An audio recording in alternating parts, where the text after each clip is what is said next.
This e-text is otherwise provided to you, as is no other. Warranties of any kind, express or implied, are made to you as to the e-text or any medium it may be on, including but not limited to warranties of merchantability or fitness for a particular purpose. Some states do not allow disclaimers of implied warranties or the exclusion or limitation of consequential damages, so the above disclaimers and exclusions may not apply to you, and you may have other legal rights.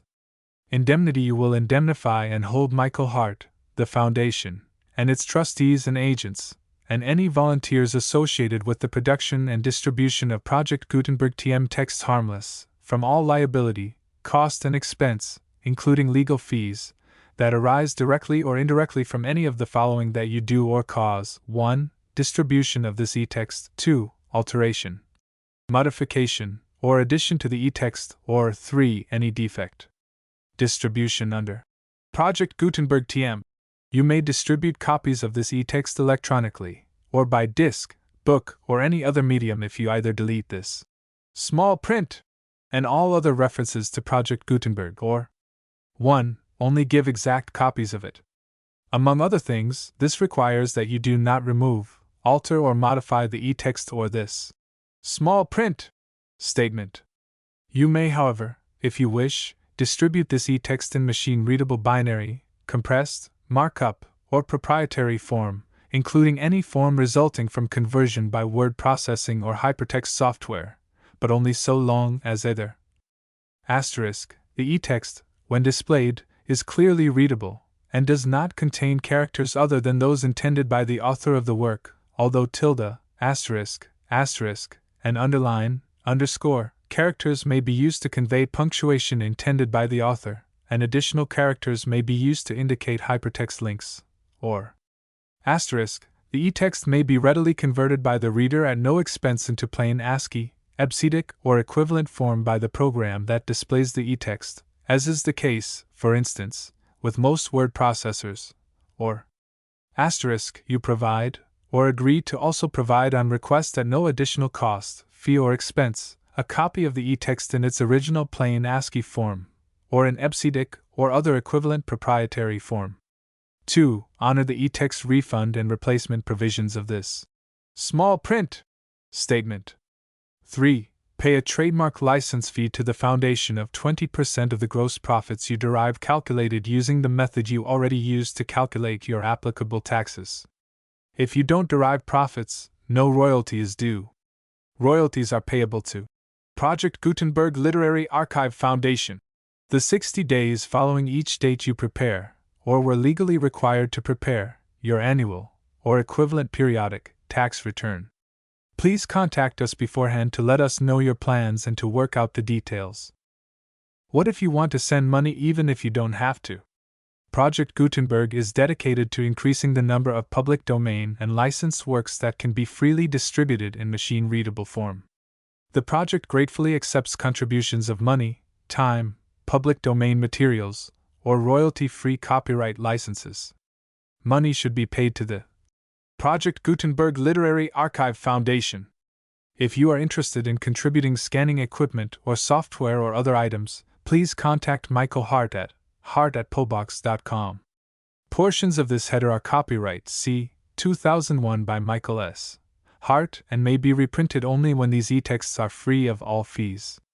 Project Gutenberg is a trademark and may not be used in any sales of Project Gutenberg e-texts or other materials, be they hardware or software or any other related product, without express permission. *N the small print. For public domain e-texts *ver .07/27/01 and *. This e-text was produced by Charles Franks, George Ballow, and the online distributed proofreading team. The American Nation: A History from Original Sources by Associated Scholars, edited by Albert Bushnell Hart, LL.D. Professor of History in Harvard University, advised by various historical societies. The American Nation: A History, List of authors and titles, Group I, Foundations of the Nation. Volume 1, European Background of American History, by Edward Potts Cheney, A.M., Professor, European Hist. University of Pa.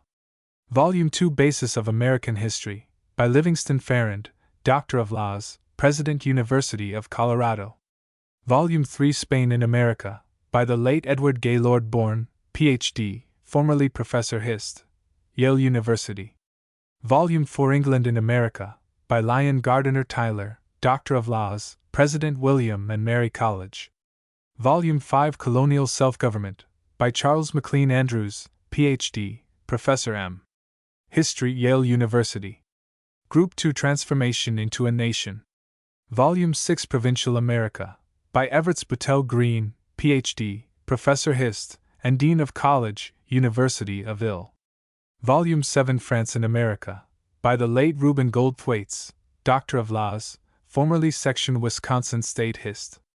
SOC.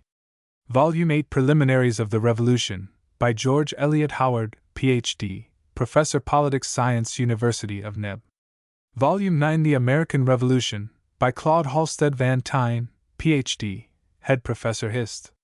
University of Michigan. Volume 10, The Confederation and the Constitution, by Andrew Cunningham McLaughlin, A.M., Head Professor Hist. University of Chicago. Group 3, Development of the Nation. Volume 2, The Federalist System, by John Spencer Bassett, Ph.D., Professor M. Hist. Smith College. Volume 12, The Jeffersonian System, by Edward Channing, Ph.D., Professor Ancient and Modern Hist. Harvard University. Volume 13, Rise of American Nationality, by Kendrick Charles Babcock, Ph.D., Dean Colonel Arts and Sciences, University of Illinois. Volume 14, Rise of the New West, by Frederick Jackson Turner, Ph.D., Professor Hist. Harvard University. Volume 15, Jacksonian Democracy, by William MacDonald, Doctor of Laws, Professor Government, University of California. Group 4, Trial of Nationality. Volume 16, Slavery and Abolition, by Albert Bushnell Hart, Doctor of Laws, Professor Government, Harvard University. Volume 17, Westward Extension, by the late George Pierce Garrison, Ph.D., formerly Professor Hist. University of Texas. Volume 18, Parties and Slavery, by Theodore Clark Smith, Ph.D., Professor M. Hist. Williams College. Volume L9, Causes of the Civil War, by Rear Admiral French and Sir Chadwick, USN, retired former President of Naval War College. Volume 20, The Appeal to Arms, by James Kendall Hosmer, Doctor of Laws, formerly Librarian, Minneapolis Pub. Lib. Volume 21, Outcome of the Civil War, by James Kendall Hosmer, LL.D. Group V, National Expansion. Volume 22, Reconstruction, Political and Economic, by William Archibald Dunning, Ph.D., Professor Hist. And Political Philosophy, Columbia University. Volume 23, National Development, by Edwin Erie Sparks, Ph.D., President Pa State College. Volume 24, National Problems, by Davis R. Dewey, Ph.D., Professor of Economics, Mass. INST of Technology. Volume 25, America as a World Power, by John H.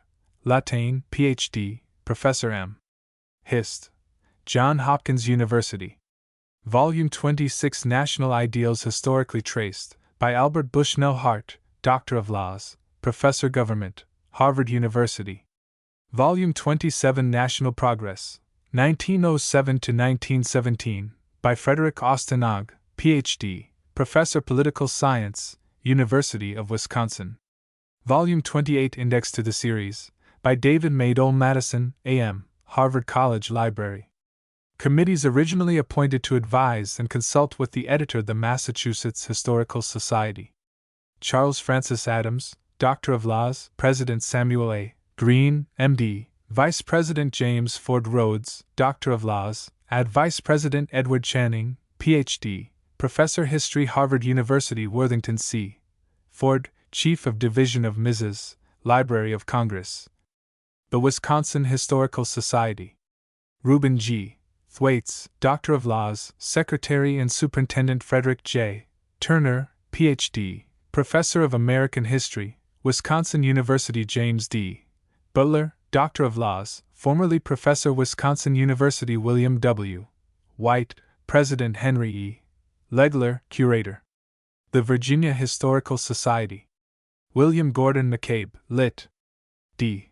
President Lyon G. Tyler, Doctor of Laws, President of William and Mary College Judge David C. Richardson J. A. C. Chandler, Professor Richmond College Edward Wilson James. The Texas Historical Society.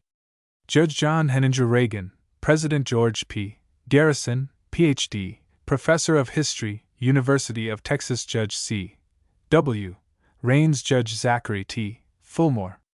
The American Nation, A History Volume 14 Rise of the New West. 1819 to 1829. By Frederick Jackson Turner, Ph.D. Professor of American History in the University of Wisconsin with maps. New York and London Harper and Brothers Publishers. Copyright 1906 by Harper and Brothers. Printed in the United States of America. To the memory of Andrew Jackson Turner, my father, I. Nationalism and Sectionalism, 1815 to 1830. 3.2. New England, 1820 to 1830. 10.3. The Middle Region, 1820 to 1830. 28.4. The South, 1820 to 1830. 45v. Colonization of the West, 1820 to 1830. 67.6. Social and Economic Development of the West, 1820 to 1830. 84.7. Western Commerce and Ideals, 1820 to 1830. 96.8. The Far West, 1820 to 1830. 111.9. The Crisis of 1819 and its Results, 1819 to 1820. 134x. The Missouri Compromise, 1819 to 1821. 149.11. Party Politics, 1820 to 1822. 172.12.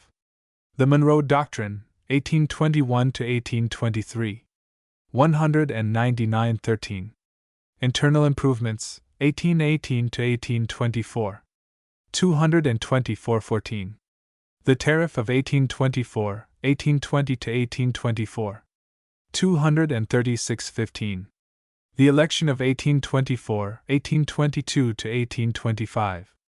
245.16. President Adams and the Opposition, 1825 to 1827. 265.17. Internal Improvements and Foreign Trade, 1825 to 1829. 286.18. Reaction Towards State Sovereignty, 1816 to 1829. 299.19. The Tariff of Abominations and the South Carolina Exposition, 1827 to 1828. 314xx. Critical Essay on Authorities. 333. Proofreader's Note, Index and Maps omitted. Editor's Introduction. In many previous volumes of the series, the region beyond the Alleghanies has been recognized as an influence and a potentiality in American history. Thwaites, in his France in America, shows how the French opened up the country and prepared the way. The Tennessee and Kentucky settlements are described in Howard's Preliminaries of the Revolution. Van Tyne's American Revolution goes into the earliest Western governments. McLaughlin's Confederation and Constitution deals with the organization of the new communities by Congress. Bassett's Federalist System and Channing's Jeffersonian System show how the diplomacy and politics of the country were affected by the appearance of a new group of equal states, while Babcock's Rise of American Nationality carries the influence of those states into a broader national life.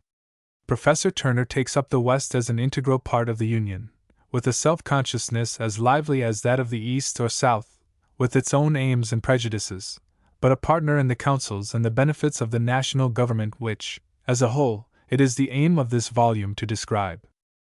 In a way, the West is simply a broader East, for up to the end of the period covered by this volume most of the grown men and women in the West came across the mountains to found new homes, the New Englander in western New York, the Pennsylvanian diverging westward and southwestward, the Virginian in Kentucky, the North Carolinian in Tennessee and Missouri and, along with the South Carolinian and Georgian, in the new southwestern states, while north of the Ohio River the principal element up to 1830 was Southern. To describe such a movement, and its effects, Professor Turner has the advantage to be a descendant of New Yorkers, of New England stock, but native to the West, and living alongside the most complete collection of materials upon the West which has ever been brought together, the library of the Wisconsin State Historical Society.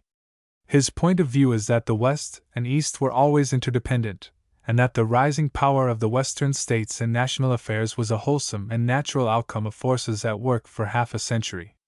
The transformation of the West from a rude and boisterous frontier to a group of states, soon rivaling their parent communities in population and wealth, was not unlike the process through which Massachusetts and Pennsylvania and Virginia passed as colonies, except that the inland people accepted ideals and standards originally English, but worked out and put into shape by their colonist fathers. As the volume treats of the nation, and not simply of any section, it contains 3 chapters, 2, 3, on the social and political life in New England, the Middle Region, and the South. The next 4 chapters are a systematic account of the West as the settler and the traveler saw it, between 1820 and 1830. In Chapter 5, on colonization, the settlers are traced from their old homes to their new ones by road and river. Chapter 6, off social and economic development, is a picture of frontier life in the forest and on the farm. Chapter 7 brings into relief the need of a market and the difficulty of reaching tidewater with Western products, a subject taken up again in the 2 later chapters on internal improvements. Chapter 8, on the far west, goes with the trapper into the mountains and then across the continent to California and to Oregon, which were included in the ambitions of the buoyant Westerner. Chapters 9 to 11 are a narrative of a succession of national questions involving all sections: the commercial crisis of 1819, the Missouri Compromise, which was in good part a Western question, and the slow recrystallization of political parties after 1820.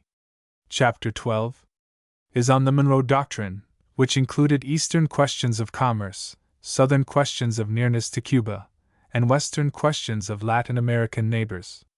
Chapters 13 and 17 describe the efforts by internal improvements to help all the states, and especially to bind the Eastern and Western groups together by the Cumberland Road and by canals.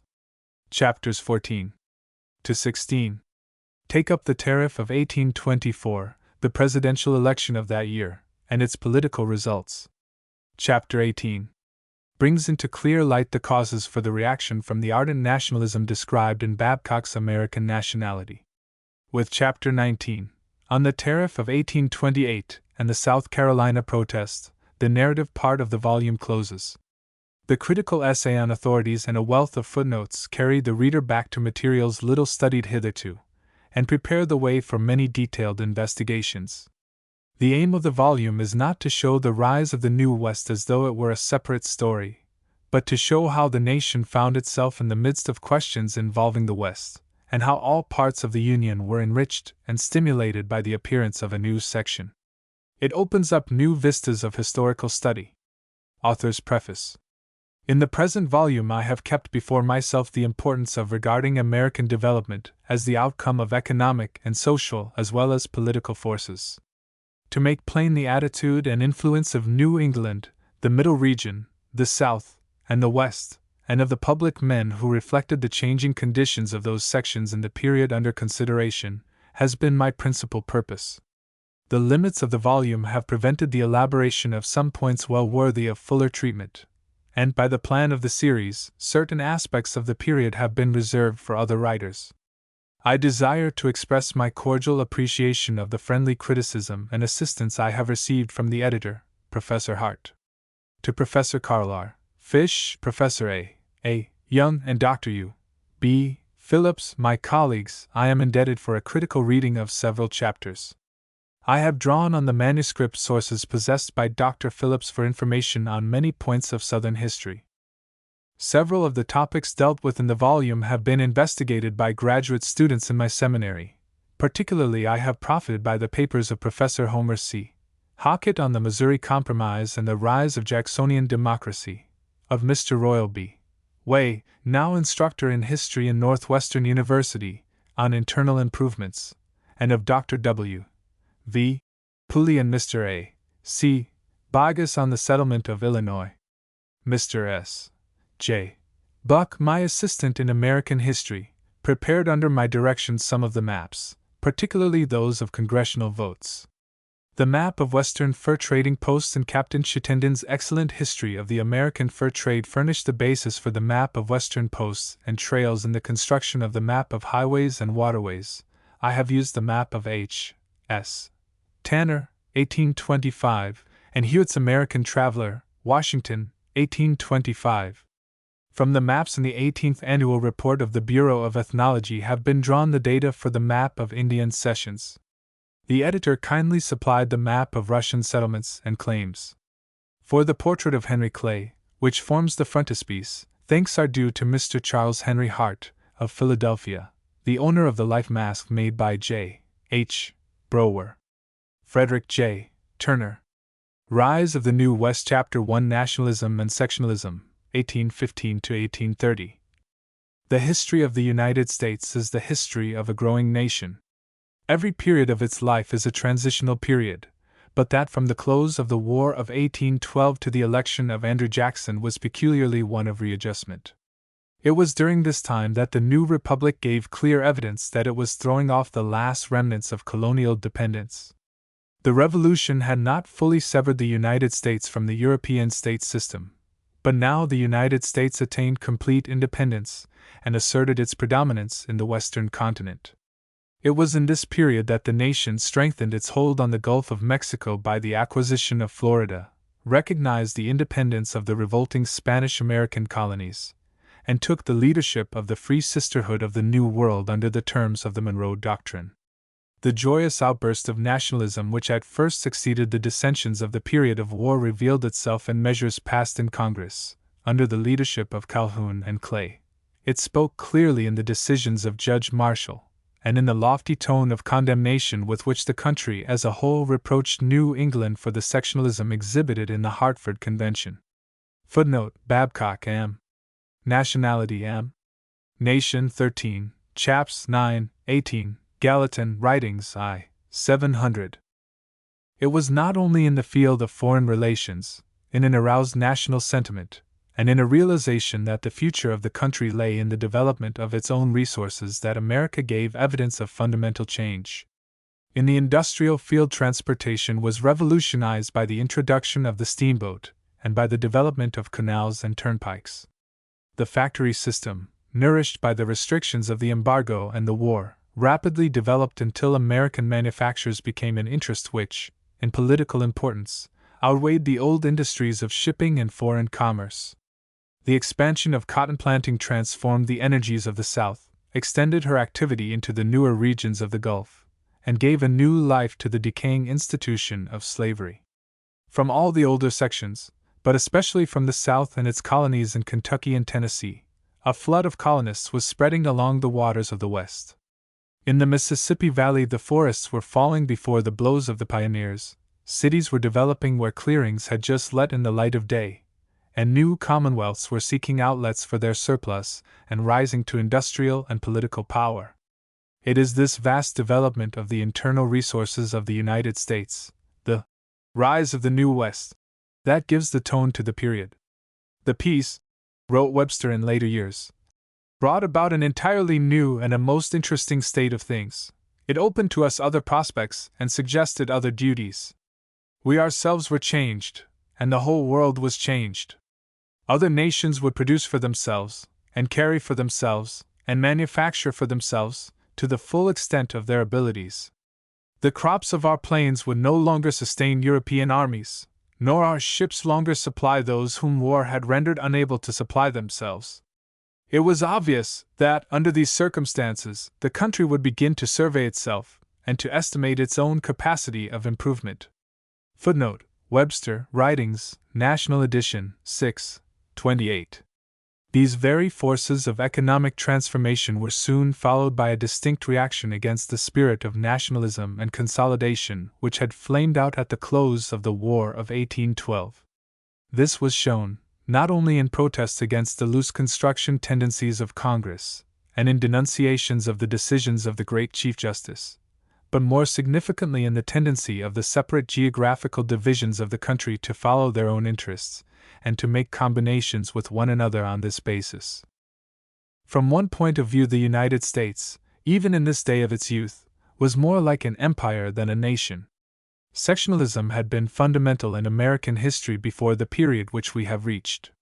The vast physiographic provinces of the country formed the basis for the development of natural, economic, and social areas, comparable in their size, industrial resources, and spirit, to nations of the Old World. In our period, these sections underwent striking transformations, and engaged, under new conditions, in the old struggle for power.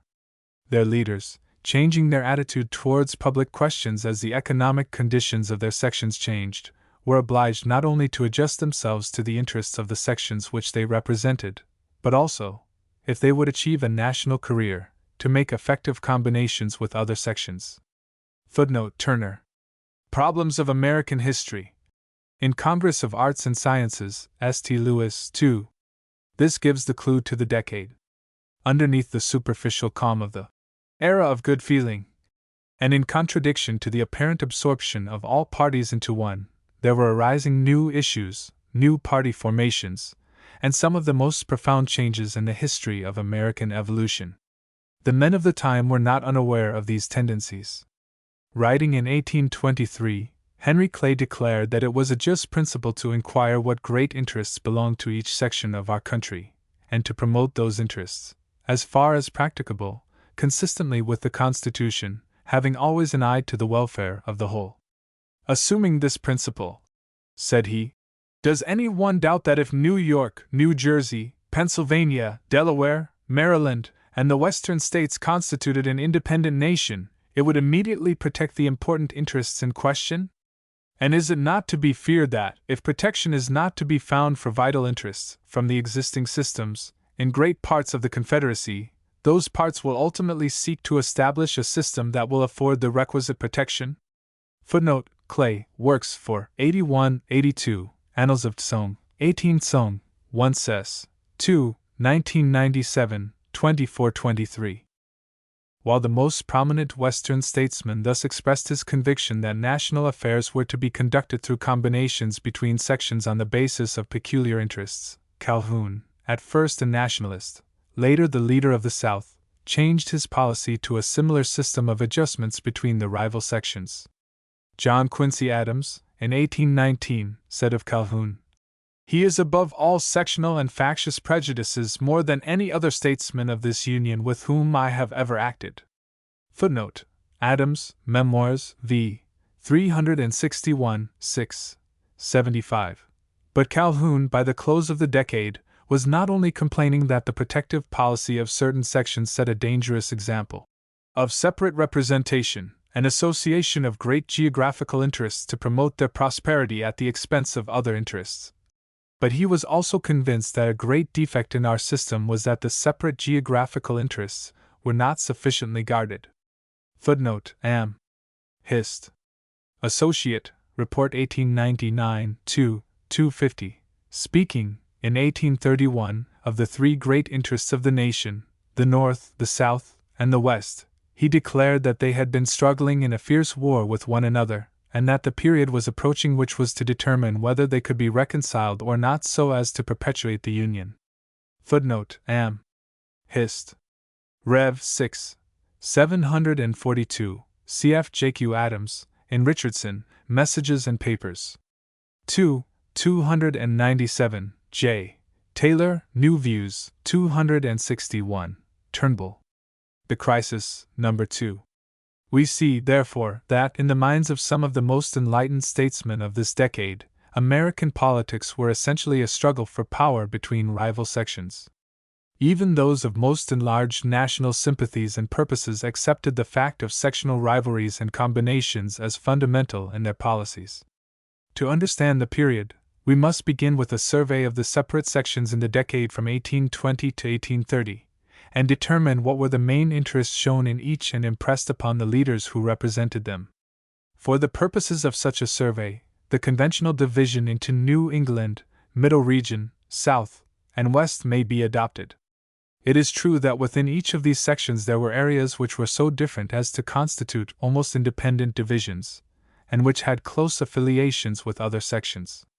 Nevertheless, the conventional grouping will reveal fundamental and contrasted interests and types of life between the various sections. In the rivalries of their leaders, these sectional differences found political expression.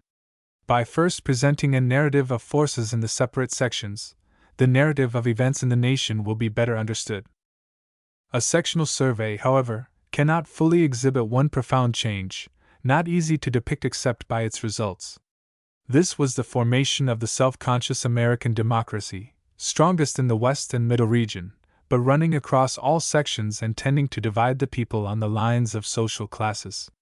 This democracy came to its own when Andrew Jackson triumphed over the old order of things and rudely threw open the sanctuary of federal government to the populace. Chapter 2, New England, 1820 to 1830. By geographical position, the land of the Puritans was devoted to provincialism. While other sections merged into one another, and even had a West in their own midst, New England was obliged to cross populous states in order to reach the regions into which national life was expanding, and her sons who migrated found themselves under conditions that weakened their old affiliations and linked their fortunes with the section which they entered. The ocean had dominated New England's interests and connected her with the Old World. The fisheries and carrying trade had engrossed her attention until the embargo and the War of 1812 gave importance to her manufactures. In spirit, also, New England was a section apart.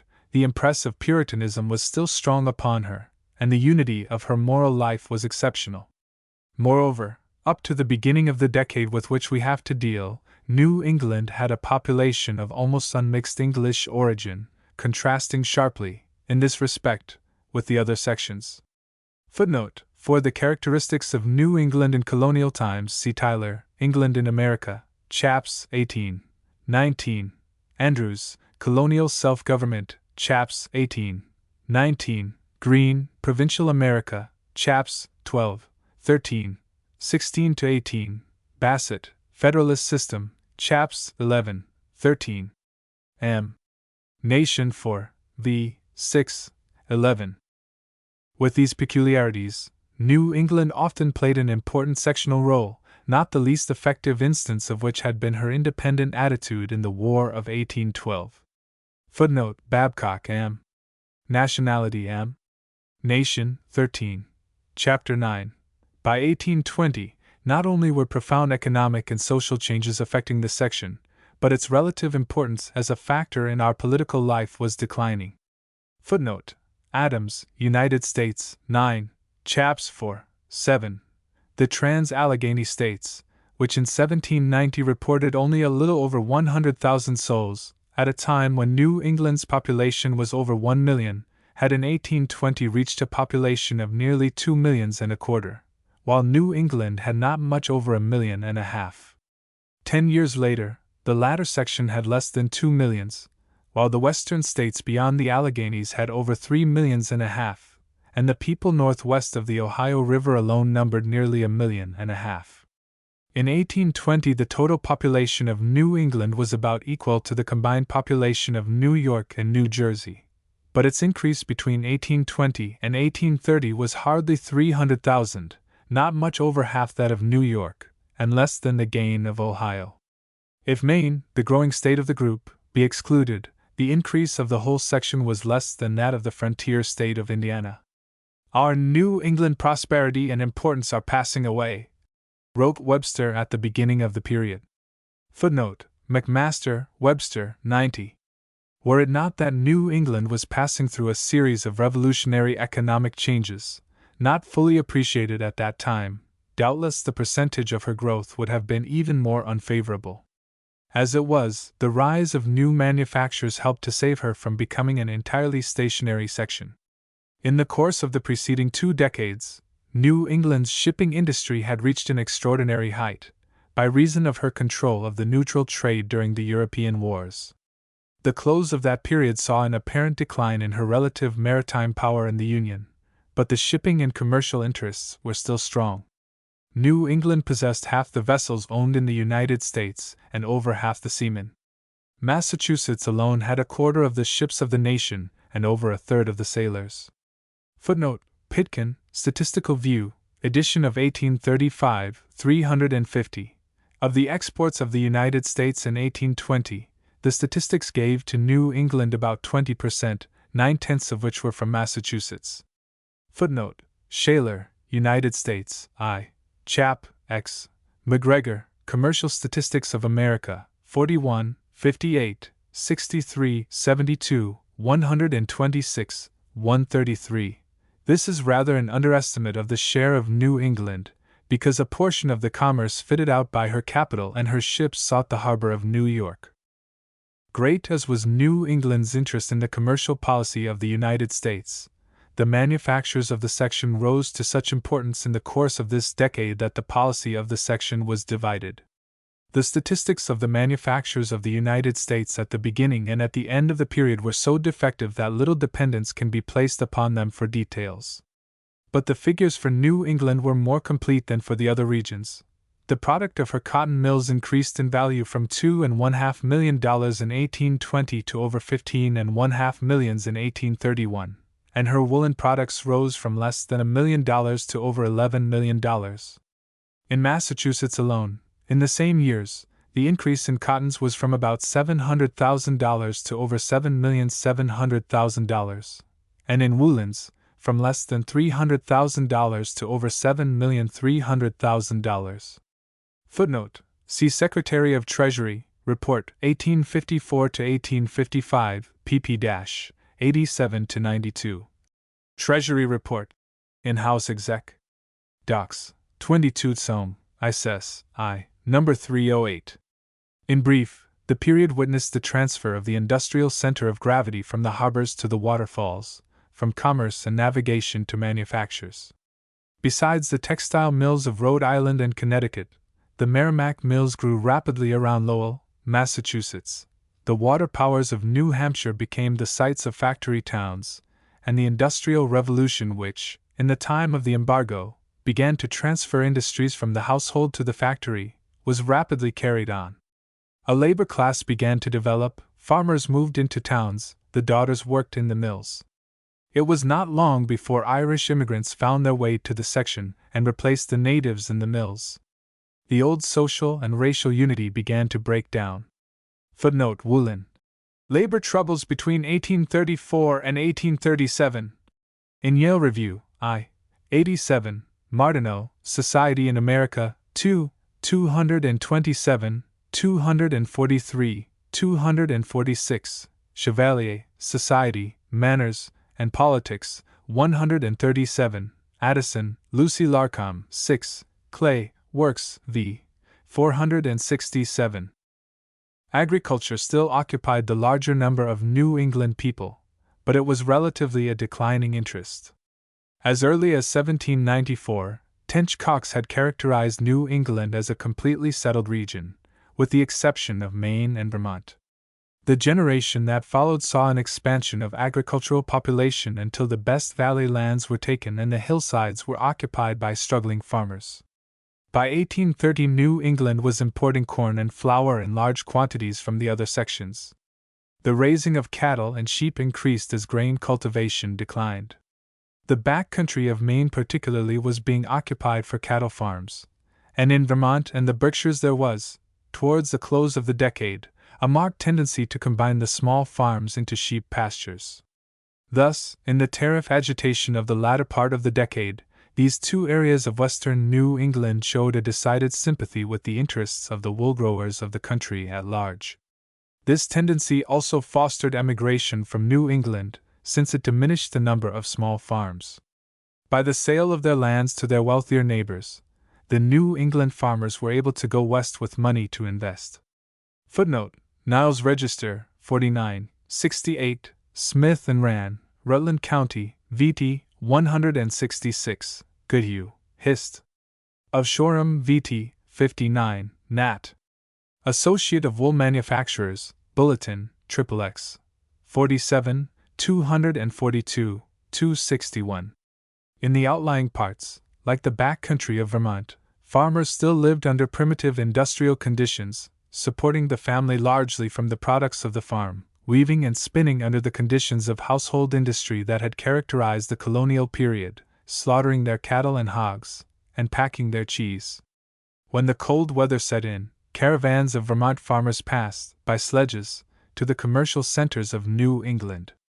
Footnote: Heaton, Story of Vermont, Chapter 6.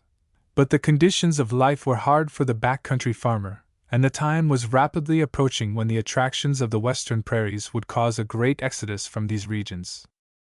While New England underwent the economic changes that have been mentioned, a political revolution was also in progress. The old Federalist Party and Federalist ideas gradually gave way. Federalism found its most complete expression in Connecticut, the land of steady habits, where innovation had always been frowned upon by a governing class in which the congregational clergy were powerful. Permanence in office and the influence of the clergy were prominent characteristics of the Connecticut government. Footnote: Dwight Travels I. 262, 263, 291, Welling. Con. Federalism. In N.Y. Hist. SOC. Address, 1890, pages 39 to 41. The ceremonies of the counting of votes for governor indicated the position of the dominant classes in this society. This solemnity was performed in the church. After the representatives, wrote Dwight, the president of Yale College, walked the preacher of the day, and the preacher of the succeeding year, and a numerous body of the clergy, usually more than 100, closed the procession. He notes that there were several thousand spectators from all over the state, who were perfectly decorous, not even engaging in noisy conversation, and that a public dinner was regularly given by the state to the clergy who were present at the election. Footnote: Dwight Travels I. 267. After the War of 1812, this dominance of the congregational clergy throughout the section was attacked by a combination of religious and political forces. Footnote: Schiller, United States, 2, 282, 511, 3, 52, Adams, United States, 9, 133. There had been a steady growth of denominations like the Baptists and Methodists in New England. As a rule, these were located in the remoter and newer communities, and where they were strongest, there was certain to be a considerable Democratic influence. Not only did these denominations tend to unite against the Federalists and the Congregationalists, but they found useful allies in the members of the old and influential Episcopal Church, who had with them a common grievance because of the relations between the state and Congregationalism. Although the original support of the congregational clergy by public taxation had been modified by successive acts of legislation in most of these states, so that persons not of that church might make their legal contributions for the support of their own clergy. Footnote: Farren, Sketches of America, 114. Yet this had been achieved only recently, and but incompletely. We find, therefore, that the alliance of Episcopalians and dissenters against the dominant clergy and the Federalists was the key to internal politics at the opening of our period. The old political distinctions, wrote the editor of the Vermont Journal, seem to have given place to religious ones, but the religious contentions were so closely interwoven with the struggle of New England's democracy to throw off the control of the established classes, that the contest was in reality rather more political and social than religious. By her Constitutional Convention of 1818, Connecticut practically disestablished the Congregational Church and did away with the old manner of choosing assistants. Footnote: Baldwin. The Three Constitutions of Con. In New Haven Colony Hist. SOC. Papers, v. 210 to 214. In the election of 1820, the Republican candidate for governor was elected by a decisive vote, and all of Connecticut's representation in the lower house of Congress was Republican. Footnote: Niles Register, 18, 128. Although, in 1816, the Federalist candidate had been chosen by a small majority. Footnote: Adams, United States, 9, 133. New Hampshire's Toleration Act was passed in 1819, but she had achieved her revolution as early as 1816, when a union of the anti-congregational denominations with the Republicans destroyed the ascendancy of the Federalists and tried to break that party's control of the educational center at Dartmouth College. Footnote: P. B. Sanborn, New Hampshire, 251 etc. Barstow, New Hampshire, Chaps 11, 12. Plumer, William Plumer, 437 to 460. The contest was not so clearly marked in Massachusetts as in the other states, for the old centers of congregational power, notably Harvard College, had already begun to feel the liberalizing influence of the Unitarian movement. Congregationalism in Massachusetts divided into warring camps. Footnote: Walker, Soame. Churches in the U.S. 303 to 308, and was not in a position to exercise the political power it had shown in other states of New England. The discussion in that state between the Unitarian and Orthodox wings of the Congregational churches tended, on the whole, to moderate the extreme views of each, as well as to prevent their united domination. In her Constitutional Convention of 1820, Massachusetts refused to do away with the advantage which the Congregational Church had in the matter of public support, and it was not until 1833 that the other denominations secured the complete separation of church and state. The moderate attitude of the Federalists of the state lengthened their tenure of power. Governor Brooks, elected by the Federalists in 1817, was a friend of Monroe, and a moderate who often took Republicans for his counselors, a genuine representative of what has been aptly termed the Indian summer of federalism in Massachusetts. The Republican Party controlled the other states of the section, but there was in New England, as a whole, a gradual decline and absorption, rather than a destruction, of the Federalist Party, while, at the same time, marked internal political differences constituted a basis for subsequent political conflicts. Just before he took his seat in Congress in 1823, Webster lamented to Judge Story that New England did not get out of the dirty squabble of local politics and assert her proper character and consequence. "We are disgraced," he said, "beyond help or hope by these things. There is a federal interest, a democratic interest, a bankrupt interest, an orthodox interest, and a middling interest, but I see no national interest, nor any national feeling in the whole matter." Footnote: McMaster, Webster, 99. In general, northern New England, Maine, New Hampshire, and Vermont showed a distinct tendency towards democracy. In southern New England, the fortifications of federalism and congregational power lay in a wide belt along the Connecticut River, while along the sea coast and in the Berkshire region the democratic forces showed strength. From the outlying rural forces, where democracy was strong, the settlement of New Englanders in the Middle West was to come. To Timothy Dwight, the president of Yale, who voiced the extreme conservatism of federal New England, the pioneers seemed unable to live in regular society. "They are impatient of the restraints of law, religion, and morality, grumble about the taxes, by which rulers, ministers, and schoolmasters are supported, and complain incessantly, as well as bitterly, of the extortions of mechanics, farmers, merchants, and physicians, to whom they are always indebted. At the same time, they are usually possessed, in their own view, of uncommon wisdom, understand medical science, politics, and religion better than those who have studied them through life." These restless men, with nothing to lose, who were delighted with innovation, were, in his judgment, of the type that had ruined Greece and Rome.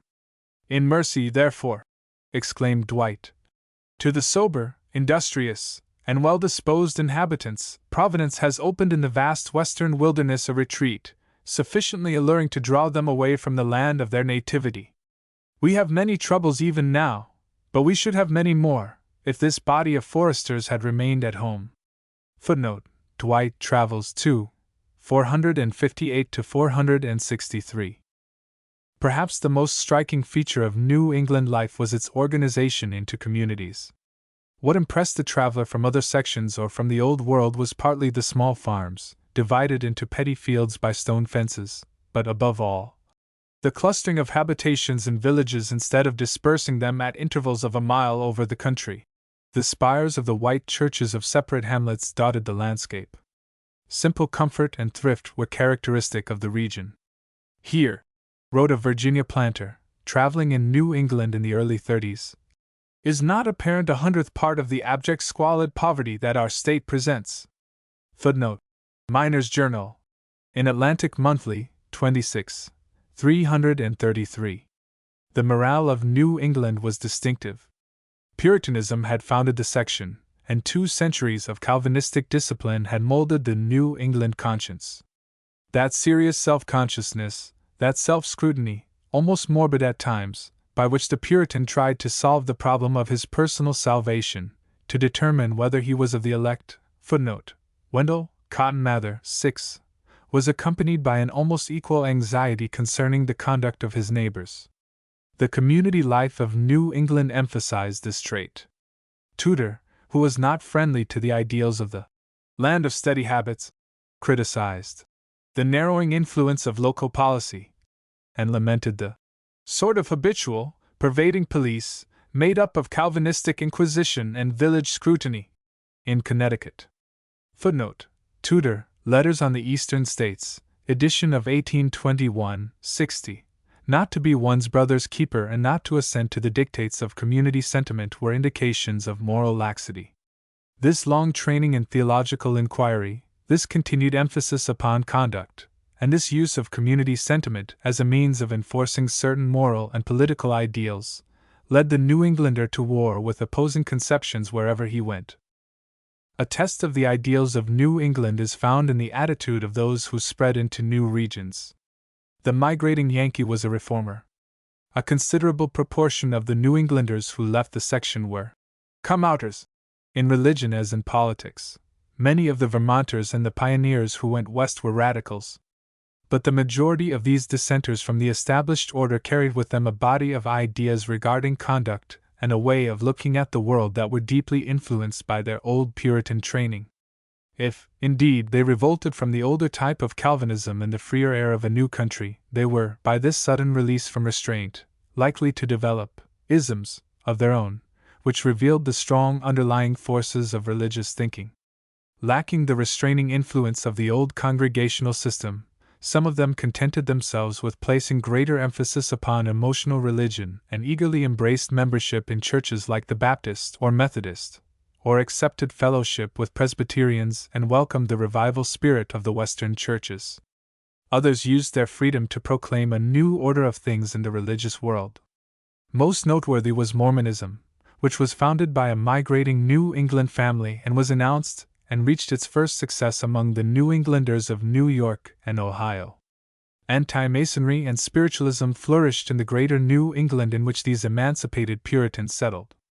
Wherever the New Englander went, he was a leader in reform, in temperance crusades, in abolition of slavery, in Bible societies, in home missions, in the evangelization of the West, in the promotion of schools, and in the establishment of sectarian colleges.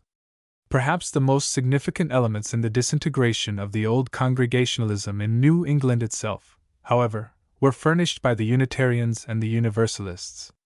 For nearly a generation the liberal movement in religion had been progressing. The Unitarian revolt, of which Channing was the most important leader, laid its emphasis upon conduct rather than upon a plan of salvation by atonement. In place of original sin and total depravity, it came more and more to put stress upon the fatherhood of God and the dignity of man. The new optimism of this faith was carried in still another direction by the Universalist movement, with its gospel of universal salvation. The strength of the Unitarian movement was confined to a limited area about Boston, but within its own sphere of influence it contested successfully with the old congregational power, captured Harvard College, and caught the imaginations of large numbers of the best educated and prosperous classes of the community. Attempting to adjust themselves between the old order of things on the one side, and the new forces of evangelism and liberalism on the other, another great body of Congregationalists found a middle ground in a movement of modified Calvinism, which sustained the life of Congregationalism in large areas of New England. By these movements of conflict and readjustment, whatever of unity the older congregational faith had possessed was gradually broken down and a renaissance of religious and moral ideas was ushered in. This change was soon to find expression in a new literary movement in New England, a movement in which poetry and prose were to take on a cheerful optimism, a joy in life, and an idealism. This new literature reflected the influence of the Unitarian movement, the influence of European Romantic literature, and the influence of German philosophy. Before long, the Transcendentalists proclaimed the new idealism that was showing itself about Boston. Footnote: Wendell, Literary Hist. of America, Book v. Chaps. 4. V. Bryant, Longfellow, Whittier, Hawthorne, and Emerson were all prophesied in the forces of intellectual change that now spread over the section. Even New England statesmen were deeply influenced by the literary spirit. Daniel Webster, although the son of a New Hampshire pioneer whose log cabin was on the edge of the vast forest that stretched north to Canada, had won an education at the Little College at Dartmouth, and, after his removal to Boston, he captivated New England by his noble commemorative orations and enriched his arguments before the courts by the splendor of his style. He united the strong, passionate nature of his backwoods father with a mind brought under the influences of the cultured society of Boston. John Quincy Adams, also, had been professor of rhetoric and oratory at Harvard, and he found in the classics a solace when the political world grew dark around him. Edward Everett represented even more clearly the union of the man of letters with the political leader. If we accept the brilliant but erratic John Randolph, of Roanoke, no statesman from other sections showed this impress of literature. While these forces were developing, a liberalizing of the colleges, and particularly of Harvard, by the introduction of new courses in literature and science, was in progress. Reform movements, designed to give fuller expression to common school public education, began, and already in 1821 Boston had established the first English high school, precursor of a movement of profound importance in the uplifting of the masses.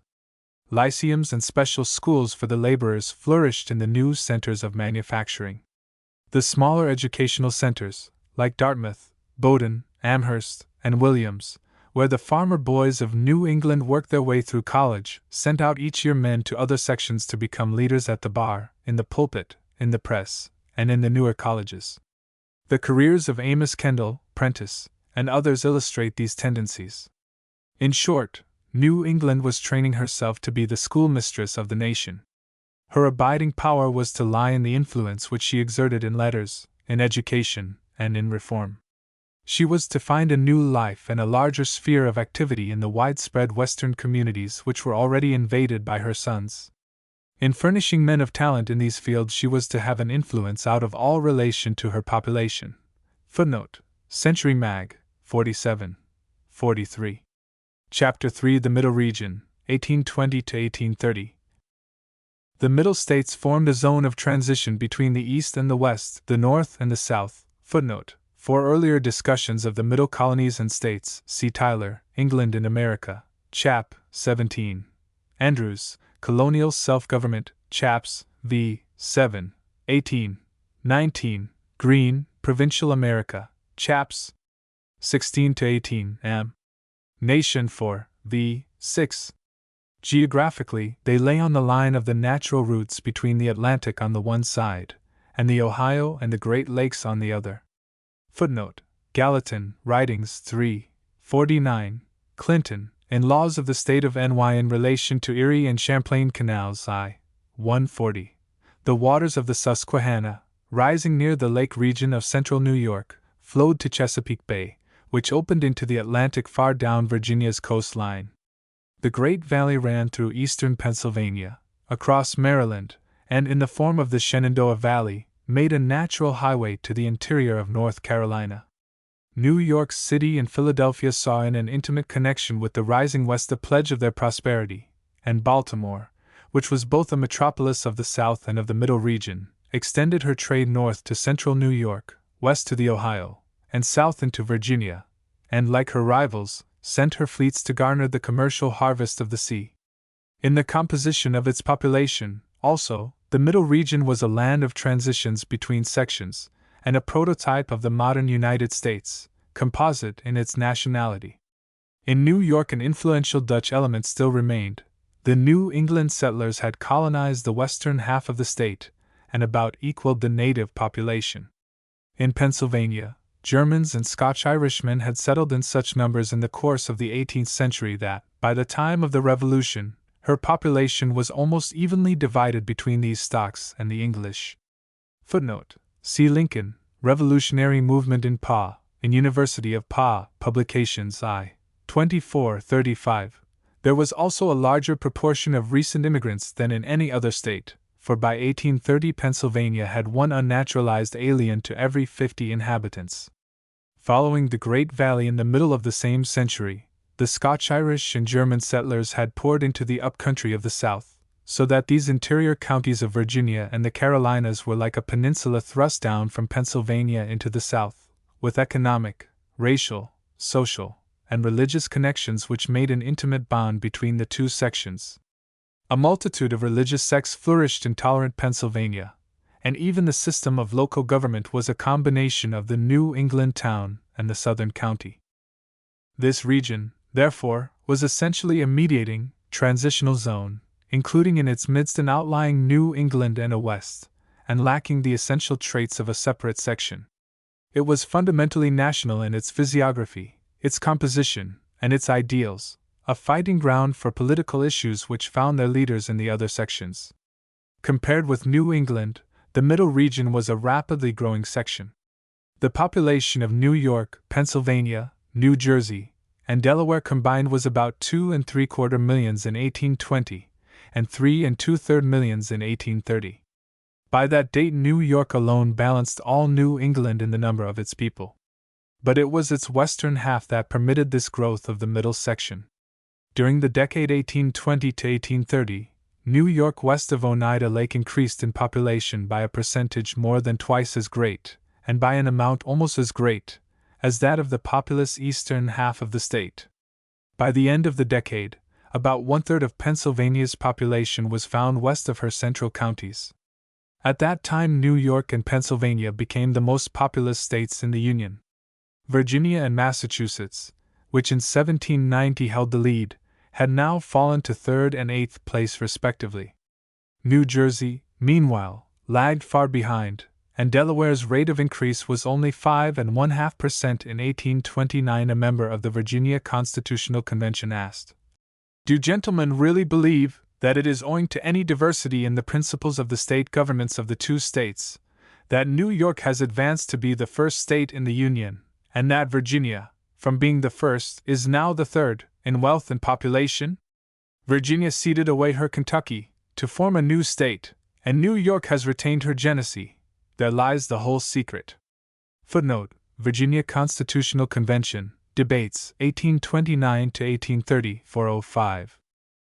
In the closing years of the 18th century and the first decade of the 19th, the New York lands beyond the sources of the Mohawk had been taken up by a colonization characteristically Western. New England farmers swarmed into the region, hard on the heels of the retreating Indians. Scarcely more than a decade before 1820, Western New York presented typically frontier conditions. The settlers felled and burned the forest, built little towns, and erected mills, and now, with a surplus of agricultural products, they were suffering from the lack of a market and were demanding transportation facilities. Some of their lumber and flour found its way by the lakes and the St. Lawrence to Montreal, a portion went by rafts down the Allegheny to the waters of the Ohio, and some descended the upper tributaries of the Susquehanna and found an outlet in Baltimore or Philadelphia. But these routes were unreliable and expensive, and by one of them trade was diverted from the United States to Canada. There was a growing demand for canals that should give economic unity to New York and turn the tide of her interior commerce along the Mohawk and Lake Champlain into the waters of the Hudson, and so to the harbor of New York City. The Erie and the Champlain canals were the outcome of this demand. It is the glory of DeWitt Clinton that he saw the economic revolution which the Erie Canal would work, and that he was able to present clearly and effectively the reasons which made the undertaking practicable, and the financial plan which made it possible. He persuaded the legislature by the vision of a greater Hudson River, not only reaching to the western confines of the state, but even, by its connection with Lake Erie, stretching through 2,000 miles of navigable lakes and rivers to the very heart of the interior of the United States. To him, the Erie Canal was a political as well as an economic undertaking. As a bond of union between the Atlantic and Western states, he declared, it may prevent the dismemberment of the American Empire. As an organ of communication between the Hudson, the Mississippi, the St. Lawrence, the Great Lakes of the North and West, and their tributary rivers, it will create the greatest inland trade ever witnessed. The most fertile and extensive regions of America will avail themselves of its facilities for a market. All their surplus productions, whether of the soil, the forest, the mines, or the water, their fabrics of art and their supplies of foreign commodities, will concentrate in the city of New York, for transportation abroad or consumption at home. Agriculture, manufactures, commerce, trade, navigation, and the arts will receive a correspondent encouragement.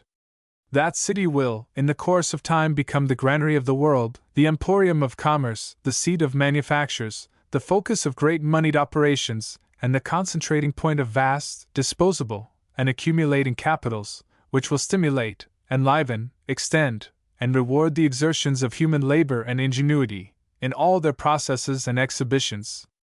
And before the revolution of a century, the whole island of Manhattan, covered with habitations and replenished with a dense population, will constitute one vast city. Footnote: View of the Grand Canal, N.Y. 1825-20. Sanguine as were Clinton's expectations, the event more than justified his confidence. By 1825 the Great Canal System, reaching by way of Lake Champlain to the St. Lawrence, and by way of the Mohawk and the lakes of central New York to Lake Erie, was opened for traffic throughout its whole length. The decrease in transportation charges brought prosperity and a tide of population into western New York. Villages sprang up along the whole line of the canal. The water power was utilized for manufactures. Land values in the western part of the state doubled and in many cases quadrupled. Farm produce more than doubled in value. Buffalo and Rochester became cities. Footnote: J. Winden, Influence of the Erie Canal, M.S. Thesis, University of Wisconsin, U.S. Census of 1900, Population, I. 430, 432, Calendar, in Quarterly Journal of Economics, 17. 22, Holbert, Historic Highways, 14. Chapter 5. The raw products of the disappearing forests of western New York, lumber, staves, pot and pearl ashes, etc., and the growing surplus of agricultural products, began to flow in increasing volume down this greater Hudson River to New York City. The farther west was also turning its streams of commerce into this channel. The tolls of the canal system were over $500,000 immediately upon its completion. For 1830 they were over $1 million. Footnote: McMaster, United States, v. 135. Canal Commissioners of N.Y. Report, January 17, 1833, App. A. By 1833 the annual value of the products sent by way of the Erie and Champlain canals was estimated at $13 million. Footnote: Pitkin, Statistical View, edition of 1835, 577. At the close of this decade the Ohio system of canals, inspired by the success of the Erie Canal, had rendered a large area of that state tributary to New York. The Great Lake navigation grew steadily, the Western Reserve increased its population, and the harbor of Cleveland became a center of trade. The effect of all this upon New York City was revolutionary. Its population increased from 123,000 in 1820 to 202,000 in 1830. Its real and personal estate rose in value from about $70 million in 1820 to about $125 million in 1830. Footnote: U.S. Census of 1900, Population, I. 432. McGregor, Commercial Statistics of America, 145. The most significant result of the canal was the development of the commerce of New York City, which rose from a market town for the Hudson River to be the metropolis of the North.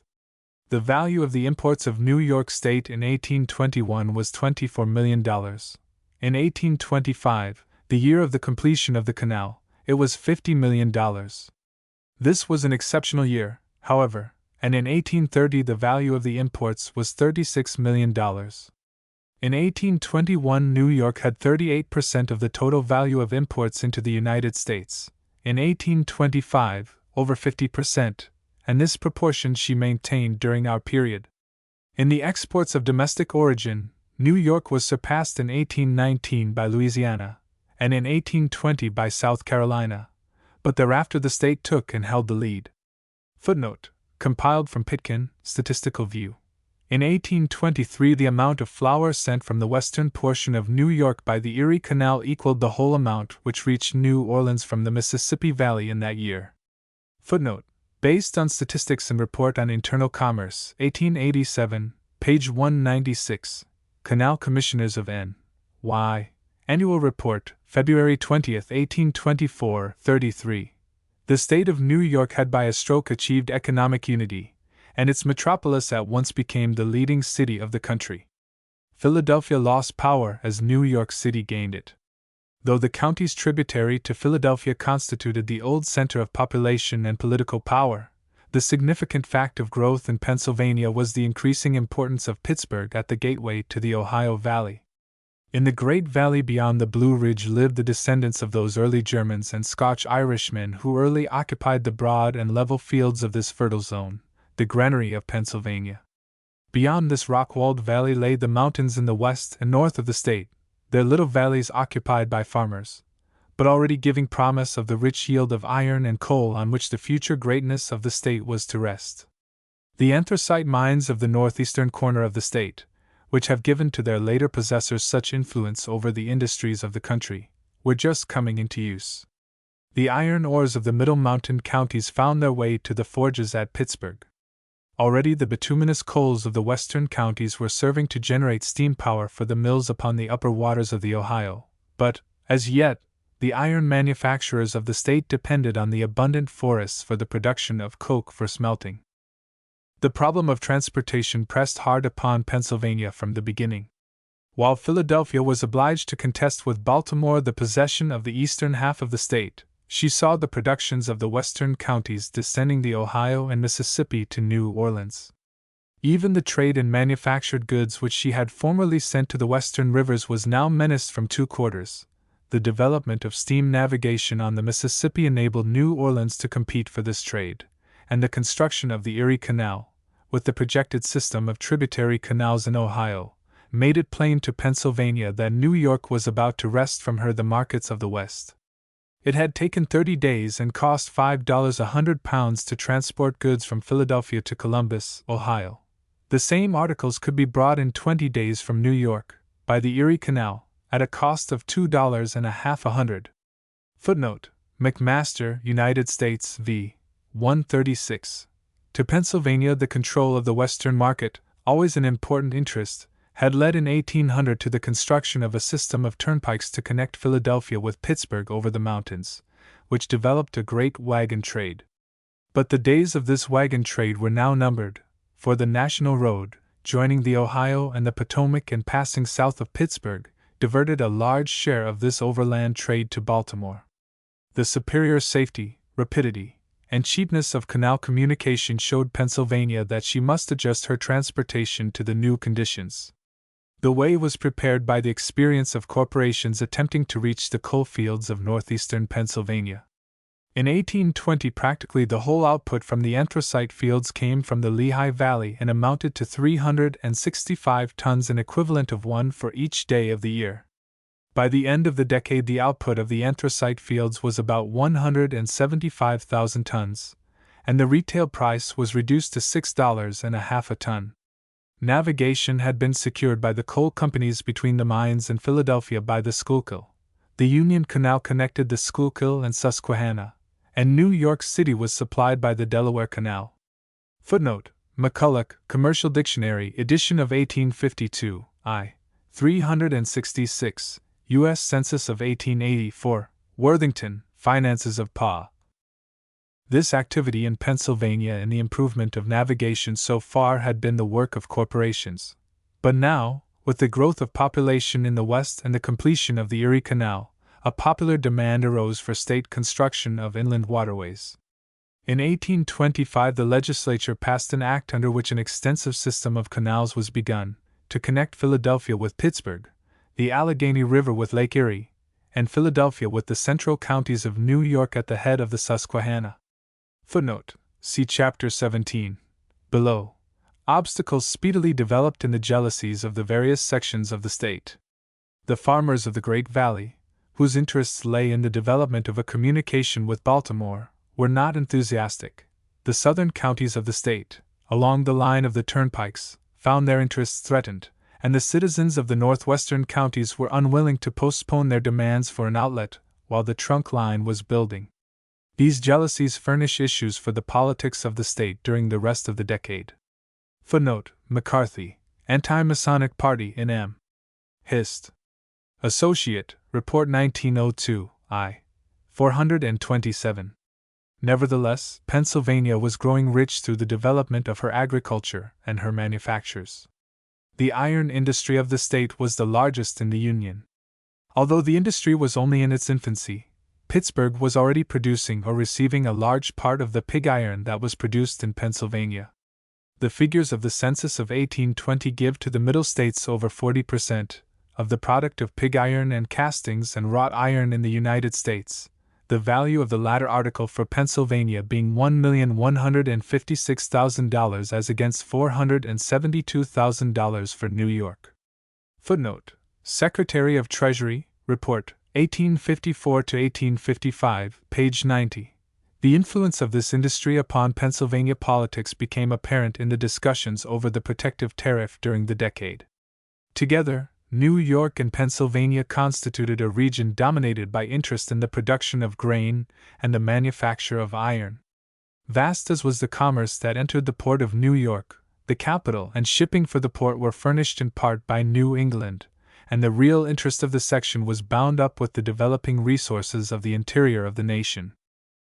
It must not be forgotten that, in these years of entrance upon its industrial career, the Middle Region was also the scene of intellectual movements of importance. These were the days when the Knickerbocker School in New York brought independence and reputation to American literature, when Irving, although abroad, worked the rich mine of Hudson River traditions, and Cooper utilized his early experience in the frontier around Lake Otsego to write his Leatherstocking Tales. Movements for social amelioration abounded. The lighting of New York City and Philadelphia by gas diminished crime. Reform movements with regard to imprisonment for debt and the improvement of the condition of prisons, temperance movements, improvements in the administration of the public schools, and the increase in the number of high schools were all indicative of the fact that this new democracy was not unresponsive to ideals. Among the New England element of Western New York, as has already been pointed out, there arose some of the most interesting religious and political movements of the period, such as Mormonism, spiritualism, and anti-Masonry. The Presbyterians and Baptists found a sympathetic constituency in the new regions. It is easy to see that the traits of these western counties of the Middle States were such that idealistic political movements, as anti-slavery, would find in them effective support. Obviously, the political traits of this section would have a significance proportionate to the power of its population and resources. On the whole, the Middle Region was the most democratic section of the seaboard, but it was managed by the politicians under a system of political bargaining for the spoils of office. The old ascendancy which the great families exercised over New York politics. Footnote: Becker. Nominations in Colonial New York. M. Hist. Rev. 6, 261. Was on the wane. The rise of the western half of the state diminished the influence of the successors to the patroons, but nevertheless, family power continued to make itself felt, and a group of new men arose, around whom factions formed and dissolved in a kaleidoscope of political change. During the colonial period, executive patronage and land grants had been used to promote the interests of the men in power, and the reaction against executive corruption resulted in a provision in New York's Constitution of 1777 whereby the executive was limited by the Council of Appointment. The state was divided into 4 districts, and 1 senator from each was selected by the House of Representatives to serve in this council. Footnote: Fish, Civil Service, 87. By 1821 the council appointed 8,287 military officers and 6,663 civil officers. Nearly all the state officers, all the mayors, militia officers, and justices of the peace fell under its control. Footnote: Hammond, Political Parties in NY 2, 65. This concentration of the appointive power in the hands of the dominant faction brought the system of rotation in office, and the doctrine that to the victors belonged the spoils of war, to a climax. It led to the building up of political machines by the use of offices, from the lowest to the highest, as the currency for political trading. The governor was checked, but the leaders of the party in power held despotic control over the offices of the state. This bargaining was facilitated by the extension of the system of nominating conventions. From the local units of town and county upwards, the custom of sending delegates to conventions had early developed in the state.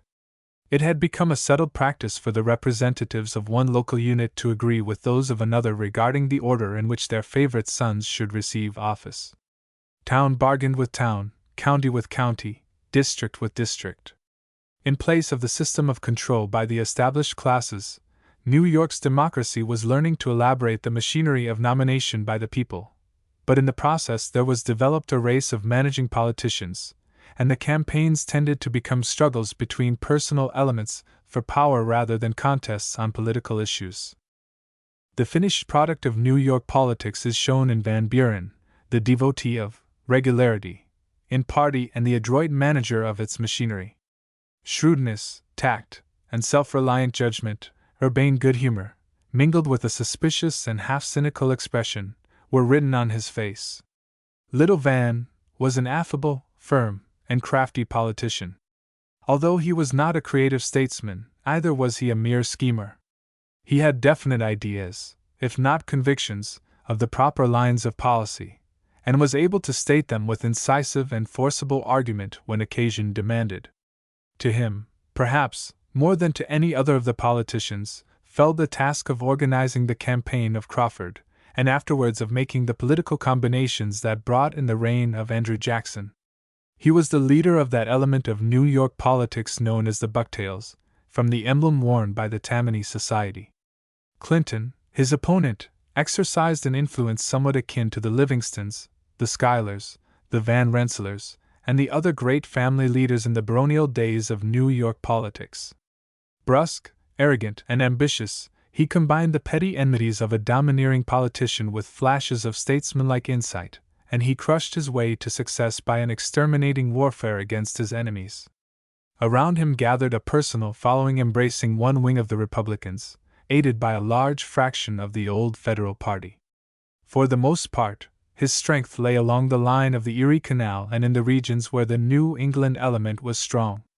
About these New York rivals were grouped many lesser lights, for the political organization tended to create a multitude of able political leaders, many of them capable of holding high position, but few of them swayed by compelling ideas or policies. In Pennsylvania, where the spoils system and the nominating convention developed contemporaneously with the movement in New York, there were even fewer men of the highest political rank.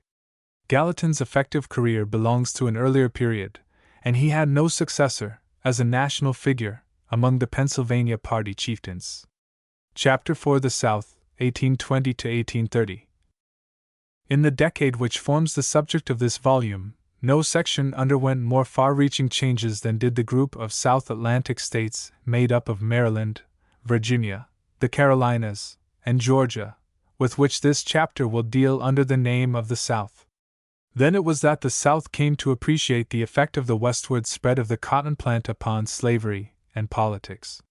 The invention of the cotton gin by Eli Whitney, footnote, M. Hist. Review 3, 99, in 1793, made possible the profitable cultivation of the short staple variety of cotton. Before this, the labor of taking the seeds by hand from this variety, the only one suited to production in the uplands, had prevented its use. Thereafter, it was only a question of time when the cotton area, no longer limited to the Tidewater region, would extend to the interior, carrying slavery with it. This invention came at an opportune time. Already the inventions of Arkwright, Hargreaves, and Cartwright had worked a revolution in the textile industries of England, by means of the spinning jenny, the power loom, and the factory system, furnishing machinery for the manufacture of cotton beyond the world's supply. Footnote, M. B. Hammond Cotton Industry Chaps I. 2, Vaughan Halley. Baumwool Production. In Schmaler, Staats- Social Wissenschaftliche Forschungen, 15. Under the stimulus of this demand for cotton, year by year the area of slavery extended towards the west. In the 20s, some of the southern counties of Virginia were attempting its cultivation. Footnote, Virginia Constant Conde, Debates, 1829 to 1830, 333, 336. Martin, Gazetteer of Virginia N.D. C. 1836, 99.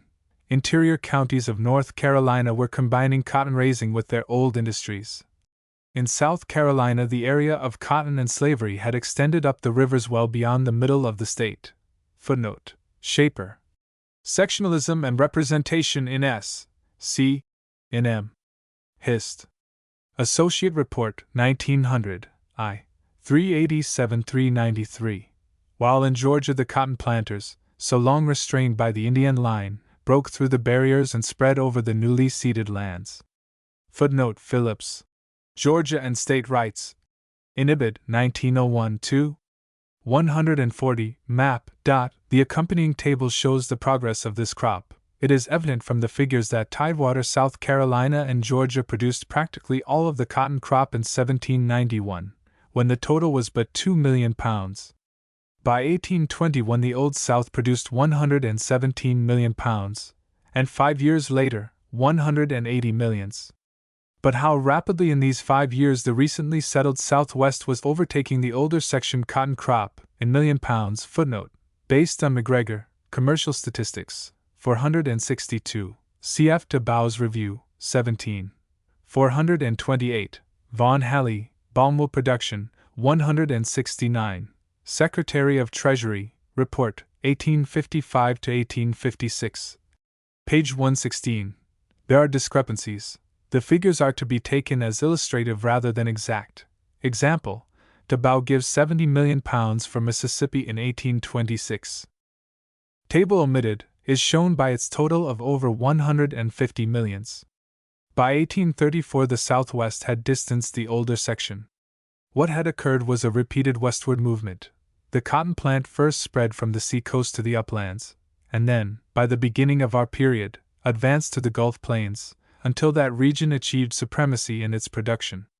How deeply the section was interested in this crop, and how influential it was in the commerce of the United States, appears from the fact that, in 1820, the domestic exports of South Carolina and Georgia amounted to $15,215,000, while the value of the whole domestic exports, for all the rest of the United States, was $36,468,000.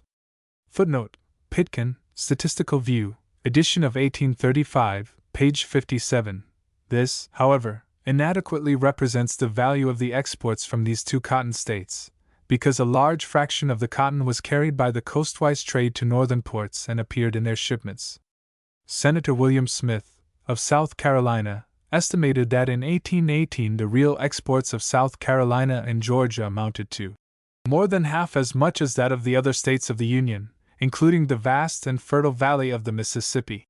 The average annual amount of the exports of cotton, tobacco, and rice from the United States between 1821 and 1830 was about $33 million, while all other domestic exports made a sum of but $20 million. Footnote: Ibid 518. Even greater than New England's interest in the carrying trade was the interest of the South in the exchange of her great staples in the markets of Europe. Never in history, perhaps, was an economic force more influential upon the life of a people. As the production of cotton increased, the price fell, and the seaboard South, feeling the competition of the virgin soils of the Southwest, sought in the protective tariff for the development of northern manufactures the real source of her distress. The price of cotton was in these years a barometer of Southern prosperity and of Southern discontent. Footnote: See Chap 19, below. M. B. Hammond, Cotton Industry, Part 1, App I, Donnell, Hist. Of Cotton, Watkins, Production and Prices of Cotton. Even more important than the effect of cotton production upon the prosperity of the South was its effect upon her social system. This economic transformation resuscitated slavery from a moribund condition to a vigorous and aggressive life. Slowly Virginia and North Carolina came to realize that the burden and expense of slavery as the labor system for their outworn tobacco and corn fields was partly counteracted by the demand for their surplus Negroes in the cotton fields of their more southern neighbors. When the Lower South accepted the system as the basis of its prosperity and its society, the tendency in the states of the Upper South, except in the Pine Barrens and the Hill Country, to look upon the institution as a heritage to be reluctantly and apologetically accepted grew fainter. The efforts to find some mode of removing the Negro from their midst gradually came to an end, and they adjusted themselves to slavery as a permanent system. Meanwhile, South Carolina and Georgia found in the institution the source of their economic well-being and hotly challenged the right of other sections to speak ill of it or meddle with it in any way, lest their domestic security be endangered. Footnote: see Hart, Slavery and Abolition, Am. Nation, 16.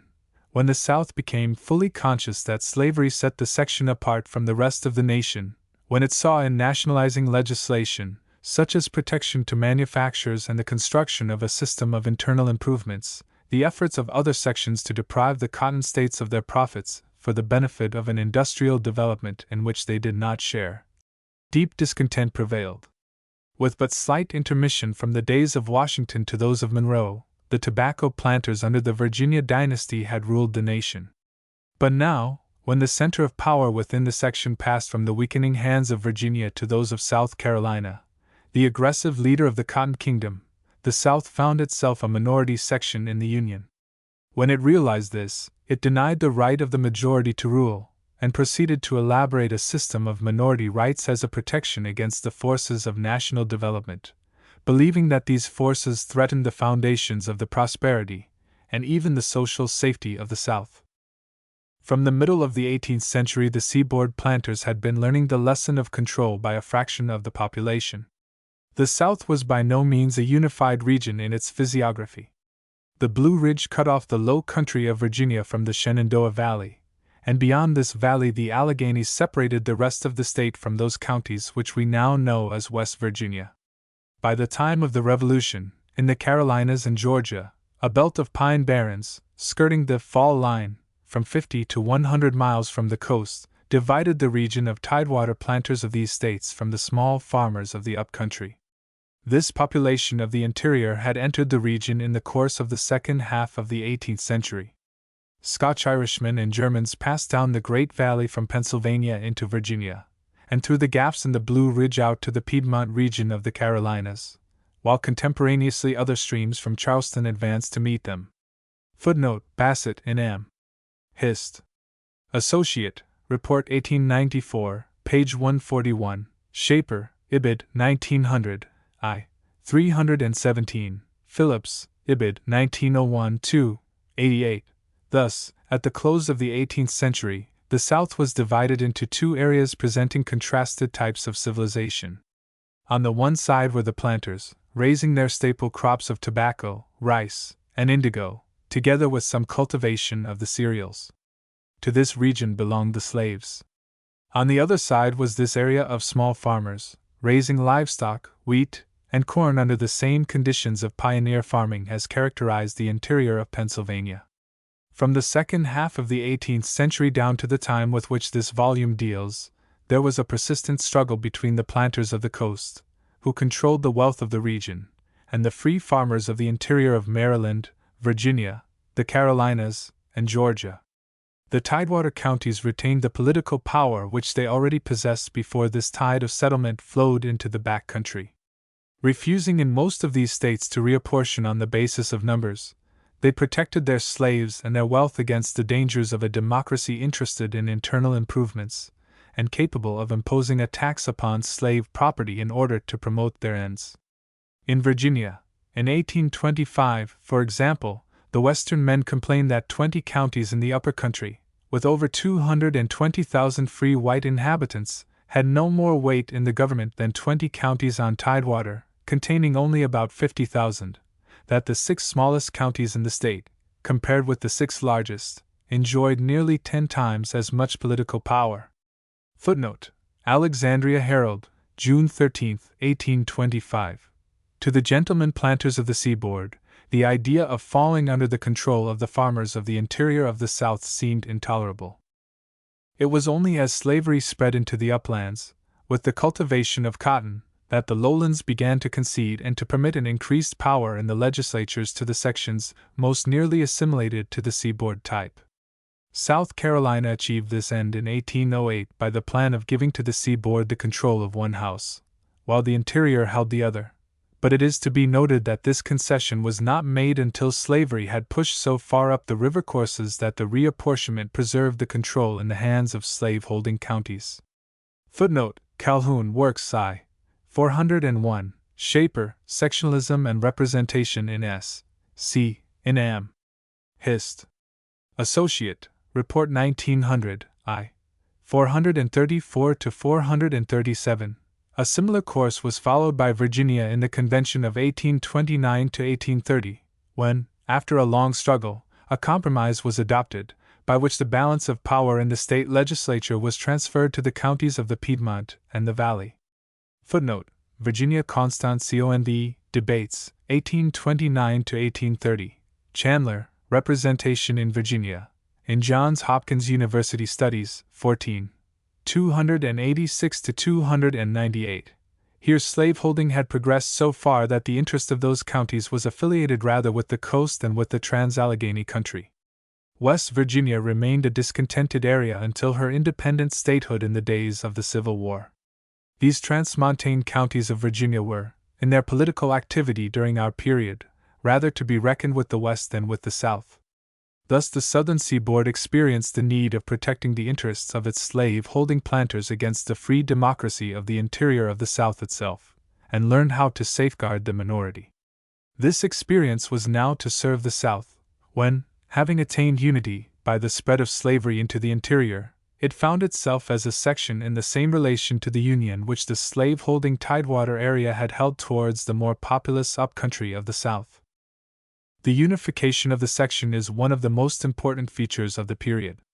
Not only had the South been divided into opposing areas, as we have seen, but even its population was far from homogeneous. By the period of this volume, however, English, French Huguenots, Scotch-Irish, and Germans had become assimilated into one people, and the Negroes, who in 1830 in the South Atlantic states numbered over 1.5 million in a white population of not much over 2 millions, were diffusing themselves throughout the area of the section except in West Virginia and the mountains. Contemporaneously, the pioneer farming type of the interior of the section was replaced by the planter type. Footnote: Niles Register, 21, 132, cf. page 55 below. As cotton planting and slave holding advanced into the interior counties of the old southern states, the free farmers were obliged either to change to the plantation economy and buy slaves, or to sell their lands and migrate. Large numbers of them, particularly in the Carolinas, were Quakers or Baptists, whose religious scruples combined with their agricultural habits to make this change obnoxious. This upland country, too distant from the seashore to permit a satisfactory market, was a hive from which pioneers earlier passed into Kentucky and Tennessee, until those states had become populous commonwealths. Now the exodus was increased by this later colonization. Footnote: see Chapter 5. Below. The Ohio was crossed, the Mississippi-Missouri ascended, and the streams that flowed to the Gulf were followed by movers away from the regions that were undergoing this social and economic reconstruction. This industrial revolution was effective in different degrees in the different states. Comparatively few of Virginia's slaves, which by 1830 numbered nearly 500,000, were found in her Trans-Allegheny counties, but the Shenandoah Valley was receiving slaves and changing to the plantation type. In North Carolina, the slave population of nearly 250,000, at the same date, had spread well into the interior, but cotton did not achieve the position there which it held farther south. The interior farmers worked small farms of wheat and corn, laboring side by side with their Negro slaves in the fields. Footnote: Bassett, Slavery in N.C. in Johns Hopkins University Studies, 17. 324-399.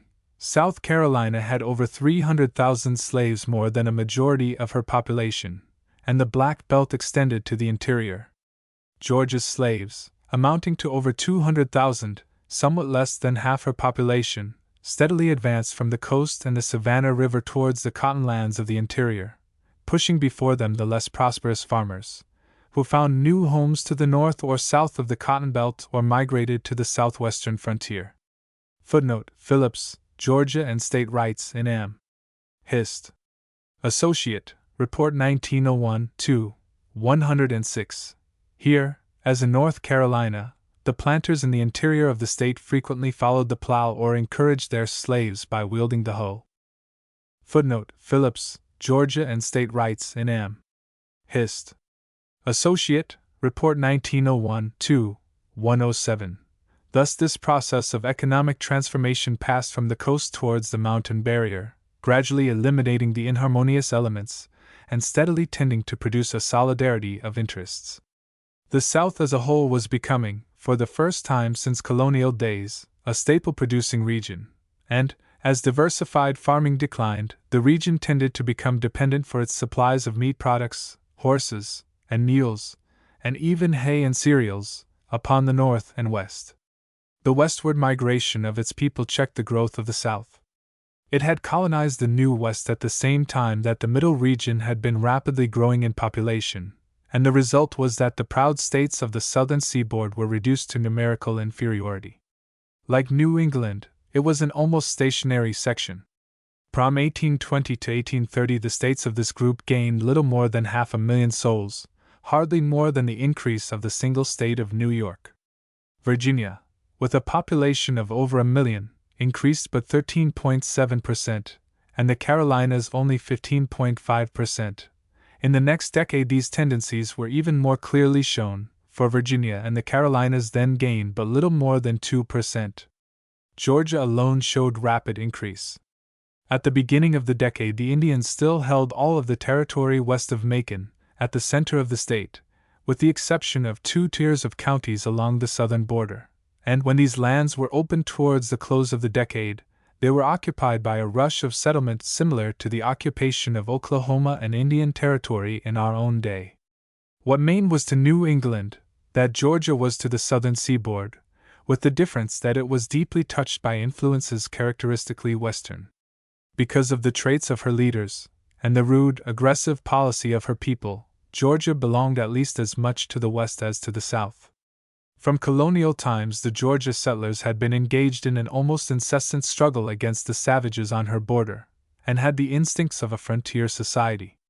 Footnote: Ibid 2, 88, Longstreet, Georgia Scenes, Gilmer, Sketches, Miss. Hist.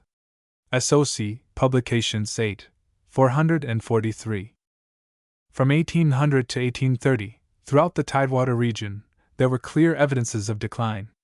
As the movement of capital and population towards the interior went on, wealth was drained from the coast, and as time passed, the competition of the fertile and low-priced lands of the Gulf Basin proved too strong for the outworn lands even of the interior of the South. Under the wasteful system of tobacco and cotton culture, without replenishment of the soil, the staple areas would, in any case, have declined in value. Even the corn and wheat lands were exhausted by unscientific farming. Footnote: Gooch, Prize Essay on Agriculture in Virginia, in Lynchburg, Virginian, July 4, 1833, Martin, Gazetteer of Virginia, 99, 100, writing in 1814 to Josiah Quincy, footnote: E. Quincy, Josiah Quincy, 353. John Randolph of Roanoke lamented the decline of the seaboard planters. He declared that the region was now sunk in obscurity. What enterprise or capital there was in the country had retired westward. Deer and wild turkeys were not so plentiful anywhere in Kentucky as near the site of the ancient Virginia capital, Williamsburg. In the Virginia Convention of 1829, Mr. Mercer estimated that in 1817 land values in Virginia aggregated $206 million, and Negroes averaged $300, while in 1829 the land values did not surpass 90 millions, and slaves had fallen in value to $150. Footnote: Virginia Constant Conv. Debates, 1829 to 1830, 178. Collins, Domestic Slave Trade, 26. In a speech in the Virginia House of Delegates, in 1832, Thomas Marshall, footnote: Collins, Domestic Slave Trade, 24, cited from Richmond Enquirer, February 2, 1832, asserted that the whole agricultural product of Virginia did not exceed in value the exports of 80 or 90 years before, when it contained not 1/6 of the population. In his judgment, The greater proportion of the larger plantations, with from 50 to 100 slaves, brought the proprietors into debt, and rarely did a plantation yield 1.5% profit on the capital. So great had become the depression that Randolph prophesied that the time was coming when the masters would run away from the slaves and be advertised by them in the public papers. Footnote: Collins, Domestic Slave Trade, 26. It was in this period that Thomas Jefferson fell into such financial embarrassments that he was obliged to request of the legislature of Virginia permission to dispose of property by lottery to pay his debts, and that a subscription was taken up to relieve his distress. Footnote: Randall, Jefferson, 3. 527-561. At the same time, Madison, having vainly tried to get a loan from the United States Bank, was forced to dispose of some of his lands and stocks. Footnote: Hunt, Madison, 380. And Monroe, at the close of his term of office, found himself financially ruined. He gave up Oak Hill and spent his declining years with his son-in-law in New York City. The old-time Tidewater mansions, where, in an earlier day, everybody kept open house, gradually fell into decay. Sad indeed was the spectacle of Virginia's ancient aristocracy. It had never been a luxurious society. The very wealthy planters, with vast cultivated estates and pretentious homes, were in the minority. For the most part, the houses were moderate frame structures, set at intervals of a mile or so apart, often in park-like grounds, with long avenues of trees. The plantation was a little world in itself. Here was made much of the clothing for the slaves, and the mistress of the plantation supervised the spinning and weaving. Leather was tanned on the place, and blacksmithing, woodworking, and other industries were carried on, often under the direction of white mechanics. The planter and his wife commonly had the care of the black families whom they possessed, looked after them when they were sick, saw to their daily rations, arranged marriages, and determined the daily tasks of the plantation. The abundant hospitality between neighbors gave opportunity for social cultivation, and politics was a favorite subject of conversation. The leading planters served as justices of the peace, but they were not dependent for their selection upon the popular vote. Appointed by the governor on nomination of the court itself, they constituted a kind of close corporation, exercising local judicial, legislative, and executive functions. The sheriff was appointed by the governor from 3 justices of the peace recommended by the court, and the court itself appointed the county clerk. Thus the county government of Virginia was distinctly aristocratic. County court days served as an opportunity for bringing together the freeholders, who included not only the larger planters, but the small farmers and the poor whites, hangers-on of the greater plantations. Almost no large cities were found in Virginia. The courthouse was hardly more than a meeting place for the rural population. Here farmers exchanged their goods, traded horses, often fought, and listened to the stump speeches of the orators. Footnote: Johnson, Robert Louis Dabney, 14-24, Smeady's, A Southern Planter, 34-37. Such were, in the main, the characteristics of that homespun plantation aristocracy which, through the Virginia dynasty, had ruled the nation in the days of Washington, Jefferson, Madison, and Monroe. As their lands declined in value, they naturally sought for an explanation and a remedy. Footnote: Randall, Jefferson 3, 532. The explanation was found most commonly in the charge that the protective tariff was destroying the prosperity of the South, and in reaction they turned to demand the old days of Jeffersonian rural simplicity, under the guardianship of state rights and a strict construction of the Constitution. Madison in vain laid the fall in land values in Virginia to the uncertainty and low prices of the crops, to the quantity of land thrown on the market, and the attractions of the cheaper and better lands beyond the mountains. Footnote: Madison, Writings, edition of 1865, 3, 614.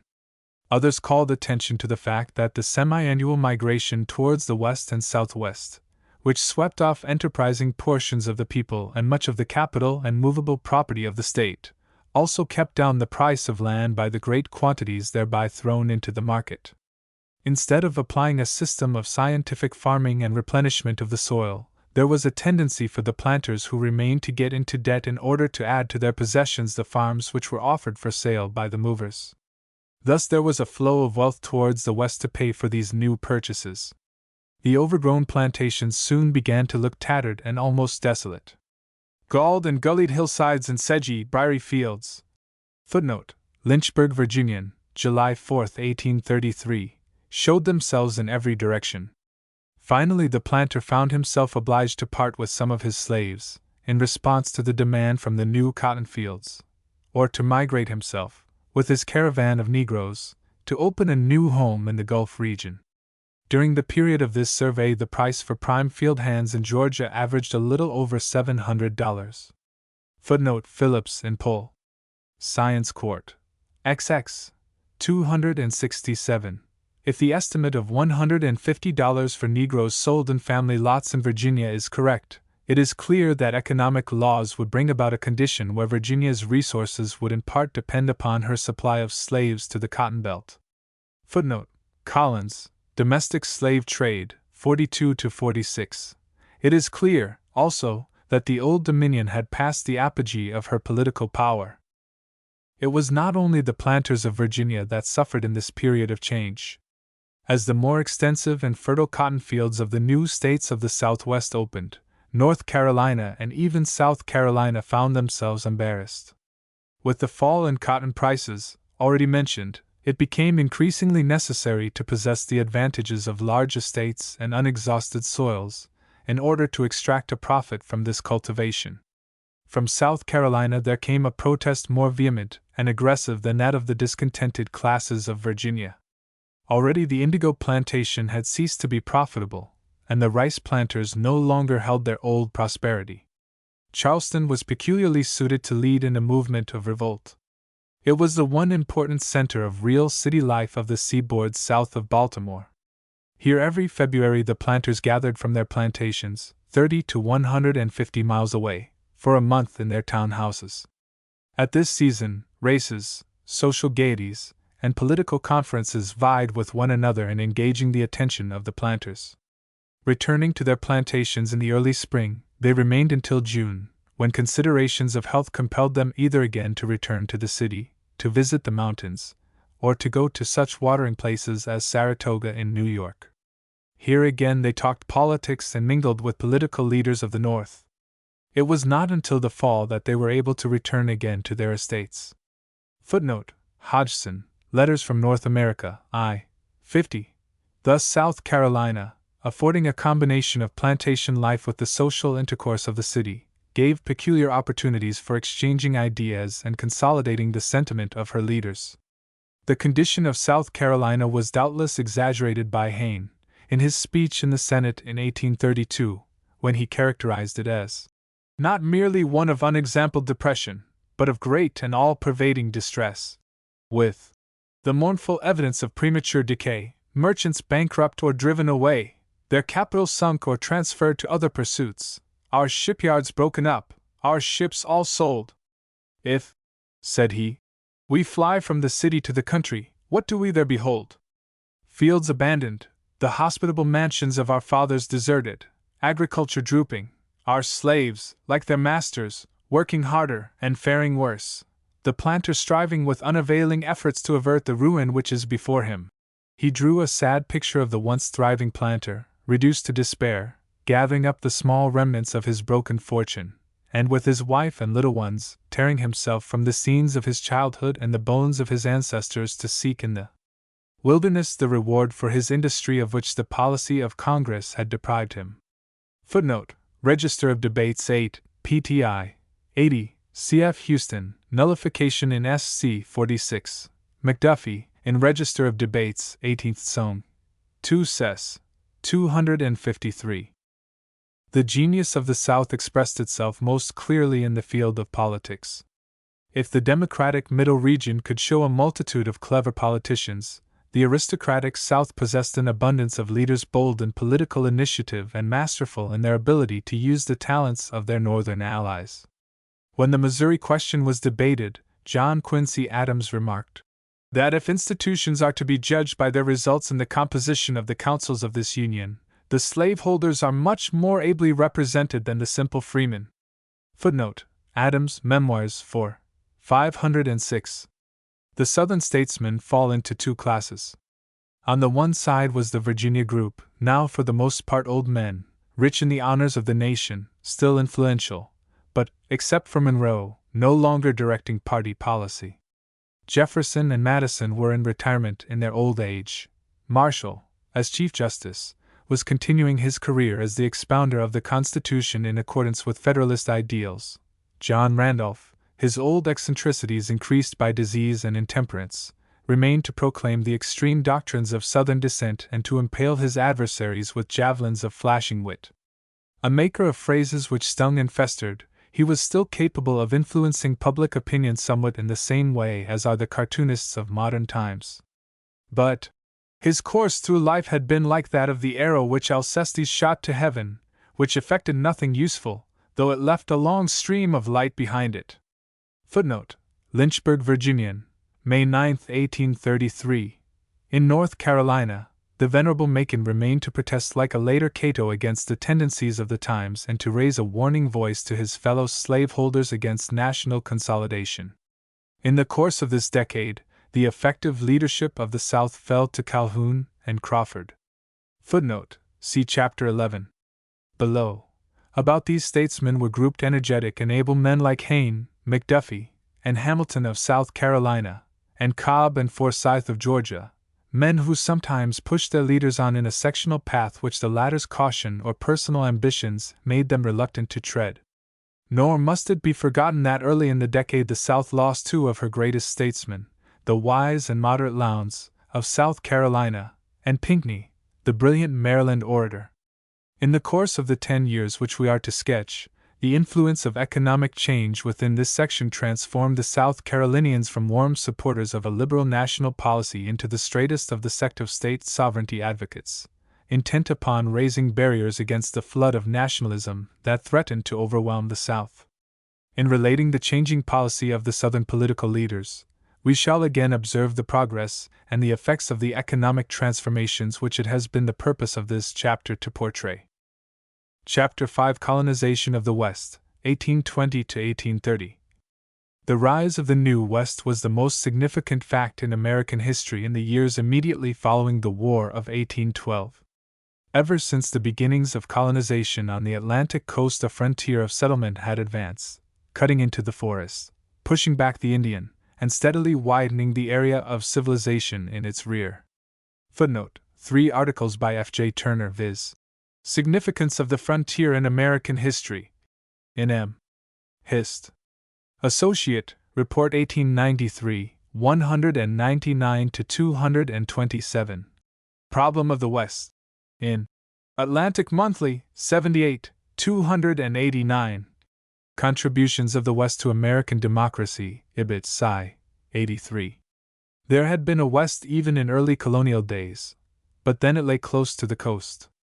By the middle of the 18th century, the West was to be found beyond tidewater, advancing towards the Allegheny Mountains. When this barrier was crossed and the lands on the other side of the mountains were won, in the days of the Revolution, a new and greater West, more influential on the nation's destiny, was created. Footnote: Howard, Preliminaries of Revolution, Chapter 13, Van Tyne M. Revolution, Chapter 15, McLaughlin, Confederation and Constitution, Chapter 8. M. Nation 8, 9x. The men of the Western Waters, or the Western World, as they loved to call themselves, developed under conditions of separation from the older settlements and from Europe. The lands, practically free, in this vast area not only attracted the settler, but furnished opportunity for all men to hew out their own careers. The wilderness ever opened a gate of escape to the poor, the discontented, and the oppressed. If social conditions tended to crystallize in the East, beyond the Alleghenies there was freedom. Grappling with new problems, under these conditions, the society that spread into this region developed inventiveness and resourcefulness. The restraints of custom were broken, and new activities, new lines of growth, new institutions were produced. Mr. Bryce has well declared that the West is the most American part of America. What Europe is to Asia, what England is to the rest of Europe, what America is to England, that the Western states and territories are to the Atlantic states. Footnote: Bryce, American Commonwealth, edition of 1895, 2, 830. The American spirit, the traits that have come to be recognized as the most characteristic, was developed in the new commonwealths that sprang into life beyond the seaboard. In these new Western lands, Americans achieved a boldness of conception of the country's destiny and democracy. The ideal of the West was its emphasis upon the worth and possibilities of the common man, its belief in the right of every man to rise to the full measure of his own nature, under conditions of social mobility. Western democracy was no theorist's dream. It came, stark and strong and full of life, from the American forest. Footnote: P. J. Turner. Contributions of the West to American Democracy. In Atlantic Monthly, XCL 83 and The Middle West, in International Monthly for 794. The time had now come when this section was to make itself felt as a dominant force in American life. Already it had shown its influence upon the older sections. By its competition, by its attractions for settlers, it reacted on the East and gave added impulse to the democratic movement in New England and New York. The struggle of Baltimore, New York City, and Philadelphia for the rising commerce of the interior was a potent factor in the development of the Middle region. In the South, the spread of the cotton plant and the new form which slavery took were phases of the westward movement of the plantation. The discontent of the Old South is partly explained by the migration of her citizens to the West and by the competition of her colonists in the lands beyond the Alleghanies. The future of the South lay in its affiliation to the cotton kingdom of the lower states which were rising on the plains of the Gulf of Mexico. Rightly to understand the power which the new West was to exert upon the economic and political life of the nation in the years between 1820 and 1830, it is necessary to consider somewhat fully the statistics of growth in Western population and industry. The Western states ranked with the Middle region and the South in respect to population. Between 1812 and 1821, 6 new Western commonwealths were added to the Union: Louisiana, 1812, Indiana, 1816, Mississippi, 1817, Illinois, 1818, Alabama, 1819, and Missouri, 1821. In the decade from 1820 to 1830, these states, with their older sisters, Kentucky, Tennessee, and Ohio, increased their population from 2,217,000 to nearly 3,700,000, a gain of about 1.5 million in the decade. The percentages of increase in these new communities tell a striking story.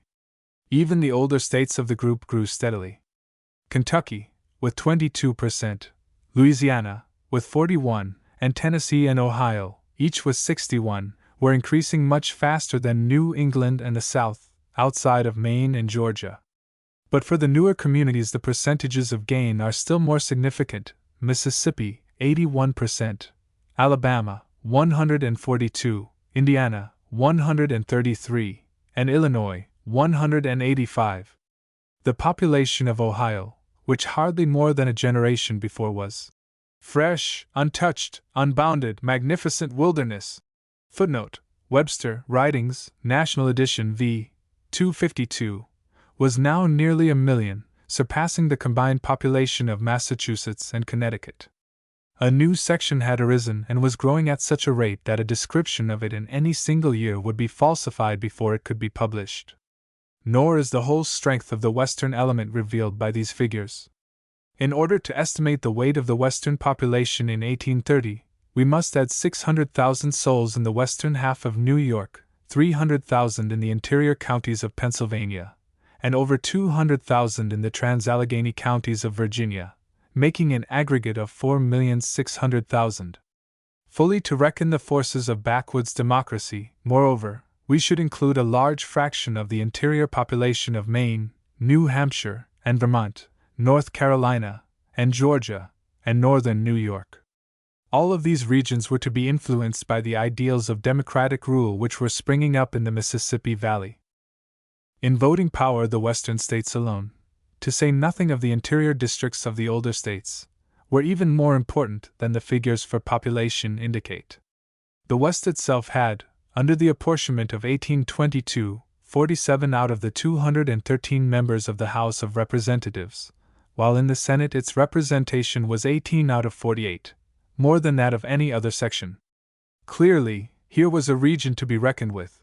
Its economic interests, its ideals, and its political leaders were certain to have a powerful, if not a controlling, voice in the councils of the nation.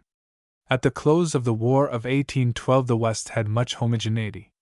Parts of Kentucky, Tennessee, and Ohio had been settled so many years that they no longer presented typical Western conditions, but in most of its area the West then was occupied by pioneer farmers and stock raisers, eking out their larder and getting peltries by hunting, and raising only a small surplus for market.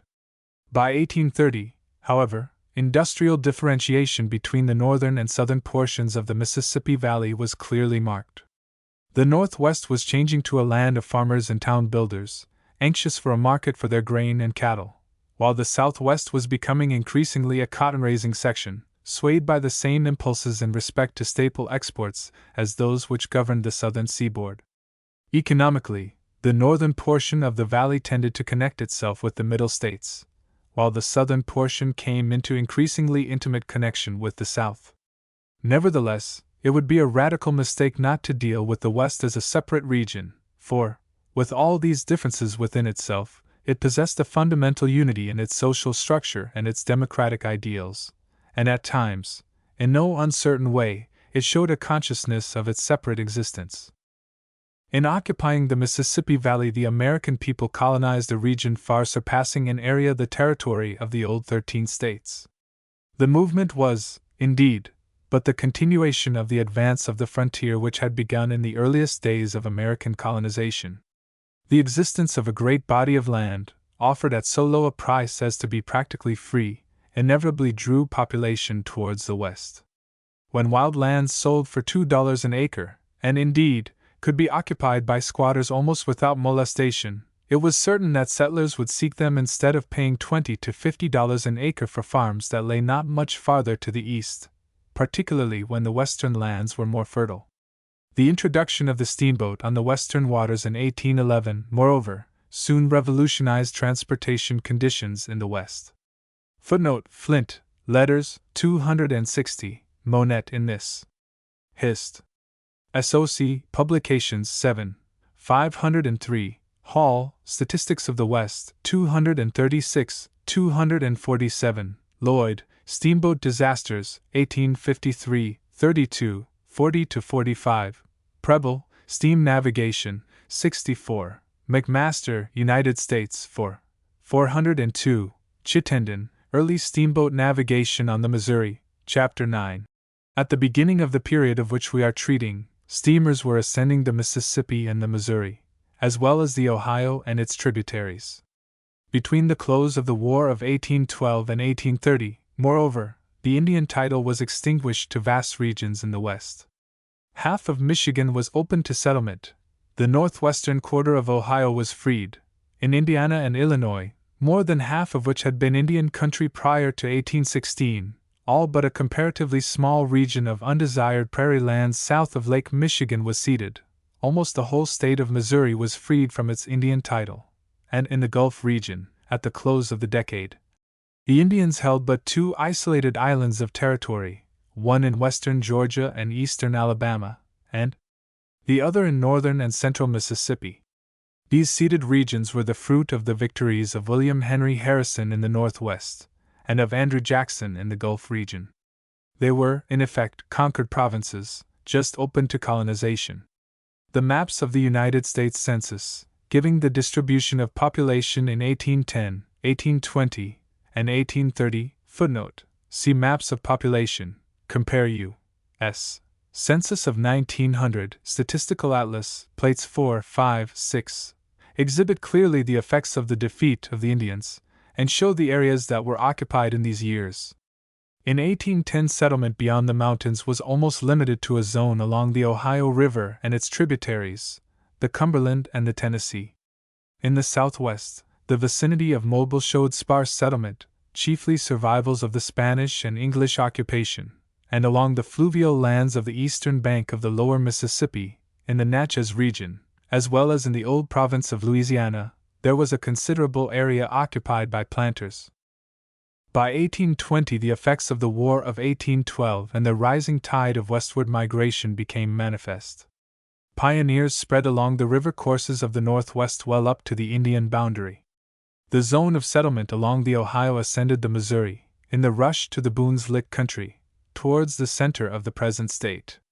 From the settlements of Middle Tennessee, a pioneer farming area reached southward to connect with the settlements of Mobile, and the latter became conterminous with those of the lower Mississippi.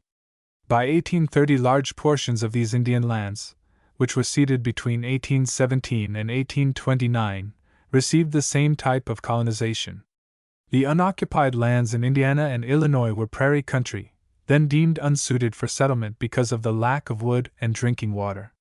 It was the hardwoods that had been taken up in the Northwest, and for the most part, the tracts a little back from the unhealthful bottomlands, but in close proximity to the rivers, which were the only means of transportation before the building of good roads. A new island of settlement appeared in the northwestern portion of Illinois and the adjacent regions of Wisconsin and Iowa, due to the opening of the lead mines.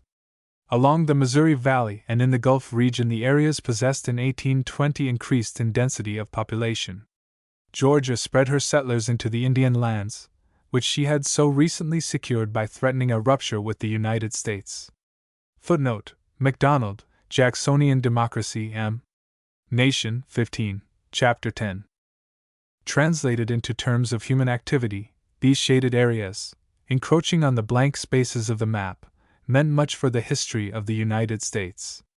Even in the Northwest, which we shall first describe, they represent, in the main, the migration of Southern people. New England, after the distress following the War of 1812 and the hard winter of 1816 to 1817, had sent many settlers into western New York and Ohio. The Western Reserve had increased in population by the immigration of Connecticut people.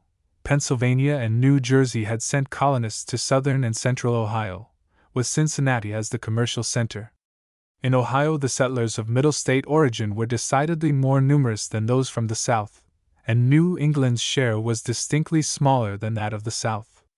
In the Ohio legislature in 1822 there were 38 members of Middle State birth, 33 of Southern, including Kentucky, and 25 of New England.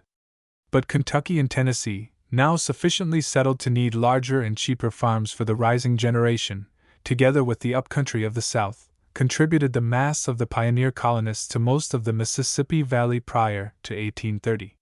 Footnote: C. for Ohio, Niles Register, 21, 368, leg. Session of 1822, and Nat.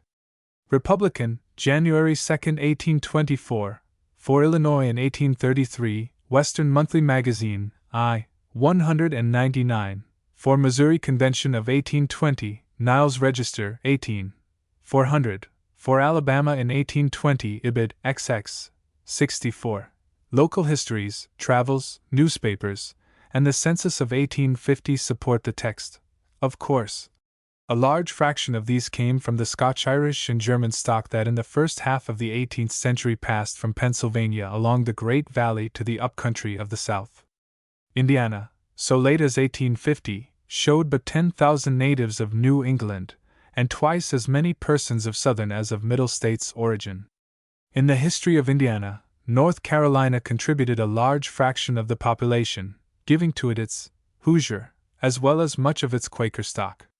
Illinois in this period had but a sprinkling of New Englanders, engaged in business in the little towns. The Southern stock, including settlers from Kentucky and Tennessee, was the preponderant class. The Illinois legislature for 1833 contained 58 from the South, including Kentucky and Tennessee, 19 from the Middle States, and only 4 from New England.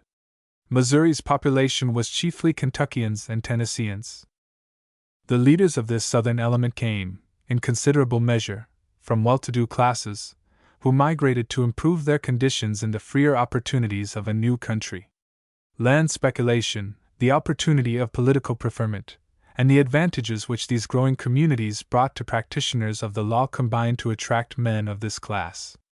Many of them, as we shall see, brought their slaves with them, under the systems of indenture which made this possible. Missouri, especially, was sought by planters with their slaves. But it was the poorer whites, the more democratic, non-slaveholding element of the South, which furnished the great bulk of the settlers north of the Ohio. Prior to the close of the decade, the same farmer type was in possession of large parts of the Gulf region, whither, through the whole of our period, the slave-holding planters came in increasing numbers. Two of the families which left Kentucky for the newer country in these years will illustrate the movement. The Lincoln family, footnote, Tarbell, Lincoln, I, chaps, 1-4, Herndon, Lincoln, I, chaps, 1-4, Nicolay and Hay, Lincoln, I, chaps, 1-3, had reached that state by migration from the north with the stream of backwoodsmen which bore along with it the Calhouns and the Boones. Abraham Lincoln was born in a hilly, barren portion of Kentucky in 1809.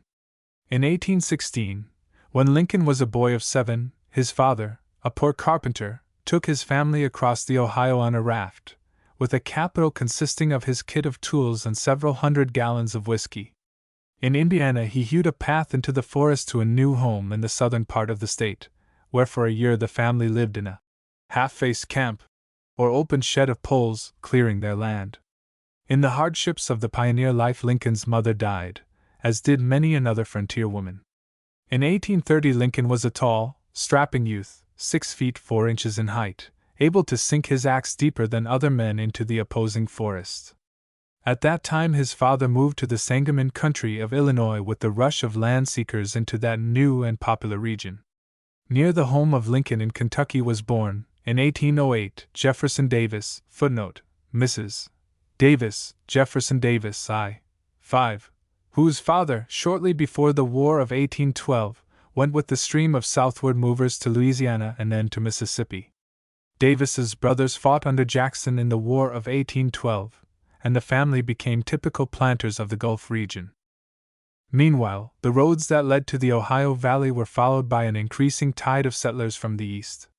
Old America seems to be breaking up and moving westward, wrote Morris Birkbeck in 1817, as he passed on the national road through Pennsylvania.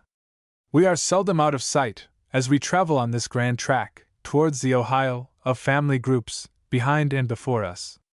A small wagon, so light that you might almost carry it, yet strong enough to bear a good load of bedding, utensils and provisions, and a swarm of young citizens, and to sustain marvelous shocks in its passage over these rocky heights, with 2 small horses, sometimes a cow or 2, comprises their all, excepting a little store of hard-earned cash for the land office of the district, where they may obtain a title for as many acres as they possess $50, being 1/4 of the purchase. Money. The wagon has a tilt, or cover, made of a sheet, or perhaps a blanket. The family are seen before, behind, or within the vehicle, according to the road or the weather, or perhaps the spirits of the party. A cart and single horse frequently affords the means of transfer, sometimes a horse and pack saddle. Often the back of the poor pilgrim bears all his effects, and his wife follows, naked-footed, bending under the hopes of the family. Footnote, Birkbeck, Notes on a Journey from Virginia to Ill. 25-26. The Southerners who came by land along the many bad roads through Tennessee and Kentucky usually traveled with heavy, long-bodied wagons, drawn by 4 or 6 horses. Footnote, Hist. of Grundy County, Illinois, 149. These family groups, crowding roads and fords, marching towards the sunset, with the canvas-covered wagon, ancestor of the prairie schooner of the later times, were typical of the overland migration. The poorer classes traveled on foot, sometimes carrying their entire effects in a cart drawn by themselves. Footnote, Niles Register, 21, 320. Those of more means took horses, cattle, and sheep, and sometimes sent their household goods by wagon or by steamboat up the Mississippi. Footnote, Howells, Life in Ohio, 1813-1840, 86, Jones, Illinois. And the West, 31. Hist. of Grundy County, Illinois, 149. The routes of travel to the western country were numerous. Footnote, see map, page 226. Prior to the opening of the Erie Canal, the New England element either passed along the Mohawk and the Genesee Turnpike to Lake Erie, or crossed the Hudson and followed the line of the Catskill Turnpike to the headwaters of the Allegheny, or, by way of Boston, took ship to New York, Philadelphia, or Baltimore, in order to follow a more southerly route. In Pennsylvania, the principal route was the old road which, in a general way, followed the line that Forbes had cut in the French and Indian War from Philadelphia to Pittsburgh by way of Lancaster and Bedford. By this time the road had been made a turnpike through a large portion of its course. From Baltimore the traveler followed a turnpike to Cumberland, on the Potomac, where began the old National Road across the mountains to Wheeling, on the Ohio, with branches leading to Pittsburgh. This became one of the great arteries of western migration and commerce, connecting, as it did at its eastern end, with the Shenandoah Valley, and thus affording access to the Ohio for large areas of Virginia. Other routes lay through the passes of the Alleghanies, easily reached from the divide between the waters of North Carolina and of West Virginia. Saluda Gap, in northwestern South Carolina, led the way to the Great Valley of eastern Tennessee. In Tennessee and Kentucky many routes passed to the Ohio in the region of Cincinnati or Louisville. When the settler arrived at the waters of the Ohio, he either took a steamboat or placed his possessions on a flatboat, or ark, and floated down the river to his destination. From the upper waters of the Allegheny many emigrants took advantage of the lumber rafts, which were constructed from the pine forests of southwestern New York, to float to the Ohio with themselves and their belongings. With the advent of the steamboat these older modes of navigation were, to a considerable extent, superseded. But navigation on the Great Lakes had not sufficiently advanced to afford opportunity for any considerable movement of settlement, by this route, beyond Lake Erie. In the course of the decade the cost of reaching the West varied greatly with the decrease in the transportation rates brought about by the competition of the Erie Canal, the improvement of the turnpikes, and the development of steamboat navigation. The expense of the long overland journey from New England, prior to the opening of the Erie Canal, made it extremely difficult for those without any capital to reach the West. The stage rates on the Pennsylvania Turnpike and the old National Road, prior to the opening of the Erie Canal, were about $5 or $6 a hundredweight from Philadelphia or Baltimore to the Ohio River. The individual was regarded as so much freight. Footnote: Evans, Pedestrians Tour, 145. To most of the movers, who drove their own teams and camped by the wayside, however, the actual expense was simply that of providing food for themselves and their horses on the road. The cost of moving by land a few years later is illustrated by the case of a Maryland family, consisting of 15 persons, of whom 5 were slaves. They traveled about 20 miles a day, with a 4-horse wagon, 300 miles, to Wheeling, at an expense of $75. Footnote: Niles Register, 48. 242. The expense of traveling by stage and steamboat from Philadelphia to St. Louis at the close of the decade was about $55 for one person, or by steamboat from New Orleans to St. Louis, $30, including food and lodging. For deck passage, without food or lodging, the charge was only $8. Footnote: Ill. Monthly Magazine 2, 53. In 1823 the cost of passage from Cincinnati to New Orleans by steamboat was $25. From New Orleans to Cincinnati, $50. Footnote: Niles Register, 25, 95. In the early 30s one could go from New Orleans to Pittsburgh, as cabin passenger, for from $35 to $45. Footnote: Emigrants and Travelers' Guide Through the Valley of the Mississippi, 341. Chapter 6: Social and Economic Development of the West, 1820 to 1830. Arrived at the nearest point to his destination on the Ohio, the emigrant either cut out a road to his new home or pushed up some tributary of that river in a keelboat. If he was one of the poorer classes, he became a squatter on the public lands, trusting to find in the profits of his farming the means of paying for his land.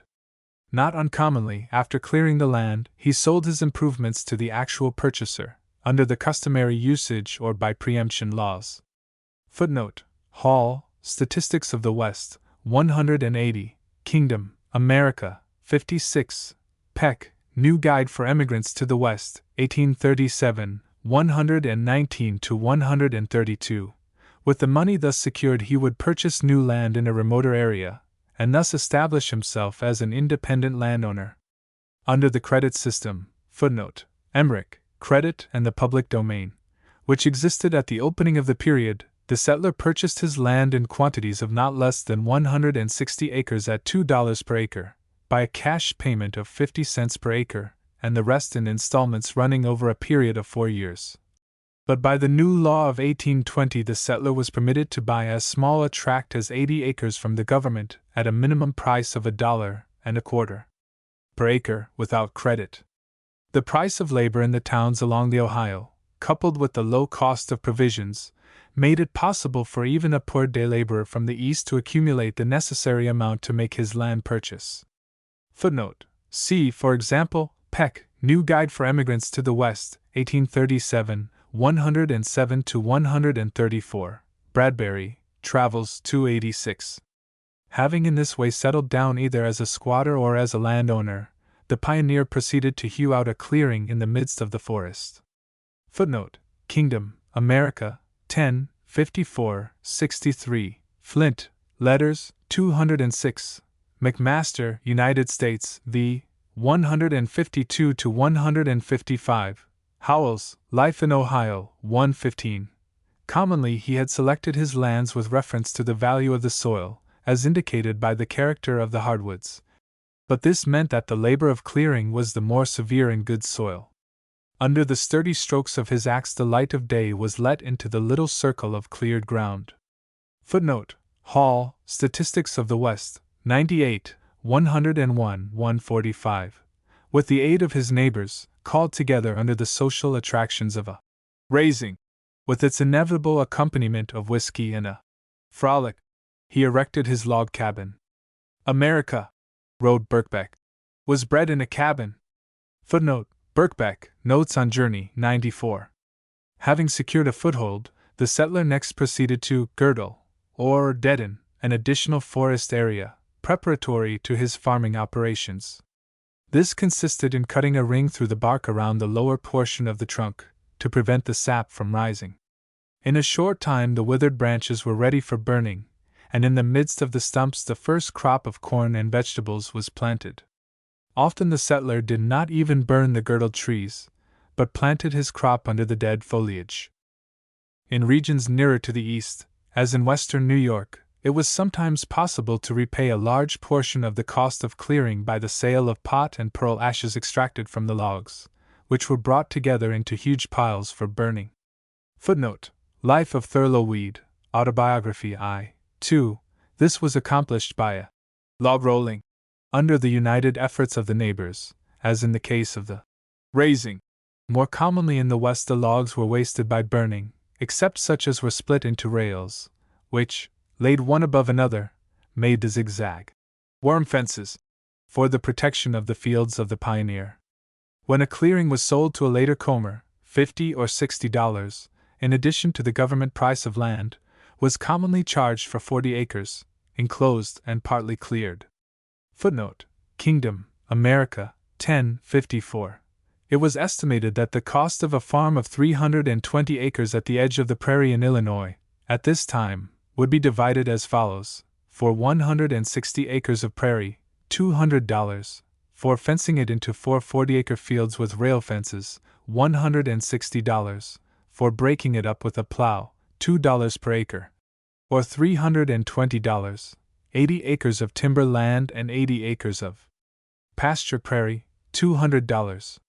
Thus, with cabins, stables, etc., it cost a little over $1,000 to secure an improved farm of 320 acres.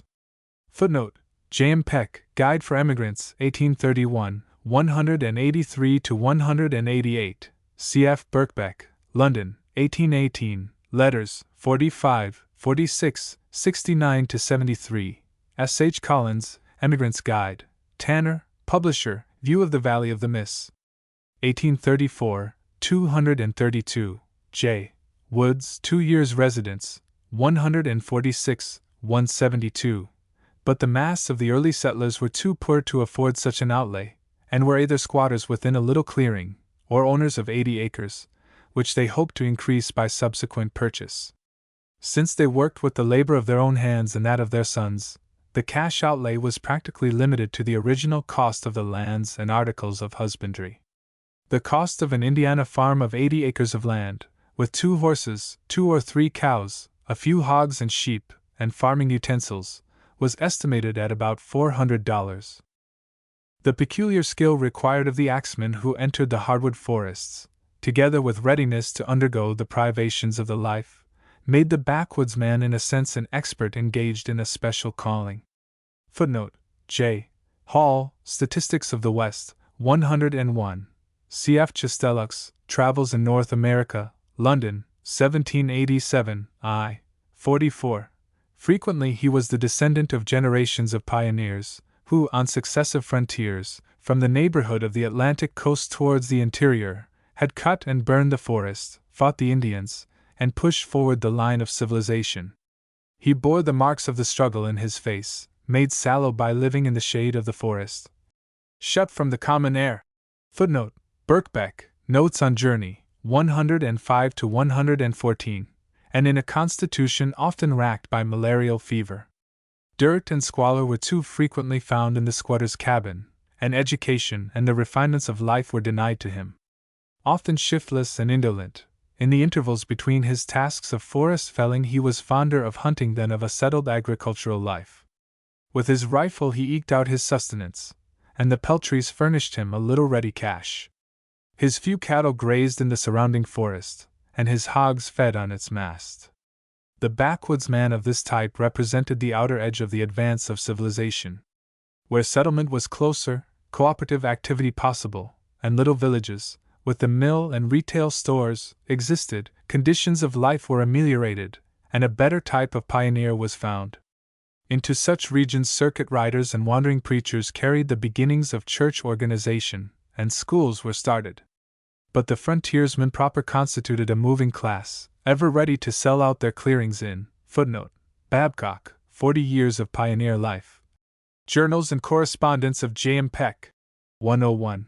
Order to press on to a new frontier, where game more abounded, soil was reported to be better, and where the forests furnished a welcome retreat from the uncongenial encroachments of civilization. If, however, he was thrifty and forehand, the backwoodsman remained on his clearing, improving his farm and sharing in the change from wilderness life. Behind the type of the backwoodsman came the type of the pioneer farmer. Equipped with a little capital, he often, as we have seen, purchased the clearing, and thus avoided some of the initial hardships of pioneer life. In the course of a few years, as sawmills were erected, frame houses took the place of the log cabins. The rough clearing, with its stumps, gave way to well-tilled fields.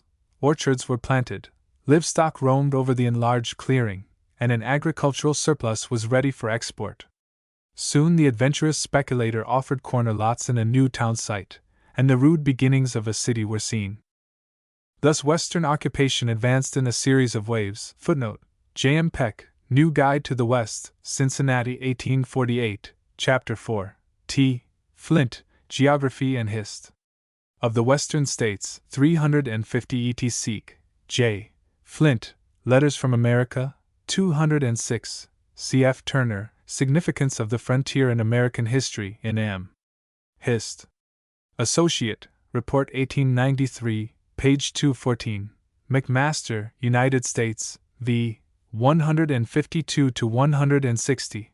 The Indian was sought by the fur trader. The fur trader was followed by the frontiersman, whose livestock exploited the natural grasses and the acorns of the forest. Next came the wave of primitive agriculture, followed by more intensive farming and city life. All the stages of social development went on under the eye of the traveler as he passed from the frontier towards the east. Such were the forces which were steadily pushing their way into the American wilderness, as they had pushed for generations. While thus the frontier folks spread north of the Ohio and up the Missouri, a different movement was in progress in the Gulf region of the West. In the beginning precisely the same type of occupation was to be seen. The poorer classes of southern emigrants cut out their clearings along rivers that flowed to the Gulf and to the lower Mississippi, and, with the opening of this decade, went in increasing numbers into Texas, where enterprising Americans secured concessions from the Mexican government. Footnote: Garrison, Texas, Chaps 13, 14, Wooten, Editor, Comprehensive Hist. of Texas I. Chaps. 8, 9, Texas State Hist. Associate, Quarterly, 7, 29, 289, Bugby. Texas Frontier. In Southern Hist. Associate Publications for 106. Almost all of the most recently occupied area was but thinly settled. It represented the movement of the backwoods man, with axe and rifle, advancing to the conquest of the forest. But closer to the old settlement some more highly developed agriculture was to be seen. Hodgson, in 1821, describes plantations in northern Alabama and land ceded by the Indians in 1818. Though settled less than 2 years, there were within a few miles 5 schools and 4 places of worship. One plantation had 100 acres in cotton and 110 in corn, although a year and a half before it was wilderness. Footnote: Hodgson, Letters from North M. I. 269. C. Riley, editor. Autobiography of Lincecum. In this. Hist. SOC, Publications 8. 443, for the wanderings of a Southern pioneer in the recently opened Indian lands of Georgia and the Southwest in these years. But while this population of log cabin pioneers was entering the Gulf Plains, caravans of slave-holding planters were advancing from the seaboard to the occupation of the cottonlands of the same region. As the free farmers of the interior had been replaced in the upland country of the South by the slave-holding planters, so now the frontiersmen of the Southwest were pushed back from the more fertile lands into the pine hills and barrens. Not only was the pioneer unable to refuse the higher price which was offered him for his clearing, but, in the competitive bidding of the public land sales, footnote, Northern Allah. Published by Smith and Deland, 249, Brown, Hist. Of Allah. 129 to 131. Brown, Lower South, 24 to 26. The wealthier planter secured the desirable soils. Social forces worked to the same end. When the pioneer invited his slave-holding neighbor to a raising, it grated on his sense of the fitness of things to have the guest appear with gloves, directing the gang of slaves which he contributed to the function. Footnote: Smedes, a Southern planter, 67. Little by little, therefore, the old pioneer life tended to retreat to the less desirable lands, leaving the slaveholder in possession of the rich buckshot soils that spread over central Alabama and Mississippi, and the fat alluvium that lined the eastern bank of the Mississippi. Even today, the counties of dense Negro population reveal the results of this movement of segregation. By the side of the picture of the advance of the pioneer farmer, bearing his household goods in his canvas-covered wagon to his new home across the Ohio, must therefore be placed the picture of the Southern planter crossing through the forests of western Georgia, Alabama, and Mississippi, or passing over the free state of Illinois to the Missouri Valley, in his family carriage, with servants, packs of hunting dogs, and a train of slaves, their nightly campfires lighting up the wilderness where so recently the Indian hunter had held possession. Footnote: Hodgson, Letters from North M. I. 138. Niles Register, 44. 222. Smedes, a Southern planter, 52 to 54. Flint, Geography and History of the Western States, 2. 350, 379. Bernhard, Duke of Saxe-Weimar, Travels 2. Chaps. 16, 17. But this new society had a characteristic Western flavor. The old patriarchal type of slavery along the seaboard was modified by the Western conditions in the midst of which the slave-holding interest was now lodged. Planters, as well as pioneer farmers, were exploiting the wilderness and building a new society under characteristic Western influences. Rude strength, a certain coarseness of life, and aggressiveness characterized this society, as it did the whole of the Mississippi Valley. Footnote: Baldwin, Flush Times in Allah. C.F. Gilmer, Sketches of Georgia, etc. Slavery furnished a new ingredient for Western forces to act upon. The system took on a more commercial tinge. The plantation had to be cleared and made profitable as a purely business enterprise. The slaves were purchased in considerable numbers from the older states instead of being inherited in the family. Slave dealers passed to the Southwest, with their coffles of Negroes brought from the outworn lands of the Old South. It was estimated in 1832 that Virginia annually exported 6,000 slaves for sale to other states. Footnote: Collins, Domestic Slave Trade, 50. An English traveler reported in 1823 that every year from 10 to 15,000 slaves were sold from the states of Delaware, Maryland, and Virginia, and sent to the South.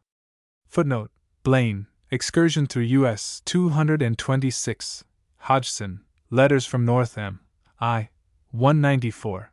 At the same time, illicit importation of slaves through New Orleans reached an amount estimated at from 10 to 15,000 a year. Footnote: Collins, Domestic Slave Trade, 44. It was not until the next decade that this incoming tide of slaves reached its height, but by 1830 it was clearly marked and was already transforming the Southwest. Mississippi doubled the number of her slaves in the decade, and Alabama nearly trebled hers.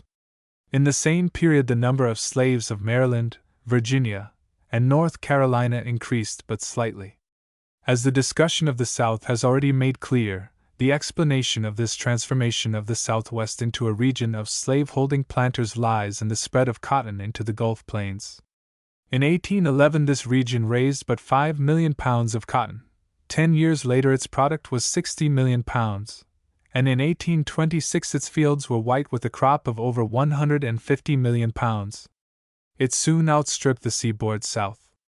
Alabama, which had practically no cotton crop in 1811, and only 10 million pounds in 1821, had in 1834 85 million pounds. Footnote: See Table of Cotton Crop, ND, page 47, a larger crop than either South Carolina or Georgia. Soon after 1830 the differences between the northern and southern portions of the Mississippi Valley were still further accentuated.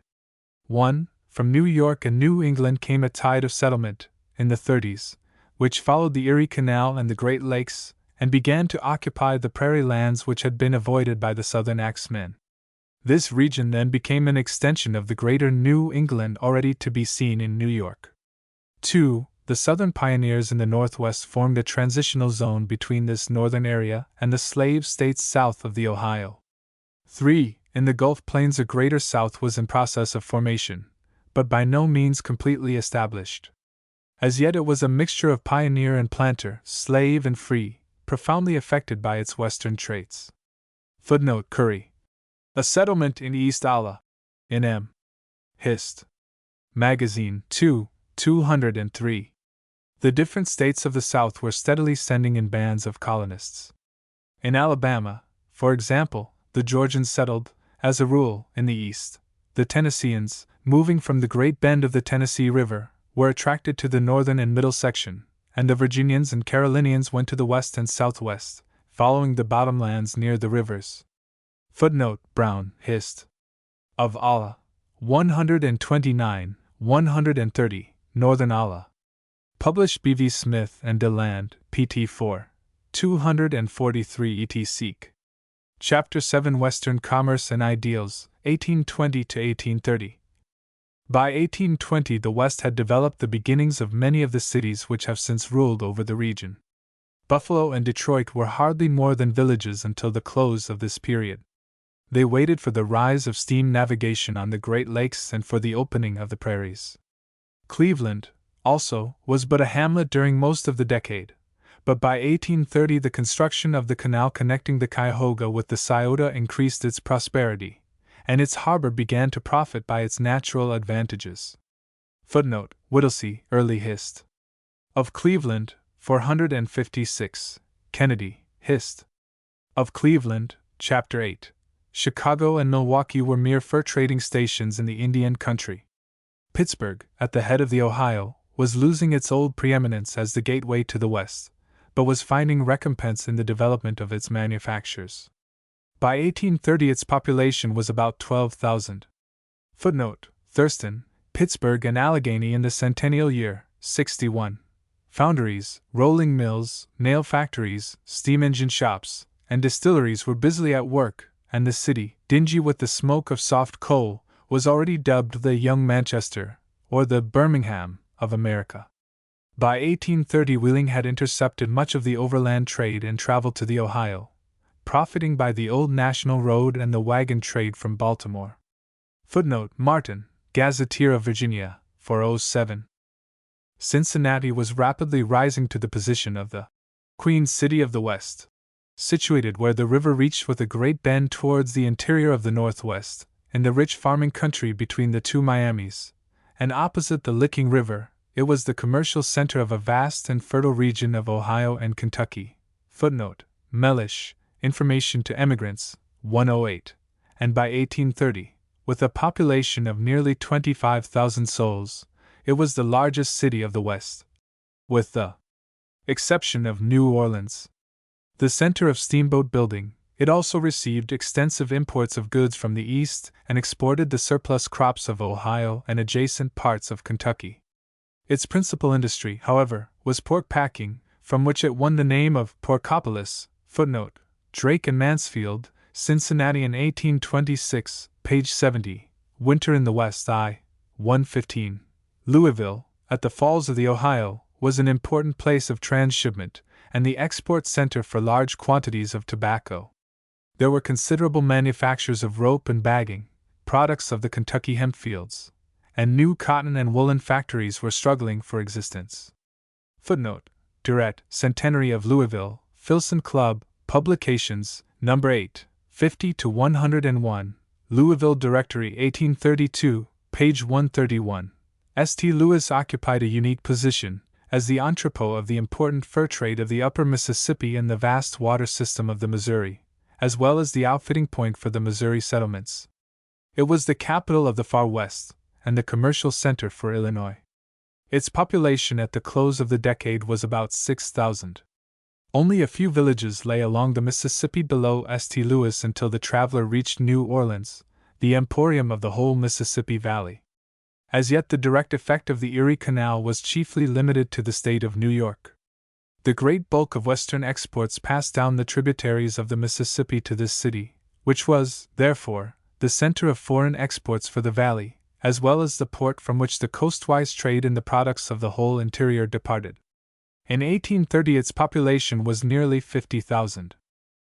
The rise of an agricultural surplus was transforming the West and preparing a new influence in the nation. It was this surplus and the demand for markets that developed the cities just mentioned. As they grew, the price of land in their neighborhood increased, roads radiated into the surrounding country, and farmers, whose crops had been almost worthless from the lack of transportation facilities, now found it possible to market their surplus at a small profit. While the West was thus learning the advantages of a home market, the extension of cotton and sugar cultivation in the South and Southwest gave it a new and valuable market. More and more, the planters came to rely upon the Northwest for their food supplies and for the mules and horses for their fields. Cotton became the engrossing interest of the plantation belt, and while the full effects of this differentiation of industry did not appear in the decade of this volume, the beginnings were already visible. Footnote: Calendar. Early Transportation and Banking Enterprises of the States. In Quarterly Journal of Econ. 17. 3-54. In 1835, Pitkin, footnote, Pitkin, Statistical View, 1835, 534, reckoned the value of the domestic and foreign exports of the interior as far in excess of the whole exports of the United States in 1790. Within 40 years, the development of the interior had brought about the economic independence of the United States. During most of the decade, the merchandise to supply the interior was brought laboriously across the mountains by the Pennsylvania turnpikes and the old National Road, or, in the case of especially heavy freight, was carried along the Atlantic coast into the Gulf and up the Mississippi and Ohio by steamboats. The cost of transportation in the wagon trade from Philadelphia to Pittsburgh and Baltimore to Wheeling placed a heavy tax upon the consumer. Footnote: Niles Register, XX. 180. In 1817, the freight charge from Philadelphia to Pittsburgh was sometimes as high as $7 to $10 a hundredweight. A few years later, it became from $4 to $6, and in 1823 it had fallen to $3. It took a month to wagon merchandise from Baltimore to Central Ohio. Transportation companies, running 4-horse freight wagons, conducted a regular business on these turnpikes between the eastern and western states. In 1820, over 3,000 wagons ran between Philadelphia and Pittsburgh, transporting merchandise valued at about $18 million annually. Footnote: Birkbeck, Journey from Virginia, 128, Ogden, Letters from the West 8, Cobbett, years residence, 337, Evans, pedestrious tour, 145, Philadelphia in 1824, 45, Seawright, Old Pike, 107, 112, Mills, Treatise on Inland Navigation, 1820, 89, 90, 93, 95 to 97, Journal of Politics Econ, 8, 36. The construction of the National Road reduced freight rates to nearly one-half what they were at the close of the War of 1812, and the introduction of steam navigation from New Orleans up the Mississippi cut water rates by that route to one-third of the former charge. Footnote: Annals of Somme, 18 Somme, ISS, I. 991, cf. Farren, Sketches, 260, Niles Register, 25, 95, Cincinnati Christian Journal, July 27, 1830. Nevertheless, there was a crying need for internal improvements, and particularly for canals, to provide an outlet for the increasing products of the West.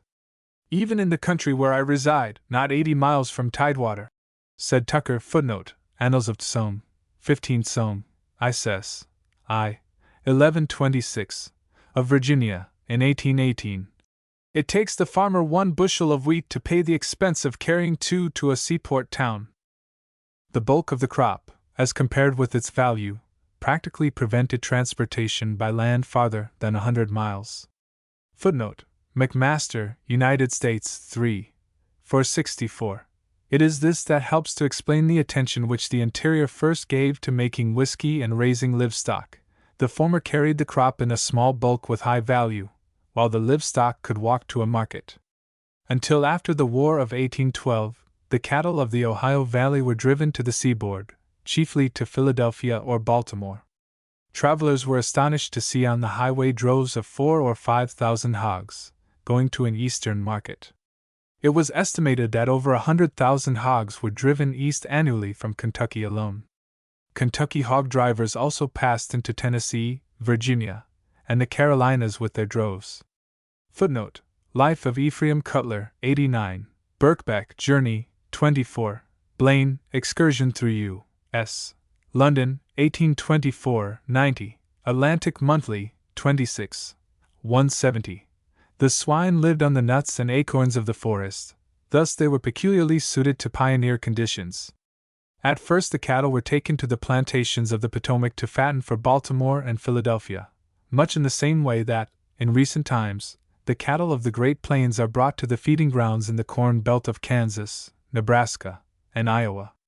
Footnote: Michaud, Travels, 191. Palmer, Journal of Travels, 36. Towards the close of the decade, however, the feeding grounds shifted into Ohio, and the pork packing industry, as we have seen, found its center at Cincinnati. Footnote: Hall, Statistics of the West, 1836, 145-147. The most important source of supply for the hams and bacon and salt pork which passed down the Mississippi to furnish a large share of the plantation food. From Kentucky and the rest of the Ohio Valley, droves of mules and horses passed through the Tennessee Valley to the south to supply the plantations. Statistics at Cumberland Gap for 1828 gave the value of livestock passing the turnpike gate there at $1,167,000. Footnote: Emigrants and Travelers' Guide to the West, 1834, 194. Senator Hayne, of South Carolina, declared that in 1824 the South was supplied from the West, through Saluda Gap, with livestock, horses, cattle, and hogs to the amount of over $1 million a year. Footnote: Speech in Senate in 1832, Register of Debates in Somme, 8, PTI, 80, cf. Annals of Somme, 18 Somme, ISS, I. 1411. But the outlet from the west over the roads to the east and south was but a subordinate element in the internal commerce. Down the Mississippi floated a multitude of heavily freighted craft, lumber rafts from the Allegheny, the old-time arks, with cattle, flour, and bacon, hayboats, keelboats, and skiffs, all mingled with the steamboats which plied the western waters. Footnote: Flint, Recollections of the Last 10 Years, 101 to 110, E.S. Thomas, Reminiscences I. 290 to 293, Hall, Statistics of the West, 1836, 236. Howells, Life in Ohio, 85. Schultz, Travels, 129. Holbert, Historic Highways, 9. Chaps 3, 4. V. Flatboatmen, raftsmen, and deckhands constituted a turbulent and reckless population, living on the country through which they passed, fighting and drinking in true half-horse, half-alligator style.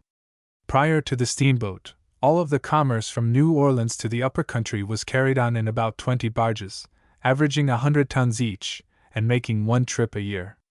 Although the steamboat did not drive out the other craft, it revolutionized the commerce of the river. Whereas it had taken the keelboats 30 to 40 days to descend from Louisville to New Orleans, and about 90 days to ascend the 1,500 miles of navigation by poling and warping upstream, the steamboat had shortened the time, by 1822, to 7 days down and 16 days up. Footnote: Annals of Tson, 17 Gong, 2 Ses, 407, McMaster, United States, v. 166, National Gazette, September 26, 1823, List of steamboats, rates of passage, estimate of products, Blaine, Excursion through the U.S., 119, Niles Register, 25, 95. As the steamboats ascended the various tributaries of the Mississippi to gather the products of the growing West, the pioneers came more and more to realize the importance of the invention. They resented the idea of the monopoly which Poulton and Livingston wished to enforce prior to the decision of Chief Justice Marshall, in the case of Gibbons versus Ogden, a decision of vital interest to the whole interior. Footnote: Thomas, Travels Through the Western Country, 62, Alexandria Herald, June 23, 1817. They saw in the steamboat a symbol of their own development. A writer in the Western Monthly Review, footnote: Timothy Flint's Western Monthly Review, May, 1827, I. 25. William Bullock, Sketch of a Journey, 132, unconsciously expressed the very spirit of the self-contented, hustling, materialistic West in these words: An Atlantic CID, who talks of us under the name of backwoods men, would not believe that such fairy structures of oriental gorgeousness and splendor, as the Washington, the Florida, the Walk in the Water, the Lady of the Lake, etc., had ever existed in the imaginative brain of a romancer, much less that they were actually in existence, rushing down the Mississippi, as on the wings of the wind, or plowing up between the forests, and walking against a mighty current as things of life, bearing speculators, merchants, dandies, fine ladies, everything real, and everything affected, in the form of humanity, with pianos, and stocks of novels, and cards, and dice, and flirting, and love-making, and drinking, and champagne, and on the deck perhaps 300 fellows, who have seen alligators, and neither fear whiskey, nor gunpowder. A steamboat, coming from New Orleans, brings to the remotest villages of our streams, and the very doors of the cabins, a little Paris, a section of Broadway, or a slice of Philadelphia, to ferment in the minds of our young people the innate propensity for fashions and finery. Within a day's journey of U.S., 3 distinct canals are in respectable progress towards completion. Cincinnati will soon be the center of the celestial empire, as the Chinese say, and instead of encountering the storms, the seasickness, and dangers of a passage from the Gulf of Mexico to the Atlantic, whenever the Erie Canal shall be completed, the opulent southern planters will take their families, their dogs and parrots, through a world of forests, from New Orleans to New York, giving us a call by the way. When they are more acquainted with us, their voyage will often terminate here. By 1830, the produce which reached New Orleans from the Mississippi Valley amounted to about $26 million. Footnote: Quarterly Journal of Economics, 17, 20, Pitkin, Statistical View, edition of 1835, 534 to 536. In 1822, $3 million worth of goods was estimated to have passed the Falls of the Ohio on the way to market, representing much of the surplus of the Ohio Valley.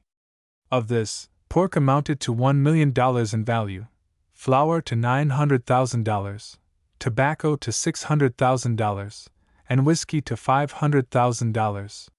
Footnote: National Republican, March 7, 1823, cf. National Gazette, September 26, 1823. Blaine, Excursion Through the U.S. 119. The inventory of products reveals the Mississippi Valley as a vast colonial society, producing the raw materials of a simple and primitive agriculture. The beginnings of manufacture in the cities, however, promised to bring about a movement for industrial independence in the West. In spite of evidences of growing wealth, there was such a decline in agricultural prices that, for the farmer who did not live on the highways of commerce, it was almost unprofitable to raise wheat for the market. An Ohio pioneer of this time relates that at the beginning of the decade 50 cents a bushel was a great price for wheat at the river, and as 2 horses and a man were required for 4 days to make the journey of 35 miles to the Ohio, in good weather, with 35 or 40 bushels of wheat, and a great deal longer if the roads were bad, it was not to be expected that the farmer could realize more than 25 cents in cash for it. But there was no sale for it in cash. The nominal price for it in trade was usually 30 cents. Footnote: Howell's Life in Ohio, 138. C. M. Culloch, Commercial Dictionary, I. 683,684. Hazard, U.S. Commercial and Statistical Register, I. 251. O'Reilly, Sketches of Rochester, 362. When wheat brought 25 cents a bushel in Illinois in 1825, it sold at over 80 cents in Petersburg, Virginia, and flour was $6 a barrel at Charleston, South Carolina. Footnote: Niles Register, 29, 165. These are the economic conditions that assist in understanding the political attitude of Western leaders like Henry Clay and Andrew Jackson. The cry of the East for protection to infant industries was swelled by the little cities of the West, and the demand for a home market found its strongest support beyond the Alleghenies.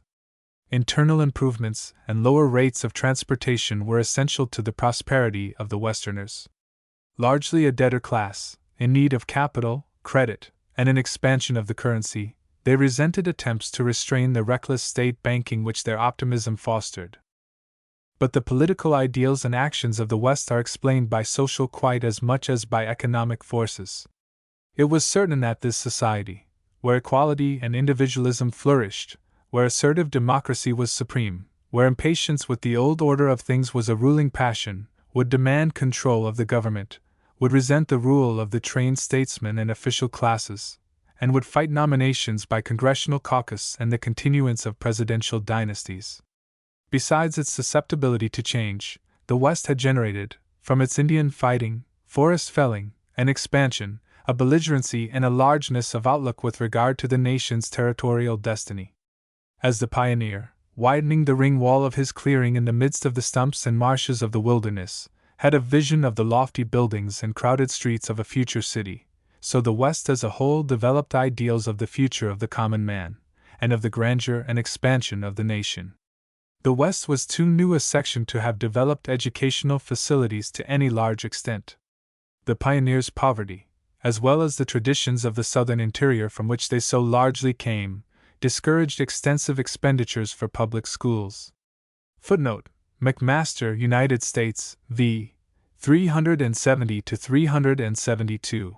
In Kentucky and Tennessee, the more prosperous planters had private tutors, often New England collegians, for their children. For example, Amos Kendall, later Postmaster General, was tutor in Henry Clay's family. So-called colleges were numerous, some of them fairly good. In 1830, a writer made a survey of higher education in the whole western country and reported 28 institutions, with 766 graduates and 1,430 undergraduates. Less than 40,000 volumes were recorded in the college and social libraries of the entire Mississippi Valley. Footnote: Am. Quarterly Register, November, 1833, 127 to 131. Very few students went from the West to Eastern colleges, but the foundations of public education had been laid in the land grants for common schools and universities. For the present, this fund was generally misappropriated and wasted, or worse. Nevertheless, the ideal of a democratic education was held up in the first Constitution of Indiana, making it the duty of the legislature to provide for a general system of education, ascending in irregular graduation from township schools to a state university, wherein tuition shall be gratis, and equally open to all. Footnote: Poor, Charters and Constitutions, PTI. 508 Art. 9, Sector 2 of Constitution of IND, 1816. Literature did not flourish in the West, although the newspaper press, footnote, W. H. Perrin, Pioneer Press of Kentucky, Filson Club Publications. Followed closely after the retreating Savage. Many short-lived periodicals were founded, footnote, Venable, Beginnings of Literary Culture in the Ohio Valley, Chap. 3. W. B. Cairns. Development of American Literature from 1815 to 1833, in University of Wisconsin, Bulletin, Phil, and Lit. Series I. 60 to 63. And writers like Timothy Flint and James Hall were not devoid of literary ability. Lexington, in Kentucky, and Cincinnati made rival claims to be the Athens of the West. In religion, the West was partial to those denominations which prevailed in the democratic portions of the older sections. Baptists, Methodists, and Presbyterians took the lead. Footnote: Am. Quarterly Register, 3, 135, November, 1830, Schermerhorn and Mills, View of U.S. West of the Allegheny Mountains, Hartford, 1814, Home Missionary, 1829, pages 78, 79, 1830, page 172, McMaster, United States, 4, 550 to 555. The religious life of the West frequently expressed itself in the form of emotional gatherings, in the camp meetings and the revivals, where the rude, unlettered, but deeply religious backwoods preachers moved their large audiences with warnings of the wrath of God. Muscular Christianity was personified in the circuit rider, who, with his saddlebags and Bible, threaded the dreary trails through the forest from settlement to settlement. From the responsiveness of the West to religious excitement, it was easy to perceive that here was a region capable of being swayed in large masses by enthusiasm. These traits of the camp meeting were manifested later in political campaigns. Thus, this society beyond the mountains, recruited from all the older states and bound together by the Mississippi, constituted a region swayed for the most part by common impulses. By the march of the Westerners away from their native states to the public domain of the nation, and by their organization as territories of the United States, they lost that state particularism which distinguished many of the old commonwealths of the coast. The section was nationalistic and democratic to the core. The West admired the self-made man and was ready to follow its hero with the enthusiasm of a section more responsive to personality than to the programs of trained statesmen. It was a self-confident section, believing in its right to share in government, and troubled by no doubts of its capacity to rule. Chapter 8: The Far West, 1820 to 1830. In the decade of which we write, more than two-thirds of the present area of the United States was Indian country, a vast wilderness stretching from the Great Lakes to the Pacific Ocean. East of the Mississippi, the pioneers had taken possession of the hardwoods of the Ohio, but over the prairies between them and the Great Lakes the wild flowers and grasses grew rank and undisturbed. To the north, across Michigan and Wisconsin, spread the somber, white pine wilderness, interlaced with hardwoods, which swept an ample zone along the Great Lakes, and in turn, faded into the treeless expanse of the prairies beyond the Mississippi. To the south, in the Gulf Plains, Florida was, for the most part, a wilderness, and, as we have seen, great areas of Mississippi, Alabama, and Georgia were still unoccupied by civilization.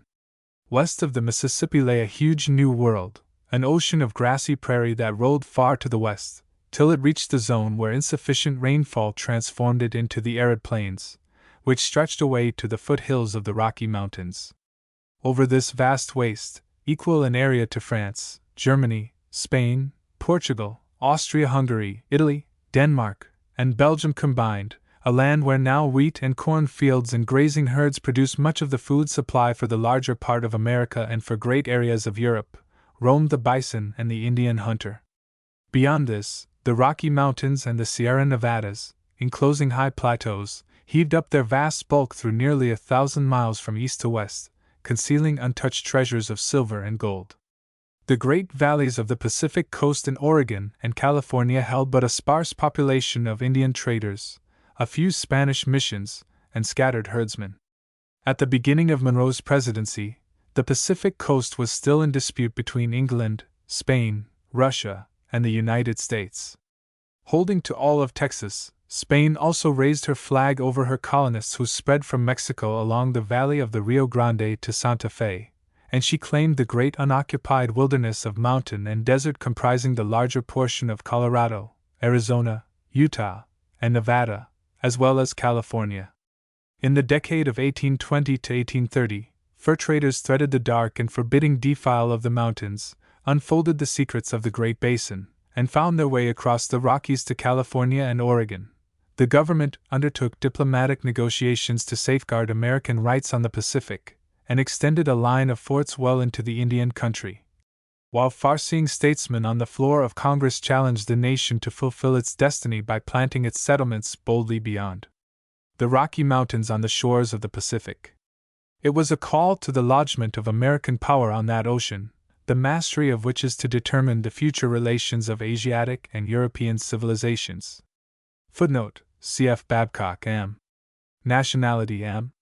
Nation, 13, Chapter 15. A survey of the characteristics of the life of the Far West shows that, over Wisconsin and the larger part of Michigan, the Indian trade was still carried on by methods introduced by the French. Footnote: Masson, Le Bourgeois de Nord-Ouest, Parkman. Old Regime. Astor's American Fur Company practically controlled the trade of Wisconsin and Michigan. It shipped its guns and ammunition, blankets, gewgaws, and whiskey from Mackinac to some one of the principal posts, where they were placed in the light birch canoes, manned by French boatmen, and sent throughout the forests to the minor trading posts. Practically all of the Indian villages of the tributaries of the Great Lakes and of the upper Mississippi were regularly visited by the trader. The trading posts became the nuclei of later settlements. The traders' trails grew into the early roads, and their portages marked out the location for canals. Little by little the fur trade was undermining the Indian society and paving the way for the entrance of civilization. Footnote: Turner, Character and Influence of the Fur Trade in Wisconsin Hist. SOC, Transactions, 1889. In the War of 1812, all along the frontier of Indiana, Illinois, and Missouri, as well as in the Southwest, the settlers had drawn back into forts, much as in the early days of the occupation of Kentucky and Tennessee, and the traders and the Indians had been entirely under the influence of Great Britain. In the negotiations at Ghent, that power, having captured the American forts at Mackinac, Prairie du Chien, and Chicago, tried to incorporate in the treaty a provision for a neutral belt, or buffer state, of Indian territory in the Northwest, to separate Canada from the United States. Footnote: C.F. Babcock, M. Nationality, M. Nation, 13, Chapter 10. Taught by this experience, the United States, at the close of the war, passed laws excluding aliens from conducting the Indian trade, and erected forts at Green Bay, Prairie du Chien, Chicago, and Fort Snelling. By order of Secretary of War Calhoun, Governor Cass, of Michigan, made an expedition in 1820 along the south shore of Lake Superior into Minnesota, to compel the removal of English flags and to replace British by American influence. Footnote: Schoolcraft, Hist. of Indian Tribes 6, 422, Ibid. Narrative Journal. Doty's Journal. In Wisconsin Hist. SOC, Collections 13, 163. At the same time, an expedition under Major Long visited the upper waters of the Minnesota River on a similar errand. Footnote: Keating, Long's expedition. An agent who was sent by the government to investigate the Indian conditions of this region in 1820, recommended that the country now included in Wisconsin, northern Michigan, and part of Minnesota should be an Indian reservation, from which white settlements should be excluded, with the idea that ultimately the Indian population should be organized as a state of the Union. Footnote: Morse, Report on Indian Affairs in 1820.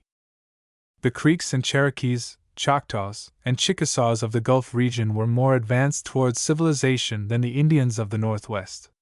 While the latter lived chiefly by hunting and trapping, the southwestern Indians had developed a considerable agriculture and a sedentary life. For that very reason, however, they were the more obnoxious to the pioneers who pressed upon their territory from all sides, and, as we shall see, strenuous efforts were made to remove them beyond the Mississippi. Throughout the decade, the problem of the future of the Indians east of this river was a pressing one, and the Secretaries of War, to whose department the management of the tribes belonged, made many plans and recommendations for their civilization, improvement, and assimilation. But the advance of the frontier broke down the efforts to preserve and incorporate these primitive people in the dominant American society. Footnote: Am. State Paps. Indian 2, 275, 542, E.T. Passam, J. Q. Adams, Memoirs 7, 89, 90, 92, Richardson, Messages and Papers 2, 234, E.T. Seek. Across the Mississippi, settlement of the whites had, in the course of this decade, pushed up the Missouri well towards the western boundary of the state, and, as the map of the settlement shows, had made advances towards the interior and parts of Arkansas as well. But these were only narrow wedges of civilization thrust into the Indian country, the field of operations of the fur traders. Successors to the French traders who had followed the rivers and lakes of Canada far towards the interior, the Hudson's Bay Company, and the Northwest Company under British charters had carried their operations from the Great Lakes to the Pacific long before Americans entered the West. As early as 1793, Alexander Mackenzie reached the Pacific from the Great Lakes by way of Canada. Footnote: Mackenzie Travels. The year before, an English ship under Vancouver explored the northwestern coast in the hope of finding a passage by sea to the north and east. He missed the mouth of the Columbia, which in the following month was entered by an American, Captain Gray, who ascended the river 20 miles.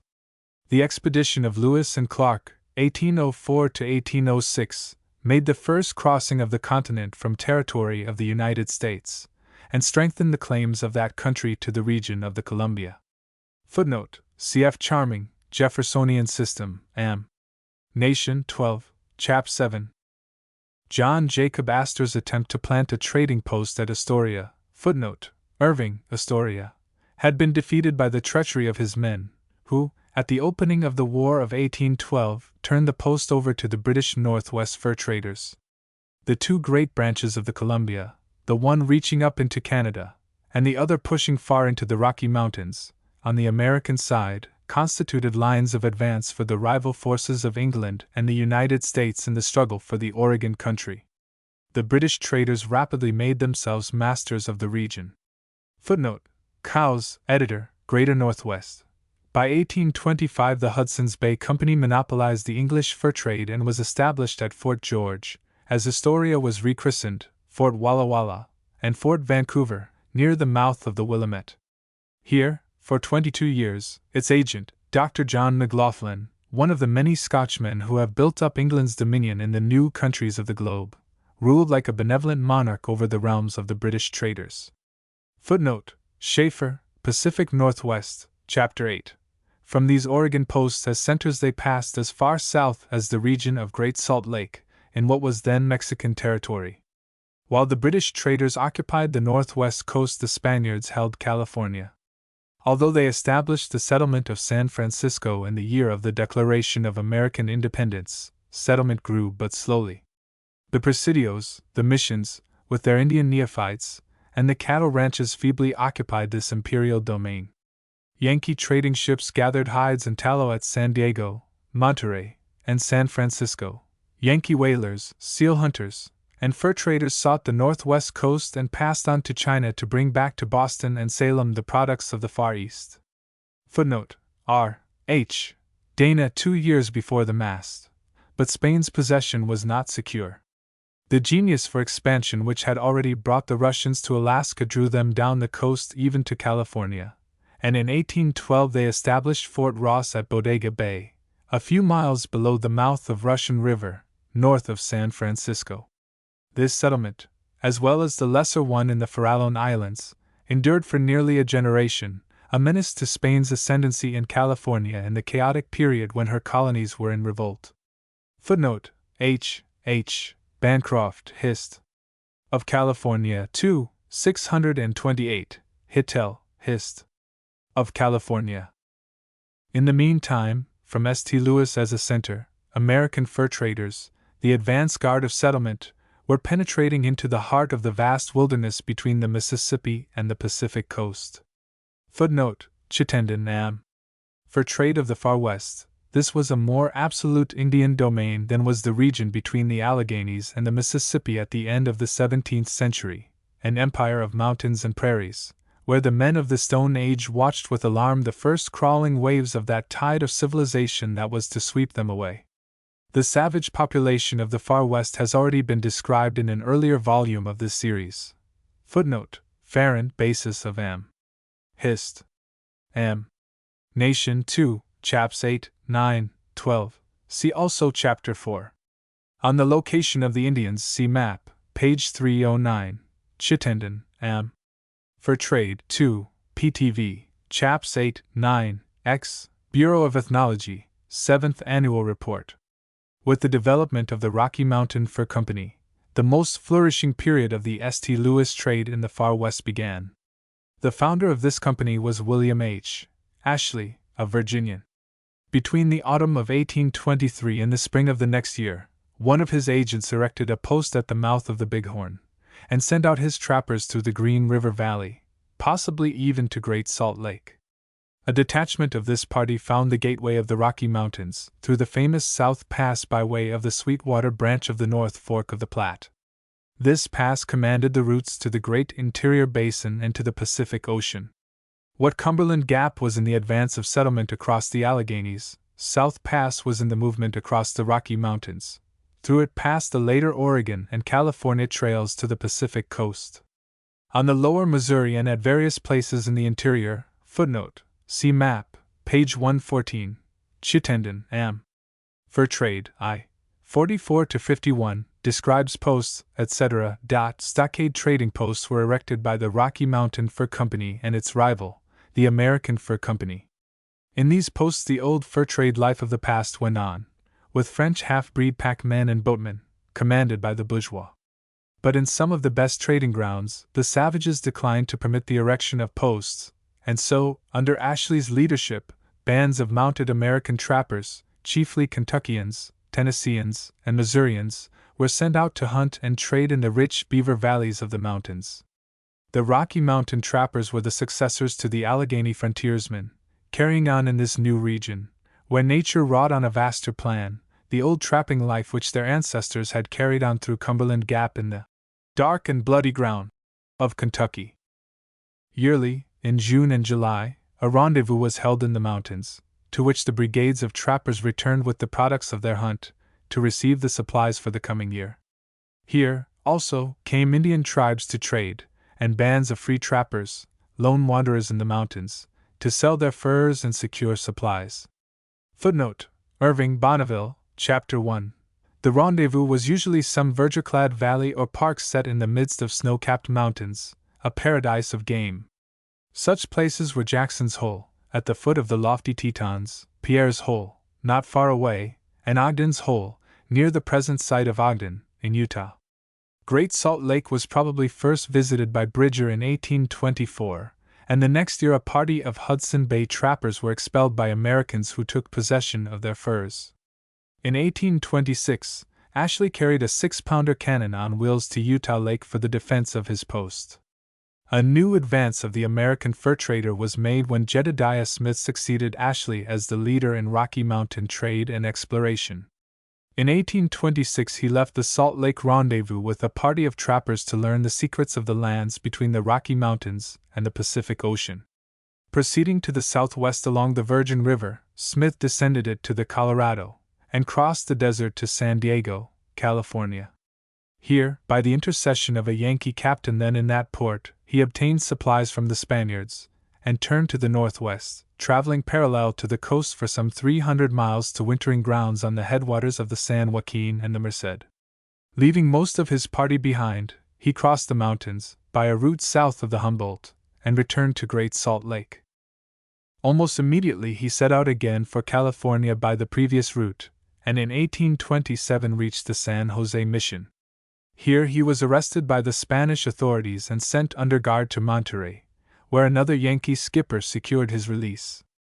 Wintering once more in California, this time on the American Fork, he reached the coast in the spring of 1828 and followed the Umpqua River towards the Oregon country. While he was absent, his camp was attacked by the Indians and 15 of his men killed. Absolutely alone, Smith worked his way through the forest to Fort Vancouver, where he enjoyed the hospitality of Dr. McLaughlin through the winter. In the following spring he ascended the Columbia to the Hudson Bay posts among the Flatheads, and made his way in the summer of 1829 to the rendezvous of his company at the Tetons. In 3 years this daring trader, braving the horrors of the desert, and passing unscathed from Indian attacks which carried off most of his companions, opened to knowledge much of the vast country between Great Salt Lake and the Pacific. Footnote: H. Bancroft, California 3, 152-160, citing the sources. In 1831, while on the Santa Fe Trail, Smith and his companions lost their way. Perishing with thirst, he finally reached the Cimarron, where, as he was digging for water in its sandy bed, he was shot by an Indian.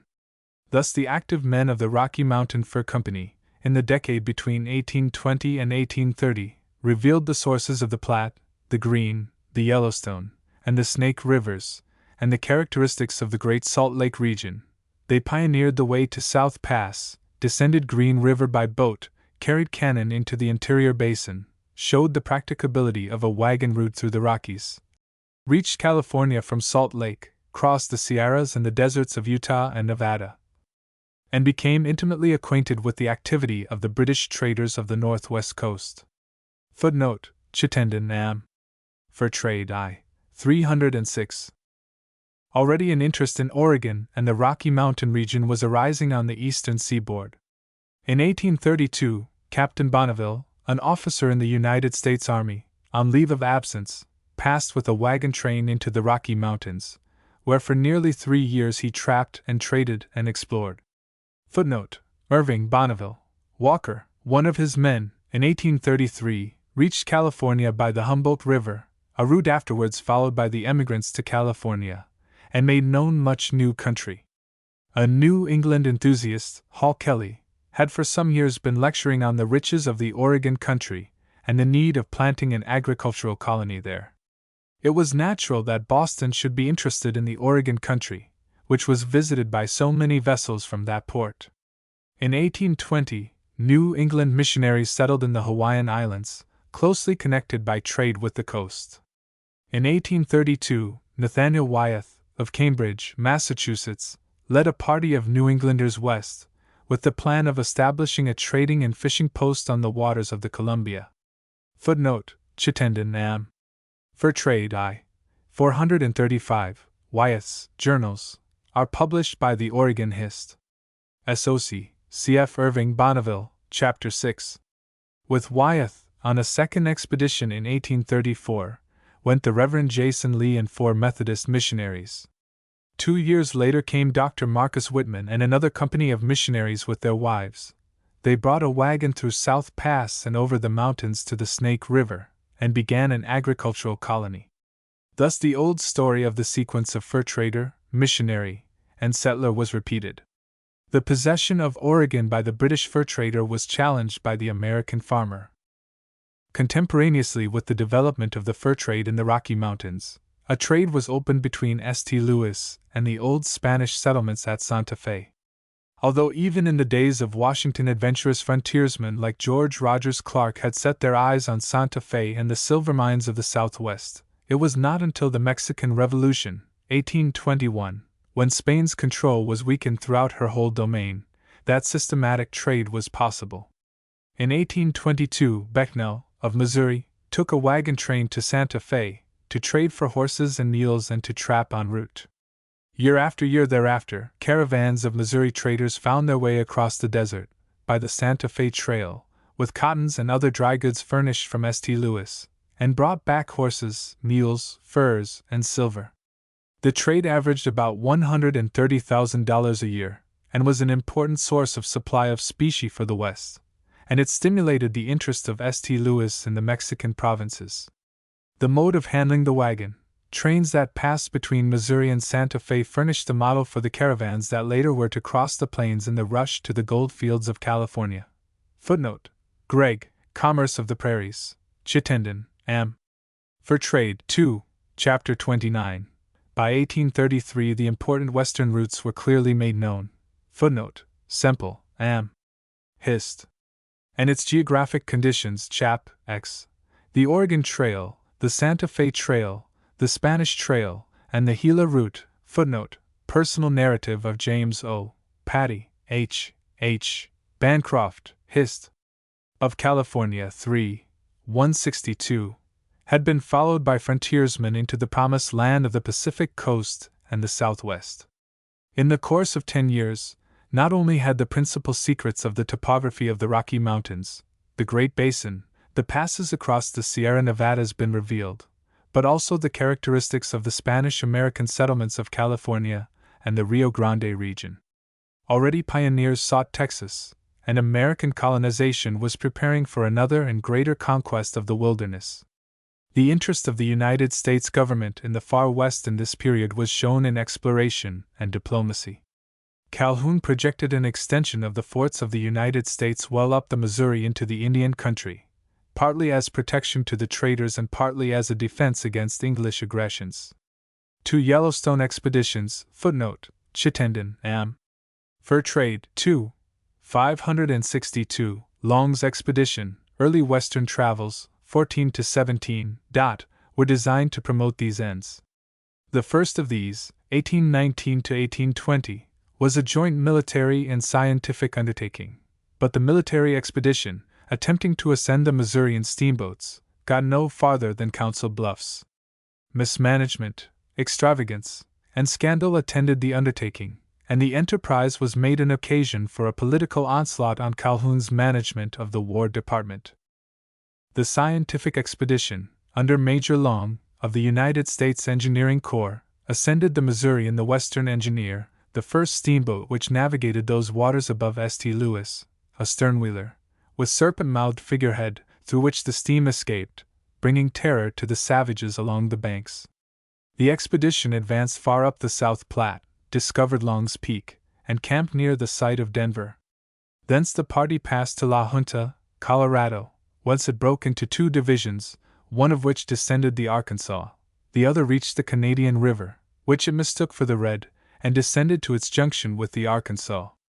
The effort to push the military power of the government to the mouth of the Yellowstone failed, and the net result, on the military side, was a temporary post near the present site of Omaha. The most important effect of the expedition was to give currency to Long's description of the country through which he passed as the Great American Desert, unfit for cultivation and uninhabitable by agricultural settlers. The whole of the region between the Missouri River and the Rocky Mountains seemed to him adapted as a range for buffalo, calculated to serve as a barrier to prevent too great an extension of our population westward, and to secure us against the incursions of enemies in that quarter. Footnote: Long's Expedition, Early Western Travels, 17, 147, 148. A second expedition, in 1825, under General Atkinson and Major O'Fallon, reached the mouth of the Yellowstone, having made treaties with various Indian tribes on the way. In the meantime, Congress and the President were busy with the question of Oregon. By the Convention of 1818, with Great Britain, the northern boundary of the United States was carried from the Lake of the Woods to the Rocky Mountains, along the 49th parallel. Beyond the mountains, the Oregon country was left open, for a period of 10 years, to joint occupation of both powers, without prejudice to the claims of either. Having thus postponed the Oregon question, the Secretary of State, John Quincy Adams, turned to his Spanish relations. Obliged by Monroe to relinquish our claim to Texas in the Treaty of 1819, by which we obtained Florida, he insisted on so drawing our boundary line in the southwest as to acquire Spain's title to the Pacific north of the 42nd parallel, and to the lands that lay north and east of the irregular line from the intersection of this parallel with the Rocky Mountains to the Sabine. Adams was proud of securing this line to the Pacific Ocean, for it was the first recognition by an outside power of our rights in the Oregon country. Footnote: Treaties and Conventions, edition of 1889, 416, 1017. Babcock, M. Nationality, M. Nation, 13. Chap, 16. J. Q. Adams, Memoirs, 4. 275. Although Russia put forward large and exclusive claims north of the 51st parallel, which we challenged, the contest for Oregon lay between England and the United States. At the close of 1820, Floyd, of Virginia, moved in the House of Representatives to inquire into the feasibility of the occupation of the Columbia River, and early the next year, Annals of Somme, 16 Somme, 2 Cess, 945, J. Q. Adams, Memoirs, v. 238, 243 to 260, a committee report was brought in, discussing the American rights. Floyd's bill provided for the military occupation of the Columbia River, donation of lands to actual settlers, and control of the Indians. No vote was reached, however, and it was not until the close of 1822 that the matter secured the attention of Congress. Whatever may have been his motives, Floyd stated with vividness the significance of Western advance in relation to the Pacific coast. He showed that, while in 1755, nearly 150 years after the foundation of Jamestown, the population of Virginia had spread but 300 miles into the interior of the country, during the last 43 years population had spread westward more than 1,000 miles. He recalled the days when more than a month was required to furnish Kentucky with eastern goods, by way of Pittsburgh, and when it required a voyage of over a month to pass from Louisville to New Orleans, and nearly 3 months for the upward voyage. This had now been shortened by steamboat to 7 days down and 16 days up. From these considerations and the time from St. Louis to the mouth of the Columbia by steamboat and wagon, he argued that Oregon was no more distant from St. Louis in 1822 than St. Louis was 20 years before from Philadelphia. The fur trade, the whale and seal fisheries, the trade with China, and the opportunity for agricultural occupation afforded by Oregon were all set forth. Annals of Somme, 17 Somme, 2 Cess, 397. Against the proposal, his opponents argued inexpediency rather than our treaties with Great Britain. Tracy, of New York, doubted the value of the Oregon country, and influenced perhaps by Long's report, declared that nature has fixed limits for our nation. She has kindly introduced as our western barrier mountains almost inaccessible, whose base she has skirted with irreclaimable deserts of sand. Ibid 590. In a later debate, Smith, of Virginia, amplified this idea by a proposal to limit the boundaries of the United States, so that it should include but 1 or 2 tiers of states beyond the Mississippi. He would remove the Indians beyond this limit, and if American settlements should cross it, they might be in alliance with, or under the protection of, the United States, but outside of its bounds. Register of Debates 18 Somme, 2 Cess, I. 37. Bayleys, of Massachusetts, declared that there were living witnesses who have seen a population of scarcely 600,000 swelled into 10 millions, a population which, in their youth, extended scarcely 100 miles from the ocean, spreading beyond the mountains of the west, and sweeping down those mighty waters which open into regions of such matchless fertility and beauty. Some now within these walls may, before they die, witness scenes more wonderful than these, and in after times may cherish delightful recollections of this day, when America, almost shrinking from the shadows of coming events, first placed her feet upon untrodden ground, scarcely daring to anticipate the grandeur which awaited her.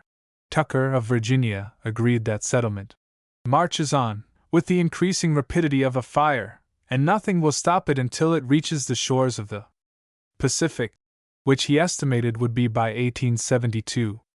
But he was loath to see it accelerated, believing that the people on the east and the west side of the Rocky Mountains would have a permanent separation of interests. Annals of Somme, 17 Somme, 2 Cess, 422. Nor were even Western men sanguine that the nation could retain the Pacific coast as an integral part of its vast empire. Senator Benton, of Missouri, was the congressional champion of the Far West. Born in interior North Carolina, he had followed the frontier to Tennessee, and then, after killing his man in a duel and exchanging pistol shots in a free fight with Jackson, he removed to the new frontier at St. Louis. Pedantic and ponderous, deeply read in curious historical lore, in many ways he was not characteristic of the Far West, but in the coarse vigor with which he bore down opposition by abuse, and in the far horizon line of the policies he advocated, he thoroughly represented its traits. Familiar as he was with frontier needs and aspirations, he urged the United States to block England's control of the Northwest, and to assert title to the Oregon Territory, with the idea of ultimately founding a new and independent American nation there. It is true that he admitted that along the ridge of the Rocky Mountains, the western limit of this republic should be drawn, and the statue of the fabled god Terminus should be raised upon its highest peak, never to be thrown down. Footnote: Register of Debates, I. 712. Nevertheless, in his utterances the ideal of expansion was not to be mistaken. He spoke bravely in favor of the protection and extension of the fur trade. Footnote: Annals of Tsong, 17 Tsong, 1 Ses. I. 416, cf. Ibid 18 Tsong, I Ses. I. 456, pointing out that inasmuch as England occupied Oregon, she would, under the law of nations, have the right of possession until the question of sovereignty were decided.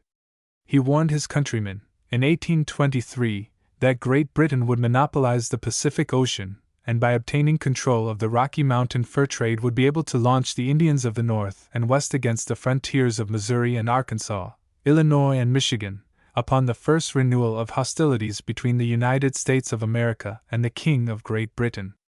Footnote: Ibid 17 Tsong, 2 Ses, 246-251.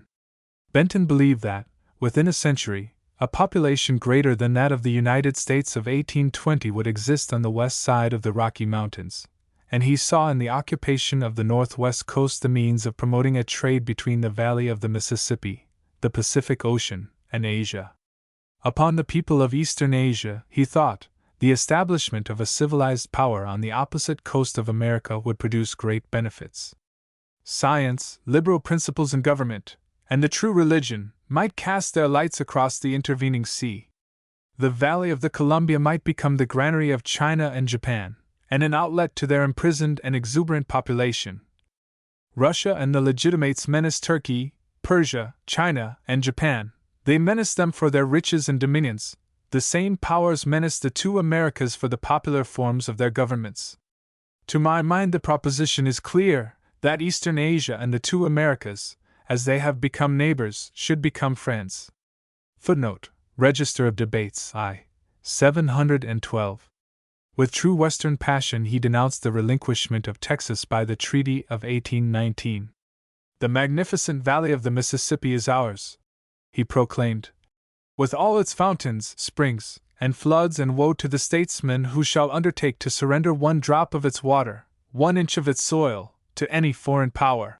He was ready for a war with Spain, believing that it would give the United States the Floridas and Cuba, the geographical appurtenance of the valley of the Mississippi, that it would free the new from the old world, and that it would create a cordon of republics across the two continents of North and South America. He pointed to the west as the route to the east, the long-sought way to India, and in imagination, he outlined the states to be laid off from the center of the valley of the Mississippi to the foot of the shining mountains. It is time, he wrote, that Western men had some share in the destinies of this republic. Footnote: Meigs, Benton, 98-99, cf. 91. Chapter 9: The Crisis of 1819 and its Results, 1819-1820. In 1820, the United States had a population of about 9.5 millions. In 1830, nearly 13 millions. It was spread out from east to west like a page in the history of society. On the Atlantic seaboard were the centers of American civilization that had grown up in colonial days in close touch with Europe. From this region of commerce and manufacture, the nation, on its march towards the west, changed through successive types of industrial life until in the Rocky Mountains the frontier fur trader mingled with the Indians. The successive stages of social evolution, which at first were exhibited in narrow belts on the Atlantic coast, had now spread nearly across the continent. Footnote Turner. Significance of the Frontier. In M. Hist. Associate, Report 1893, pages 200, 206-208. Not only was the country vast in extent, it was rapidly growing. In the decade the nation increased its population by over 3 million and a quarter inhabitants, an addition which nearly equaled the whole population of any one of the three great sections, the Middle States, the South, and the West. As traveler after traveler passed over the routes of his predecessor in this period, reporting the life by the wayside and in the towns, we can almost see American society unfolding with startling rapidity under our gaze. Farms become hamlets, hamlets grow into prosperous cities, the Indian and the forests recede, new stretches of wilderness come into view in the farther west, and we see the irresistible tide of settlement flowing towards the solitudes. Nevertheless, at the opening of our survey the nation was in the gloom of the panic of 1819. This was brought on by the speculative reaction that immediately followed the war, when the long pent-up crops of cotton found a market at the extraordinary price of nearly 30 cents a pound, and as high as $78 per acre was bid for government land in the offices of the Southwest. Footnote: Annals of Tsong, 16 Tsong, ISS, 446. The policy of the government fostered reckless purchases of public land. In the critical times of the closing years of the war, the Treasury agreed to accept the notes of state banks in payment for lands, on condition that these banks should resume specie payment, and then the banks, while taking only nominal steps towards resumption, loaned their paper freely to the settlers and speculators who wished to invest in the public domain. Under the credit system already mentioned, the pioneer was tempted to exhaust his funds in making his first partial payment, and to rely upon loans from some wildcat bank wherewith to complete the purchase of the 160 acres, the smallest tract offered under the terms of the law. Planters, relying equally on the state banks, bought great tracts of land at absurd prices. Speculators, tempted by the rapid rise in land values and by the ease of securing loans, purchased large quantities in the hope of selling before it became necessary to complete their payment. On the seaboard, extravagance abounded as a reaction from the economies of war times. Imported manufactures found a ready market, and the domestic factories were in distress. While state banks greatly multiplied and expanded their circulation freely to meet the demands of borrowers. Footnote: Stunner, Hist. Of Banking, I. Chaps 4-6. The United States Bank not only failed to check the movement, but even contributed to it.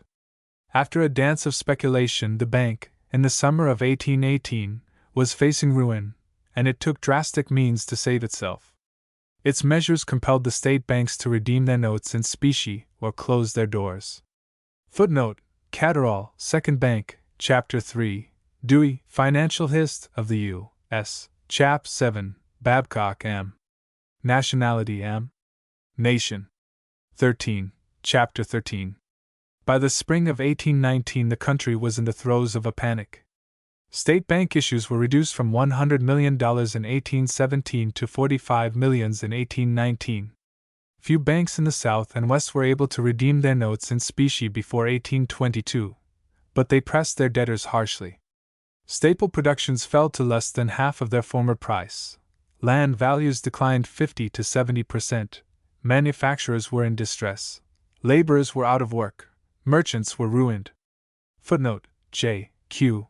Adams, Memoirs, 4, 375, Jefferson, Writings, X, 257, Benton View I.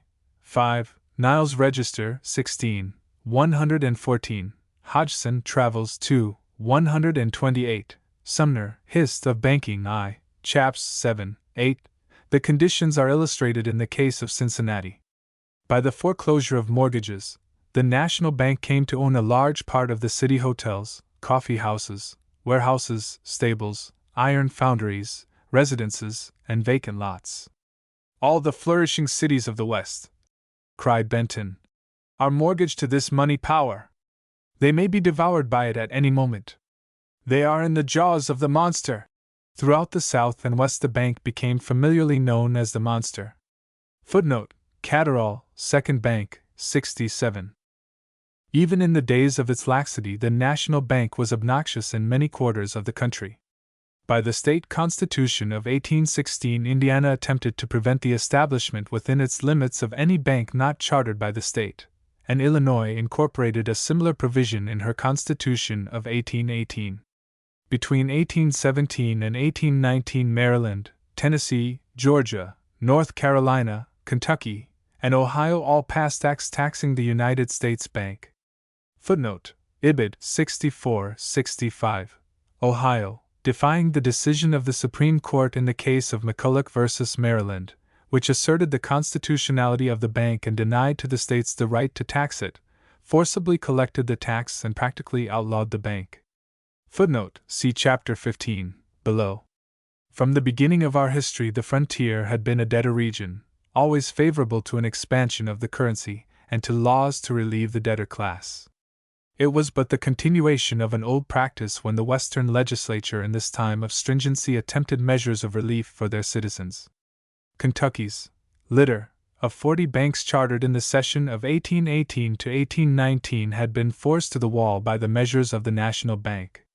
After the panic, Kentucky repealed the charters of these banks and incorporated the Bank of the Commonwealth of Kentucky, an institution without stockholders and under officers elected by the legislature and paid by the state. Its notes were assigned to the counties in proportion to the taxable property, to be loaned on mortgage securities to those who needed them, for the purpose of paying his, her, or their just debts, or to purchase products for exportation. The only real capital of the bank was a legislative appropriation of $7,000 to buy the material and plates for printing notes. In short, the treasury of the state was used as a kind of land bank of the sort favored in the colonial days for the relief of the debtors. Footnote: C.F. Green, Provincial America M. Nation, 6. Chapter 17. The legislature then passed a replevin law giving the debtor a delay of 2 years to satisfy an execution, in case the creditor refused to accept notes of the Bank of the Commonwealth of Kentucky as payment. Otherwise, the debtor received an extension of but 1 year. By another law, land could not be sold under execution to pay a debt unless it brought 3/4 of its value as appraised by a board of neighbors, usually themselves debtors and interested in supporting values. In 1823, the Court of Appeals of Kentucky declared the replevin and stay laws unconstitutional. In retaliation, the legislature, in December 1824, repealed the law establishing the Court of Appeals, and a new court was created favorable to the relief system. This act the old court also declared unconstitutional, and a contest followed between the old court and the new court parties, which lasted until 1826, when the old court, anti-relief party was victorious. In the meantime, similar relief measures had been passed in Tennessee, Illinois, Missouri, and other western states. Footnote: Summer, Hist. of Banking, I. Chapter 10. Ibid 122, 146, 157, 161. Durrett, Centenary of Louisville. McMaster, United States, v. 160. The distress brought about by the Panic of 1819, the popular antagonism to the banks in general, and especially to the Bank of the United States, as engines of aristocracy, oppressive to the common people, and the general discontent with the established order, had, as we have seen, produced a movement comparable to the populist agitation of our own time. Upon the general government, the first effect of this period of distress was a general reduction of the revenue. Imports fell from about $121 million in 1818 to $87 million in 1819. Customs receipts, which in 1816 were over $36 million, were but $13 million in 1821. Receipts for public lands, which amounted to $3,274,000 in 1819, were but $1,635,000 in 1820. In December 1819, Crawford, the Secretary of the Treasury, was obliged to announce a deficit which required either a reduction in expenditures or an increase in revenue. Congress provided for 2 loans, one of $3 million in 1820, and another of $5 million in 1821. A policy of retrenchment was vigorously instituted, leveled chiefly at the Department of War. Internal improvement schemes which had been urged in Congress in 1818 were now temporarily put to rest. With the year 1822, however, conditions brightened, and the Treasury began a long term of prosperity. Footnote: Dewey, Financial Hist. of the U.S. 168. One of the most important results of the crisis was the complete reorganization of the system of disposal of the public lands. The public domain was more than a source of revenue to the general government. It was one of the most profoundly influential factors in shaping American social conditions. The settler who entered the wilderness with but a small capital, or who became a squatter on the public lands without legal title, was impatient with the policy which made revenue the primary consideration of the government. Benton expressed this view in 1826, footnote, Register of Debates, 19th Song, ISS, I.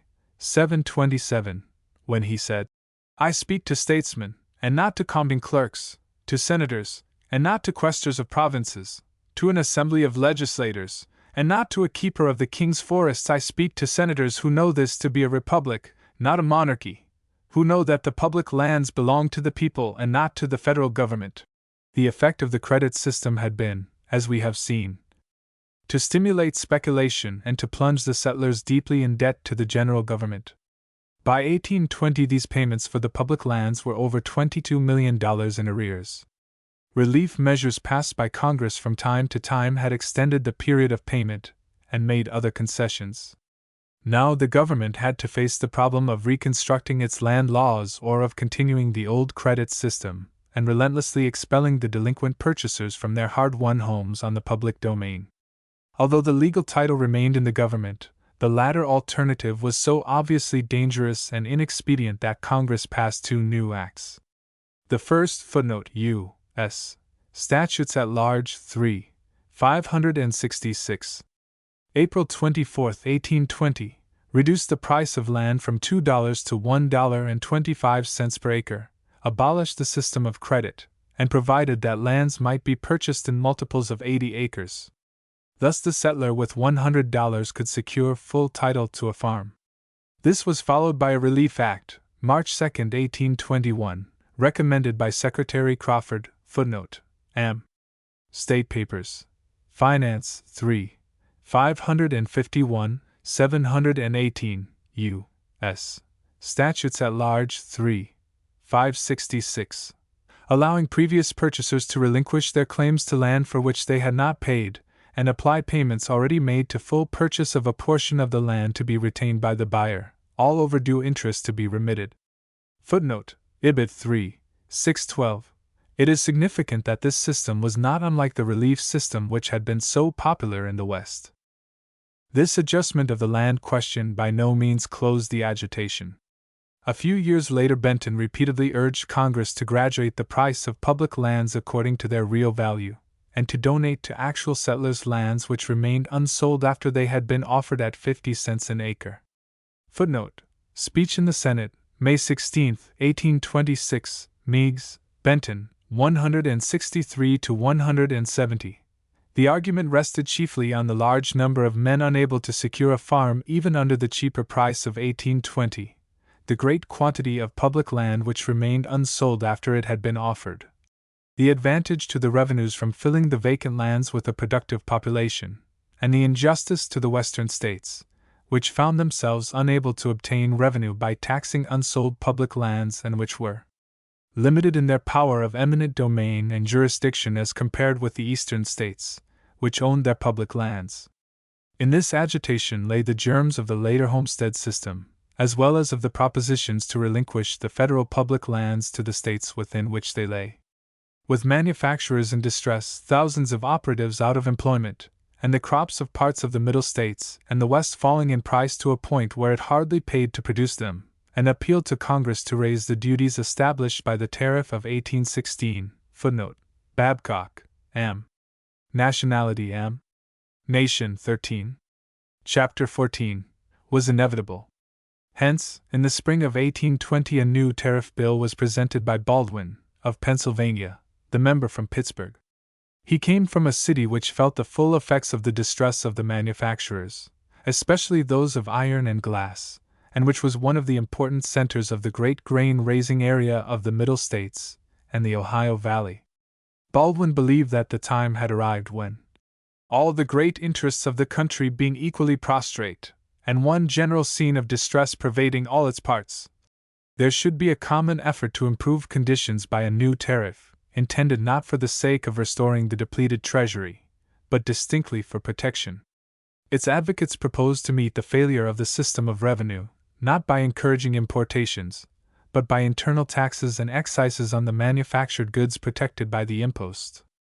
Additional revenue would be secured by higher duties on sugar, molasses, coffee, and salt.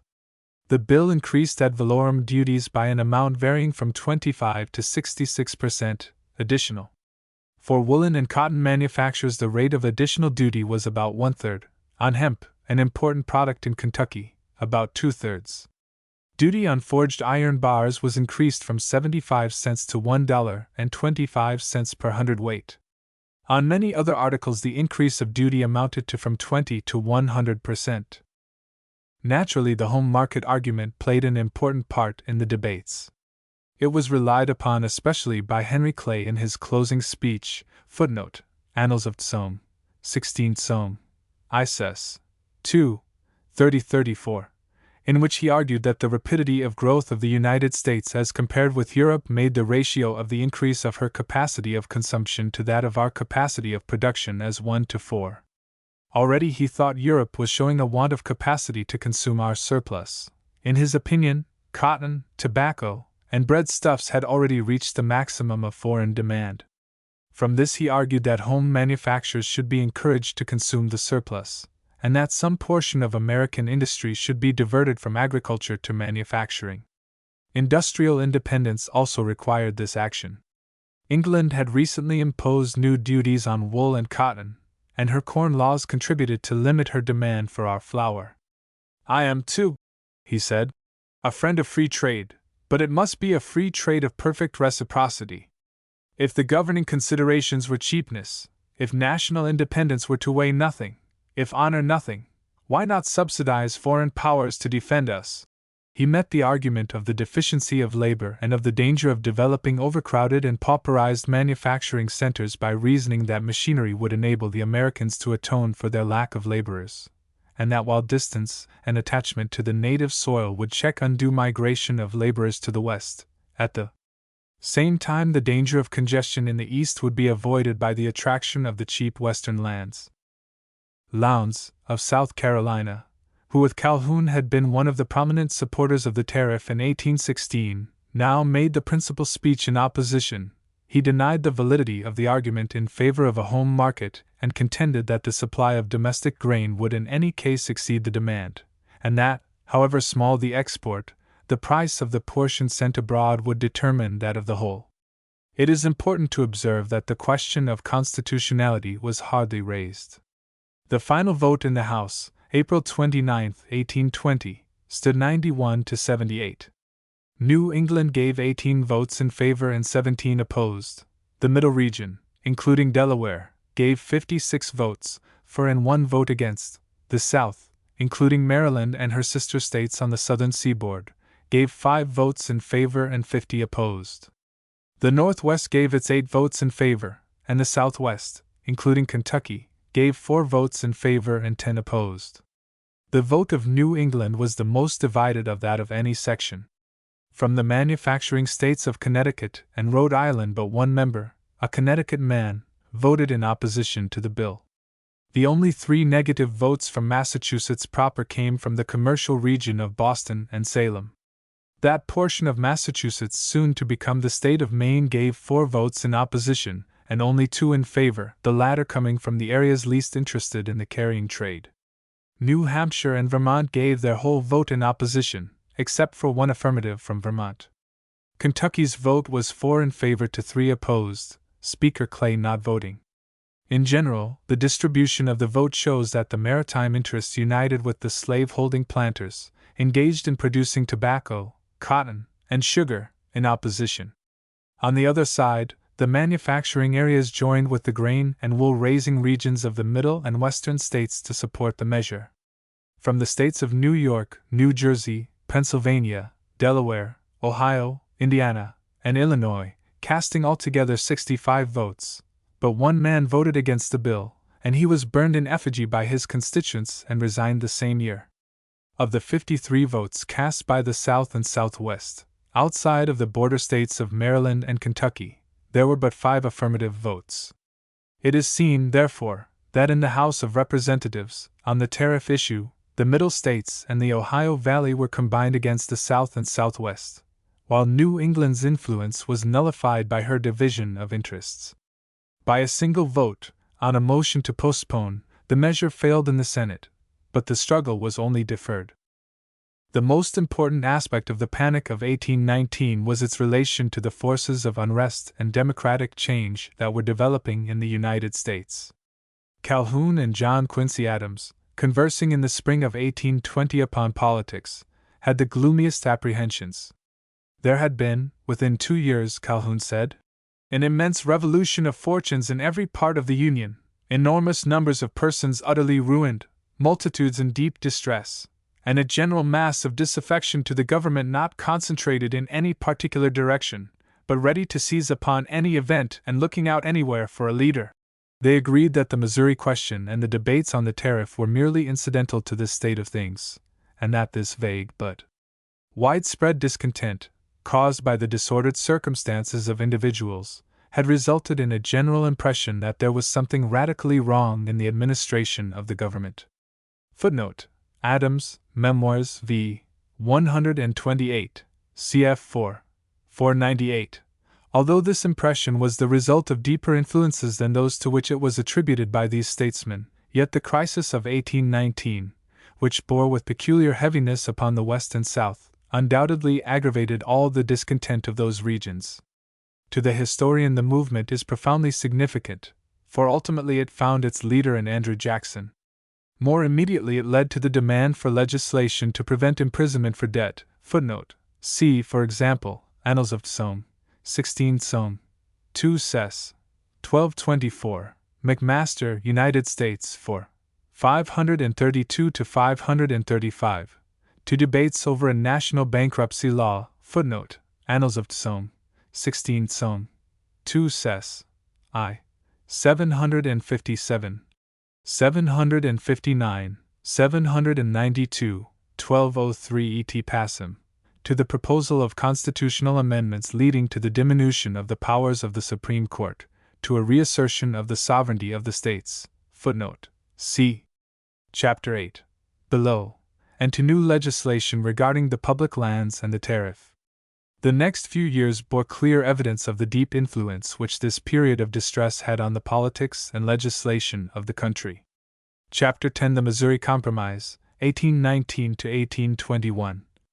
In the dark period of the commercial crisis of 1819, while Congress was considering the admission of Missouri, the slavery issue flamed out, and revealed with startling distinctness the political significance of the institution, fateful and ominous for the nation, transcending in importance the temporary financial and industrial ills. The advance of settlement in the United States made the slavery contest a struggle for power between sections, marching in parallel columns into the West, each carrying its own system of labor. Footnote: for previous questions of slavery, see Channing, Jeffersonian System, M. Nation, 12. Chapter 8. By 1819, the various states of the North, under favorable conditions of climate and industrial life, had either completely extinguished slavery or were in the process of emancipation. Footnote: see map, page 6. And by the Ordinance of 1787, the old Congress had excluded the institution in the territory north of the Ohio River. Thus Mason and Dixon's line and the Ohio made a boundary between the slaveholding and the free streams of population that flowed into the Mississippi Valley. Not that this line was a complete barrier. The Ordinance of 1787 was not construed to free the slaves already in the old French towns of the territory, and many Southern masters brought their slaves into Ohio, Indiana, and Illinois by virtue of laws which provided for them under the fiction of indented servants. Footnote: Harris, Negro Servitude in Ill. 10, Dem, Indiana, Chaps. 9, X. Indeed, several efforts were made in the territory of Indiana at the beginning of the 19th century to rescind the prohibition of 1787, but to this petition Congress, under the strange leadership of John Randolph, gave a negative. Footnote: Ibid, Chap. 12, Hinsdale, Old Northwest, Chap. 18, and, after a struggle between the Southern slavery and anti-slavery elements by which the state had been settled, Indiana entered the Union in 1816 as a free state, under an agreement not to violate the Ordinance of 1787. Illinois, on her admission in 1818, also guaranteed the provisions of the Ordinance of 1787, and, not without a contest, included in her Constitution an article preventing the introduction of slavery, but so worded that the system of indenture of Negro servants was continued in a modified form. The issue of slavery still continued to influence Illinois elections, and, as the inhabitants saw well-to-do planters pass with their slaves across the state to recruit the property and population of Missouri, a movement, 1823 to 1824, in favor of revising their constitution so as to admit slavery required the most vigorous opposition to hold the state to freedom.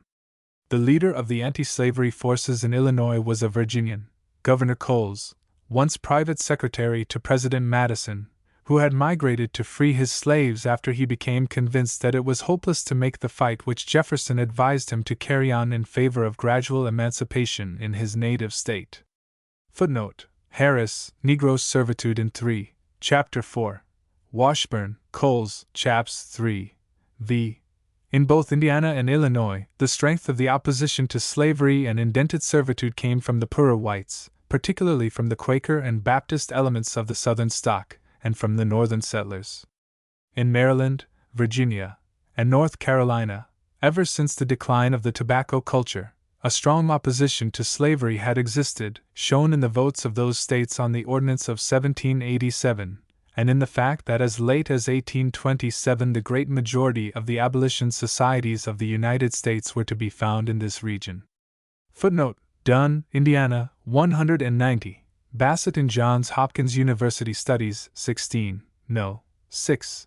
C.F. Hart, Slavery and Abolition, Am. Nation, 16. Chapter 11. But the problem of dealing with the free Negro weighed upon the South. Even in the North these people were unwelcome.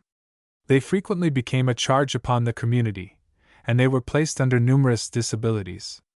Footnote: McMaster, United States, 4. 558. Gordy, Political Hist. of U.S. 2. 405.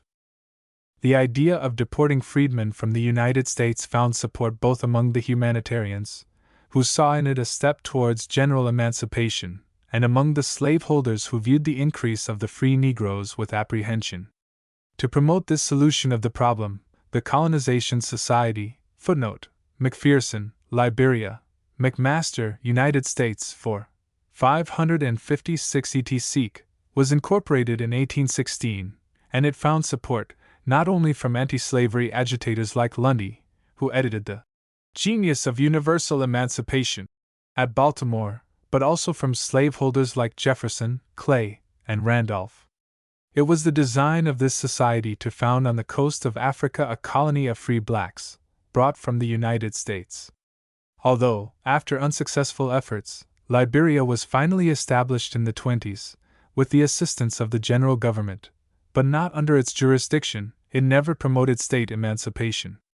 Nevertheless, at first it met with much sympathy in Virginia, where in 1820 the governor proposed to the legislature the use of 1/3 of the state revenue as a fund to promote the emancipation and deportation of the Negroes.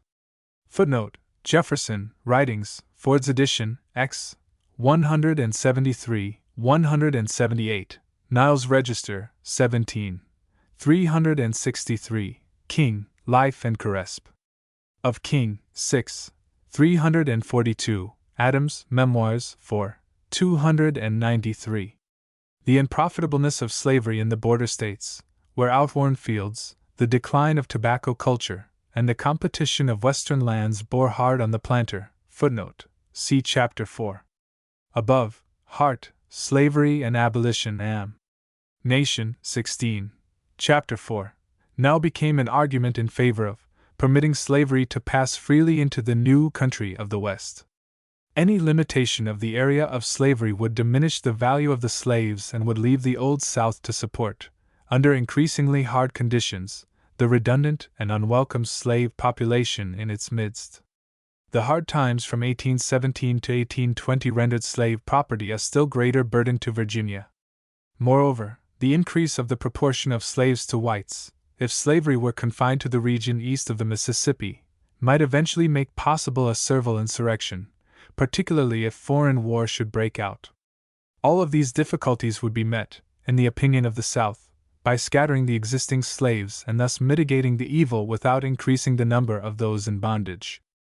It was seen that the struggle was not simply one of morals and of rival social and industrial institutions, but was a question of political power between the two great and opposing sections, interested, on the one side, in manufacturing and in the raising of food products under a system of free labor, and on the other, in the production of the great staples, cotton, tobacco, and sugar, by the use of slave labor.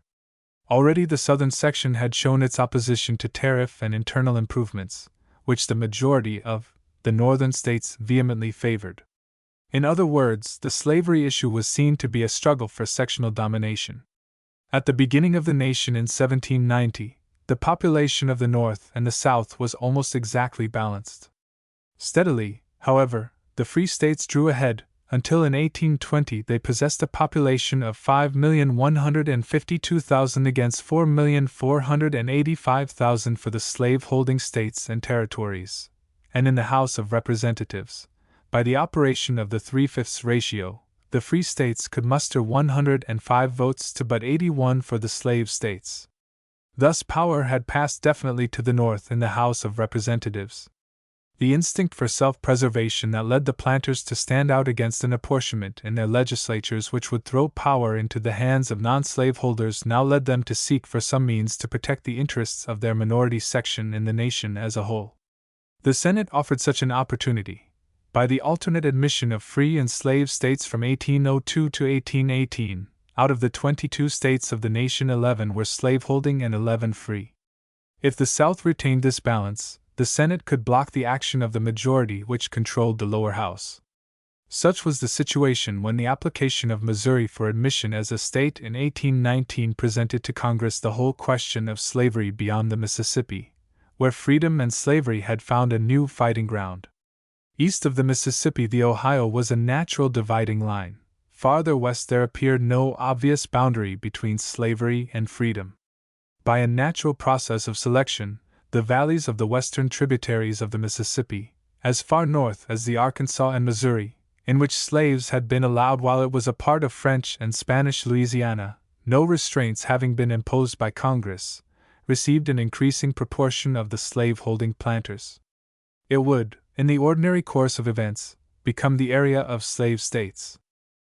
The struggle began in the House of Representatives, when the application of Missouri for statehood was met by an amendment, introduced by Talmadge of New York, February 13, 1819, footnote, Annals of Somme, 15 Somme, 2 Ses. I. 1170, providing that further introduction of slavery be prohibited and that all children born within the state after admission should be free at the age of 25 years. Footnote, see amended form in House Journal, 15 Somme, 2 Ses. 272. Talmadge had already showed his attitude on this question when in 1818 he opposed the admission of Illinois under its constitution, which seemed to him to make insufficient barriers to slavery. Brief as was the first Missouri debate, the whole subject was opened up by arguments to which later discussion added but little. The speaker, Henry Clay, in spite of the fact that early in his political career he had favored gradual emancipation in Kentucky, led the opposition to restriction. His principal reliance was upon the arguments that the evils of slavery would be mitigated by diffusion, and that the proposed restriction was unconstitutional. Talmadge and Taylor, of New York, combated these arguments so vigorously and with such bold challenge of the whole system of slavery in new territories, that Cobb, of Georgia, declared, "You have kindled a fire which all the waters of the ocean cannot put out, which seas of blood can only extinguish." Footnote, Annals of Somme, 15 Koenig, 2 Ses. I. 1204. The first clause of Talmage's motion was carried, February 16, 1819, by a vote of 87 to 76, and the second by 82 to 78. Footnote: Ibid. 1214. Taylor was emboldened to offer, February 18, to the bill for the organization of Arkansas Territory an amendment by which slavery should be excluded, whereupon McLean, of Delaware, tentatively proposed that a line should be drawn west of the Mississippi, dividing the territories between freedom and slavery. Thus early was the whole question presented to Congress. In the Senate, Talmage's amendment was lost, February 27, by a vote of 22 to 16, several Northern senators adhering to the South, and Congress adjourned without action. Footnote: But Arkansas was organized as a territory without restriction. The issue was then transferred to the people, and in all quarters of the Union vehement discussions took place upon the question of imposing an anti-slavery restriction upon Missouri. Mass meetings in the northern states took up the agitation, and various state legislatures, including Pennsylvania, New York, New Jersey, Ohio, and even the slave state of Delaware, passed resolutions with substantial unanimity against the further introduction of slaves into the territories of the United States, and against the admission of new slave states. Pennsylvania, so long the trusted ally of the South, invoked her sister states to refuse to covenant with crime by spreading the cruelties of slavery from the banks of the Mississippi to the shores of the Pacific. From the South came equally insistent protests against restriction. Footnote: Niles Register, 17. 296, 307, 334, 342 to 344, 395. 399, 400, 416, Ames, State Docs. On Federal Relations, No. 5, page 4. No argument in the debate in 1819 was more effective than the speech of Rufus King in the Senate, which was widely circulated as a campaign document expressing the Northern view. King's anti-slavery attitude, shown as early as 1785, when he made an earnest fight to secure the exclusion of slavery from the territories. Footnote: McLaughlin, Confederation and Constitution, Am. Nation, X. Chapter 7, was clearly stated in his constitutional argument in favor of restriction on Missouri, and his speech may be accepted as typical. Footnote: Niles Register, 17. 215, King, Life and Carresp. Of King, 6. 690. But it was also the speech of an old-time Federalist, apprehensive of the growth of Western power under Southern leadership. He held that, under the power of making all needful rules and regulations respecting the territory and other property of the United States, Congress had the right to prohibit slavery in the Louisiana Purchase, which belonged to the United States in full dominion. Congress was further empowered, but not required, to admit new states into the Union. Since the Constitution contained no express provision respecting slavery in a new state, Congress could make the perpetual prohibition of slavery a condition of admission. In support of this argument, King appealed to the precedent of the Ordinance of 1787, and of the states of Ohio, Indiana, and Illinois, all admitted on the conditions expressed in that ordinance. In admitting the state of Louisiana in 1812, a different group of conditions had been attached, such as the requirement of the use of the English language in judicial and legislative proceedings. The next question was the effect of the Louisiana Treaty, by which the United States had made this promise. The inhabitants of the ceded territory shall be incorporated in the Union of the United States, and admitted as soon as possible, according to the principles of the Federal Constitution, to the enjoyment of all the rights, advantages, and immunities of citizens of the United States, and in the meantime they shall be maintained and protected in the free enjoyment of their liberty, property, and the religion which they profess. Footnote: U.S. Treaties and Conventions 332.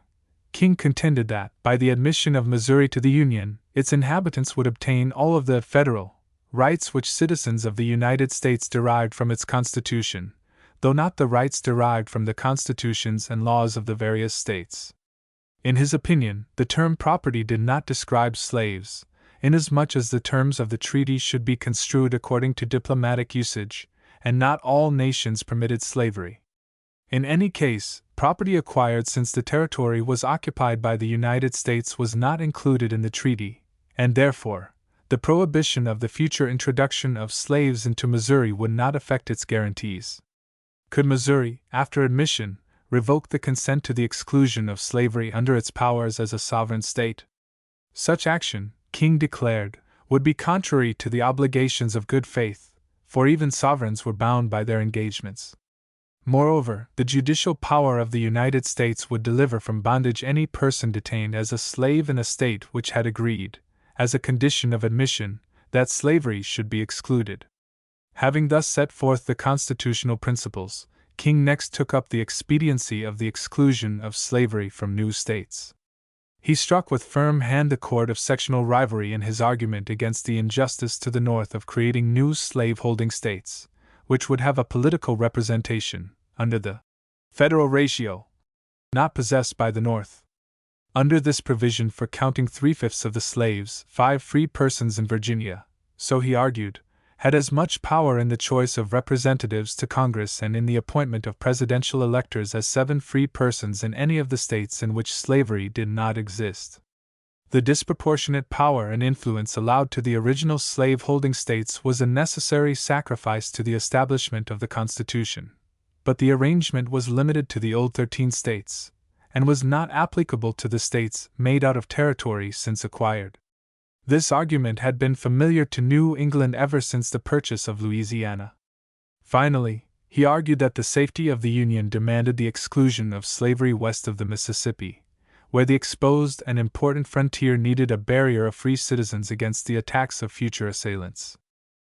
To the Southern mind, King's sectional appeal unblushingly raised the prospect of the rule of a free majority over a slave-holding minority, the downfall of the ascendancy so long held by the South, and the creation of a new union, in which the Western states should be admitted on terms of subordination to the will of the majority, whose power would thus become perpetual. Footnote: King, Life and Caresp. Of King, 6, 205, 267, 279, 288, 329, 339 to 344, 501, Jefferson, Writings, Ford's edition, X, 162, 172, 280, Tyler's, I, 316. When the next Congress met, in December, 1819, the admission of Alabama was quickly completed, and the House also passed a bill admitting Maine to the Union, Massachusetts having agreed to this division of the ancient Commonwealth, on condition that consent Congress should be obtained prior to March 4, 1820. The Senate, quick to see the opportunity afforded by the situation, combined the bill for the admission of Maine with that for the unrestricted admission of Missouri, a proposition carried, February 16, 1820, by a vote of 23 to 21. Senator Thomas, who represented Illinois, which, as we have seen, was divided in its interests on the question of slavery, and who, as the vote showed, could produce a tie in the Senate, moved a compromise amendment, providing for the admission of Missouri as a slave state and for the prohibition of slavery north of 36 degrees 30 minutes in the rest of the Louisiana Purchase. And on the next day his amendment passed the Senate by a vote of 34 to 10. The debate in the Senate was marked by another speech of Rufus King, just re-elected a senator from New York by an almost unanimous vote. With this prestige, and the knowledge that the states of Pennsylvania and New York stood behind him, he reiterated his arguments with such power that John Quincy Adams, who listened to the debate, wrote in his diary that the great slaveholders in the House gnawed their lips and clenched their fists as they heard him. Footnote: Adams' Memoirs 4, 522, seats own. Globe 30 own. 2 Sess, App 63 to 67. The case for the South was best presented by William Pinckney, of Maryland, the leader of the American bar, a man of fashion, but an orator of the first rank. His argument, on lines that the debates had made familiar, was stated with such eloquence, force, and graphic power that it produced the effect of a new presentation. Waiving the question whether Congress might refuse admission to a state, he held that, if it were admitted, it was admitted into a union of equals, and hence could not be subjected to any special restriction. Footnote: Annals of Tsong, 16 Tsong, 1 Ses. I. 389 et seq. Without denying the danger of the extension of slavery, he argued that it was not for Congress to stay the course of this dark torrent. "If you have power," said he, "to restrict the new states on admission, you may squeeze a newborn sovereign state to the size of a pygmy. There would be nothing to hinder Congress from plundering power after power at the expense of the new states, until they should be left empty shadows of domestic sovereignty, in a union between giants and dwarfs, between power and feebleness." In vivid oratory, he conjured up this vision of an unequal union, into which the new state would enter, shorn of its beams, a mere servant of the majority. From the point of view of the political theory of a confederation, his contention had force, and the hot-tempered West was not likely to submit to an inferior status in the Union.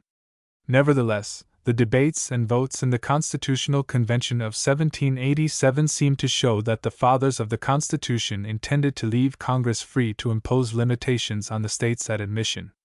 Footnote: Eliot, Debates v. 492. In the meantime, the House of Representatives was continuing the discussion on the old lines. Although the arguments brought out little that had not been stated in the first Missouri debate, they were restated day after day with an amplitude and a bitterness of feeling that aggravated the hostility between the rival forces. Even under this provocation, most Southern members expressed their opinions on the morality and expediency of slavery in language that affords a strange contrast to their later utterances. In almost every case they lamented its existence, and demanded its dispersion throughout the West as a means of alleviating their misfortune. Although most of the men who spoke on the point were from the regions where cotton was least cultivated, yet even Reed, of Georgia, likened the South to an unfortunate man who wears a cancer in his bosom. Footnote: Annals of Tsong, 16 Tsong, 1 Ses. I. 1025. Tyler of Virginia, afterwards President of the United States, characterized slavery as a dark cloud, and asked, "Will you permit the lightnings of its wrath to break upon the South when by the interposition of a wise system of legislation you may reduce it to a summer's cloud?" Footnote: Ibid 2, 1391. John Randolph, the ultra-Southerner, was quoted as saying that all the misfortunes of his life were light in the balance when compared with the single misfortune of having been born a master of slaves. In addition to the argument of mitigation by diffusion, the South urged the injustice of excluding its citizens from the territories by making it impossible for the Southern planter to migrate thither with his property. On the side of the North, it was argued with equal energy that the spread of slaves into the West would inevitably increase their numbers and strengthen the institution. Since free labor was unable to work in the midst of slave labor, Northern men would be effectively excluded from the territories which might be given over to slavery. Economic law, it was urged, would make it almost certain that, in order to supply the vast area which it was proposed to devote to slavery, the African slave trade would be reopened. As the struggle waxed hot, as the arguments brought out with increasing clearness the fundamental differences between the sections, threats of disunion were freely exchanged. Footnote: Adams, Memoirs v. 1353, Benton, Abridgment of Debates 13, 607. Even Clay predicted the existence of several new confederacies. Footnote: Adams, Memoirs 4, 526. Nor were the extremists of the North unwilling to accept this alternative. Footnote: King, Life and Caresp. Of King, 6, 274, 286, 287, 387. But the danger of Southern secession was diminished because Monroe was ready to veto any bill which excluded slavery from Missouri. Footnote: Tsong. Globe, 30 Tsong. 2 Ses. App 67. While still engaged in its own debates, the House received the compromise proposal from the Senate. At first the majority remained firm and refused to accept it. Footnote: Woodburn in M. Hist. Associate, Report 1893. Pages 251 to 297. March 1, 1820, the House passed its own bill imposing the restriction on Missouri, by a vote of 91 to 82. By the efforts of the compromisers, however, a committee of conference was arranged, which on the very next day resulted in the surrender of the House. The vote on striking out the restriction on Missouri was 90 to 87. New England gave 7 ayes to 33 nays, the Middle States 8 to 46, the South cast 58 votes for striking out, and none against it. The Northwest gave all its 8 votes against striking out the restriction, while the 17 Southwestern votes were solidly in favor of admitting Missouri as a slave state. Thus, while the Southern phalanx in opposition remained firm, enough members were won over from the Northern ranks to defeat the restrictionists. Some of these deserters, footnote, see King, Life and Caresp. Of King, 6, 291, 329, Benton View, I, 10, Adams, Memoirs v. 15, 307, Randolph applied to them the term dough faces.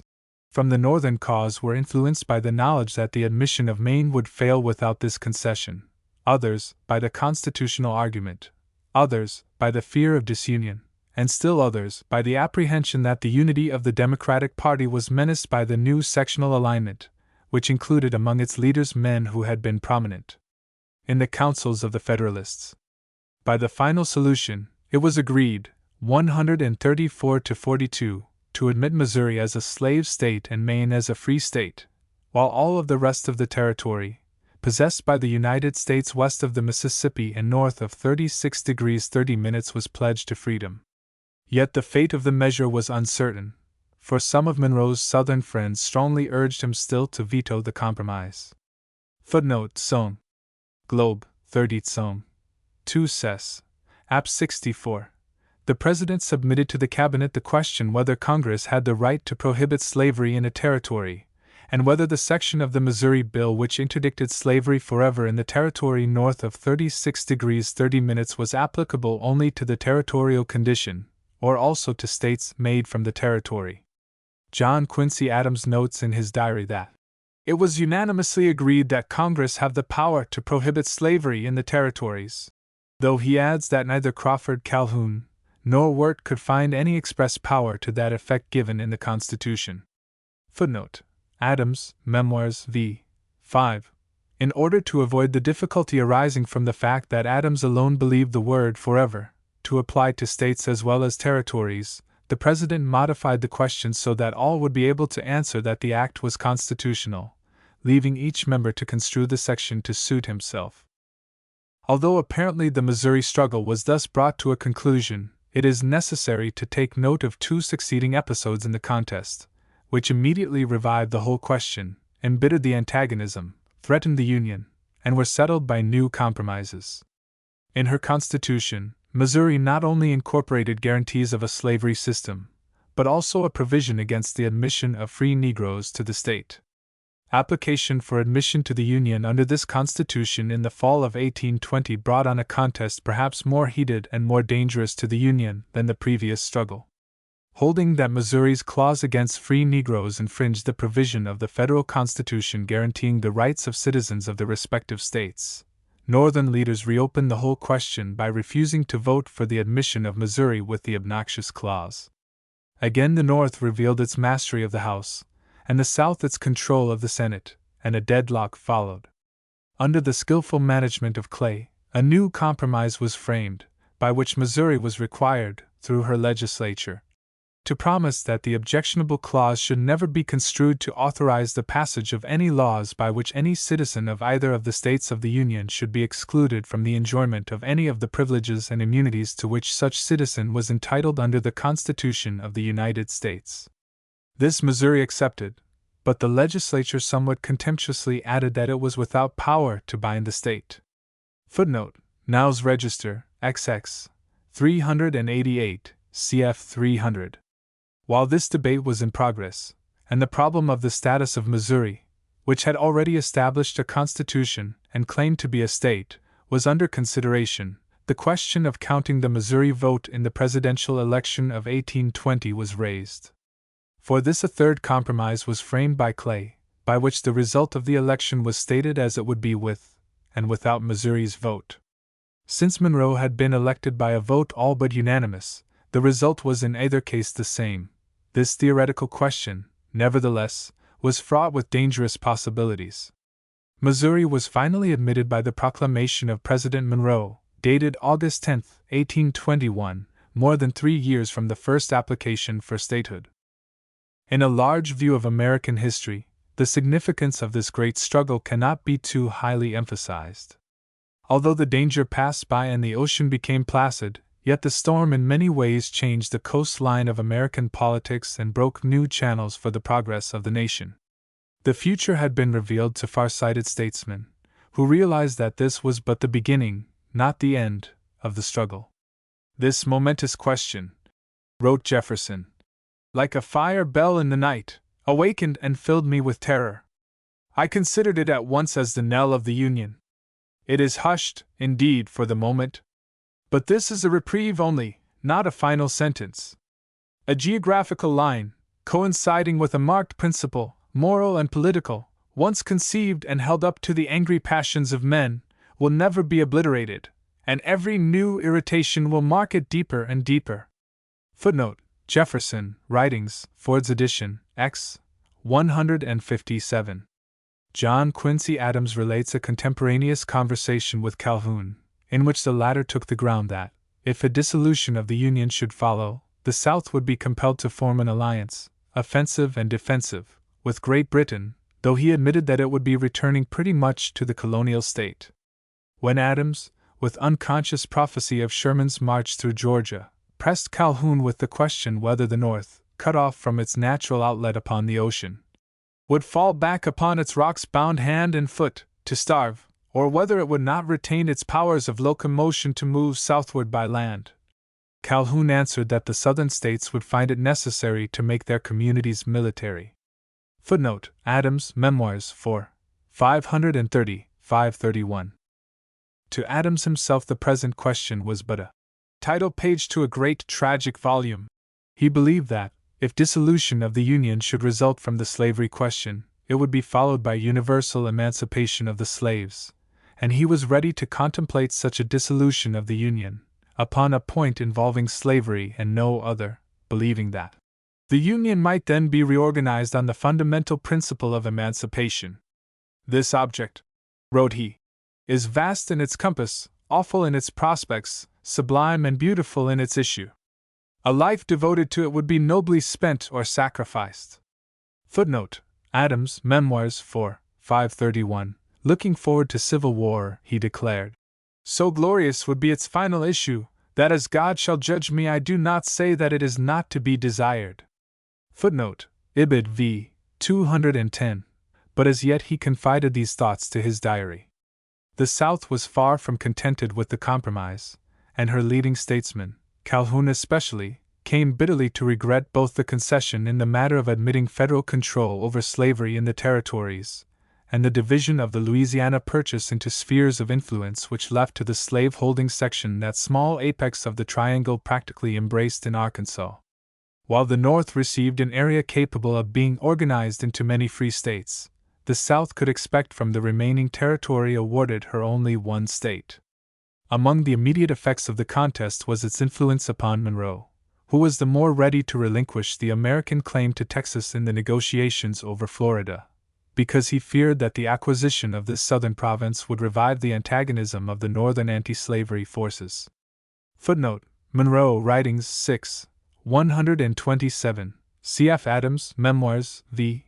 25, 54, 68.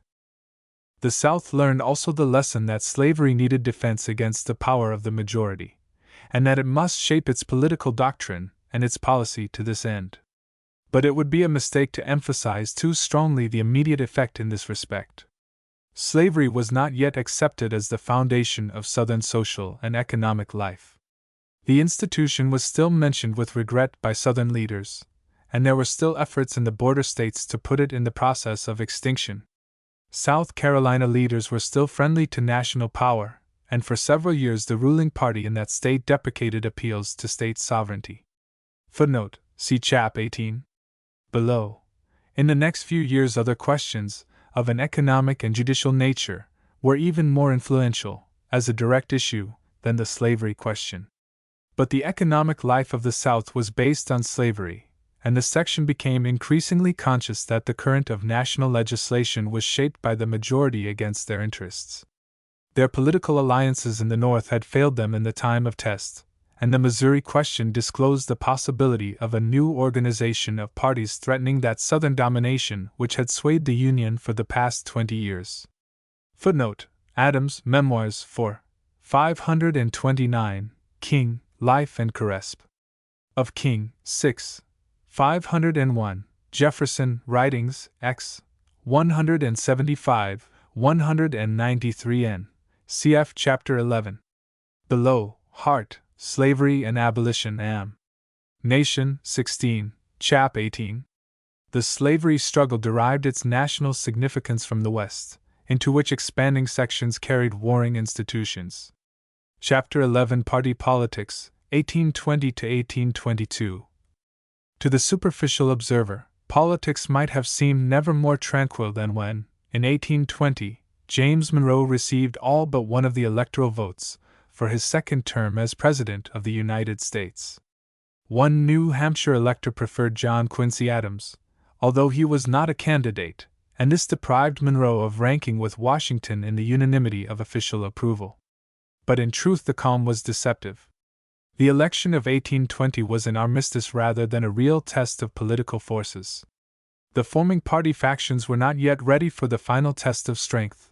Most of the candidates were members of the cabinet, and the re-election of Monroe, safe, conciliatory, and judicious, afforded an opportunity for postponing the issue.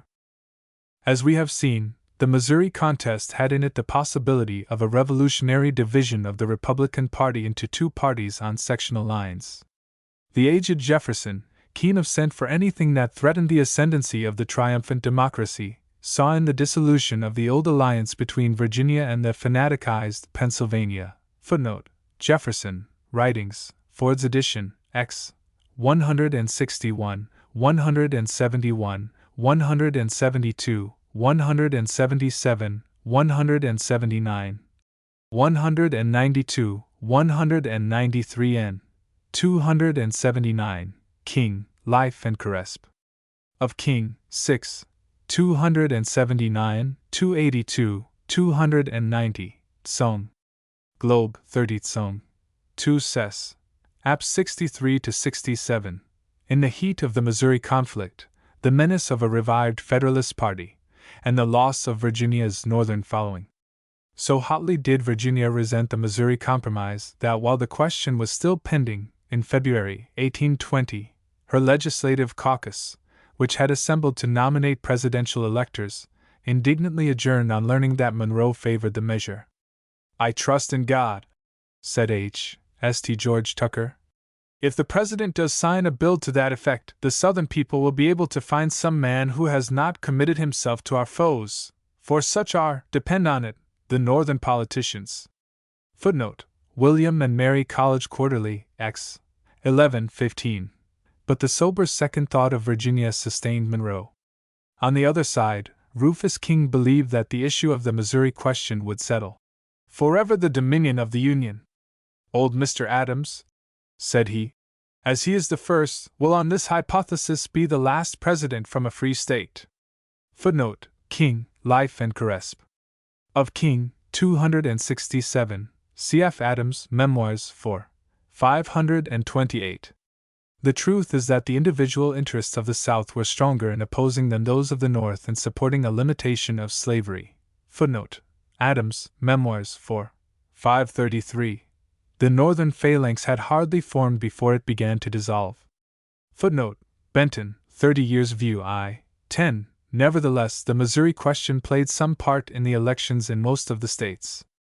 In Pennsylvania, under the leadership of Duane, the editor of the Aurora, electors favorable to Clinton were nominated on an anti-slavery ticket. Footnote: Niles Register, 19. 129, National Advocate, October 27, 1820, Franklin Gazette, October 25, November 8, 1820, Election Returns, Ames State Docs. On Federal Relations, No. 5, page 5. But outside of Philadelphia and the adjacent district, this ticket received but slight support. With few exceptions, the Northern congressmen who had voted with the South failed of re-election. The elections in the various states in this year showed more political division than was revealed by the vote for president, and they showed that in state politics the Federalist Party was by no means completely extinct. In the congressional elections, the flood of republicanism left only isolated islands of federalism unsubmerged. In Massachusetts, 8 of the 13 members professed this political faith. New York returned some half-dozen men whose affiliations were with the same party. From Pennsylvania came a somewhat larger number, and they numbered nearly half of the delegation of Maryland. The cities of New York and Philadelphia were represented by Federalists, and there were 3 or 4 other districts, chiefly in New England, which adhered to the old party. There were also a few congressmen from the South who had been members of this organization.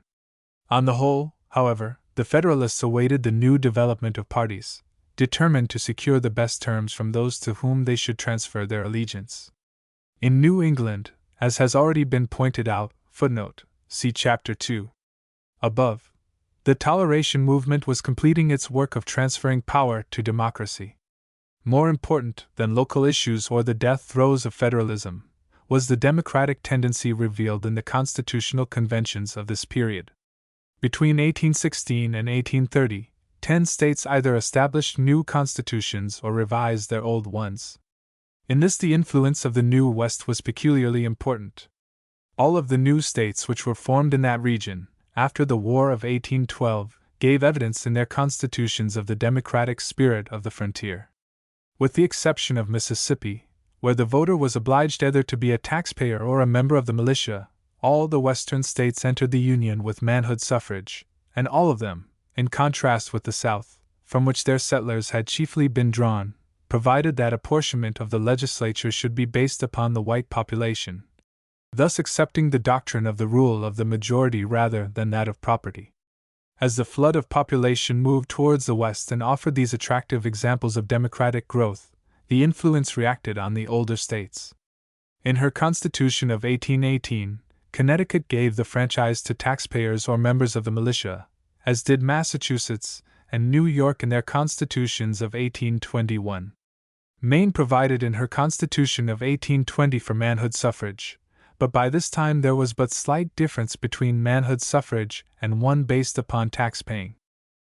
Webster in Massachusetts and Chancellor Kent in New York viewed with alarm the prospect that freehold property should cease to be the foundation of government. Kent particularly warned the landed class that one master capitalist with his 100 apprentices, and journeymen, and agents, and dependents, will bear down at the polls an equal number of farmers of small estates in his vicinity, who cannot safely unite for their common defense. Footnote: Carter and Stone, Reports of the Proceedings and Debates of the Convention of 1821, 222. It was the new counties of New York, particularly those of the western and northeastern frontier, which were the stronghold of the reform movement in that state. The abolition of the Council of Appointments and the Council of Revision by the New York Convention contributed to the transfer of power to the people. But under the leadership of Van Buren, a group of politicians, dubbed the Albany Regency, controlled the political machinery as effectively as before. Footnote: McMaster, United States, v. 373 432, Ibid, Rights of Man, 61, MacDonald, Jacksonian Democracy, M. Nation, 15, Chapter 4. The campaign for the presidency of 1824 may be said to have begun as early as 1816. Footnote: Adams, Memoirs, v. 89. Adams observed in 1818 that the government was assuming daily the character of cabal and preparation not for the next presidential election, but for the one after. Footnote: Ibid. 4. 193. And by 1820, when the political sea appeared so placid, and parties had apparently dissolved, bitter factional fights between the friends of the rival candidates constituted the really significant indications of American politics. From the details of the personal struggles, usually less important to the student of party history, one must learn the tendency towards the reappearance of parties in this period, when idealists believed that all factions had been fused into one triumphant organization. In all of the great sections, candidates appeared, anxious to consolidate the support of their own section and to win a following in the nation. It is time that we should survey these men, for the personal traits of the aspirants for the presidency had a larger influence than ever before or since in the history of the country. Moreover, we are able to see in these candidates the significant features of the sections from which they came. New England was reluctantly and slowly coming to the conclusion that John Quincy Adams was the only available Northern candidate. Adams did not fully represent the characteristics of his section, for he neither sprang from the democracy of the interior of New England nor did he remain loyal to the Federalist ideas that controlled the commercial interests of the coast. Moreover, of all the statesmen whom the nation produced, he had had the largest opportunity to make a comparative study of government. As an 11-year-old boy, he went with his father to Paris in 1778, and from then until 1817, when he became Monroe's Secretary of State, nearly half his time was spent at European courts. He served in France, Holland, Sweden, Russia, Prussia, and England, and had been Senator of the United States from Massachusetts. Thus Adams entered on the middle period of his career, a man of learning and broad culture, rich in experience of national affairs, familiar with the centers of Old World civilization and with methods of European administration. He had touched life too broadly, in too many countries, to be provincial in his policy.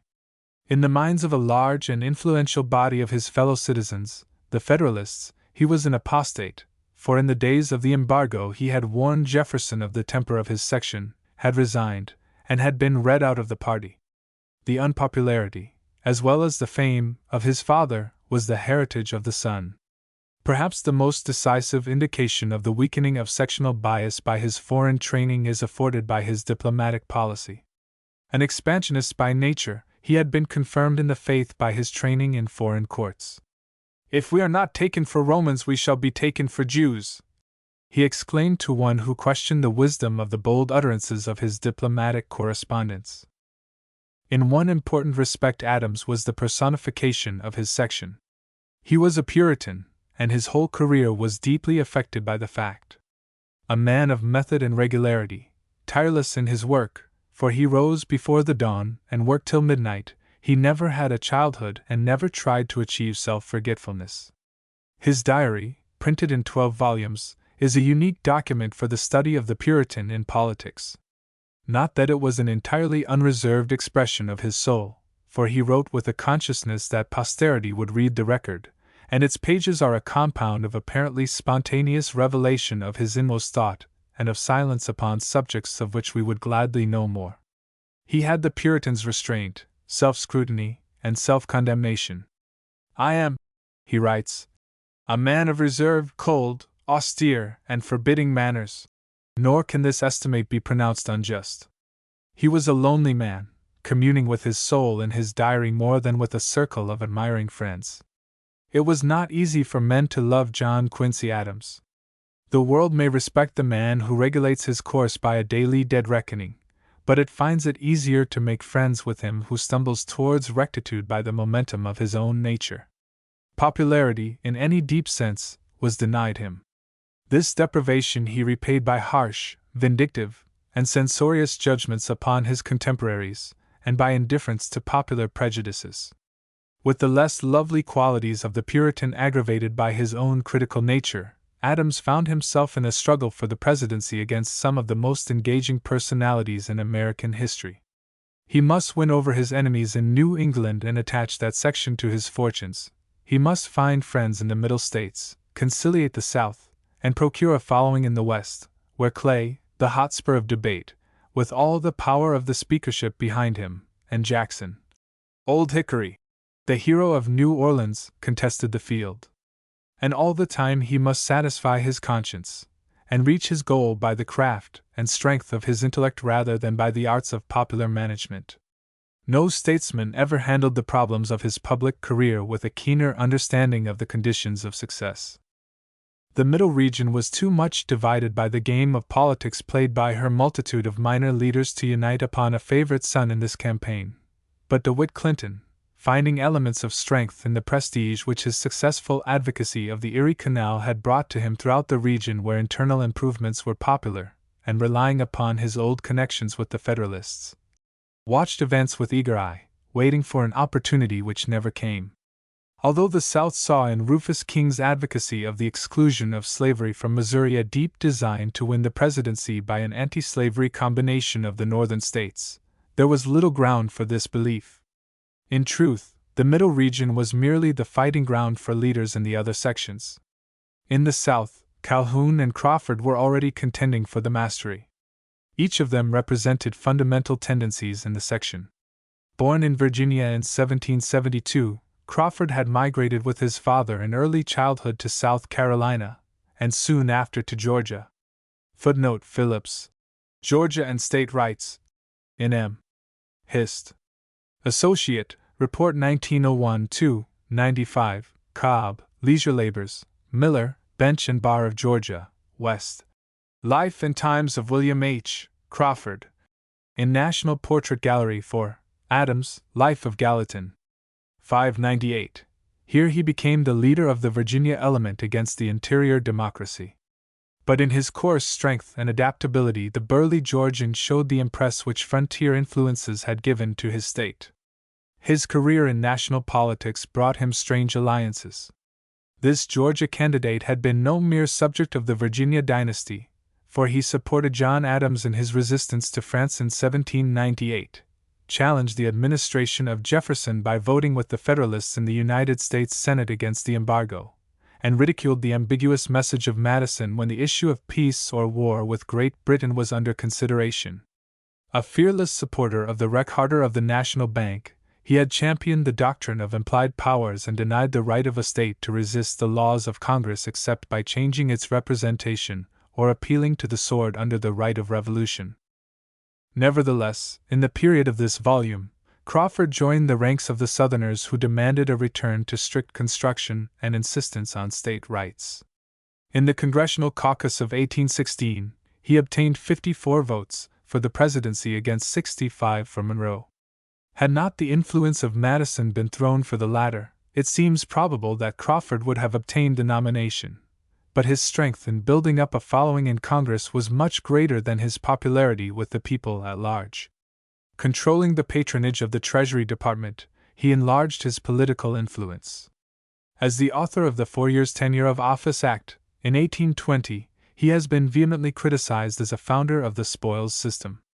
But there are reasons for thinking that Crawford's advocacy of this measure was based upon considerations of efficiency at least as much as those of politics. Footnote: Fish, Civil Service and Patronage 66 etc. And the conduct of his department was marked by sagacity.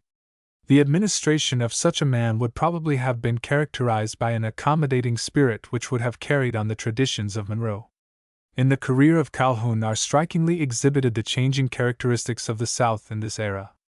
His grandfather was a Scotch-Irishman who came to Pennsylvania with the emigration of that people in the first half of the 18th century, and thence followed the stream of settlement that passed up the Great Valley and into South Carolina to the frontier, from which men like Daniel Boone crossed the mountains to the conquest of Kentucky and Tennessee. Footnote: C.F. Howard, Preliminaries of the Revolution, Am. Nation, 8, Chapter 13. The Calhoun family were frontier Indian fighters, but, instead of crossing the mountains as did Andrew Jackson, Calhoun remained to grow up with his section and to share its changes from a community essentially Western to a cotton planting and slave-holding region. This is the clue to his career. In his speech in the House of Representatives in 1817, on internal improvements, Calhoun warned his colleagues against a low, sordid, selfish, and sectional spirit, and declared that, in a country so extensive, and so various in its interests, what is necessary for the common good may apparently be opposed to the interests of particular sections. It must be submitted to as the condition of our greatness. Footnote: Annals of Somme, 14 Somme, 2 Ses, 854-855. This was the voice of the nationalistic West, as well as that of South Carolina in Calhoun's young manhood.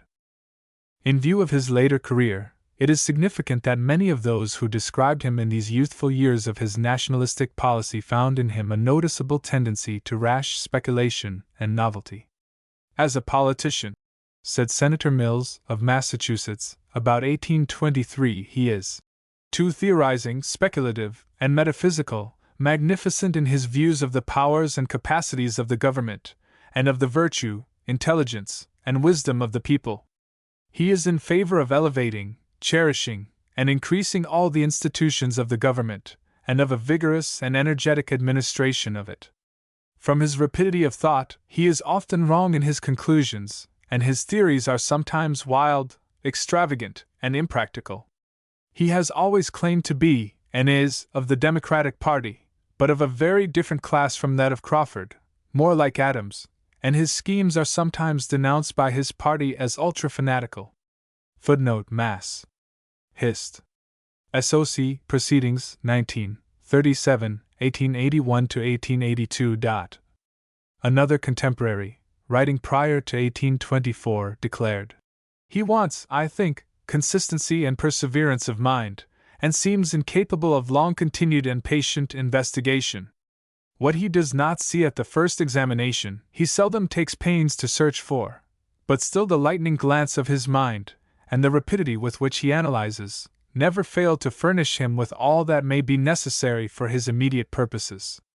In his legislative career, which, though short, was uncommonly luminous, his love of novelty, and his apparent solicitude to astonish were so great, that he has occasionally been known to go beyond even the dreams of political visionaries, and to propose schemes which were in their nature impracticable or injurious, and which he seemed to offer merely for the purpose of displaying the affluence of his mind, and the fertility of his ingenuity. Footnote, quoted by Hodgson, Letters from North M.I., 81. "Calhoun," said William Wirt, in 1824, "advised me the other day to study less and trust more to genius, and I believe the advice is sound.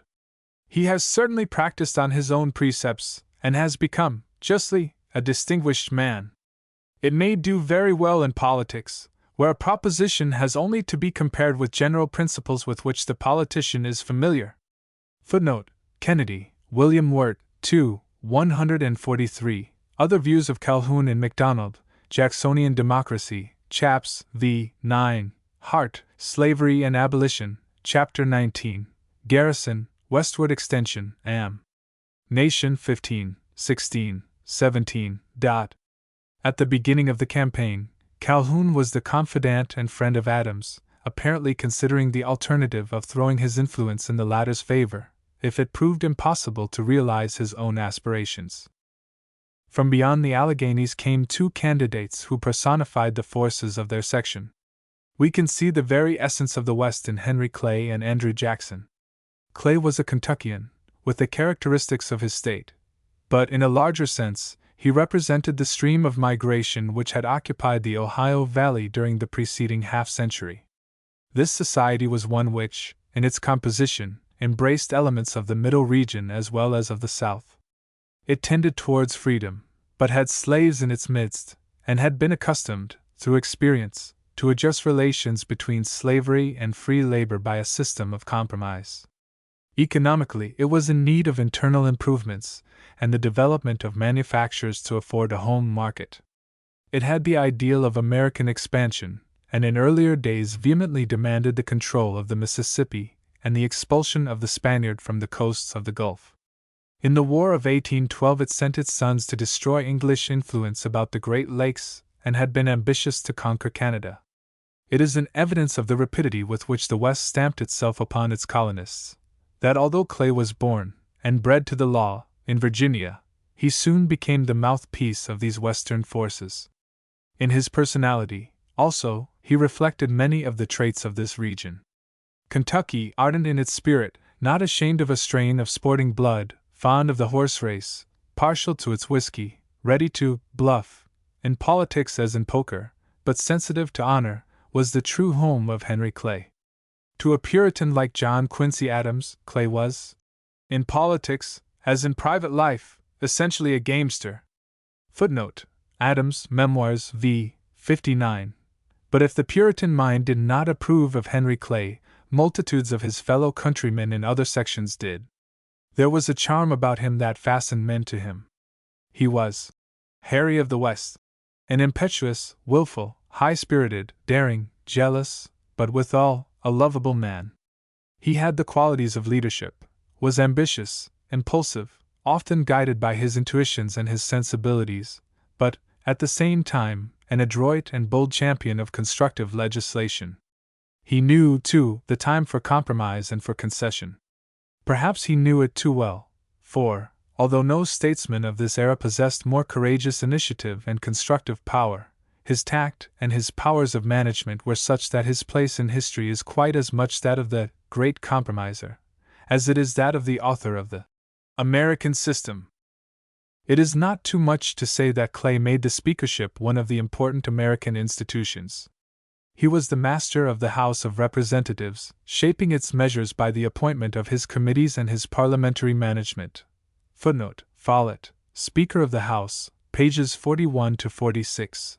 By the period of our survey, with the power of this office behind him, Clay had fashioned a set of American political issues reflective of Western and Middle State ideas, and had made himself a formidable rival in the presidential struggle. He had caught the self-confidence, the continental aspirations, the dash and impetuosity of the West. But he was also, as a writer of the time declared, able to captivate high and low, l'homme du salon and the squatter in the western wilderness. He was a mediator between East and West, between North and South, the great conciliator. Footnote: Grund, Aristocracy in America, 213. For other views of Clay, C.F. Babcock, M. Nationality, Chapter 12, MacDonald, Jacksonian Democracy, Chapter 11, Garrison, Westward Extension, Chapter 3. M. Nation 13, 15, 17. If Henry Clay was one of the favorites of the West, Andrew Jackson was the West itself. While Clay was able to voice, with statesmanlike ability, the demand for economic legislation to promote her interests, and while he exercised an extraordinary fascination by his personal magnetism and his eloquence, he never became the hero of the great masses of the West. He appealed rather to the more intelligent, to the men of business and of property. Andrew Jackson was the very personification of the contentious, nationalistic democracy of the interior. He was born, in 1767, of Scotch-Irish parents, who had settled near the boundary line between North and South Carolina, not far from the similar settlements from which, within a few years of Jackson's birth, Daniel Boone and Robertson went forth to be the founders of Kentucky and Tennessee. In 1788, with a caravan of emigrants, Jackson crossed the Alleghanies to Nashville, Tennessee, then an outpost of settlement still exposed to the incursions of Indians. During the first 7 or 8 years of his residence he was public prosecutor, an office that called for nerve and decision, rather than legal acumen, in that turbulent country. The appearance of this frontiersman on the floor of Congress was an omen full of significance. He reached Philadelphia at the close of Washington's administration, having ridden on horseback nearly 800 miles to his destination. Gallatin, himself a Western Pennsylvanian, afterwards graphically described Jackson, as he entered the halls of Congress, as a tall, lank, uncouth-looking personage, with long locks of hair hanging over his face, and a queue down his back tied in an eelskin, his dress singular, his manners and deportment those of a rough backwoods man. Footnote: Hildreth, United States, 4, 692. Jefferson afterwards testified to Webster. His passions are terrible. When I was President of the Senate, he was a senator, and he could never speak, on account of the rashness of his feelings. I have seen him attempt it repeatedly, and as often choke with rage. Footnote: Webster, Writings, National Edition, 17, 371. At length the frontier, in the person of its leader, had found a place in the government. This 6-foot backwoods man, angular, lantern-jawed, and thin, with blue eyes that blazed on occasion, this choleric, impetuous, Scotch-Irish leader of men, this expert duelist and ready fighter, this embodiment of the contentious, vehement, personal West, was in politics to stay. Footnote: For other appreciations see Babcock, M. Nationality, Chap. 17. MacDonald, Jacksonian Democracy, Chaps. 2, 18, M. Nation, 13, 15.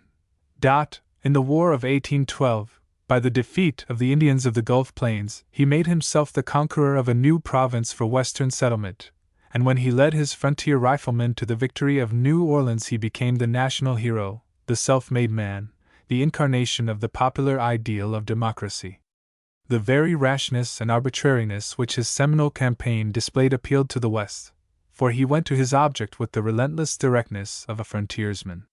This episode gave to Adams the opportunity to write his masterly state paper defending the actions of the general. But Henry Clay, seeing, perhaps, in the rising star of the frontier military hero a baneful omen to his own career, and hoping to break the administration forces by holding the government responsible for Jackson's actions, led an assault upon him in the seminal debates on the floor of the House of Representatives. Footnote: Babcock, M. Nationality M. Nation, 13. Chapter 17. Leaving Tennessee when he heard of the attack which was meditated against him, the general rushed, 1819, to this new field of battle, and had the satisfaction of winning what he regarded as the greatest victory he ever obtained, a triumph on every count of Clay's indictment. This contest Jackson considered the touchstone of the election of the next president. Footnote: N. Y. Publ Library, Bulletin, for 161. Parton, Jackson 2, Chapter 40. From this time the personality of the old hero was as weighty a factor in American politics as the tariff or internal improvements. He had now outgrown the uncouthness of his earlier days and had become stately and dignified in his manner. Around this unique personality there began to gather all those democratic forces which we have noted as characteristic of the interior of the country, reinforced by the democracy of the cities, growing into self-consciousness and power. A new force was coming into American life. This fiery Tennessean was becoming the political idol of a popular movement which swept across all sections, with but slight regard to their separate economic interests. The rude, strong, turbulent democracy of the West and of the country found in him its natural leader. All these candidates and the dominant element in every section professed the doctrines of republicanism. But what were the orthodox tenets of republicanism at the end of the rule of the Virginia dynasty? To this question different candidates and different sections gave conflicting answers. Out of their differences there was already the beginning of a new division of parties. The progress of events gave ample opportunity for collision between the various factions. The crisis of 1819 and the depression of the succeeding years worked, on the whole, in the interests of Jackson, inclining the common people to demand a leader and a new dispensation. Not, perhaps, without a malicious joy did John Quincy Adams write in his diary at that time that Crawford has labors and perils enough before him in the management of the finances for the 3 succeeding years. Footnote: Adams, Memoirs, 4, 391. From the negotiation of the Florida Treaty in 1819, and especially from the relinquishment by Spain of her claims to the Pacific coast north of the 42nd parallel, the Secretary of State expected to reap a harvest of political advantage. Footnote: Ibid, 4, 238, 273, 451. V. 53, 109, 290. Monroe Writings 6, 127. But Clay, as well as Benton and the West in general, balked his hopes by denouncing the treaty as an abandonment of American rights. And although Adams won friends in the South by the acquisition of Florida, Spain's delay of 2 years in the ratification of the treaty so far neutralized the credit that the treaty was, after all, but a feast of Tantalus. In these intervening years, when the United States was several times on the verge of forcibly occupying Florida, the possibility of a war with Spain, into which European powers might be drawn, increased the importance of General Jackson as a figure in the eyes of the public. Next, the Missouri controversy, like a flaming sword. Footnote: Adams, Memoirs, v. 91, cut in every direction and affected the future of all the presidential candidates. The hope of Crawford to reap the reward of his renunciation in 1816 was based, not only upon his moderation in his earlier career, which had brought him friends among the Federalists, but also upon the prospect of attracting a following in Pennsylvania, with the aid of the influence of Gallatin, and in New York as the regular candidate of the party. These hopes of Northern support demanded that Crawford should trim his sails with care, attacking the policies of his rivals rather than framing issues of his own.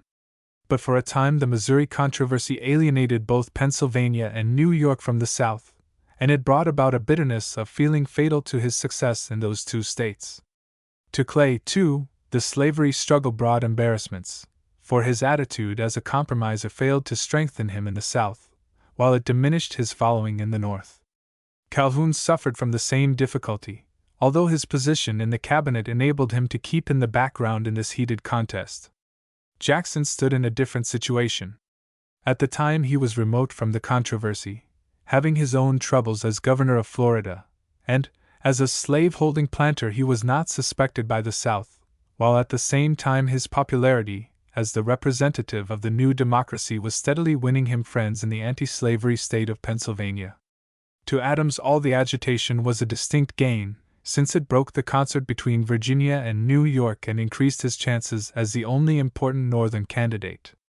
He saw, none more clearly, the possibility of this issue as a basis for a new party organization. Footnote: Adams, Memoirs, 4. 529. But he saw also that it menaced the dissolution of the Union. Footnote: Ibid v. 1213, 53. He was not disposed to alienate the South, and he contented himself with confiding his denunciation of slavery to the secret pages of his diary, while publicly he took his stand on the doctrine that the proposed restriction upon Missouri was against the Constitution. Footnote: Ibid 4. 529. As early as 1821 he recognized that the number of candidates in the field made it almost certain that the election would be decided by the vote of states in the House of Representatives, where the vote of the single member from Illinois would count as much as that of the whole delegation of New York or Pennsylvania. What Adams needed, therefore, was to combine New England in his support, obtain, if possible, a majority in New York, and add the votes of a sufficient number of smaller states to win the election. The 17th Congress, which met in December 1821 and lasted until the spring of 1823, was one of the most ineffective legislative bodies in the country's history. Henry Clay had returned to Kentucky to resume the practice of the law as a means of restoring his financial fortunes, and the importance of his leadership was emphasized by his absence. Without mastery, and in the absence of party discipline, Congress degenerated into a mere arena for the conflicts of rival personal factions, each anxious to destroy the reputation of the candidate favored by the other. In December 1821, Barber, of Virginia, was chosen Speaker by a close vote over Taylor, the favorite of Adams, thus transferring the control of the congressional committees again to the South, aided by its New York allies. The advantage to Crawford arising from this election was partly neutralized by the fact that in this year his partisans in Georgia were defeated by the choice of his bitterest enemy for the governorship. It may have been this circumstance which aroused the hope of Crawford's Southern rivals and led to the calling of a legislative caucus in South Carolina, which, on December 18, 1821, by a close vote, nominated William Lowndes instead of Calhoun for the presidency. Many of Calhoun's partisans refused to attend this caucus, and the vote was a close one, 57 to 53. Footnote: Ravenel, William Lowndes, Chap. X. Adams, Memoirs v. 468, 470. National Intelligencer, January 19, 1822. Lowndes was a wealthy South Carolina planter, judicious and dispassionate, with a reputation for fair-mindedness and wisdom that gained him the respect of his foes as well as his friends. According to tradition, Clay once declared that among the many men he had known he found it difficult to decide who was the greatest, but added, "I think the wisest man I ever knew was William Lowndes." Footnote: Ravenel, William Lowndes 238. His death, in less than a year, removed from the presidential contest an important figure, and from the South one of the most gifted of her sons. As soon as the news of the nomination of Lowndes reached Washington, a delegation of members of Congress, from various sections, secured Calhoun's consent to avow his candidacy. His career as a tariff man and as a friend of internal improvements had won him Northern supporters, especially in Pennsylvania, although, as South Carolina's action showed, he was not able to control his state. The announcement of Calhoun's candidacy turned against him all the batteries of his rivals. Pleading the depleted condition of the Treasury, Crawford's partisans in Congress attacked the measures of Calhoun as Secretary of War. Retrenchment in the expenditures for the army was demanded, and finally, under the leadership of Crawford's friends, the Senate refused to ratify certain nominations of military officers made by the President on the recommendation of the Secretary of War, giving as a reason that they were not in accordance with the law for the reduction of the Army. In the cabinet discussion, Crawford openly supported this opposition, and his relations with the President became so strained that, in the spring of 1822, reports were rife that his resignation would be demanded. Footnote: C.F. Adams, Memoirs v. 525. Crawford himself wrote to Gallatin that it would not be to his disadvantage to be removed from office. Footnote: Gallatin, Writings 31, 241. In the summer, the matter was brought to a head by a correspondence in which Monroe indignantly intimated that Crawford had given countenance to the allegation that the President's principles and policy were not in sympathy with the early Jeffersonian system of economy and state rights. Believing that Crawford was aiming at the creation of a new party, a thing which distressed Monroe, who regarded parties as an evil, footnote: Monroe, Writings 6, 286-291. He made it clear that it was the duty of a cabinet officer, when once the policy of the executive had been determined, to give that policy cooperation and support. Footnote: Monroe to Crawford, August 22, 1822 MS, in N.Y. Pub. Library. In his reply, Crawford denied that he had personally antagonized the measures of the administration. Footnote: Crawford to Monroe, September 3, 1822 MS, in N.Y. Pub. Library. C.F. Adams, Memoirs 6, 390. But he took the ground that a cabinet officer should not attempt to influence his friends in Congress either for or against the policy of the government. His assurances of loyalty satisfied Monroe and averted the breach. It is easy to see, however, that Crawford's attitude strengthened the feeling on the part of his rivals that he was intriguing against the administration. They believed, whether he instigated his partisans to oppose measures favored by the President, or was unable to restrain them, in either case he should be forced into open opposition. Footnote: Cf. points that to Monroe, May 10, 1822, Monroe Mrs., in Library of Tsome, Adams, Memoirs v. 315 6, 57. The truth is that the government was so divided within itself that it was difficult to determine with certainty what its policy was. Monroe's greatest weakness was revealed at this time in his inability to create and insist upon a definite policy. The situation was aggravated by the President's determination to remain neutral between the rival members of his official family, and by the loss of influence which he suffered through the knowledge that he was soon to lay down the presidential power. Meanwhile, John Quincy Adams watched these intrigues with bitterness of soul. Debarred by his Puritan principles from the open solicitation of votes, which his rivals practiced, he yet knew every move in the game and gauged the political tendencies with the astuteness of the politician, albeit a Puritan politician.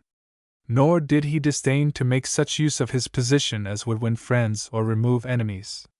He proposed to Calhoun a foreign mission, suggested the same to Clay, favored an ambassadorship for Clinton, and urged the appointment of Jackson to Mexico. These overtures were politely declined by the candidates, and Adams was forced to fight for the presidency against the men whom he would so gladly have sent to honor their country abroad. Chapter 12: The Monroe Doctrine, 1821-1823.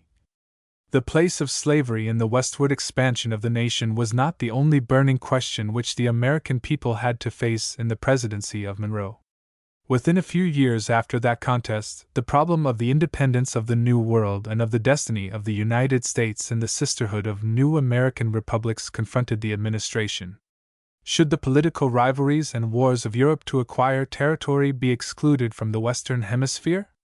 Should the acquisition of new colonies by European states in the vast unsettled spaces of the two Americas be terminated? These weighty questions were put to the mild Virginian statesman. History has named his answer the Monroe Doctrine. From the beginning of our national existence, the United States had been pushing back Europe from her borders, and asserting neutrality, and the right to remain outside of the political system of the Old World. Washington's farewell address of 1796, with its appeal to his fellow citizens against interweaving our destiny with that of any part of Europe, sank deep into the popular consciousness. It did not interfere with the process by which, piece by piece, the United States added to its domains fragments from the disintegrating Spanish Empire. For so long as European states held the strategic positions on our flanks, as they did in Washington's day, the policy of separation from the nations of the Old World was one difficult to maintain. And France and England watched the enlargement of the United States with jealous eye. Each nation, in turn, considered the plans of Miranda, a Venezuelan revolutionist, for the freeing of Spanish America. In 1790, the Nootka Sound affair threatened to place England in possession of the whole Mississippi Valley and to give her the leadership in Spanish America. Footnote: Turner in M. Hist. Rev. 7, 704 8, 78. Manning, Nootka Sound Controversy in M. Hist. Associate Report, 1904, page 281. C.F. Bassett, Federalist System, M. Nation, 11, Chapter 6. 2 years later, France urged England to join her in freeing the colonies of Spain in the New World. Wink with a frown. Footnote: Sorel, L'Europe et la Révolution Française 2, 384, 418, 3, 17. And when Pitt rejected these overtures, France sent Genet to spread the fires of her revolution in Louisiana and Florida. Footnote: Turner in M. Hist. Rev. 3, 650, x. 259. When this design failed, France turned to diplomacy, and between 1795 and 1800 tried to persuade Spain to relinquish Florida and Louisiana to herself, as a means of checking the expansion of the United States and of rendering her subservient to France. The growing preponderance of France over Spain, and the fear that she would secure control of Spanish America, led England again in 1798 to listen to Miranda's dream of freeing his countrymen, and to sound the United States on a plan for joint action against Spain in the New World. Footnote: Turner in M. Hist. Rev. X. 249 et seq. 276. The elder Adams turned a deaf ear to these suggestions, and when at last Napoleon achieved the possession of Louisiana, it was only to turn it over to the United States. Footnote: Sloane in M. Hist. Rev. 4, 439.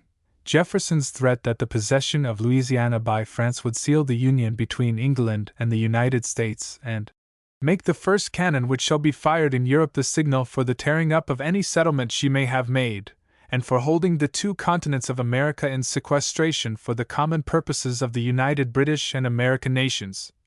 Footnote: Jefferson, Writings, Ford's edition, 8, 145, showed how unstable must be the American policy of isolation so long as Europe had a lodgment on our borders. Footnote: C.F. Channing, Jeffersonian System, M. Nation 12, Chapter 5. The acquisition of Louisiana by the United States was followed by the annexation of West Florida, and the Seminole Campaign frightened Spain into the abandonment of East Florida. Footnote: Babcock, American Nationality, M. Nation, 13, Chapter 17. While the United States was thus crowding Europe back from its borders and strengthening its leadership in the New World, Spanish America was revolting from the mother country. When Napoleon made himself master of Spain in 1807, English merchants, alarmed at the prospect of losing the lucrative trade which they had built up in the lands which Spain had so long monopolized, supported the revolutionists with money, while various expeditions led by English officers aided the revolt. Footnote: Paxson, Independence of the So. M. Republics, Chap. 3, M. Hist. Rev. 4, 449, 6, 508. At first, failure met the efforts of the loosely compacted provinces, made up of sharply marked social classes, separated by race antagonisms, and untrained in self-government. Only in Buenos Aires, later the Argentine Confederation, where representatives of the United Provinces of the Rio de la Plata declared their independence in 1816, were the colonists able to hold their ground. A new era in the revolt began, however, in 1817, when General San Martin surprised the Spaniards by his march, from a frontier province of La Plata, over a pass 13,000 feet above the sea across the Andes to Chile. In the course of 4 years, with the cooperation of Lord Cochrane, who relinquished the British service in order to command the fleet of the insurgents on the Pacific, he effected the liberation of Chile and of Peru. Meanwhile, in the northern provinces, the other great South American revolutionist, Bolivar, aided by a legion of Irish and English veterans, won the independence of Venezuela and Colombia. In July 1822, these two successful generals met in Ecuador, and San Martin, yielding the leadership to the more ambitious Bolivar, withdrew from the New World. By this date, America was clearly lost to the Latin states of Europe, for Mexico became an independent empire in 1821, and the next year Brazil, while it chose for its ruler a prince of the younger line of the royal house of Portugal, proclaimed its independence. Footnote: Paxson, Independence of the So. M. Republics, Chapter 1. Although the relations between these revolutionary states and England, both on the military and on the commercial side, were much closer than with the United States, this nation followed the course of events with keen interest. Agents were sent, in 1817 and 1820, to various South American states, to report upon the conditions there, and the vessels of the revolutionary governments were accorded belligerent rights, and admitted to the ports of the United States.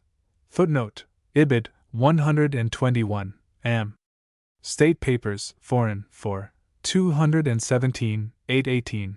The occupation of Amelia Island and Galveston, in 1817, by revolutionists, claiming the protection of the flags of Colombia and Mexico respectively, gave opportunity for piratical forays upon commerce, which the United States was unable to tolerate, and these establishments were broken up by the government. Footnote: McMaster, United States, 4, Chapter 34. Reeves, in Johns Hopkins University Studies, 23, Numbers 9, 10. President Monroe seems to have been inclined to recognize the independence of these states on the earliest evidence of their ability to sustain it, but the Secretary of State, John Quincy Adams, favored a policy of delay. He had slight confidence in the turbulent, untrained republics of Latin America, and little patience with the idea that their revolution had anything in common with that of the United States. At the close of 1817 he believed it inexpedient and unjust for the United States to favor their cause, and he urged a friend to publish inquiries into the political morality and the right of the United States to take sides with a people who trampled upon civil rights, disgraced their revolution by buccaneering and piracy, and who lacked both unity of cause and of effort. Footnote: Letter to A. H. Everett in Am. Hist. Rev. 11, 112. His own system was based on the theory that the United States should move in harmony with England, and if possible, with the other European powers in the matter of recognition. Footnote: Paxson, Independence of the So. M. Republics, 149, citing Mrs. and State Department, and he perceived that Spain would be more likely to yield Florida to the United States if the President did not acknowledge the independence of her other provinces. Henry Clay now came forward as the advocate of immediate recognition of the revolutionary republics. In this he was undoubtedly swayed by a real sympathy with the cause of freedom and by the natural instincts of a man of the West, where antagonism to Spain was bred in the bone. But his insistence upon immediate action was also stimulated by his opposition to Monroe and the Secretary of State. Clay's great speech on recognition was made May 24 and 25, 1818. His imagination kindled at the vastness of South America. The loftiest mountains, the most majestic rivers in the world, the richest mines of the precious metals, and the choicest productions of the earth. We behold there, said he, a spectacle still more interesting and sublime, the glorious spectacle of 18 millions of people struggling to burst their chains and be free. He appealed to Congress to support an American system by recognizing these sister republics, and argued that, both in diplomacy and in commerce, they would be guided by an American policy and aid the United States to free itself from dependence on Europe. His motion was lost by an overwhelming majority, but the speech made a deep impression. Footnote: Annals of Tsong, 15 Tsong, 1 Ses. 2, 1474. In the 2 years which elapsed between the negotiation and the ratification of the Florida Treaty, the President was several times on the point of recommending the forcible occupation of Florida, but he withheld the blow, hoping that the liberal Spanish government established under the Constitution of 1820 might be brought to give its consent to the cession. The impetuous Clay chafed under this delay, and on May 10, 1820, he broke forth in another speech, in support of a resolution declaring the expediency of sending ministers to the South American states. Charging the administration, and especially John Quincy Adams, with subserviency to Great Britain, he demanded that the United States should become the center of a system against the despotism of the Old World and should act on its own responsibility. "We look too much abroad," said he. "Let us break these commercial and political fetters. Let us no longer watch the nod of any European politician. Let us become real and true Americans, and place ourselves at the head of the American system." Footnote: Annals of Tson, 16 Tson, 1 Ses. 2, 27-27. Clay was steadily gaining support in his efforts to force the hands of the administration. His resolutions won by a fair majority, and again, in February 1821, he secured the almost unanimous assent of the House to a resolution of sympathy with South America. Another resolution, expressing the readiness of that body to support the President whenever he should think it expedient to recognize the republics, passed by a vote of 86 to 68, and the triumphant Clay was placed at the head of a committee to wait on the President with this resolution. Footnote: Ibid. 2229, and 2 Ses. 1081, 1091. Adams, Memoirs, v. 268. Although the victory was without immediate effect on the administration, which refused to act while the Florida Treaty was still unratified, Adams perceived that the popular current was growing too strong to be much longer stemmed. The charge of dependence upon England was one not easy to be borne, and Clay's vision of an independent American system guided by the United States had its influence on his mind. 5 months after Clay's speech, in 1820, extolling such a system, Adams set forth similar general ideas in a discussion between himself and the British minister over the regulation of the slave trade. Footnote: Adams' Memoirs v. 182, by 1822, Florida was in our possession. The success of the arms of the revolutionists was unmistakable. Several governments, of sufficient stability to warrant recognition, had been erected, and it was patent to the world that Spain had lost her colonies. Acting on these considerations, Monroe sent a message to Congress, March 8, 1822, announcing that the time for recognition had come, and asking for appropriations for ministers to South America. Footnote: Richardson, Messages and Papers, 2, 116. In the meantime, the Secretary of State was confronted with important diplomatic questions which complicated the South American problem. As Spanish America broke away from the mother country, its possessions in North America on the Pacific were exposed to seizure by the rival powers. In 1821, when Stratford Canning, the British minister to the United States, protested against a motion, in the House of Representatives, that the United States should form an establishment on the Columbia, Adams challenged any claim of England to the shores of the Pacific. "I do not know," said he, "what you claim nor what you do not claim. You claim India, you claim Africa, you claim, perhaps," said Canning, "a piece of the moon."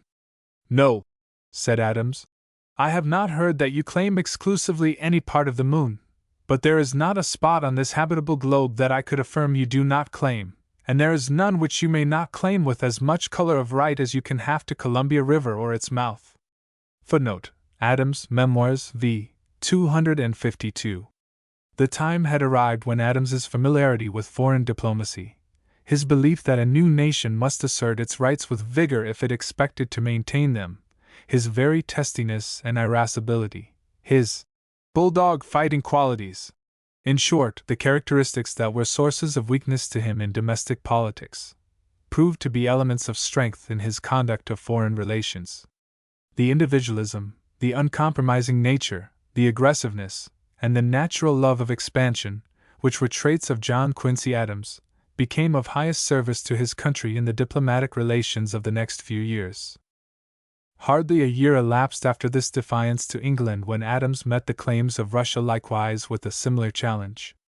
On September 4, 1821, The Russian Tsar issued a ukase announcing the claim of Russia on the Pacific coast north of the 51st degree, and interdicting to the commercial vessels of other powers the approach on the high seas within 100 Italian miles of this claim. Footnote: U.S. Foreign Relations, 1890-39. This assertion of Russian monopoly, which would, in effect, have closed Bering Sea, met with peremptory refusal by Adams, and on July 17, 1823, having in mind Russia's post in California, he informed the minister, Baron Tull, that we should contest the right of Russia to any territorial establishment on this continent, and that we should assume distinctly the principle that the American continents are no longer subjects for any new European colonial establishments. Footnote: Adams, Memoirs, 6. 163. After negotiations, Russia concluded the Treaty of April 17, 1824, by which she agreed to form no establishments on the northwest coast south of latitude 54 degrees 40 minutes, and the United States reciprocally agreed to make no establishments north of that line. At the same time, Russia abandoned her extreme claim of maritime jurisdiction. While the Russian claims were under consideration, the question of the future of Cuba was also giving great concern. The Pearl of the Antilles remained in the possession of Spain when she lost her mainland colonies. By its position, commanding both the Gulf of Mexico and the Caribbean Sea, it was of the highest importance to the United States as well as to the West Indian powers, England and France. From a party in Cuba itself, in September 1822, advances were made to the United States for annexation, and Monroe sent an agent to investigate, meanwhile refraining from encouraging the movement. Footnote: Adams, Memoirs, 6, 69, 72. George Canning, who became Premier of England in September 1822, was convinced that no questions relating to continental Europe could be more immediately and vitally important to Great Britain than those which related to America. Footnote: Stapleton, Official Corresp. Of George Canning, I. 48. Alarmed lest the United States should occupy Cuba, Canning, in a memorandum to the Cabinet in November, questioned whether any blow that could be struck by any foreign power in any part of the world would more affect the interests of England. Footnote: Ibid 52, Royal Hist. SOC, Transactions, New Series 1889. He contented himself, however, with sending a naval force to the waters of Cuba and Puerto Rico, with the double purpose of checking American aggressions and protecting English commerce. This action created suspicion on the part of the United States, and Adams issued instructions, April 28, 1823, to the American minister at Madrid, declaring that, within a half-century, the annexation of Cuba to the United States would be indispensable to the continuance and integrity of the Union itself. The laws of political gravitation would, in his opinion, ultimately bring Cuba to this country if, in the meantime, it were not acquired by some other power.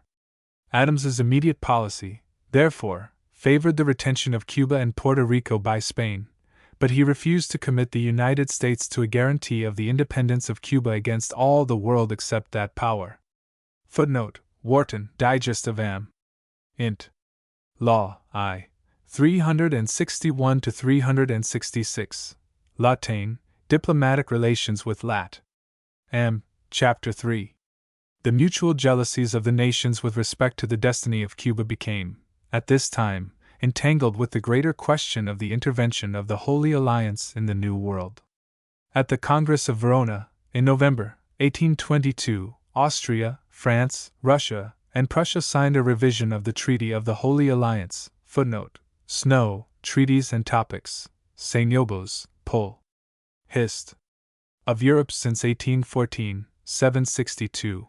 Which had for its objects the promotion of the doctrine of legitimacy in support of the divine right of rulers, and the doctrine of intervention, for the purpose of restoring to their thrones those monarchs who had been deposed by popular uprisings, and of rehabilitating those who had been limited by written constitutions. At Verona, the Allies agreed to use their efforts to put an end to the system of representative government in Europe, and to prevent its further introduction. Having already suppressed uprisings in Naples and Piedmont, the alliance empowered France to send troops into the Spanish peninsula to restore the authority of the King of Spain and to put down the revolutionary constitution of 1820. Chateaubriand, the French representative, desired the Congress to go further and intervene in Spanish America, but this question was postponed. Alarmed by the prospect of French power in Spain and by the proposed extension of the system of the Allies to the New World, Canning protested against the doctrine of intervention, and determined that, if France was to become the mistress of Spain, she should at least not control the old Spanish Empire. In the spring of 1823 he made an unsuccessful effort to secure a pledge from France not to acquire any Spanish-American possessions, either by conquest or by cession from Spain. But the French government maintained its reserve, even after England disclaimed for herself the intention of acquiring Spanish-American territory.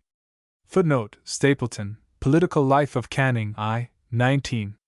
Having broken with the concert of the European powers, it was natural that England should turn to the United States, and it is very likely that the next step of Canning was influenced by the dispatches of the British minister to the United States, who reported a conversation with Adams, in June 1823, in which the secretary strongly set forth his belief that, in view of the virtual dissolution of the European alliance, England and the United States had much in common in their policy.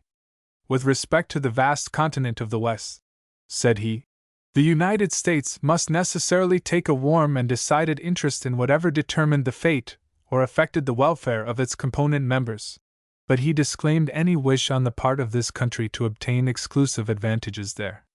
He urged that England ought to recognize the independence of the revolted provinces, and he deprecated the conquest or cession of any part of them. Footnote: Stratford Canning to George Canning, June 6, 1823, Mrs. Foreign Office, America, Clexvi, Adams, Memoirs 6, 151, cf. Redaway, Monroe Doctrine, 83. The first impression of the British minister, on hearing Adams's emphasis on the community of interests between the two nations, was that the secretary was suggesting an alliance, and it may well have been that Canning was encouraged by the American attitude to make overtures to Rush. The American minister, shortly after these dispatches, must have reached him. On August 16, 1823, and 3 times thereafter, Canning proposed a joint declaration by England and the United States against any project by a European power of a forcible enterprise for reducing the colonies to subjugation, on the behalf or in the name of Spain, or which meditates the acquisition of any part of them to itself, by cession or by conquest. Footnote: Stapleton, Political Life of Canning 2, 24, W. C. Ford in Mass. Hist. SOC Proceedings, 2D Series 15. 415. Canning was willing to make public announcement that the recovery of the colonies by Spain was hopeless, that the matter of recognition was only a question of time, and that Great Britain did not aim at the possession of any portion of them, but that it could not see any part of them transferred to any other power with indifference.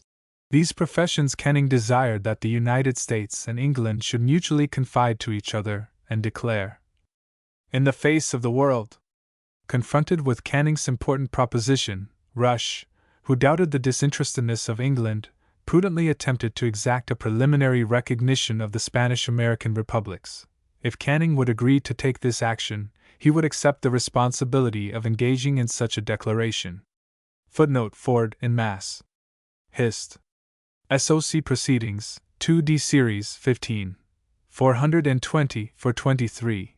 Having failed in 4 successive efforts to persuade Rush to join in an immediate declaration, irrespective of prior recognition by England, Canning proceeded alone, and in an interview with Polignac, the French minister in London, on October 9, 1823, he announced substantially the principles which he had expressed to the American minister. Footnote: Stapleton, Political Life of Canning, 2, 26.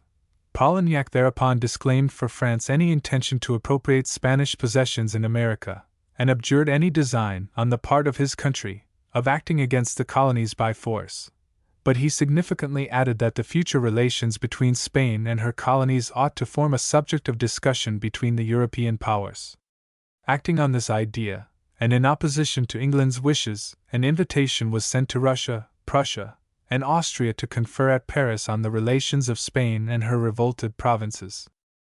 Russia's dispatches relating the overtures of Canning reached President Monroe, footnote, Ford in M. Hist. Rev. 7, 684, October 9, 1823, on the same day that Canning was interviewing Polignac. Adams was absent from Washington at the time, and Monroe, returning to Virginia, consulted ex-presidents Jefferson and Madison. He clearly intimated his own belief that the present case might be an exception to the general maxim against entanglement in European politics, and was evidently willing to accept the proposal of the British government. Footnote: Monroe Writings 6, 323. To Jefferson, footnote, Ibid 6, 394. The question seemed the most momentous since the Declaration of Independence. One nation, most of all, he thought, could disturb America in its efforts to have an independent system, and that nation, England, now offered to lead, aid, and accompany us in it. He believed that by acceding to her proposition her mighty weight would be brought into the scale of free government, and emancipate a continent at one stroke, construing the English proposition to be a maintenance of our own principle of keeping out of our land all foreign powers. He was ready to accept Canning's invitation. He was even ready to yield his desire for the annexation or independence of Cuba, in order to obtain England's cooperation. Madison, footnote, Madison, Writings, edition of 1865, 339 to 341, also was prepared to accept the English proposal, and to invite that government to join in disapproval of the campaign of France and Spain and in a declaration in behalf of the Greeks. Thus, by a strange operation of fate, members of the Virginia dynasty, the traditional antagonists of England, were now willing to accept her leadership in American affairs, and were inclined to mingle in European concerns in opposition to the Holy Alliance. By an equally strange chance, it was a statesman from New England, the section traditionally friendly to British leadership, who prevented the United States from casting itself into the arms of England at this crisis, and who summoned his country to stand forth independently as the protector of an American system. When John Quincy Adams learned of Canning's proposals, he had just been engaged in a discussion with the representative of the Tsar, who informed him of the refusal of Russia to recognize the Spanish-American republics, and expressed the hope that America would continue her policy of neutrality. While the cabinet had Russia's dispatches under consideration, Adams received a second communication from the Russian minister, expounding the reactionary ideas of the Holy Alliance. Footnote: Ford in Mass. Hist. SOC Proceedings, 2D Series, 15. 378, 395, 402 to 408. To the Secretary of State, this was a challenge to defend the American ideas of liberty.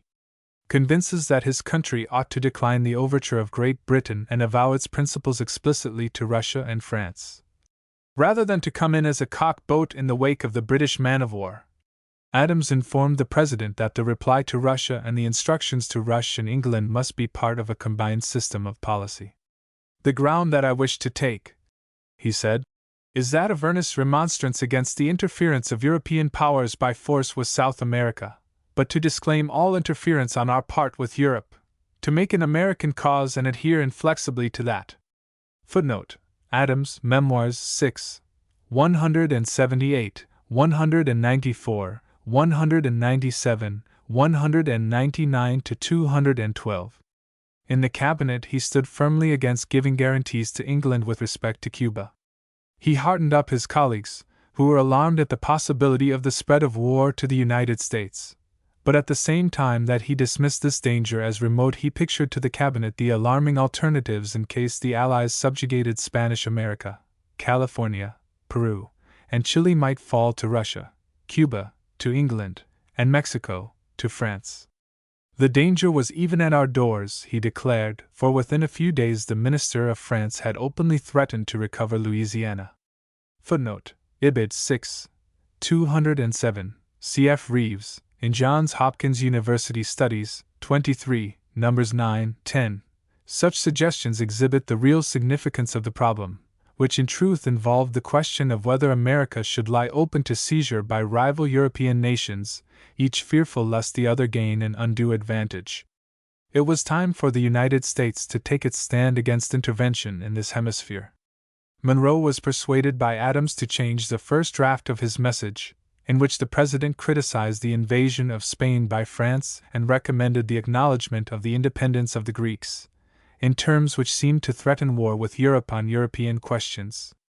Even Webster and Clay, in fervent orations, showed themselves ready to go far towards committing the United States to an unwise support of the cause of the Greeks, which at this time was deeply stirring the sympathy of the United States. On the other hand, Adams stood firmly on the well-established doctrine of isolation from Europe, and of an independent utterance, by the United States, as the leader in the New World, of the principles of a purely American system. In the final draft, these ideas were all accepted, as well as the principles affirmed by Adams in his conferences with the Russian minister. When sent to Congress, on December 2, 1823, Monroe's message asserted, as a principle in which the rights and interests of the United States are involved, that the American continents, by the free and independent condition which they have assumed and maintain, are henceforth not to be considered as subjects for future colonization by any European powers. This was in effect the proclamation of the end of a process that began with Columbus, Cabot, and Cartier, the rivalry of the nations of the Old World in the discovery, occupation, and political control of the wild lands of the Western Hemisphere. The interpretation by the next administration left the enforcement of this general principle to the various American states according to their interests. Footnote: see Chapter 16. Below. The message further dealt with the determination of the United States not to meddle with European affairs. "It is only when our rights are invaded or seriously menaced," said Monroe, "that we resent injuries or make preparation for our defense. With the movements in this hemisphere we are of necessity more immediately connected, and by causes which must be obvious to all enlightened and impartial observers. The political system of the Allied powers is essentially different in this respect from that of America." This declaration expressed the consciousness that there was a real American system contrasted with that of Europe and capable of separate existence. Finally, the message met the immediate crisis by a bold assertion of the policy of the United States. "We owe it, therefore, to candor and to the amicable relations existing between the United States and those powers to declare that we should consider any attempt on their part to extend their system to any portion of this hemisphere as dangerous to our peace and safety. With the existing colonies or dependencies of any European power we have not interfered and shall not interfere. But with the governments who have declared their independence and maintained it, and whose independence we have, on great consideration and on just principles, acknowledged, we could not view any interposition for the purpose of oppressing them, or controlling in any other manner their destiny, by any European power in any other light than as the manifestation of an unfriendly disposition toward the United States." Footnote: Richardson, Messages and Papers, 2, 207-218.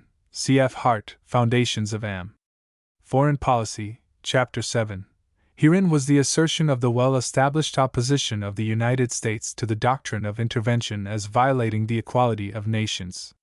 It was the affirmation also of the equality of the Old and the New World in diplomatic relations, and the announcement of the paramount interest of the United States in American affairs. Footnote: More. Non-Intervention and the Monroe Doctrine. In Harper's Mag. 6, 857. This classic statement of the position of the United States in the New World, therefore, applied an old tendency on the part of this country to a particular exigency. Its authorship can hardly be attributed to any single individual, but its peculiar significance at this juncture lay in the fact that the United States came forward, unconnected with Europe, as the champion of the autonomy and freedom of America, and declared that the era of European colonization in the New World had passed away. The idea of an American system, under the leadership of the United States, unhampered by dependence upon European diplomacy, had been eloquently and clearly voiced by Henry Clay in 1820.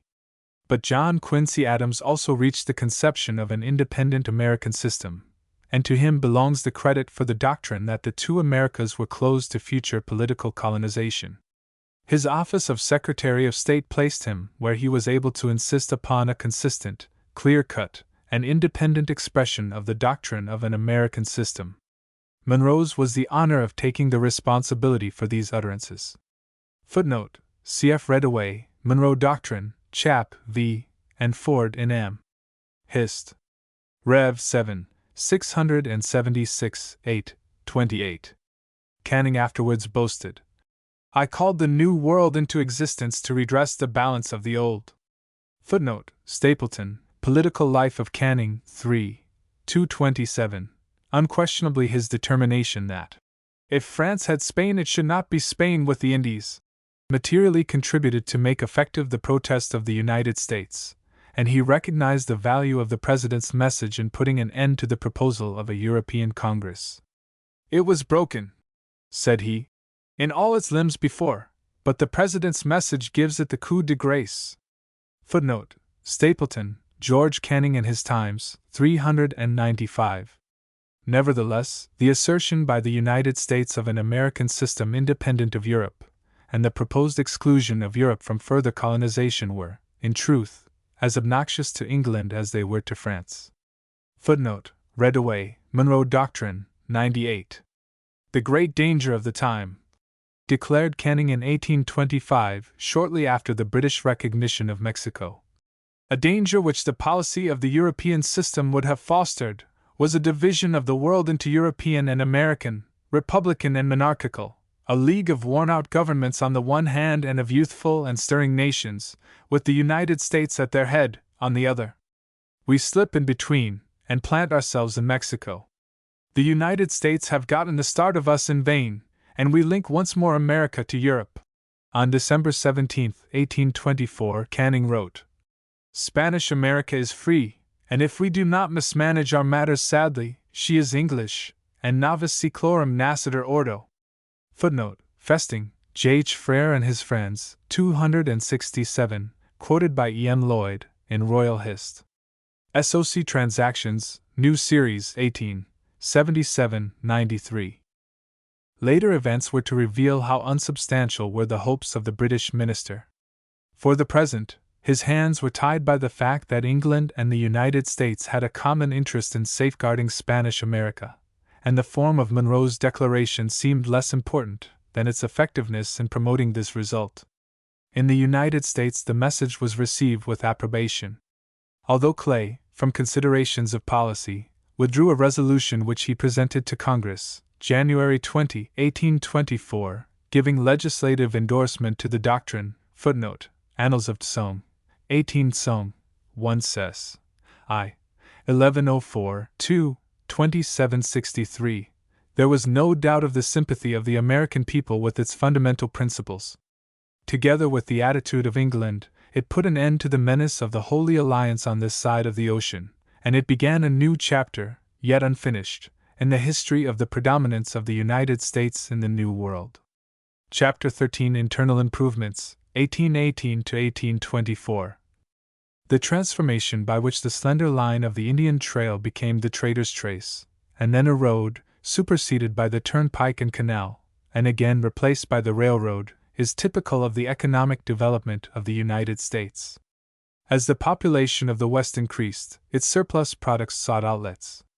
Improved means of communication became essential, and when these were furnished, the new lines of internal trade knitted the nation into organic unity and replaced the former colonial dependence upon Europe, in the matter of commerce, by an extensive domestic trade between the various sections. From these changes flowed important political results. Footnote: For the earlier phase of internal improvements, cf. Babcock, M. Nationality, M. Nation, 13, Chapter 15. Many natural obstacles checked this process. The Appalachian Mountain system cut off the seaboard of the United States from the interior. From the beginning, the Alleghanies profoundly influenced the course of American history, and at one time even endangered the permanency of the Union. In our own day, the railroad has so reduced the importance of these mountains that it is difficult for us to realize the part which they once played in our development. Although Webster boasted that there were no Alleghanies in his politics, we have already seen, footnote, see chaps 3, 6, above, that in the 20s they exercised a dominant influence on the lines of internal commerce, and compelled the pioneer farmers to ship their surplus down the Mississippi to New Orleans and around the coast, and thence abroad and to the cities of the North. The difficult and expensive process of wagoning goods from Philadelphia and Baltimore across the mountains to the Ohio Valley raised the price of manufactured goods to the Western farmer, while, on the other hand, the cost of transportation for his crops left him little profit and reduced the value of his lands. Footnote: Journ. Of Politics Econ. 8, 36-41. Under these circumstances, it was inevitable that the natural opportunities furnished by the water system of the Great Lakes and the widely ramifying tributaries of the Mississippi should appeal to statesmen who considered the short distances that intervened between these navigable waters and the rivers that sought the Atlantic. Turnpikes and canals had already shown themselves practicable and profitable in England, so a natural effort arose to use them in aid of that movement for connecting East and West by ties of interest which Washington had so much at heart. New York, Pennsylvania, Maryland, and Virginia, all subdivided by the mountains into eastern and western sections, fostered roads and chartered turnpike and canal companies. Pennsylvania was preeminent in this movement even before the close of the 18th century, subscribing large amounts to the stock of turnpike companies in order to promote the trade between Philadelphia and the growing population in the region of Pittsburgh. So numerous were the projects and beginnings of roads and canals in the nation, that as early as 1808 the far-sighted Gallatin made his famous report for a complete national system of roads and canals. Footnote: C.F. Hart, Slavery and Abolition, Am. Nation, 16, Chapter 3. When New York undertook the Erie Canal in 1817 as a state enterprise, and pushed it to such a triumphant conclusion that before a decade after its completion its tolls repaid the cost of construction, a revolution was effected in transportation. The cheapness of water carriage not only compelled the freighters on the turnpike roads to lower their charges, but also soon made it probable that canals would supersede land transportation for heavy freights, and even for passengers. For a time the power of Pittsburgh and the activity of Philadelphia merchants sustained the importance of the Pennsylvania Turnpike. Until Great Lake steam navigation developed and population spread along the shore of Lake Erie and canals joined the Ohio and the lakes, the Erie Canal did not reap its harvest of trade in the West. But already Pennsylvania was alarmed at the prospect of losing her commercial ascendancy. While New York and Philadelphia were developing canals and turnpikes to reach the West, Baltimore was placed in an awkward position. The attempts to improve the waters of the upper Potomac engaged the interests of Maryland and Virginia from the days of Washington. But the success of the Potomac Company, chartered jointly by these two states in an effort to reach the Ohio trade, would have turned traffic towards the city of Washington and its outlying suburbs instead of towards Baltimore, which was already connected by a turnpike with the Cumberland Road, so as to share with Philadelphia in the wagon trade to the Ohio. On the other hand, Baltimore was interested in the development of the Susquehanna's navigation, for this river had its outlet in Chesapeake Bay, near enough to Baltimore to make that city its entrepot, and it tapped the great valley of Pennsylvania as well as the growing agricultural area of south-central New York, which was not tributary to the Erie Canal. But it was not possible to expect New York, Pennsylvania, or even that part of Maryland interested in the Potomac to aid these ambitions of Baltimore, and that city found itself at a disadvantage and Maryland's interests were divided. Footnote: Holbert, Historic Highways 13, 69 etc. Mills, Treatise on Inland Navigation, see Chap. 17, below. Meantime, Virginia, anxious to check the western exodus from the interior of her state, established a state fund and a board of public works for the improvement of her rivers, including the project of connecting the James and Kanawha. Footnote: Babcock, M. Nationality, M. Nation, 13, Chapter 15. Adams, United States, 9, 164. North Carolina was agitating similar plans. Footnote: Murphy, Memorial on Internal Improvements. Weaver, Internal Improvements in N. C. in Johns Hopkins University Studies, 21, 113. And South Carolina made appropriations for extensive improvements. New England devoted her attention to canals along the seaboard and up the Connecticut Valley, to give the products of the interior of that section an outlet on the coast. Boston was feeling the isolation from the Western trade that was enriching New York, and some voices were raised in favor of a canal to reach the Hudson. But the undertaking was too difficult, and the metropolis of New England devoted its energies to the ocean commerce. Meantime, the West was urging the federal government to construct those interstate roads and canals which were essential to the prosperity of that section, and which could not be undertaken by jealous and conflicting states. The veto by Madison of Calhoun's Bonus Bill, in 1817, footnote, cf. Babcock, M. Nationality M. Nation, 13. Chapter 17, was followed 9 months later by Monroe's first annual message, footnote, Richardson, Messages and Papers, 2, 18, in which he stated his belief that the Constitution did not empower Congress to establish a system of internal improvements, and recommended an amendment to convey the power. To Clay and the friends of internal improvements, these constitutional scruples of the Virginia dynasty, although accompanied by approval of the plan of a system of internal improvements at federal expense, came as a challenge. In an important debate on the constitutionality of national internal improvements, in 1818, the House of Representatives, voting on 4 resolutions submitted by Lowndes, of South Carolina, footnote, Annals of Soam, 15 Soam, 1 Sess. I. 1249, declared that Congress had power to appropriate money for the construction of military roads, and of other roads, and of canals, and for the improvement of watercourses, 89 ayes to 75 nays. Footnote, by count of names, the journal gives ayes 90, but after a debate which turned on the significance of the word establish in the Constitution, the House decided against the power to construct post roads and military roads 81 to 84, against the power to construct roads and canals necessary to commerce between the states 71 to 95, and against the power to construct canals for military purposes 81 to 83. It was clear after this debate that there was not a sufficient majority to override the veto which might be expected from the President. On the other hand, the majority were unwilling to hazard the rights which they claimed to possess, by appealing to the states for a constitutional amendment.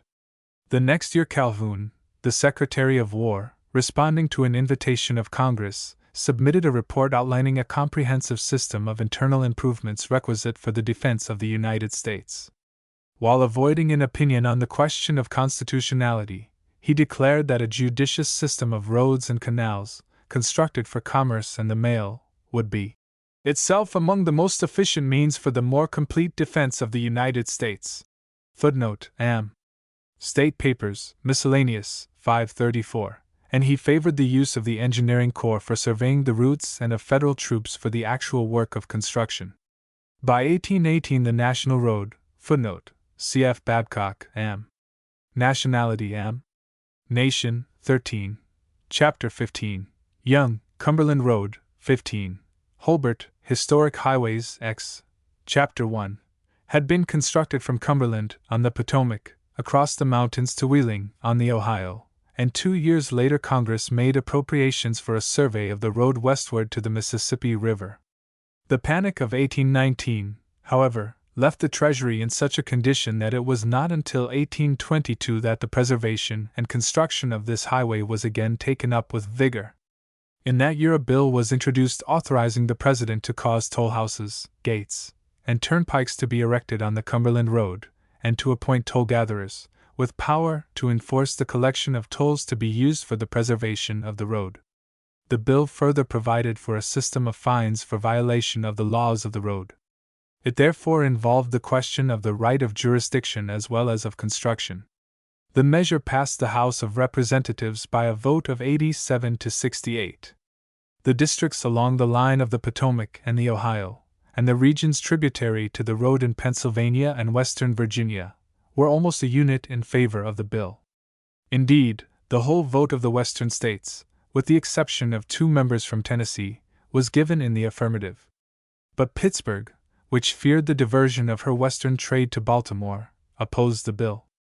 The area along the Susquehanna which looked to Baltimore also voted in the negative, as did the majority of the delegation from New York, who were apprehensive of the effect of the National Road as a rival to the Erie Canal. The Senate passed the bill by the decisive vote of 29 to 7.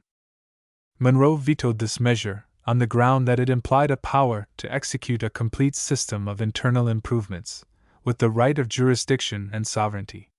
Accompanying his veto, May 4, 1822, he submitted views on the subject of internal improvements.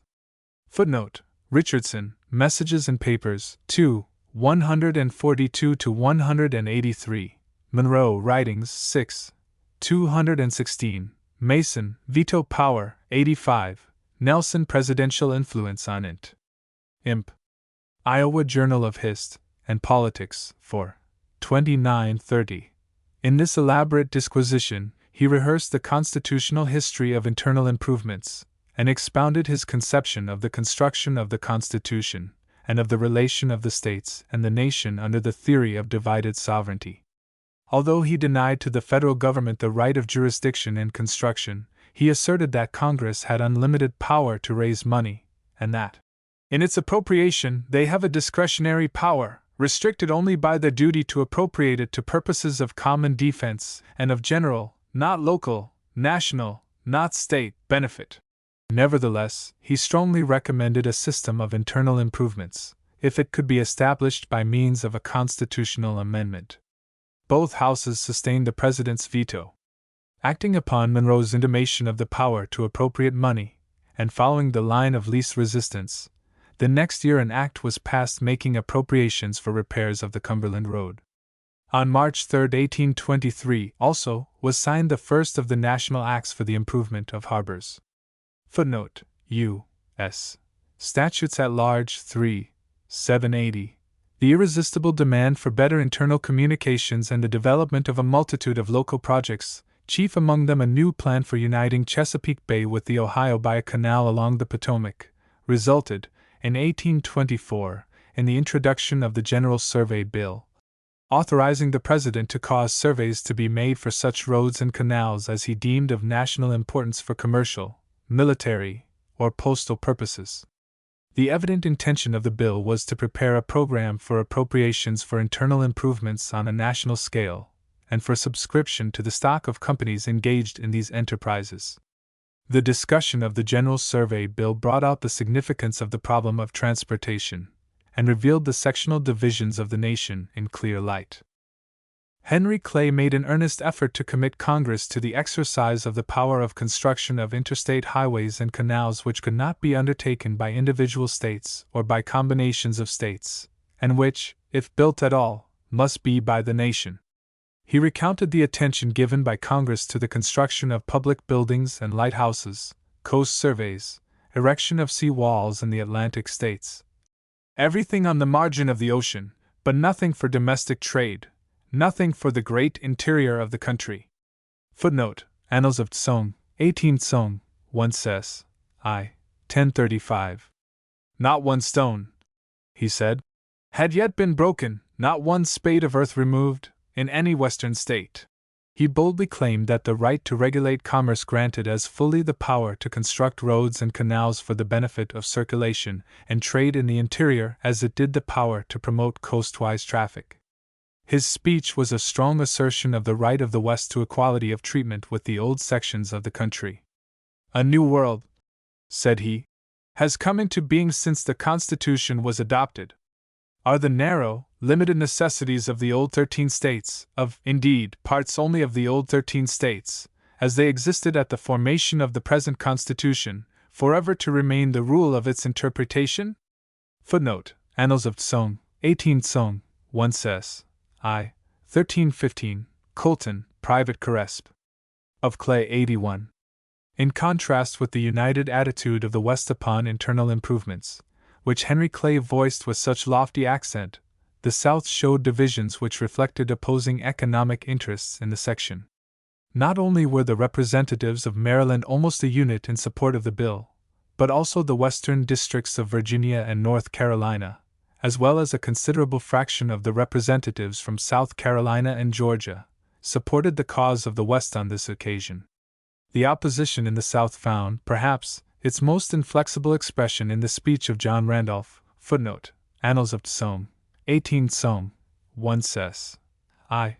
1296-1311, who, with characteristic recklessness and irresponsibility, dragged from its closet the family skeleton of the South, and warned his fellow slaveholders that, if Congress possessed power to do what was proposed by the bill, they might emancipate every slave in the United States, and with stronger color of reason than they can exercise the power now contended for. He closed by threatening the formation of associations and every other means short of actual insurrection. "We shall keep on the windward side of treason," said he. Footnote: C.F. Makin's identical views in 1818 and 1824, University of North Carolina, James Sprunt Hist. Monographs, No. 2, pages 47-72. On the other hand, McDuffie, of South Carolina, the friend and protege of Calhoun and a later leader of the nullification forces, supported the measure and spoke as earnestly in favor of a liberal construction of the Constitution as any of the most enthusiastic supporters of the bill. He declared that the Constitutional Convention did not regard the state governments as sentinels upon the watchtowers of freedom, or in any respect more worthy of confidence than the general government. When the bill came to the final vote in the House of Representatives, New England gave 12 votes in favor and 26 against, the Middle States, 37 to 26, New York, 7 to 24, the South, 23 to 34, the West, 43 to 0. Thus the bill carried by 115 to 86. As the map shows, the opposition was chiefly located in New England and New York and in a fragment of the Old South. The entire West, including the southwestern slave states, with Pennsylvania and the Potomac Valley, acted together. In the Senate, the vote stood 24 to 18. Here New England gave an almost solid vote against the bill. Thus, by the close of Monroe's administration, the forces of nationalism seemed to have triumphed in the important field of internal improvements. It was the line of least resistance then, as it had been in the days of the Annapolis Convention. Footnote: McLaughlin, Confederation and Constitution, Am. Nation, X, Chap. 11. Chapter 14, The Tariff of 1824, 1820 to 1824. As has been shown in the last chapter, the attitude of portions of the South towards strict construction was not inveterate upon measures which promised advantages to that section. But the tariff struggle revealed the spirit which arose when powers were asserted unfavorable to any section.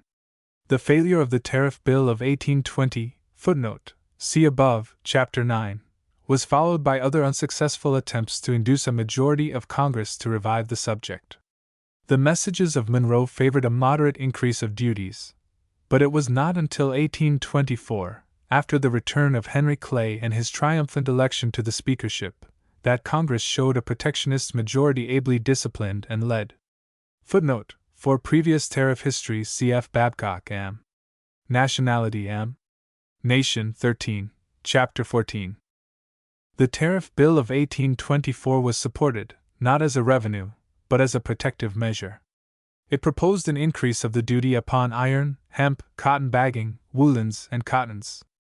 Upon woolen goods, the friends of protection desired to apply the minimum principle which the tariff of 1816 had provided for cotton goods.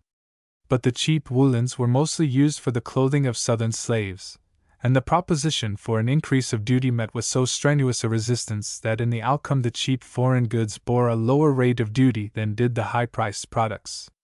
Although the act somewhat increased the protection upon woolen fabrics as a whole, this was more than offset by the increased duty which was levied upon raw wool in response to the demand of the wool-raising interests of the country. Footnote: Tausig, Tariff Hist. 75. Another struggle occurred over the protection of hemp. This product was used both for the manufacture of the ropes essential to New England shipping and for the cotton bagging used in the South. Thus the shipping and the slaveholding sections were brought into union in opposition to the provision. Nevertheless, this important Kentucky interest received a substantial protection. The attempt to secure a marked increase of the duty on iron bars resulted in a compromise proposition which satisfied neither party and had little effect upon domestic manufacture, while it increased the cost to the consumer. The Senate amendments reduced the proposed rates on the most important articles, so that, on the whole, the extreme protectionists failed to carry their program, although the bill increased the duties upon the articles most essential to the shipping and planting sections sufficiently to leave great discontent. Footnote: Stanwood, Amer. Tariff Controversies I. Chapter 7. In the debates upon this tariff, Henry Clay led the protectionist forces, basing his arguments upon the general distress of the country, which he explained by the loss of the foreign market for agricultural products, and which he would remedy by building up a home market by means of the support of manufactures, the creation of an American system. "We must naturalize the arts in our country," said he. Not the least significant portion of his plea for protection was that in which he called attention to the great diversity of interests: agricultural, planting, farming, commercial, navigating, fishing, manufacturing, within the United States. Some of these interests were, as he said, peculiar to particular sections. The inquiry should be in reference to the great interests of every section of the Union. I speak not of minute subdivisions. What would be done for those interests if that section stood alone and separated from the residue of the Republic? If they come into absolute collision with the interests of another section, a reconciliation, if possible, should be attempted, by mutual concession, so as to avoid a sacrifice of the prosperity of either to that of the other. Footnote: Annals of Tsong, 18 Tsong, 1 Ses.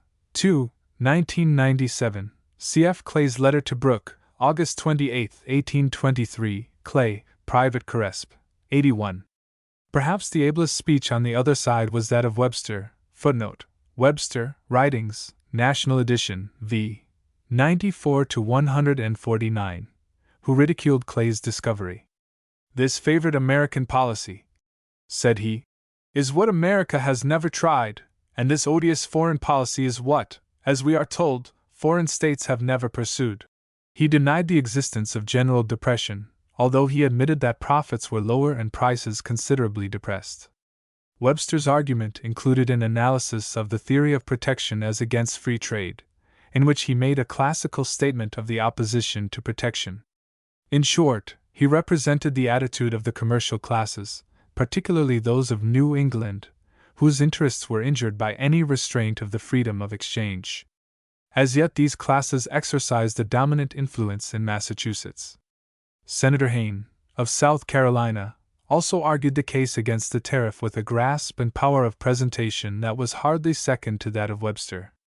In particular, he protested against compelling the planting regions to pay the cost of a protective system. 2/3 of the whole amount of the domestic exports of the United States, he argued, were composed of cotton, rice, and tobacco, and from this trade arose the imports of manufactured goods which paid the revenues of the United States, and which the protective system rendered expensive and burdensome to his section. He warned the manufacturers that the South would repeal the system at the first opportunity, regardless of interests that might accrue under the proposed measure. Footnote: Annals of Tsong, 18 Tsong, 1 Ses. I. 618. In the speeches of some of the representatives of the South was a note of revolt not to be found in Webster's argument. For the first time in the discussion of the tariff, the constitutional objection was made prominent. It was argued that the power to impose taxes and duties was given for the purpose of raising revenue, not for the purpose of protection. If not the letter, at least the spirit, of the Constitution was violated, so it was charged by this distortion of the power of taxation. The proceedings of the Constitutional Convention were recited to show that a proposition conferring the alleged power was voted down. To this, Clay gave the reply that the clause on which the protectionists relied was the power to regulate commerce with foreign nations. Even the South, however, laid less stress upon the constitutional argument than upon the injustice to the section. McDuffie, for example, replying to Clay, footnote, Ibid 2, 2400 et seq., argued that no one of the great sections of the country, if it were a separate nation, could advantageously apply the system of protection.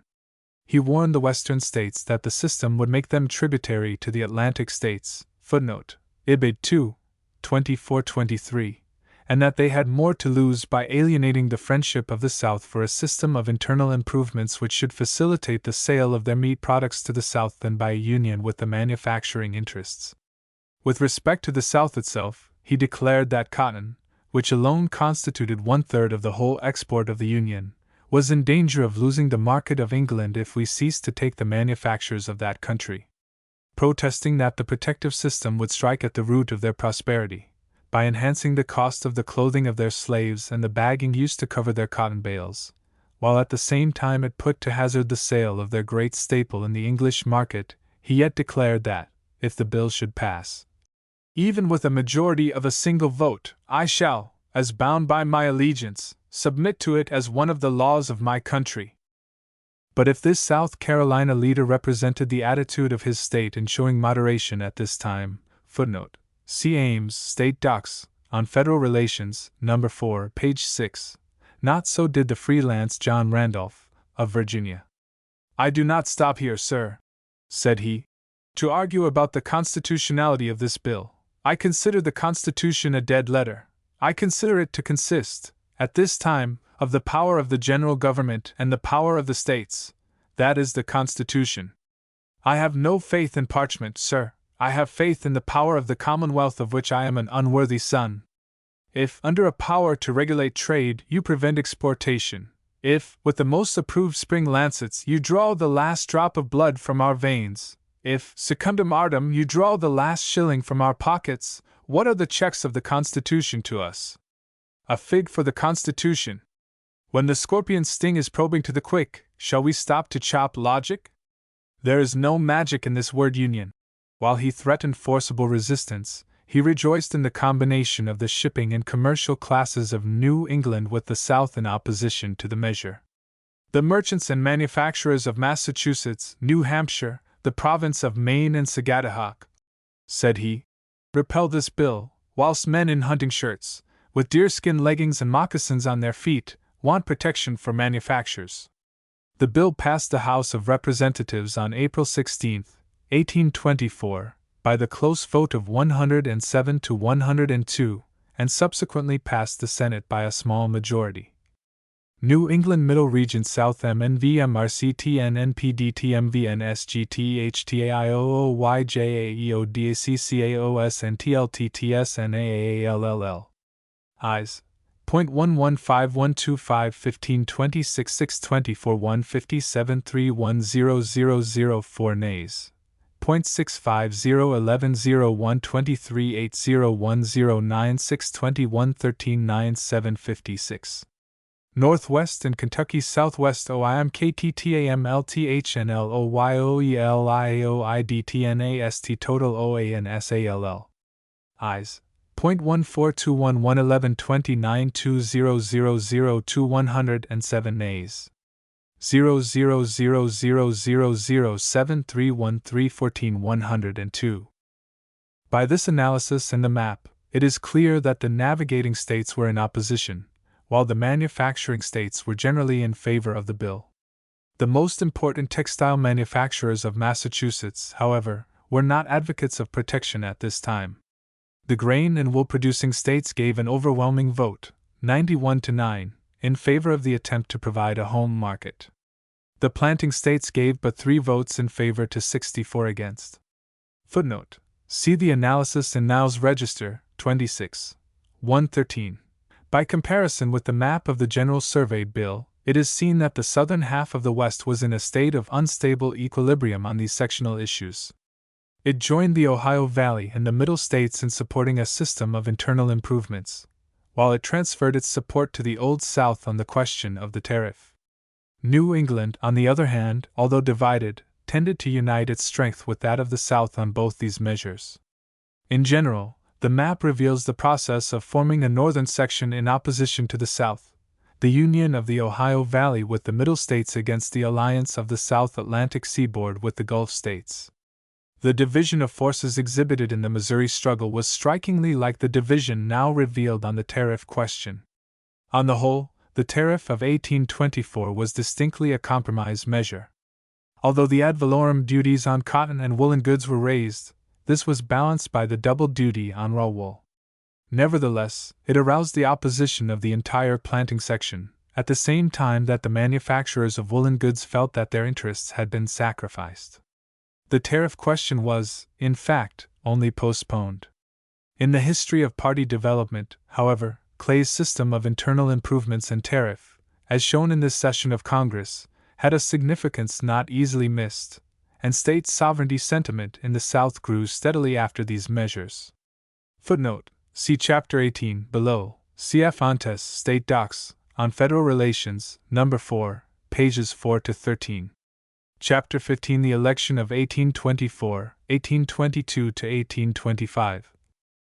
As we have seen, footnote: see above, Chapter 10. The dissensions in Monroe's cabinet approached the point of rupture by the spring and summer of 1822, when the spectacle was presented of the friends of the Secretary of the Treasury making war upon the measures of the Secretary of War, and even antagonizing the President himself. Crawford's followers gained the name of the Radicals, and declared as their principles democracy, economy, and reform. Footnote: Adams, Memoirs 6, 56, Mass. Hist. SOC, Proceedings, 19, 40. Professing to represent the pure Jeffersonian republicanism of the Revolution of 1800, they appealed to the adherents of the Virginia School of Politics for support. Footnote: Edwards, Illinois 489. Jefferson, although refusing to come out openly, was clearly in sympathy with Crawford's candidacy. He believed that the old parties still continued, although under different names, and that the issue would finally be reduced to a contest between a Northern and a Southern candidate. "You see," said he, in a letter to Gallatin, "many calling themselves Republicans and preaching the rankest doctrine of the old Federalists. One of the prominent candidates, Adams, is presumed to be of this party, the other, Crawford, a Republican of the old school, and a friend to the barrier of state rights, as provided by the Constitution against the danger of consolidation." Footnote: Jefferson, Writings, Ford's edition, X. 235, cf. 225 to 227, 237, 261, 264, 280. Pennsylvania and New York, he thought, would decide the question, and the issue would depend upon whether or not the Missouri Principle became involved. At this time, parties and principles were still plastic. This is illustrated by a letter written in the spring of 1823 to Monroe, by John Taylor, of Caroline, the leading exponent of the orthodox Virginia tenets of state sovereignty. The writer was evidently stirred by the recent publication, in Calhoun's Washington organ, of a series of letters signed A. B. Footnote: Edwards, Illinois, 525, National Intelligencer, April 21 to 23, 1823, M. State Papers Finance v. 1 to 145, in which Crawford was denounced for corrupt dealings with the banks, collusion with slave traders, and intrigues in general. Calhoun himself had just ended a visit with Taylor when the latter wrote, bitterly condemning the example of obtaining the presidency by crafty intrigues and pecuniary influence, as tending to transfer power to a moneyed aristocracy. Neither Calhoun nor Adams, in his opinion, was open to this objection, and neither of them, he thought, would prefer a protective tariff to a navy as a means of national defense. While he admitted his ignorance of Adams's views on the subject of division of power between the federal and state governments, he declared that Calhoun had no advantage on this point, for although the latter professed to consider the distribution of powers between the states and the central authority as a distinguishing preeminence in our form of government, yet, in the opinion of Taylor, he destroyed this preeminence by endowing the federal government with a supremacy over the state governments whenever they come in conflict. This was important testimony, following immediately on Calhoun's visit, and coming from the pen of a man who was primarily interested in the question. In spite of these objections, which would seem to be insuperable from the point of view of this distinguished expositor of state sovereignty, Taylor was ready to take the initiative in a movement against Crawford, if Monroe, Jefferson, and Madison agreed. Although, as between Calhoun and Adams, he intimated that the Missouri question made a distinction of considerable weight. Footnote: Taylor to Monroe, April 29, 1823, Monroe Papers, Mrs. and Son. Liber, cf. Farmers. Attacks on Crawford as a protectionist, in Richmond Enquirer, noted in Niles' Register, 24, 306. See Calhoun to Governor, April 28, 1823 N. Y. Publ. Lib. Bulletin, 1899, page 324, Adams, Memoirs 6, 356. He did not press the point. James Barber, the other senator from Virginia, also seriously thought of supporting Adams. Footnote: Adams, Memoirs 6, 242, 450 to 452. See also Taylor's interview with Adams, May 26, 1824, Ibid. 356, 357. And it is clear that the Secretary of State at this time was not regarded as unsafe in the Old Dominion. In the spring and summer of 1823, however, Crawford seemed to be clearly in the lead. He was supported by a well-organized press, which took its tone from the Washington newspapers, and until Calhoun, in retaliation, established a paper of his own to denounce Crawford's management of his department, he had effective control of the most influential organs of public opinion. Footnote: Ibid. 47, 56, 57, 60, 62 to 64, 66. He was a master of political manipulation, but among his rivals were men of almost equal skill in this respect. Clay was again chosen Speaker, on his return to the House of Representatives in December, 1823, by a triumphant majority, and as the session advanced, he and Calhoun, with all the arts of fascinating conversation, plied the old and new members. At this critical period in his campaign, Crawford was overwhelmed by a stroke of paralysis, September, 1823, which wrecked his huge frame and shattered his career. Shut in a darkened room, threatened with blindness and the loss of speech, bled by the doctors 23 times in 3 weeks, unable to sign his official papers with his own hand, he was prevented from conducting his own political battle. But he kept his courage and his purpose, concealing his real condition from all but his most trusted intimates. Not until April, 1824, was he able to attend cabinet meetings, and within a month after that he suffered a relapse, which prevented his active participation in his duties until the fall. Footnote: National Intelligencer, September 15, 1824, Life of W. W. Seaton, 160, King, Life and Caresp. Of King, 6, 539, Adams, Memoirs 6, 130, 270, 275, 356, 357, 387, 428, 435, 439, University of North Carolina, James Sprunt Hist.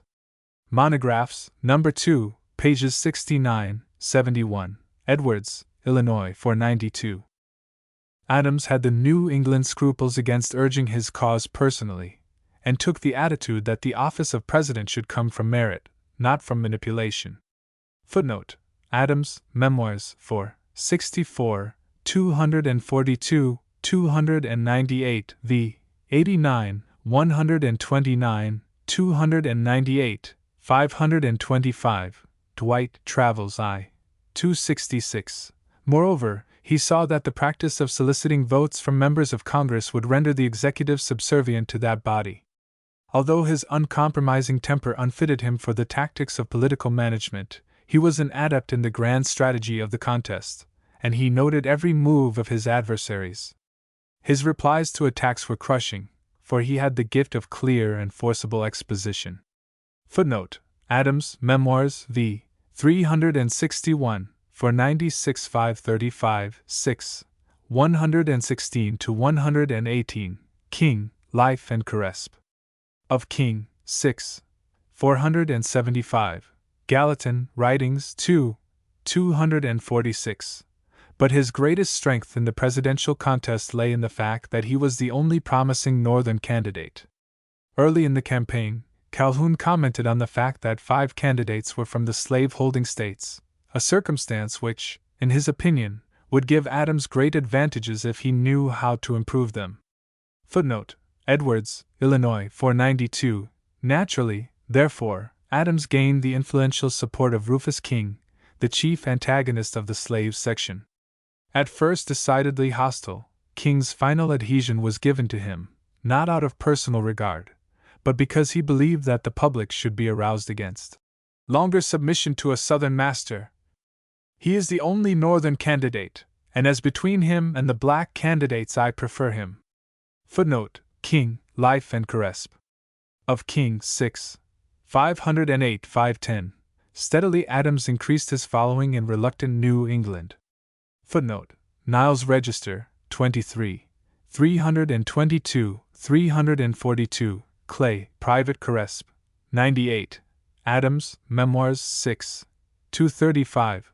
In New York he had an element of strength in the fact that the population was nearly evenly divided between the natives of that state and the settlers from New England.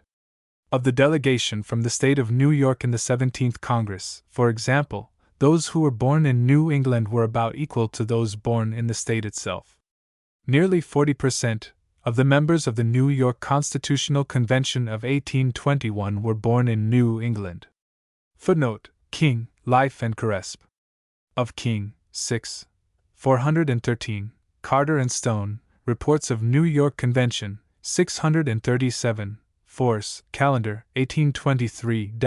The adhesion of ex-Speaker Taylor, another of the champions of restriction in the Missouri struggle, furnished an able manager in New York.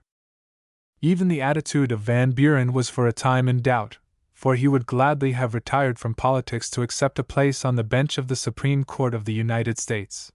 But Adams and King pressed his candidacy for this position in vain upon the President, and Van Buren finally gave his full support to Crawford. Footnote: King, Life and Carresp. Of King, 6. 512-517, 518-527, Adams, Memoirs 6.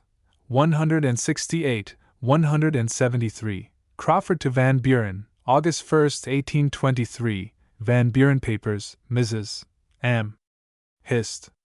Associate, Report 1904, page 178. So little did Adams appreciate the popular movement that was gathering about Jackson's name, that he advised his followers to support the old hero for the vice presidency. A station in which the general could hang no one, and in which he would need to quarrel with no one.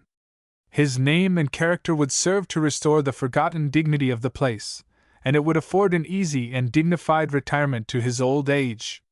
Footnote: Adams, Memoirs 6. 333. In January 1824, on the anniversary of the victory of New Orleans, Adams gave a great ball, attended by over 1,000 people, in honor of his rival.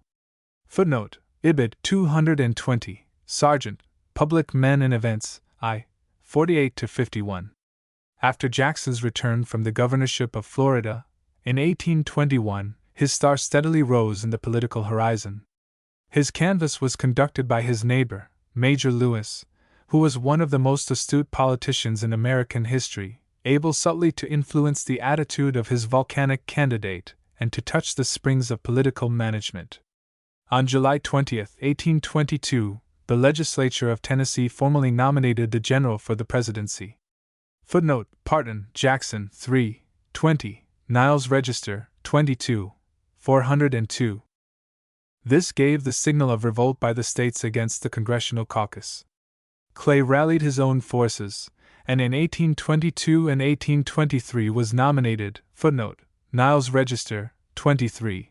245, 342, Ohio Monitor, January 4, 1823, National Republican, Cincinnati, January 14, 1823, King, Life and Carresp, 6. 487, Clay, Private Carresp, 70. By members of the legislatures of Missouri, Kentucky, Ohio, and Louisiana.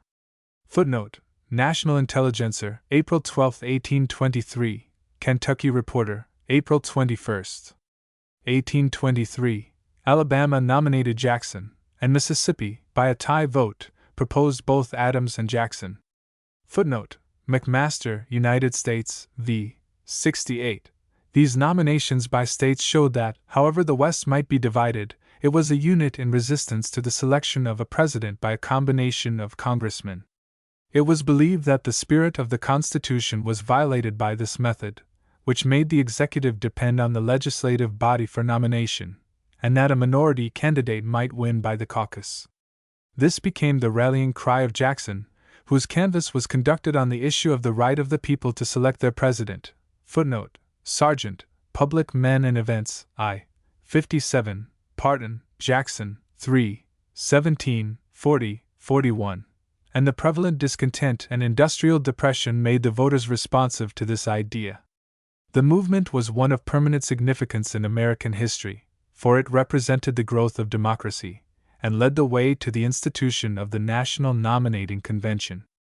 In the fall of 1823, Tennessee returned Jackson to the Senate, having chosen him over one of the prominent leaders of the Crawford Party, and shortly afterwards, the legislature sent to the other states a vigorous resolution, asking them to unite in putting down the Congressional Caucus. Footnote: Parton, Jackson, 3, 21, Niles Register, 25, 114, 137, 197, 292, McMaster, United States, v. 60, Tyler's, I. 341, Richmond Inquirer, January 1, 6, 13, 1824. In Virginia and many other states, the Tennessee resolutions gave rise to agitation which strengthened the popular feeling against congressional dictation. Footnote: McMaster, United States, v. 60 to 62, 64. Dollinger, Nominations, 19n, 54. Although Adams at first considered the Congressional Caucus as one of the least obnoxious modes of intrigue, he also finally threw his influence against the system and announced that he would not accept a nomination by that body. Footnote: Adams, Memoirs 6, 191, 236. Realizing that, in spite of his illness, Crawford could command the largest following in Congress, the friends of all the other candidates united their forces in an effort to prevent the meeting of the caucus.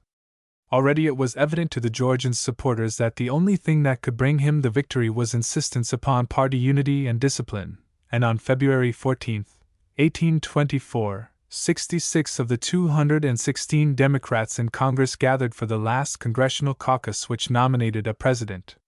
That these were practically all Crawford men was shown by his nomination with only 4 opposing votes. Footnote: Dollinger, Nominations, 19, Niles Register, 25, 388 to 392, 403, Hammond, Poll. Hist. of NY 2, 149, McMaster, United States, v. 64, Life of W. W. Seaton, 173, Annals of Tsong, 18 Tsong, ISS, I. 358. Gallatin had been persuaded to return from Paris, and he received the nomination for vice president in order to hold the state of Pennsylvania in Crawford's column, but it proved a forlorn hope. For this old companion in arms of Jefferson found Pennsylvania. Jackson mad? Calhoun, seeing that he had lost the northern state on which he had founded his hopes of success, and despairing of making inroads upon Crawford's southern forces after the Congressional Caucus, sought his political fortunes in an alliance with his rival. Footnote: Clay, Private Corresp. 87. The result was that, in a state nominating convention held at Harrisburg, Pennsylvania, March 4, 1824, Jackson was almost unanimously nominated by that state for president, and Calhoun was named for the vice presidency. In vain the managers of Crawford sought to throw discredit upon Jackson by the publication of his correspondence with Monroe, in which he had pleaded for recognition of the Federalists. Footnote: Parton, Jackson, 2, 357, 3, 20, Monroe, Writings. The letters added to his strength, and finally Gallatin was induced to withdraw from the unequal contest, in order that an attempt might be made to persuade Henry Clay to accept the vice presidency under Crawford. Footnote: Gallatin, Works 2, 297 to 300, Adams, Life of Gallatin, 604, Clay, Private Corresp. 100 to 103, Sergeant, Public Men and Events, I. 57. The conflict was not entirely a matter of personal politics. Jackson had raised the popular movement against the Congressional Caucus into a distinct issue, the right of the people to choose their own president. Clay's American System of Internal Improvements and the Protective Tariff furnished others. We have seen that these subjects were hotly debated in Congress during the spring months of 1824. As the preeminent champion of these interests, Clay had a large following in the states of the Ohio Valley, as well as in New York. The early popularity of Calhoun in Pennsylvania was also due, in part, to his record as a friend of tariff and internal improvements. Upon that subject, on July 3, 1824, he gave an exposition of his constitutional principles to Garnett, of Virginia, in which he showed some tendency to moderate his position. Footnote: Houston, Nullification in S. C. 143. When interrogated upon his views in respect to the tariff, Jackson replied, in a letter to Coleman, avowing himself a moderate protectionist and a supporter of the doctrine of the promotion of manufactures in order to create a home market, and in the Senate he voted for the tariff of 1824, and in favor of internal improvements. Footnote: Parton, Jackson, 3, 34-35, Niles Register, 26, 245, Wheeler, Hist. of Soane, 2, 231. Crawford was embarrassed by the need of reconciling his Southern support with his following in the Middle States upon these subjects. While his Treasury reports indicated a preference for a revenue tariff, they were sufficiently ambiguous to create opposition in the South and a loss of support in the North. The issue of internal improvements he evaded by professing himself in favor of a constitutional amendment, for which he tried in vain to secure the support of his friends in the Georgia legislature. Footnote: King, Life and Caresp. Of King, 6, 496, 500, Niles Register, 24, 306, Gilmer, Sketches, 294. Adams announced that his policy with reference to the opposing interests of the country was conciliation, not collision, but he declared that there was no constitutional question involved, either in the tariff or in internal improvements. Footnote: Adams, Memoirs 6, 353, 451, cf. 343, and he was frankly in favor of the latter, while he professed himself satisfied with the tariff of 1824 as a reasonable compromise between the conflicting interests. If changed at all, he believed that the tariff should be reduced. An attempt was made to bring him into disrepute in the South for his negotiation of a convention in 1824 with England for the international regulation of the slave trade. This subject had been forced upon his reluctant attention early in his career as Secretary of State. While he was willing to join in declaring that traffic piracy, he was very proud of his record as a steadfast opponent of the right of search in any form. It was too valuable political capital to be given up, even if he had not espoused the cause with all his energy. To all propositions, therefore, for conceding the right of search of suspected slavers, Adams had turned a deaf ear, as he did to proposals of mixed courts to try cases of capture. But in the Convention of 1824, declaring the slave trade piracy under the law of nations, he had offered to concede the right of British vessels to cruise along our coasts to intercept slavers, and this clause the Senate struck out, whereupon England refused to ratify it. Footnote: Adams, Memoirs 6, 321, 338, 345, Monroe, Writings 7, 22, King, Life and Caresp. Of King, 571, 572, Du Bois, Slave Trade, 139, 140. On the whole, however, while candidates were forced to declare themselves on important questions, and while there were distinct sectional groupings in Congress, which revealed conflicting interests in economic policy, issues were not clearly drawn in this campaign. Indeed, it was difficult for any one of the candidates to stand on a clear-cut platform without losing some of the support essential to his success. Could we hit upon a few great principles, and unite their support with that of Crawford, wrote his friend Cobb, shortly before the election, we could succeed beyond doubt. Footnote: Cobb, Leisure Labors, 216, Shepard, Van Buren, 92. As the year 1824 drew towards its close, the heat of the struggle was transferred to New York. Nowhere was the revulsion of popular feeling against caucus control more clearly manifested than in that state. The feeling was aggravated by the fact that the Albany Regency, under Van Buren, stubbornly refused to concede the popular demand for the repeal of the state law for choice of presidential electors by the legislature. The political machine's control of the legislature ensured New York's vote to Crawford, but if the choice were confided to the people, no one could predict the result. Out of these conditions, a new combination sprang up in New York, which took the name of the People's Party, and sought not only to transfer the choice of electors to the people, but to overturn the Albany Regency. So rapidly did the discordant elements of New York Clintonians and anti-Clintonians combine in this party, that Crawford's managers, in an effort to break the combination, introduced a resolution in the legislature removing DeWitt Clinton from his office of Canal Commissioner. The purpose was to split the People's Party by compelling its members to revive their old antagonisms by taking sides for or against Clinton. Although the resolution was carried by a decisive majority, the indignity placed upon the champion of the Erie Canal aroused popular resentment and increased the revolt against the Regency. In September 1824, the People's Party met in a state convention at Utica and nominated Clinton for governor. Footnote: on the New York campaign, see Ramocamp M. Hist.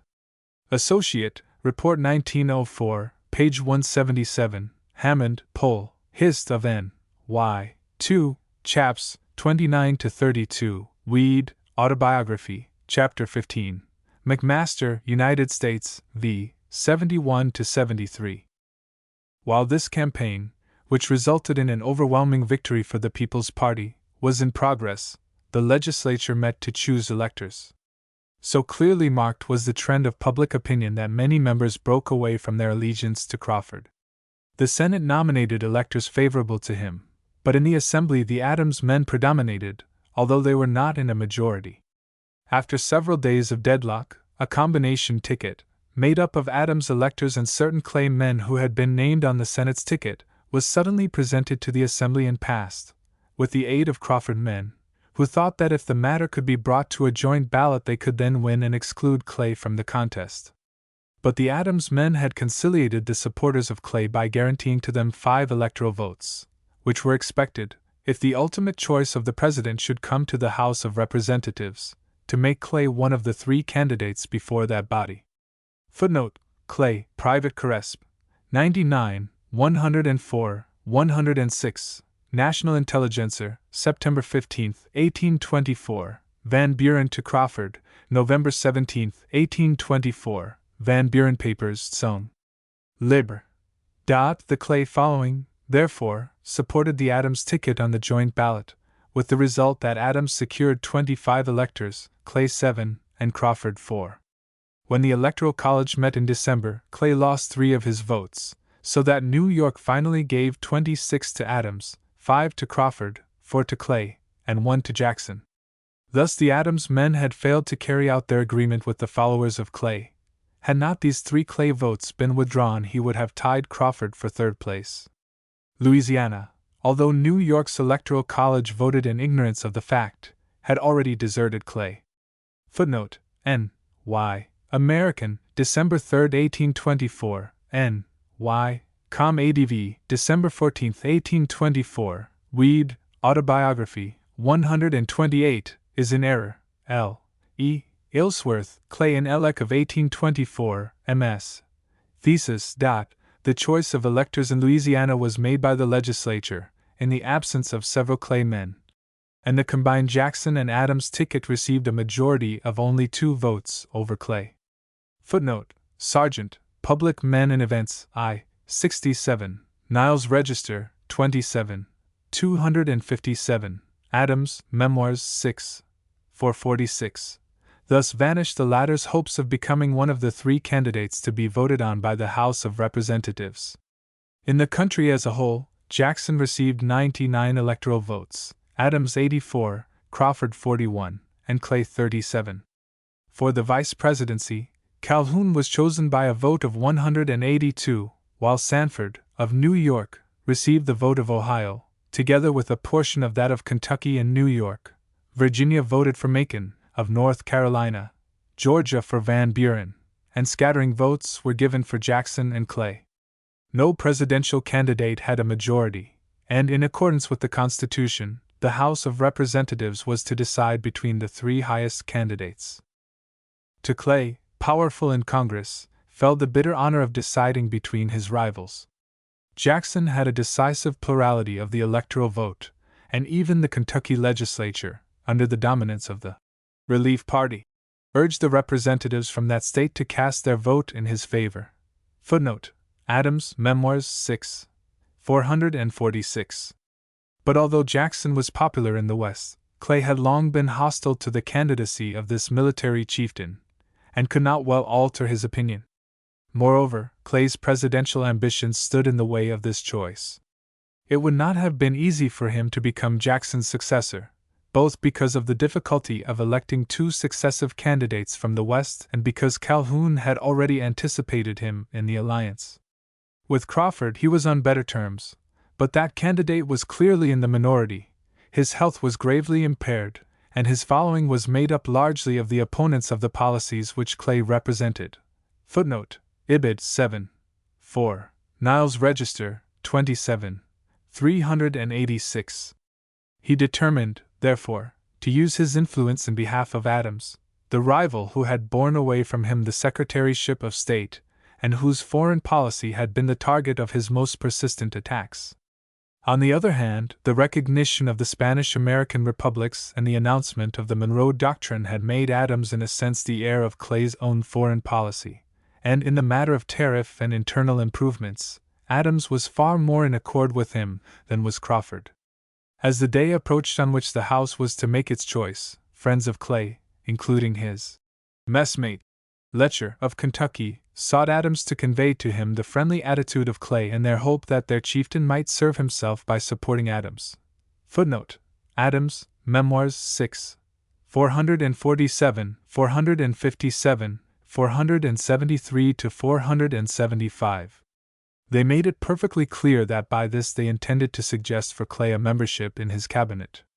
Without giving explicit promises, Adams made it equally clear to these visitors that, if he were chosen by the votes of Western delegations, he should naturally look to the West for much of the support that he should need. In short, Adams's diary, like a book of judgment, shows that he walked perilously, if safely, along the edge of his conscience at this time. In Ceto Super Ignes, footnote, Ibid 453, he wrote, "I walk over fires." But his diary records no vulgar bargaining with Clay, although he talked over with him the general principles which he would follow in his administration. The adhesion of Clay by no means assured Adams's election. The result was not fully certain until the actual vote was given. Missouri and Illinois were long in doubt, footnote, Ibid 469, and in the case of both of these states the vote was cast by a single person. Cook, of Illinois, was a personal friend of Adams, and although the plurality of the electoral vote of that state had been in favor of Jackson, Cook, giving a strained interpretation of his pre-election promises to follow the will of his constituency, cast his vote in favor of Adams. Footnote: Adams' Memoirs 6. 443, 473, 476, 495, Edwards, Illinois, 261 to 265. With Scott, of Missouri, Adams made his peace in an interview wherein he gave him assurances with respect to newspaper patronage and the retention of his brother, a judge in Arkansas Territory, who was threatened with the loss of his office because he had killed his colleague in a duel. He also secured the vote of Louisiana, by the one delegate who held the balance of power, and he won the Maryland member who had its decisive vote, by the statement given through Webster, that his administration would not proscribe the Federalists. Footnote: Adams' Memoirs 6. 492, 499, Webster, Writings, National Edition, 17. 378. Friends of all the other candidates were busy in proposing combinations and making promises which cannot be traced to their principles. Footnote: Adams' Memoirs 6. 476, 495, 513, Clay, Private Corresp. 109, 111, Parton, Jackson, 3, 56. When the vote was taken, Adams was found to have 13 states, Jackson 7, and Crawford 4. Footnote: See map. Adams controlled New England, New York, and the Ohio Valley, with the exception of Indiana, together with Maryland, Missouri, and Louisiana. The grouping of the Jackson vote showed a union of the states of Pennsylvania and New Jersey with South Carolina, Tennessee, and the Cotton States of the Southwest. The Crawford Territory included Georgia, North Carolina, Virginia, and Delaware. Van Buren had received the electoral vote of Georgia for the vice presidency, and he still exercised a powerful influence in New York. Adams had to face, therefore, the possibility of a union between two of the ablest politicians in the nation, Calhoun and Van Buren, both of whom saw that their political fortunes were involved in the triumph of Andrew Jackson, and Jackson's popularity was extraordinary even in the western states which voted for Adams. Even as he saw victory approaching, the New England leader was filled with gloomy forebodings over the prospects. "They are nattering for the immediate issue," he recorded in his diary. "But the fearful condition of them is that success would open to a far severer trial than defeat." Chapter 16 President Adams and the Opposition, 1825 to 1827. For 8 years President Monroe had administered the executive department of the federal government, years that have been called the era of good feeling. The reader who has followed the evidences of factional controversy among the rival presidential candidates in the cabinet, and noted the widespread distress following the panic of 1819, the growing sectional jealousies, the first skirmishes in the slavery struggle, and the clamor of a democracy eager to assert its control and profoundly distrustful of the reigning political powers, will question the reality of this good feeling. On the other hand, in spite of temporary reverses, the nation as a whole was bounding with vigor in these years of peace after war, and if in truth party was not dead, and a golden age had not yet been given to the American people, at least the heat of formal party contest had been for a time allayed. The bitterness of political warfare in the 4 years which we are next to consider might well make the administration of the last of the Virginia dynasty seem peaceful and happy by contrast. Monroe's presidential career descended to a close in the mellow sunset of personal approval, despite the angry clouds that gathered on the horizon.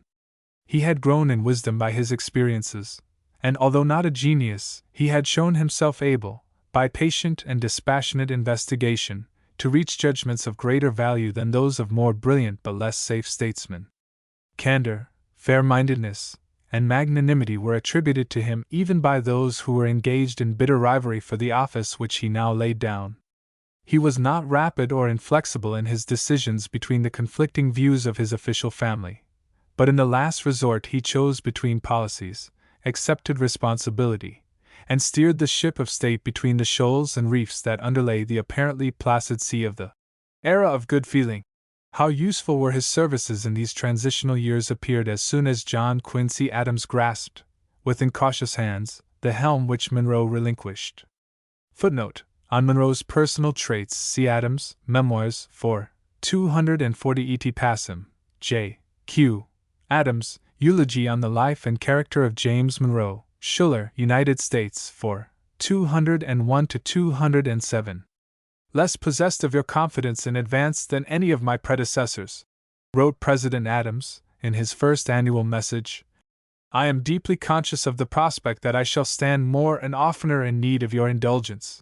In his reply to the notification of his election by the House, after adverting to the fact that one of his competitors had received a larger minority of the electoral vote than his own, he declared that, if his refusal of the office would enable the people authoritatively to express their choice, he should not hesitate to decline.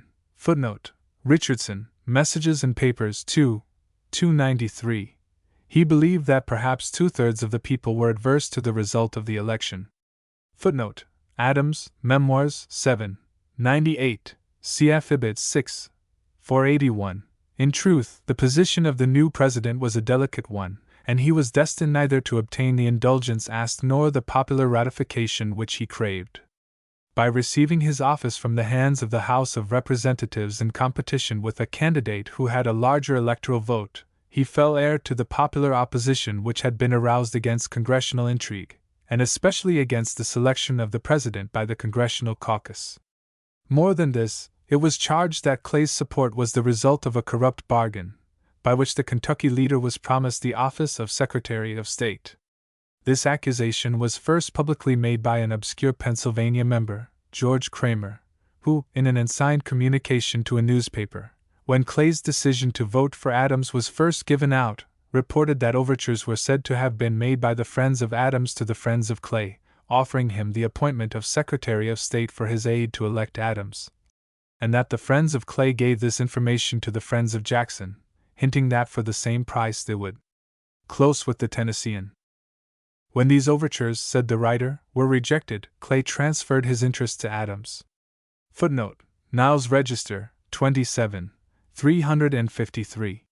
Stung to the quick, Clay rushed into print with a denunciation of the writer as a dastard and a liar, and held him responsible to the laws which govern men of honor. Footnote: Ibid 355. In reply to this evident invitation to a duel, Kramer avowed his authorship and his readiness to prove his charges. If Clay had known the identity of his traducer, he would hardly have summoned him to the field of honor, for Kramer was a well-meaning but credulous and thick-headed rustic noted solely for his leopard skin overcoat. The speaker, therefore, abandoned his first idea, and asked of the House an investigation of the charges, which Kramer reiterated his readiness to prove. But when the investigating committee was ready to take testimony, the Pennsylvania congressman refused to appear. He was, in fact, the tool of Jackson's managers, who greatly preferred to let the scandal go unprobed by Congress. If Clay transferred his following to Adams, the charge would gain credence with the masses. If he were not made Secretary of State, it would be alleged that honest George Kramer had exposed the bargain and prevented its consummation. In vain, in two successive and elaborate addresses, footnote, address of 1825 and of 1827, in Clay, Works, Colton's edition, v. 299, 341, did Clay marshal evidence that, before he left Kentucky, he had determined to vote for Adams in preference to Crawford or Jackson, and that there was no proof of Kramer's charge. Footnote: Clay, Address to the Public, 1827, 52, Ibid, Works, Colton's edition, 4, 109, Adams, Memoirs, 7, 4. In vain was evidence produced to show that friends of Jackson, footnote, Clay, Works, Colton's edition, I. Chaps.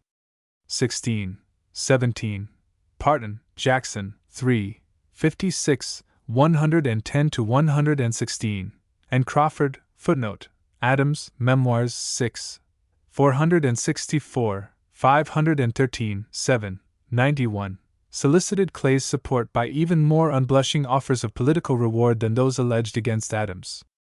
To the end of his career, the charge remained a stumbling block to Clay's ambitions, and the more he denounced and summoned witnesses, footnote, see, for example, testimony of Congressman Niles Register, 28, 69, 133, 134, 203, address of David Trimble, 1828. The more the scandal did its poisonous work.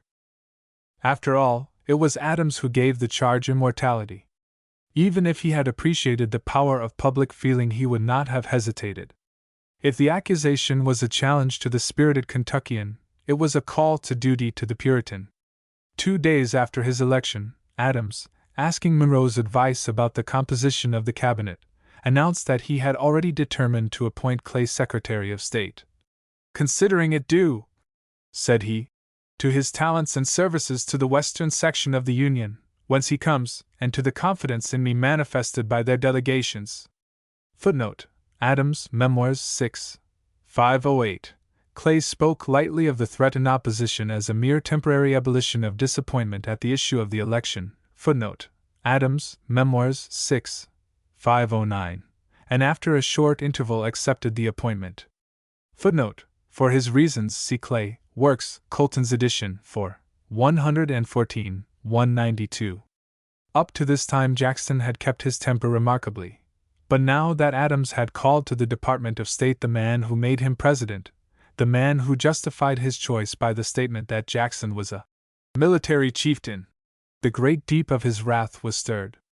Clay seemed to him the Judas of the West, and he wrote a letter, probably for publication, passionately defending the disinterestedness of his military services, calling attention to the fact that Clay had never yet risked himself for his country, and soothing himself in defeat by this consolation.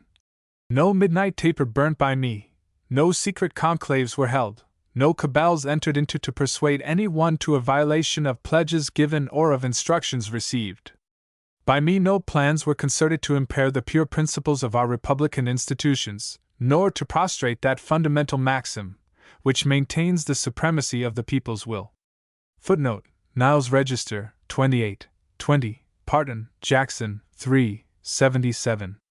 On his way back to Tennessee, he spread broadcast in conversation his conviction that honest George Kramer had exposed a corrupt bargain between Clay and Adams. Footnote: Parton, Jackson 3, 107. And to this belief he stuck through the rest of his life, appealing, when his witnesses failed him, to the stubborn fact of Clay's appointment. Footnote: Parton, Jackson 3, 110-116. In October 1825, Tennessee renominated Jackson, who accepted, and resigned his seat in the Senate, accompanying his action with a plea for a constitutional amendment rendering congressmen ineligible to office during their term of service and for 2 years thereafter, except in cases of judicial appointment. The purpose was evidently to wage a new campaign to give effect to the will of the people. Footnote: Ibid 3, 95, Niles Register, 29, 155. Although he realized that an organized opposition would be formed, Adams sought to give a nonpartisan character to his administration. Footnote: Richardson, Messages and Papers, 2, 295-297. In spite of the low opinion expressed in his diary for the honesty and political rectitude of the Secretary of the Treasury, he asked him to retain his office, but Crawford refused. Footnote: Adams, Memoirs 6, 506-508. Ascertaining that Gallatin would also decline the place. Footnote: Ibid, Life of Gallatin, 607, Gallatin, Writings 2, 301. He appointed Richard Rush, of Pennsylvania, then serving as minister to England. Jackson's friends made it clear that he would take unkindly the offer of the Department of War, and Adams gave that office to James Barber, of Virginia. Footnote: Adams, Memoirs 6, 510. Cf. Ibid 450. He retained Southard, of New Jersey, as Secretary of the Navy, William Wirt, of Virginia, as Attorney General, and McLean, of Ohio, as Postmaster General. The latter selection proved peculiarly unfortunate, since it gave the influence and the patronage of the post office to the friends of Jackson. For the mission to England, he first selected Clinton, and after his refusal he persuaded Rufus King to take the post. Footnote: Adams, Memoirs 6, 523. Since King's acceptance of the senatorship at the hands of the Van Buren element in New York, he had been less a representative of the Federalists than in his earlier days, but the appointment met in some measure the obligations which Adams owed to supporters in that party. Far from organizing party machinery and using the federal office holders as a political engine, he rigidly refused to introduce rotation in office at the expiration of the term of the incumbent, a principle which would make the government a perpetual and unintermitting scramble for office. Footnote: Ibid 521. He determined to renominate every person against whom there was no complaint which would have warranted his removal. By this choice he not only retained many outworn and superfluous officers and thus fostered a bureaucratic feeling. Footnote: Fish, Civil Service, 76-78.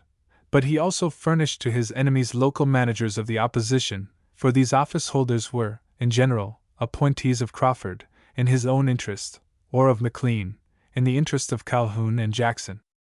So rigidly did Adams interpret his duty in the matter that only 12 removals altogether were made during his term. Footnote: Fish, Civil Service 72. He even retained the surveyor of the port of Philadelphia, whose negligence had occasioned the loss of large sums of money to the government, and whose subordinates were hostile to Adams. Under such conditions, the friends of the administration had to contend not only against their enemies, but against the Adams administration itself, which left its power in the hands of its enemies to be wielded against its friends.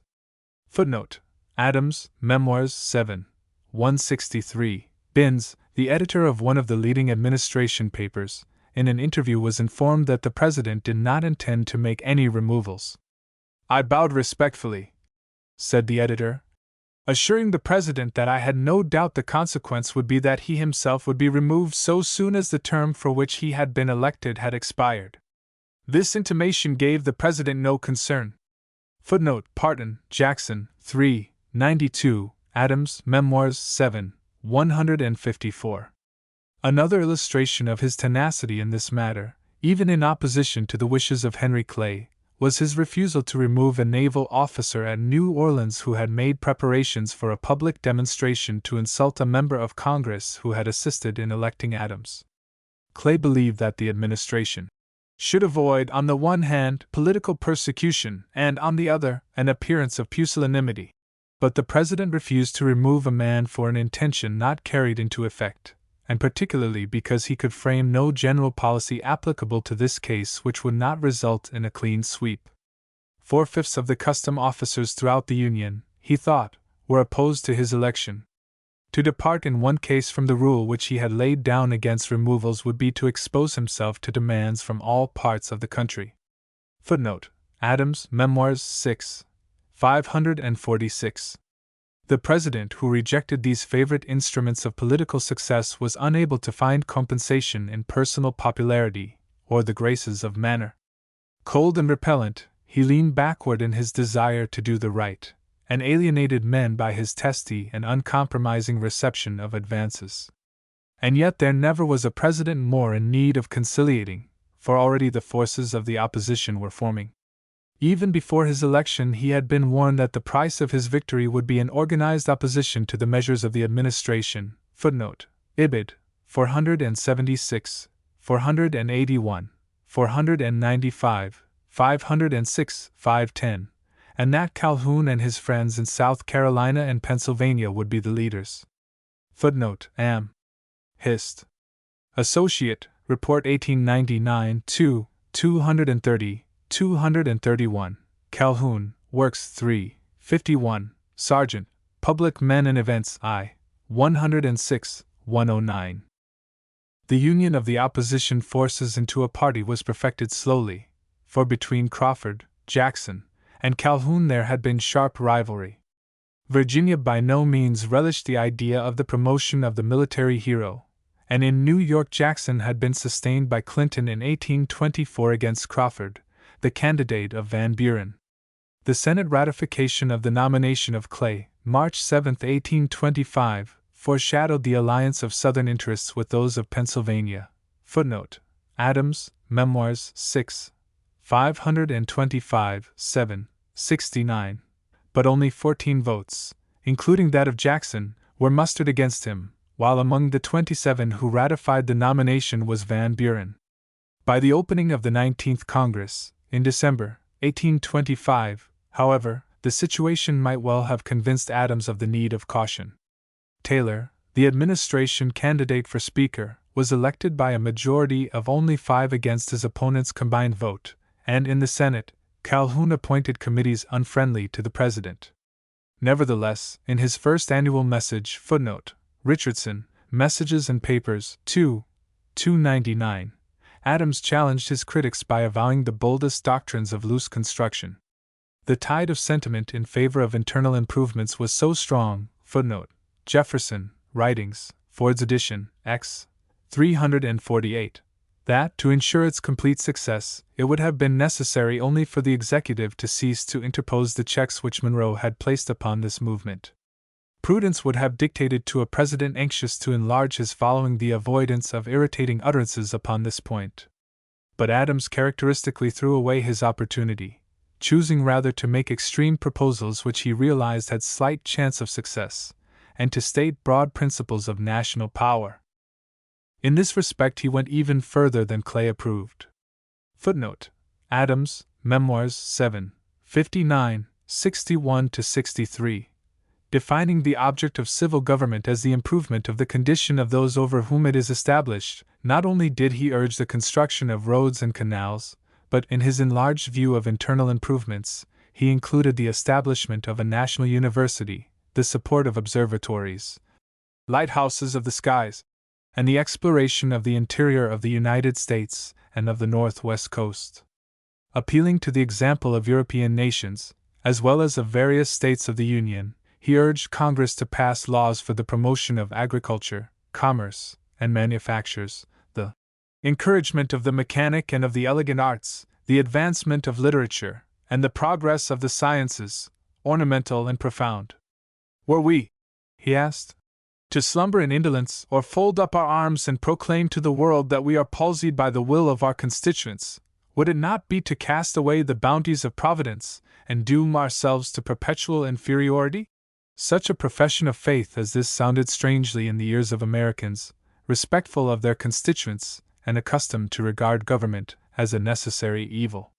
At a stroke, Adams had destroyed his fair prospects of winning the support of Virginia, and what is more, he had aroused the fears of the whole slave-holding section. At the beginning of 1824, the legislature of Ohio passed a resolution in favor of the emancipation and colonization of the adult children of slaves, and was supported by the legislatures of at least 6 northern states, including Pennsylvania, while the proposal was attacked by all the states of the Lower South. Footnote: Ames State Docs. On Federal Relations, No. 5, page 2, with citations, McMaster, United States v. 204. This followed soon after the excitement aroused by an attempted Negro insurrection in Charleston. Footnote: McMaster, United States v. 199. Atlantic Monthly, 7/728. In 1822, and from the fears aroused by this plot the South had not yet recovered. Already Governor Wilson, of South Carolina, was sounding the alarm in a message. Footnote: December 1, 1824. Ames State Docs. On Federal Relations, No. 5, page 13, Niles Register, 27, 263, 292, denouncing the Ohio proposition and declaring that there would be more glory in forming a rampart with our bodies on the confines of our territory than to be the victims of a successful rebellion or the slaves of a great consolidated government. Governor Troup, of Georgia, stirred by the same proposition, and especially by a resolution which Senator King, of New York, submitted, February 18, 1825, for the use of the funds arising from the public lands to aid in emancipating and removing the slaves, warned his constituents that very soon the United States government, discarding the mask, will openly lend itself to a combination of fanatics for the destruction of everything valuable in the southern country. And he entreated the legislature, having exhausted the argument, to stand by its arms. Footnote: Ames State Docs. On Federal Relations, No. 5, page 17, House Exec. Docs. 19 Som. 2 Ses. 4. No. 59, pages 69-70. While Georgia was in this frame of mind, the administration, as we shall see, footnote, chap 18, below, completed the breach by refusing to permit the survey of the Indian lands by the state, and thus forced the followers of Crawford in Georgia to unite with their former opponents in South Carolina. Even in North Carolina, where there had been a considerable sentiment in favor of Adams, footnote, University of North Carolina, James Sprunt Hist. Monographs, No. 2, pages 79-88-106. The conviction grew strong that, under such a loose construction of the Constitution as that which his message advocated, the abolition of slavery might be effected. The venerable Senator Macon, to whom Adams had at one time looked as a possible candidate for the vice presidency, believed that the spirit of emancipation was stronger than that for internal improvements, and that the President's loose construction doctrine would render it possible for Congress to free every slave.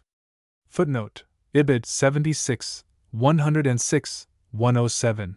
One of the senators of South Carolina, desirous of supporting the administration in opposition to the Calhoun faction, begged Adams to include in his message some passage reassuring the South in the matter of slavery, but he received a chilling reply. Footnote: Adams, Memoirs 7, 57. The speaker, Taylor, already obnoxious because of his previous championship of the proposed exclusion of slavery from Missouri, aroused the wrath of the South by presenting to the House a memorial from a crazy Frenchman, who invited Congress to destroy all the states which should refuse to free their slaves. Footnote: Ibid 103. In short, there was a widespread though absolutely unfounded fear that the administration favored emancipation, and that the doctrines avowed in the message of the President gave full constitutional pretext for such action. On the other hand, the opposition was in no agreement on principles. Footnote: University of North Carolina, James Sprunt hissed. Monographs, number 2, page 79. It was dangerous for the South to marshal its forces on an issue which might alienate the support of Pennsylvania. Much more safely could the enemies of the president press the charge that the favorite of the people had been deprived of his rights by a corrupt political intrigue. Consequently, a flood of proposed amendments to the Constitution poured upon both branches of Congress day after day, demanding the abolition of the choice of president by the House of Representatives and the exclusion of members of Congress from appointment to executive office during their term of service. Footnote: Ames, Amendments to the Constant, in M. Hist.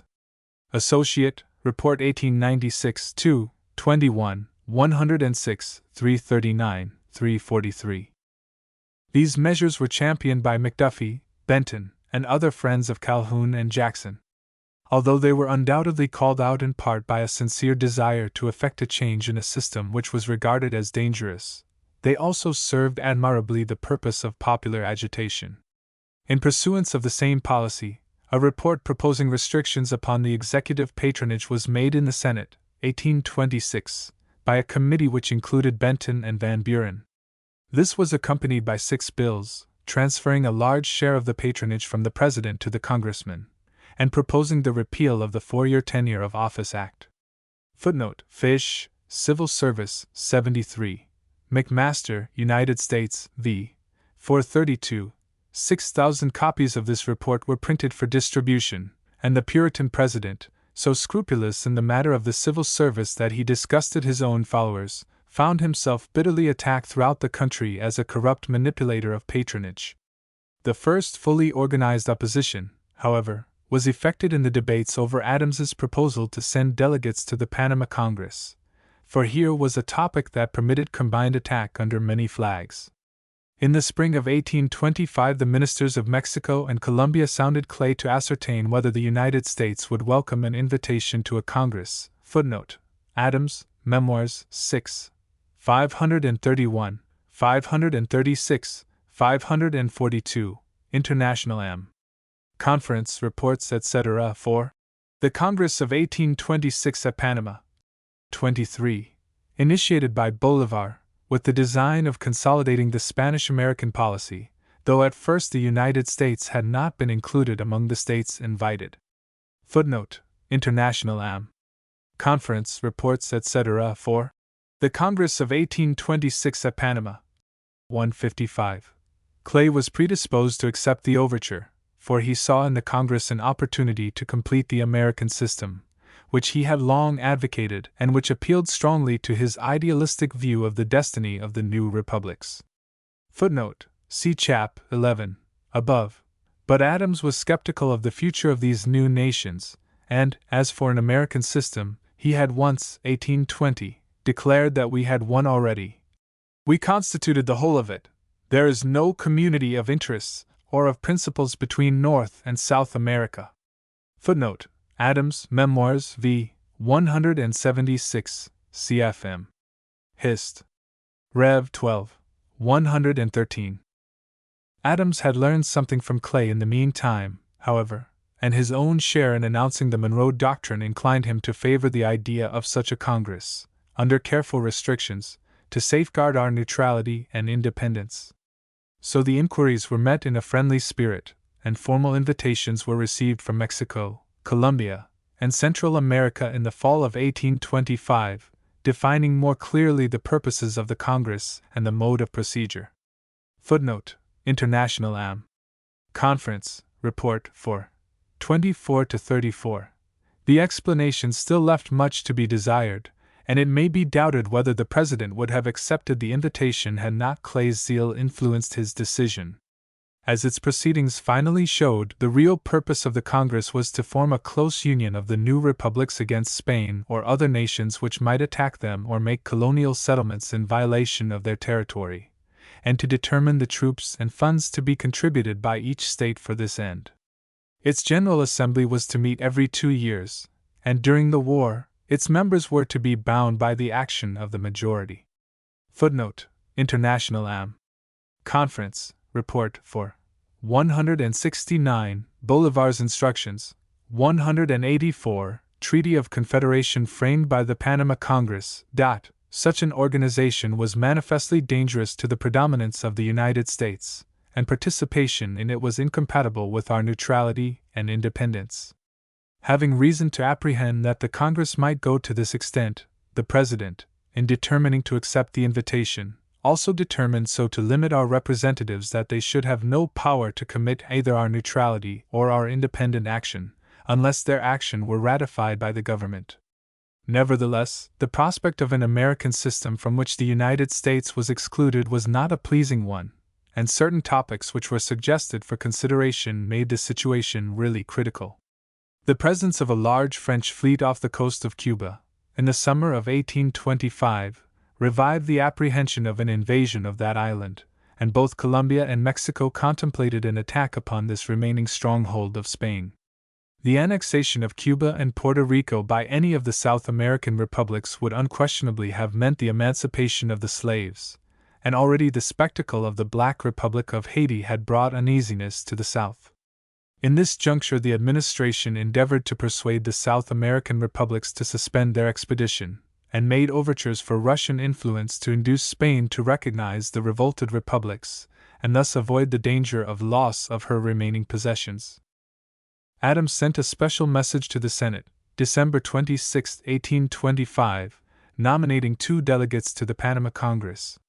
He attempted to disarm the gathering opposition by declaring that, although the commissioning of these delegates was regarded as within the rights of the executive, he desired the advice and consent of the Senate and the House of Representatives to the proposed mission. Among the topics named by Adams as suitable for discussion at the Congress were the principles of maritime neutrality, and an agreement between all of the parties represented at the meeting that each will guard by its own means against the establishment of any future European colony within its borders. This was a striking qualification of a portion of the Monroe Doctrine, and it indicates the anxiety of the executive not to commit the United States to any permanent defensive alliance of the American republics.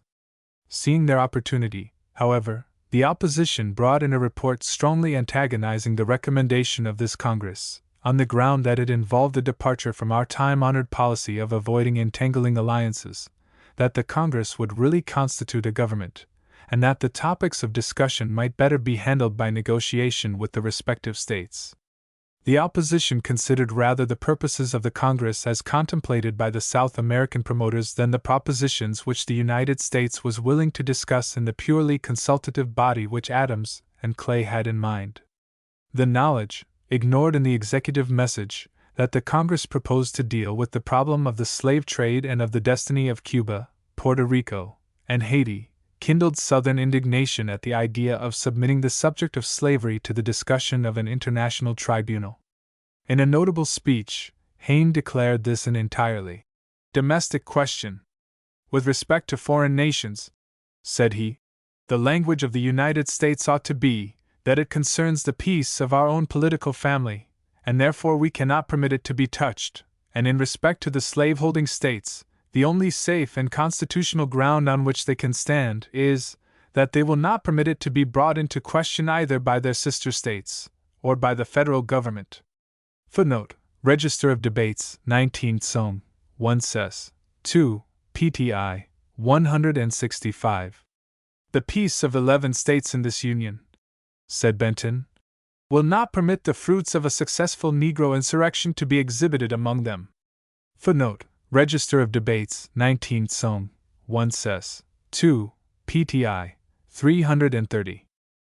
This Southern resentment against the submission of the question of our connection with slavery and with the insurrectionary Negro republics to the discussion of a foreign tribunal was combined with the opposition of Northern men like Van Buren to engaging the United States in a system for the control of American affairs by a Congress. Thus the enemies of the administration were brought into unison. Nevertheless, the Senate assented to the mission, March 14, 1826, by a vote of 24 to 19, and after an animated debate, the House, by a vote of 134 to 60, made the necessary appropriations.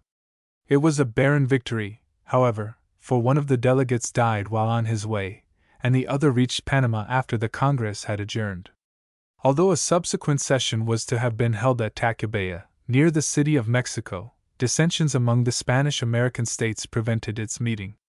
Footnote: Richardson, Messages and Papers, 2, 329, International Am.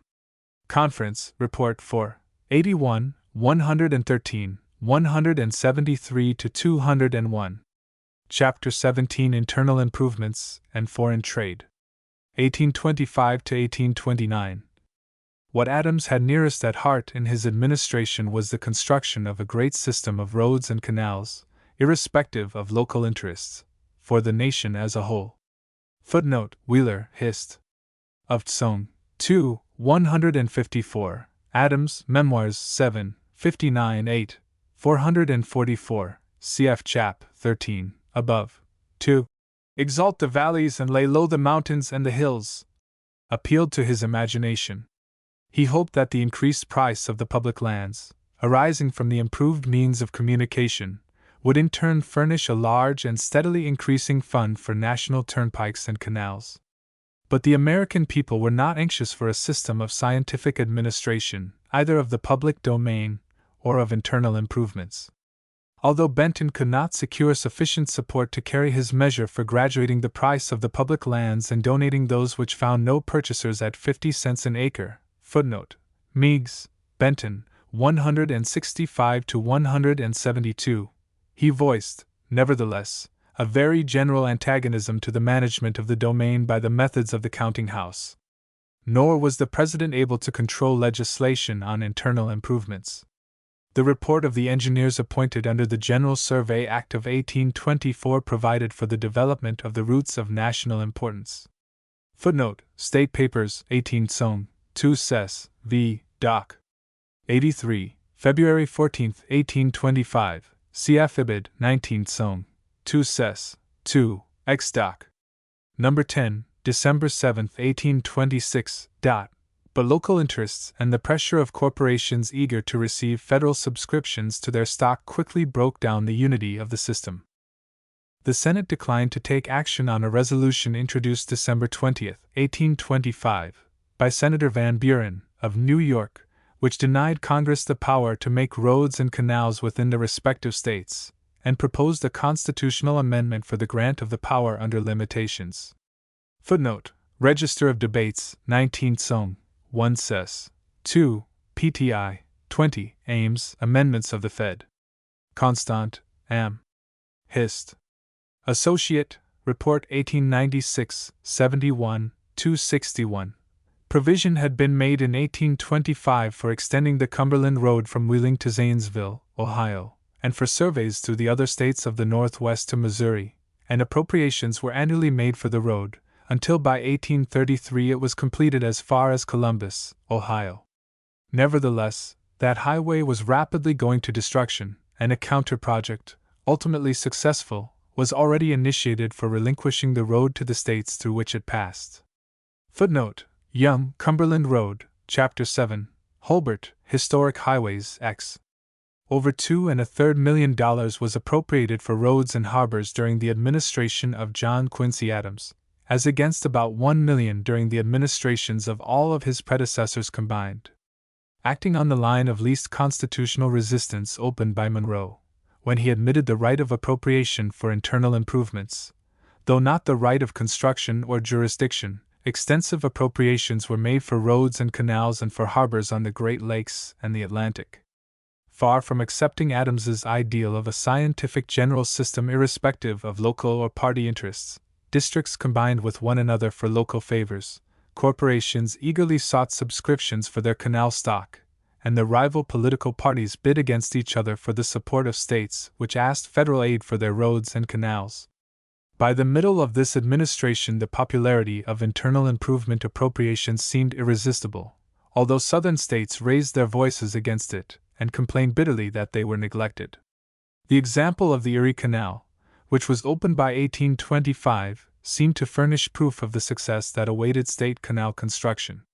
States were learning that English capital was ready for investment in such undertakings and that Congress could donate lands and subscribe for stock. By Acts of 1825 and 1826, Pennsylvania initiated its extensive state system of roads and canals to reach the Ohio, the central part of New York, and the Great Lakes. Footnote: Hobart, Historic Highways 13. Chap 4. Worthington, Finances of Pennsylvania 22. The trunk line of this system united Philadelphia with Pittsburgh by a horse railway to Columbia on the Susquehanna, thence by a canal along that river and its tributary, the Juniata, to Hollidaysburg, where stationary engines carried the freight over a series of inclined planes across the 36 miles of mountains, to reach the western section of the canal at Johnstown on the Conemaugh, and so by the Allegheny to Pittsburgh. Sectional jealousies delayed the work, and piled up a debt incurred partly for branch canals in various parts of the state. But by 1830 over 400 miles of canal had been built in Pennsylvania and 500 more projected. Not until 1835 was the trunk line between Philadelphia and Pittsburgh fully in operation, however, and in the decade after 1822 the total expenditure for internal improvements in the state amounted to nearly $26 million, of which over 10 millions was contributed by individual subscription. But the steam railroad proved too strong a competitor, the state was plunged too deeply in debt, and it was not many years before the public works were sold, and the era of the corporation opened. Meanwhile, the Chesapeake and Ohio Canal Project, footnote: Hobart, Historic Highways 13. Chap 3. Ward, Chesapeake and Ohio Canal, Johns Hopkins University Studies 17. Had gained great impetus under the efforts of those who wished to turn the tide of Western commerce to the Potomac River. The innate difficulties of the task, even more than the opposition of Baltimore, rendered abortive the efforts of the Potomac Company to make the river navigable above tidewater. But in 1823 public interest in Virginia and Maryland was aroused by the plan of a great canal to run alongside of the Potomac to its upper streams, and thence to connect with the Monongahela or Youghiogheny in order to reach the Ohio. At a convention which met in Washington in the fall of 1823, Maryland, Virginia, and the District of Columbia were largely represented by delegates enthusiastic over this new highway to the west.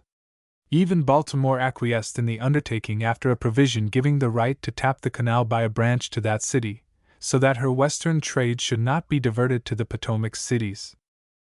By 1826 the company was duly chartered by Virginia and Maryland. Pennsylvania's consent was also obtained, and the financiering of the enterprise seemed feasible by joint subscription to the stock by Maryland, Virginia, the District of Columbia, and the federal government. Under the General Survey Act of 1824, the route was surveyed, including an extension to Lake Erie by way of a canal from the Ohio. But when, in 1826, the Board of Engineers published its estimate of the cost of the canal, it was seen that the larger plans were doomed, for the total cost was placed at over $22 million.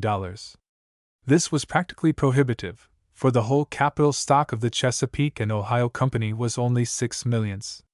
Congress made $1 million subscription to the stock of the company, but only the eastern section of the canal could be begun. The completion of navigation between the coal fields on the upper Ohio and Cumberland on the Potomac must be postponed. Baltimore's interest in the grand design of canal communication between that city and Pittsburgh quickly disappeared. Nearer to the Ohio Valley than any other seaport, she had built turnpikes to connect with the National Road, and thus shared with Philadelphia the western trade. But now New York and Pennsylvania were undertaking canal systems which were certain in the long run to destroy the advantages of Baltimore. In desperation, her far-sighted and courageous merchants inaugurated the plan of a railroad across the mountains to the Ohio, grasping the idea that as the canal had shown its superiority over the turnpike, so this new device would win the day over the canal. In 1827 and 1828 charters for the Baltimore and Ohio Railroad were granted by Maryland, Virginia, and Pennsylvania. At Washington, on July 4, 1828, President Adams stripped off his coat, amid the cheers of the crowd, and thrust the spade into the ground in signal of the beginning of the Chesapeake and Ohio Canal. But on the same day a rival celebration was in progress at Baltimore, where the venerable signer of the Declaration of Independence, Charles Carroll of Carrollton, placed the foundation stone to commemorate the commencement of the Baltimore and Ohio Railroad, first of the iron bonds between the East and the West. When Adams thus won the plaudits of the people for his evidence of ability to break the conventions of polite society, and use a laborer's tool, It was perhaps the only time that he and democracy came into sympathetic touch. But he was aiding in a losing cause, for though Carroll was a man of the past, destiny was working on the side of the movement which he represented.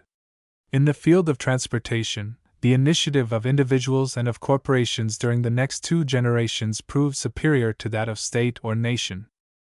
In the meantime, Ohio, eager to take advantage of the competition of these rival routes from New York, Philadelphia, Baltimore, and Washington, and wishing to develop the central region of the state, undertook in 1825 a state system of canals connecting the Ohio with Lake Erie.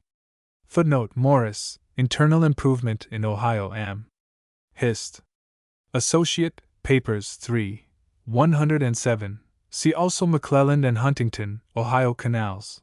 The Ohio Canal began at Portsmouth and followed the valleys of the Scioto and the Cuyahoga to Cleveland, while another canal extended from Cincinnati along the Miami to Dayton. By branches connecting with the Pennsylvania system, this network of waterways was intended to give alternative outlets for the rapidly growing surplus of the state. Wheat, which sold for from 25 to 37 cents per bushel in central Ohio in 1825, brought double the amount in 1832 when the canal began to be effective, and it sold for a higher price 100 miles west of Pittsburgh than it did 60 miles to the east of that city, where water transportation was lacking. Footnote: Quarterly Jour of Econ, 17, 15, Dial, in Ohio Archaeological and Hist. SOC, Publications, 13, 479. An example of the rivalry of the followers of Adams and of Jackson in conciliating Western interests is furnished in the case of Ohio, just prior to the campaign of 1828, when each party in Congress persisted in supporting its own bill donating lands for the canals of that state. Owing to the fear of each that the other party would gain the credit of the measure, both bills were passed, and Ohio received double the amount originally asked. Footnote: Benton, Abridgment, X. 197n. It was small wonder that Indiana, Illinois, and other western states memorialized Congress for aid in their own plans for canals. The activity of the states, no longer waiting for the federal government to construct a national system, the rapidly growing demand for the relinquishment of the national road to the states within which it lay, and the activity of corporations, all pointed to a new era in internal improvements. The states were ready to receive appropriations, but they preferred to build their own roads and dig their own canals. The state and the corporation were replacing the national government as the controlling power in internal improvements, and Adams's conception of a national system of turnpikes and canals had failed. Nor was President Adams successful in carrying out a system of complete maritime reciprocity. After the War of 1812, Great Britain and the United States agreed upon the abolition of discriminating duties on ships or products engaged in the trade between the two countries. Footnote: C.F. Babcock, M. Nationality M. Nation, 13. Chapter 16. But England reserved her right to exempt her American possessions from this reciprocity.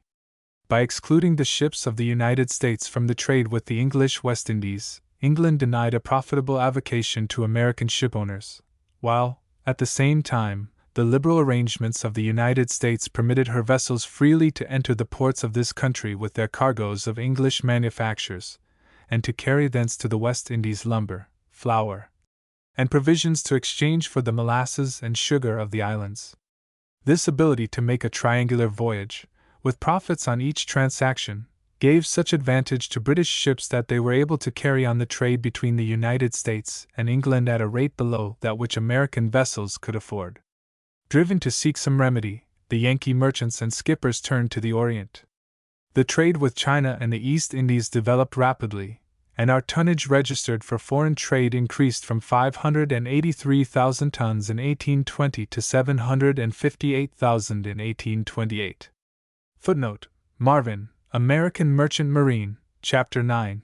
90% of our foreign commerce was carried in our own vessels, and from this point of view, American shipping enjoyed one of the most prosperous periods in its history. Footnote: Pitkin, Statistical View, edition of 1835, 363, solely. Maritime Industries. In Shaler, edition of 1894, United States, I. 538.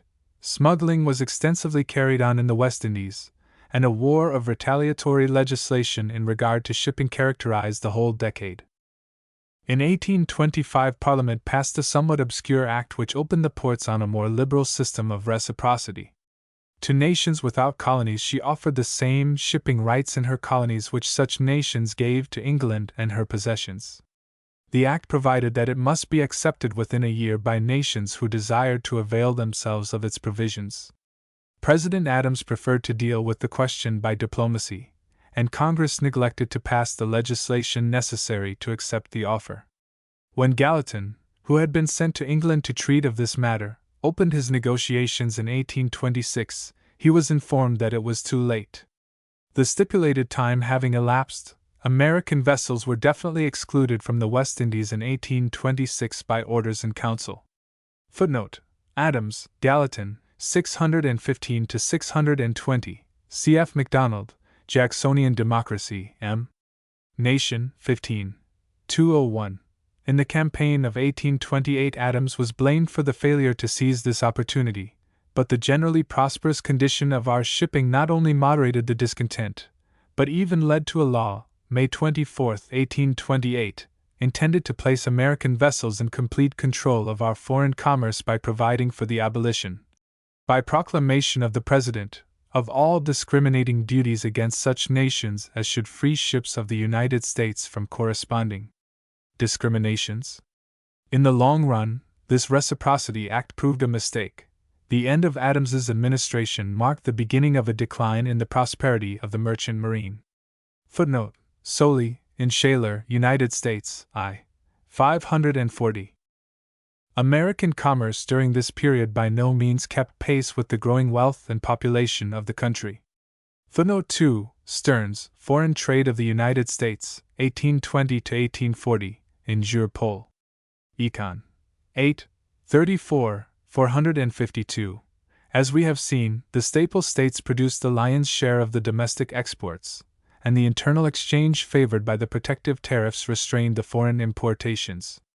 Aside from the Depression in 1821, following the Panic of 1819, and the extraordinary rise in 1825, the exports in general exhibited no marked increase or decline between 1820 and 1829. Imports showed a value of nearly $74.5 million in 1820, $90 million in 1825, and $67 million in 1829. Footnote 3, Soley, in Shaler, United States, I. 538, C.F. Pitkin, Statistical View, edition of 1835, 177, W. C. Ford, in Depew, 100 Years of Am. Commerce, I. 23. During the whole of Adams's administration, New York preserved its easy lead in domestic exports, although, as the West leaped up to power, New Orleans rose rapidly to a close second in exports of domestic origin. The southern cities retained merely the same proportion of the exports of domestic origin which they had in 1820, in spite of the great increase of cotton production. New York and New Orleans gained a large fraction of this trade, and Massachusetts changed its proportion of domestic exports only slightly during the whole decade. Over 3/4 of the cotton went to the British Isles, while almost all the pork and beef, and 2/3 of the flour, went to the West Indies, South America, and Great Britain's American colonies. Footnote: Pitkin, Statistical View, 121 to 137. The statistics of commerce repeat the same story of increasing national self-dependence which was told by the development of manufactures, internal trade, and transportation, and even by the diplomatic policy of the United States. The nation was building an empire of its own, with sections which took the place of kingdoms. The West was already becoming the granary of the whole country. But in the development of this American system, the navigating portions of New England and the staple states of the South and Southwest found themselves at a disadvantage. Their interest lay in a free exchange across the ocean. Although many minor treaties of commerce and navigation were negotiated by Clay during this administration, all his other diplomatic efforts met with failure, among them attempts to purchase Texas and to procure a treaty with England for the rendition of fugitive slaves who had escaped to Canada, strange evidences of the political concessions of the Northern president. Chapter 18 Reaction Towards State Sovereignty, 1816 to 1829. From the close of the War of 1812, an increasing reaction was in progress in various states against the ardent nationalism which characterized the country at that time. The assertion of the doctrine of state sovereignty by the Hartford Convention in 1814, footnote, Babcock, M. Nationality M. Nation, 13. Chapter 15.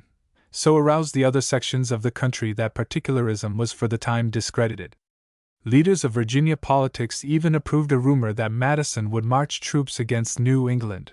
Judge Rowan, later a champion of Virginia's sovereignty, denounced the anarchical principles of the section. Footnote: Randolph-Macon College, John P. Branch Hist. Papers 2, 18. In that period, when Calhoun and the other leading statesmen of South Carolina supported the protective tariff and the bonus bill, when Madison, the author of the Virginia Resolutions of 1798, signed the bill for the rec-harder of the National Bank, when Chief Justice Marshall, a son of Virginia, was welding firm the bonds of nationalism in his great series of decisions limiting the powers of the states, and developing the doctrine of loose construction of the Constitution. Footnote: Babcock M. Nationality M. Nation, 13. Chapter 18. And when New England itself was explaining away the particularistic purposes of the Hartford Convention, it might well seem that the days of state sovereignty had come to an end. Even then, however, the pendulum was starting to swing in the opposite direction. The crisis of 1819 and the decisions of the Supreme Court asserting the constitutionality of the National Bank under the broad national conception of the Constitution produced protests and even resistance from various states whose interests were most affected. Ohio in 1819 forcibly collected a tax on the branch bank of the United States, in defiance of Marshall's decision rendered earlier in the year in the case of McCulloch v. Maryland, and in 1821 her legislature reaffirmed the doctrines of the Virginia and Kentucky resolutions, and passed an act withdrawing the protection of the laws of the state from the National Bank. Footnote 2, Ames. State Docs. On Federal Relations, No. 3, page 5, and even persisted in her resistance after the decision, Osborne v. Bank of U.S. 1824, against the state. But the proceeds of the tax were ultimately restored. Nor was Ohio alone in her opposition to this decision. Kentucky was almost equally excited, and Senator R. M. Johnson made a vain attempt in 1821 to procure an amendment to the Constitution providing that in controversies in which a state was a party the Senate of the United States should have appellate jurisdiction. Footnote: Annals of Tsong, 17 Tsong, ISS. I. 23, 68, 96, Ames State Docs, No. 3, page 17, Ames, Amendments to the Constant, in M. Hist. Associate, Report 1896, 2, 161, Niles Register, 17, 289, 311 for 47. Judge Rowan, Chief Justice of Virginia, in a series of papers in the Richmond Enquirer, challenging the nationalistic reasoning of the court, asserted that the Constitution resulted from a compact between the states. Footnote 2. Randolph-Macon College, John P. Branch Hist. Papers 2, 106 to 121, and in this attack he was heartily supported by Jefferson. Footnote 3. Jefferson, Writings, Ford's edition, X. 140, 189, 229, Justice Marshall, in Cohens v. Virginia, footnote 4. 6 Wheaton, 264. 1821, decided that the Supreme Court had appellate jurisdiction in a case decided by the state court where the Constitution and the laws of the United States were involved, even though a state was a party. Virginia's attorneys maintained, on the contrary, that the final construction of the Constitution might be given by the courts of every state in the Union, and Judge Rowan, whose own decision had been overturned, again appealed to his fellow citizens in a strong series of articles. Again Jefferson denounced the consolidating tendencies of the judiciary, which, working like gravity without any intermission, is to press us at last into one consolidated mass. Virginia entered her solemn protest against the decision, and her House of Delegates reaffirmed the argument of Virginia's counsel, and asserted that neither the government of the state nor of the United States could press the other from its sphere. In effect, Virginia's position would have given the state a veto on the will of the federal government, by the protection which her courts could have extended to the individuals subject to her jurisdiction under the interpretation placed by the state upon the Constitution. Footnote: Randolph-Macon College, John P. Branch Hist. Papers 2, 28, Jefferson, Writings, Ford's edition, 9, 184, cf. Ibid. X. Passam, Madison, Writings, 3, 217-224, Ames, State Docs. On Federal Relations, No. 3, page 15, Niles Register, XX, 118, 6 Wheaton 385. The leading expositor of Virginia reaction in this period was John Taylor of Caroline, the mover of the resolutions of 1798. His Construction Construed, published in 1820, was introduced by a preface in which the editor said, "The period is indeed by no means an agreeable one. It borrows new gloom from the apathy which seems to run over so many of our sister states. The very sound of state rights is scarcely ever heard among them, and by many of their eminent politicians is only heard to be mocked at." Taylor himself was led to write the book by the agitation over the Missouri question and the case of McCulloch versus Maryland. One of its purposes was to insist that sovereignty was not divided between the separate spheres of the state and federal government, but rested rather in the people of the several states. 2 years later, in his Tyranny Unmasked, Taylor developed the idea that the division of the power of the people between the federal and state governments would be nugatory if either Congress or the Supreme Court could exclusively determine the boundaries of power between the states and the general government. His remedy for usurpation was the state veto, which was to be no mere didactic lecture, but involved the right of resisting unconstitutional laws.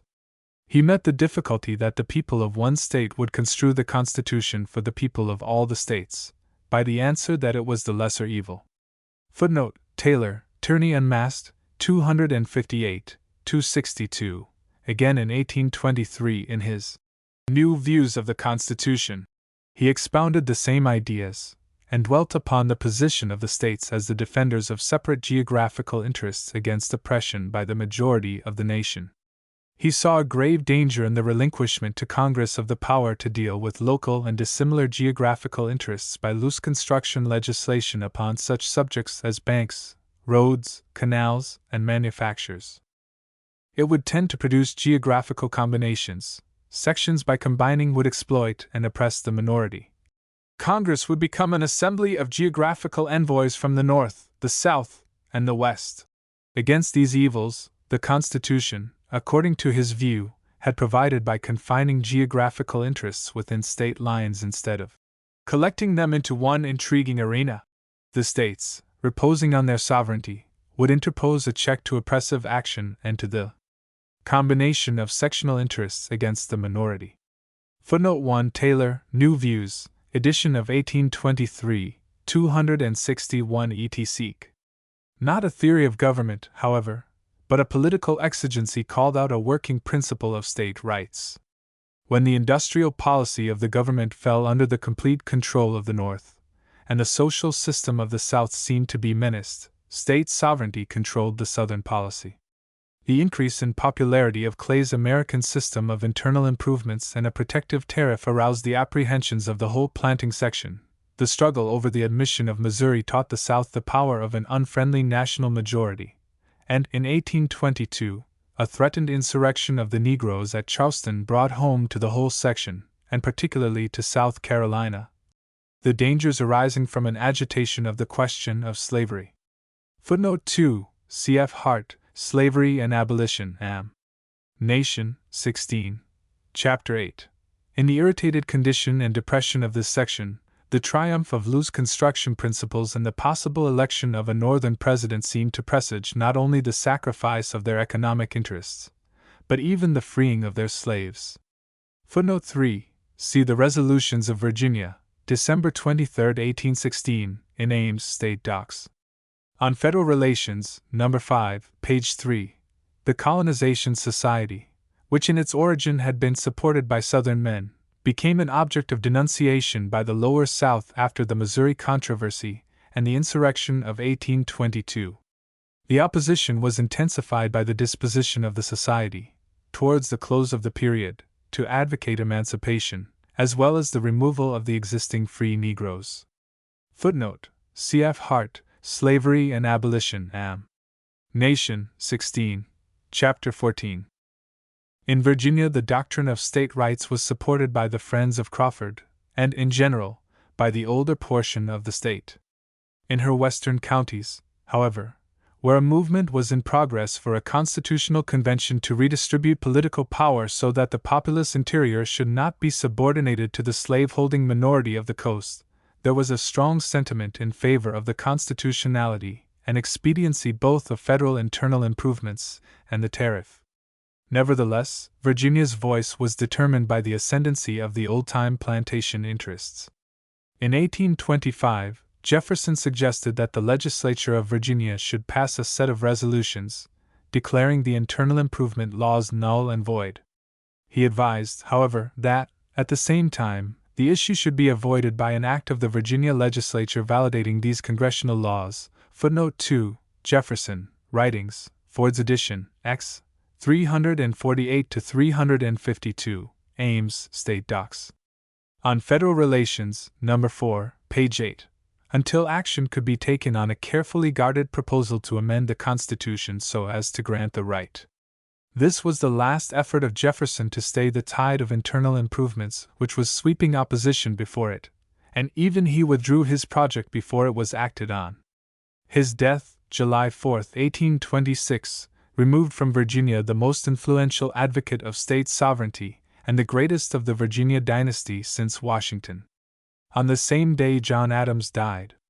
The men who made the Declaration of Independence were passing away, but the spirit of that epoch was reviving in the South. South Carolina was the theater of a conflict between the old-time forces of nationalism, of which Calhoun had been the most prominent exponent, and the newer tendencies which would safeguard the interests of the Commonwealth by appealing to the doctrine of state sovereignty. Footnote: Houston, Nullification in S. C. Chapter 4. At first, the Conservative Party was in the ascendancy. In 1820, the House of Representatives of South Carolina passed a resolution which deprecated the system of protection as premature and pernicious, but admitted that Congress possessed the power of enacting all laws relating to commerce, and lamented the practice of arraying upon the questions of national policy the states as distinct and independent sovereignties in opposition to, or, what is much the same thing, with a view to exercise a control over the general government. Footnote 2 Ames. State Docs. On Federal Relations, No. 4, page 3, and, as late as 1824, the same body passed resolutions declaring that the man who disseminates doctrines whose tendency is to give an unconstitutional preponderance to state, or United States rights, must be regarded as inimical to the forms of government under which we have hitherto so happily lived, and that the people have conferred no power upon their state legislature to impugn the acts of the federal government or the decisions of the Supreme Court of the United States. Footnote: Ames State Docs. On Federal Relations, No. 4, page 6, the state Senate was already controlled by the opponents of national power, led by Judge Smith, and the next year the lower house also fell under their dominance. The attitude of McDuffie illustrates the transitional conditions in South Carolina.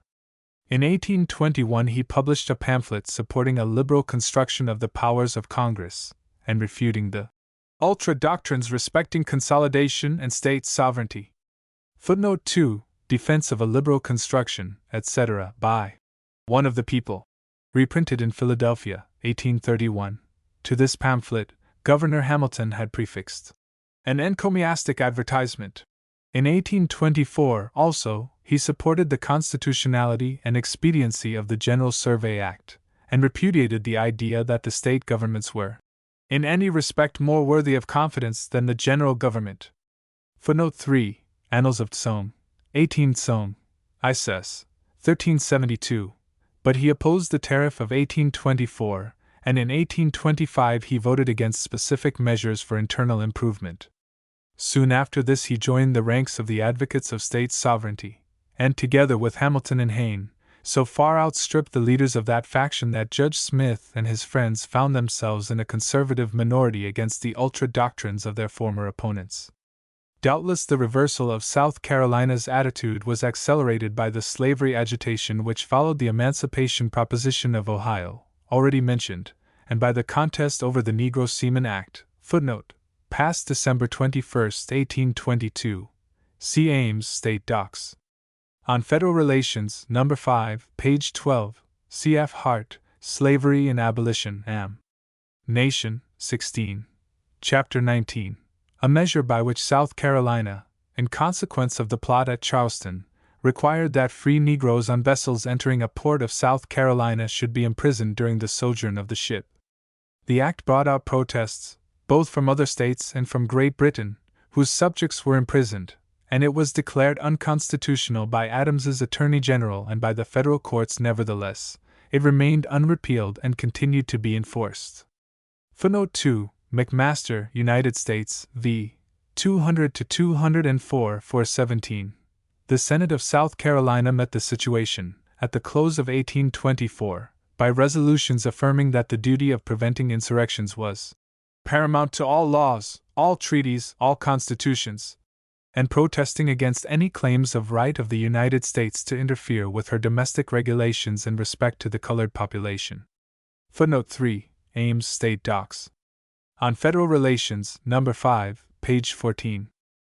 Georgia, a few years later, December, 1827, in opposition to the Colonization Society, footnote 4, Ibid. 17, 19, vehemently asserted her rights, and found the remedy no longer in remonstrance, but in a firm and determined union of the people and the states of the South against submission to interference. Already Georgia had placed herself in the attitude of resistance to the general government over the question of the Indians within the state.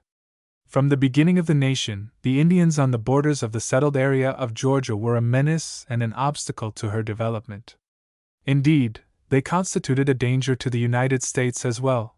Their pretensions to independence and complete sovereignty over their territory were at various times utilized by adventurers from France, England, and Spain as a means of promoting the designs of these powers. Footnote, Am. Hist. Rev. X. 249. Jackson drove a wedge between the Indian confederacies of this region by his victories in the War of 1812 and the sessions which followed. Footnote, Babcock, Am. Nationality, Am. Nation, 13. Chaps 2, 17. Although, in 1821, a large belt of territory between the Ocmulgee and Flint rivers was ceded by the Creeks to Georgia, the state saw with impatience some of the best lands still occupied by these Indians in the territory lying between the Flint and the Chattahoochee. The spectacle of a stream of Georgia settlers crossing this rich Indian area of their own state to settle in the lands newly acquired in Alabama and Mississippi provoked Georgia's wrath, and numerous urgent calls were made upon the government to carry out the agreement made in 1802. Footnote, Phillips. Georgia and State Rights. In M. Hist. Associate, Report 1901-2, 34. By completing the acquisition of these Indian lands. Responding to this demand, a treaty was made at Indian Springs in February 1825, by which the Creeks ceded all of their lands in Georgia. But when Adams came to the presidency, he was confronted with a serious situation arising from this treaty. Shortly after it had been ratified, McIntosh, a principal chief of the Lower Creeks, who had signed the treaty, contrary to the rule of the tribe and in spite of the decision to sell no more land, was put to death, and the whole treaty was repudiated by the great body of the Creeks, as having been procured by fraud and made by a small minority of their nation. The difficulty arose from the fact that the various villages of these Indians were divided into opposing parties.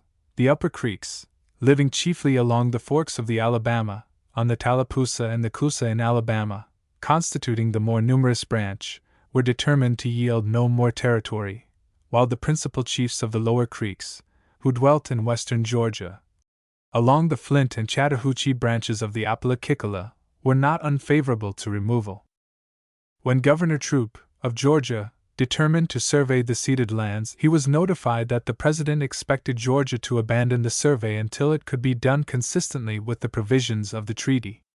Although the treaty had given the Creeks until September 1826 to vacate, Governor Troup informed General Gaines, who had been sent to preserve peace, that, as there existed two independent parties to the question, each is permitted to decide for itself, and he announced that the line would be run and the survey effected. The defiant correspondence which now ensued between the governor and the War Department doubtless reflected the personal hot-headedness of Troup himself, but Georgia supported her governor and made his defiances effective. He plainly threatened civil war in case the United States used force to prevent the survey. Footnote: Ames State Docs on Federal Relations, No. 3, pages 25 to 31. Phillips. Georgia and State Rights. In M. Hist. Associate, Report 1901-2, 58 to 60, 40 Map. On investigation, President Adams reached the conclusion that the treaty was wrongfully secured, and gave orders for a new negotiation. This resulted in the Treaty of Washington, in January 1826, supplemented by that of March 1826, by which the Creek Indians ceded all of their lands within the state except a narrow strip along the western border. This treaty abrogated the Treaty of Indian Springs, and it provided that the Indians should remain in possession of their lands until January 1, 1827. Throughout the whole of these proceedings, Georgia was bitterly incensed, claiming that the Treaty of Indian Springs became operative after its ratification, and that the lands acquired by it were thereby incorporated with Georgia and were under her sovereignty. The state denied the right of the general government to reopen the question. Georgia, said Troup, is sovereign on her own soil, and he entered actively upon the survey of the tract without waiting for the date stipulated in the new treaty. When the surveyors entered the area not ceded by the later treaty, the Indians threatened to use force against them, and at the beginning of 1827 another heated controversy arose. The President warned the governor of Georgia that he should employ, if necessary, all the means under his control to maintain the faith of the nation by carrying the treaty into effect. Having done this, he submitted the whole matter in a special message to Congress. Footnote: February 5, 1827, Richardson, Messages and Papers, 2, 370. From the first decisive act of hostility, wrote Troup to the Secretary of War, you will be considered and treated as a public enemy, and he announced his intention to resist any military attack on the part of the United States, the unblushing allies of the savages. Footnote: Hardin Troup for 85. He thereupon made preparations for liberating any surveyors who might be arrested by the United States, and for calling out the militia. In the House of Representatives, a committee recommended the purchase of the Indian title to all lands in Georgia, and until such cession were procured, the maintenance of the Treaty of Washington by all necessary and constitutional means. But the report of the Senate Committee, submitted by Benton, supported the idea that the ratification of the Treaty of Indian Springs vested the title to the lands in Georgia, and reached the conclusion that no preparations should be made to coerce the state by military force. In November 1827, the Creeks consented to a treaty extinguishing the last of their claims, and the issue was avoided. In the meantime, the Cherokees in the northwestern portion of the state gave rise to a new problem by adopting a national constitution, July 26, 1827, and asserting that they constituted one of the sovereign and independent nations of the earth, with complete jurisdiction over their own territory to the exclusion of the authority of any other state. Footnote: Text in Exec. Docs. 23 Tsong. 2 Ses. 3, number 91, serial number 273, Ames State Docs. On Federal Relations, number 3, page 36, see also House Reports, 19 Tsong. 2 Ses. Number 98. This bold challenge was met by Georgia in the same spirit which guided her policy in regard to the Creek lands. The legislature, by an act of December 20, 1828, subjected all white persons in the Cherokee Territory to the laws of Georgia, and provided that in 1830 the Indians also should be subject to the laws of the state. Thus Georgia completed her assertion of sovereignty over her soil both against the United States and the Indians. But this phase of the controversy was not settled during the presidency of Adams. Chapter 19. The Tariff of Abominations and the South Carolina Exposition, 1827 to 1828. While the slavery agitation was inflaming the minds of South Carolina and her sister states of the Cotton region, and while Georgia, half a frontier state, was flinging defiance at the general government when it checked her efforts to complete the possession of her territory, the reopening of the tariff question brought the matter of state resistance to a climax. The tariff of 1824 was unsatisfactory to the woolen interests. In the course of the decade there had been an astonishing increase of woolen factories in New England, footnote, see Chapter 2, above, and the strength of the protective movement grew correspondingly in that section. By a law which took effect at the end of 1824, England reduced the duty on wool to a penny a pound, and thus had the advantage of a cheap raw material as well as low wages, so that the American mills found themselves placed at an increasing disadvantage. Under the system of ad valorem duties, the English exporters got their goods through the United States Custom House by such undervaluation as gravely diminished even the protection afforded by the tariff of 1824, and the unloading of large quantities of woolen goods by auction sales brought a cry of distress from New England. This led to an agitation to substitute specific duties in place of ad valorem, and to apply to woolens the minimum principle already applied to cottons. At the same time, sheep raisers were demanding increased protection. Early in 1827, therefore, Mallory, of Vermont, a state which was especially interested in wool growing, brought into the House of Representatives a report of the Committee on Manufactures, proposing a bill which provided 3 minimum points for woolen goods, with certain exceptions. Those that cost less than 40 cents a square yard were to be rated as though they cost 40 cents in imposing the tariff. Those which cost between 40 cents and $2.50 were reckoned at $2.50, and those which cost between $2.50 and $4 at $4. Upon unmanufactured wool, after 1828, a duty of 40% was imposed, and all wool costing between 10 and 40 cents a pound was to be rated at 40 cents. Footnote: Stanwood, Tariff Controversies I. 255. The political situation exercised a dominant influence upon the tariff legislation at this time. As the campaign between Adams and Jackson was approaching its end, the managers of Jackson faced the problem of how to hold together the forces of the South, which were almost to a man opposed to tariff legislation, and those of Pennsylvania and New York, where protection was so popular. Jackson himself, as we have seen, announced his belief in the home market idea, and, although with some reservations, committed himself to the support of the protective system. While the forces of Jackson were not harmonious on the tariff, either was there consistency of interests between the friends of protection in New England, the Middle States, and the West. If New England needed an increased tariff to sustain her woolen factories, Pennsylvania, Ohio, and parts of New York were equally interested in extending the protection to wool, the raw material of the New England mills.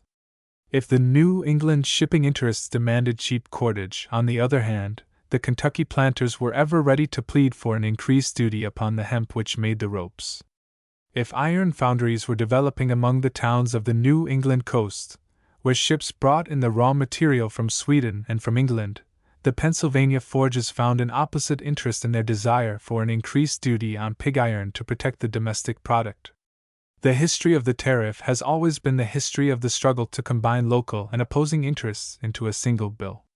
Such conditions furnished opportunity for the clever politicians who guided Jackson's canvass to introduce discordant ideas and jealousy between the Middle States, the West, and New England.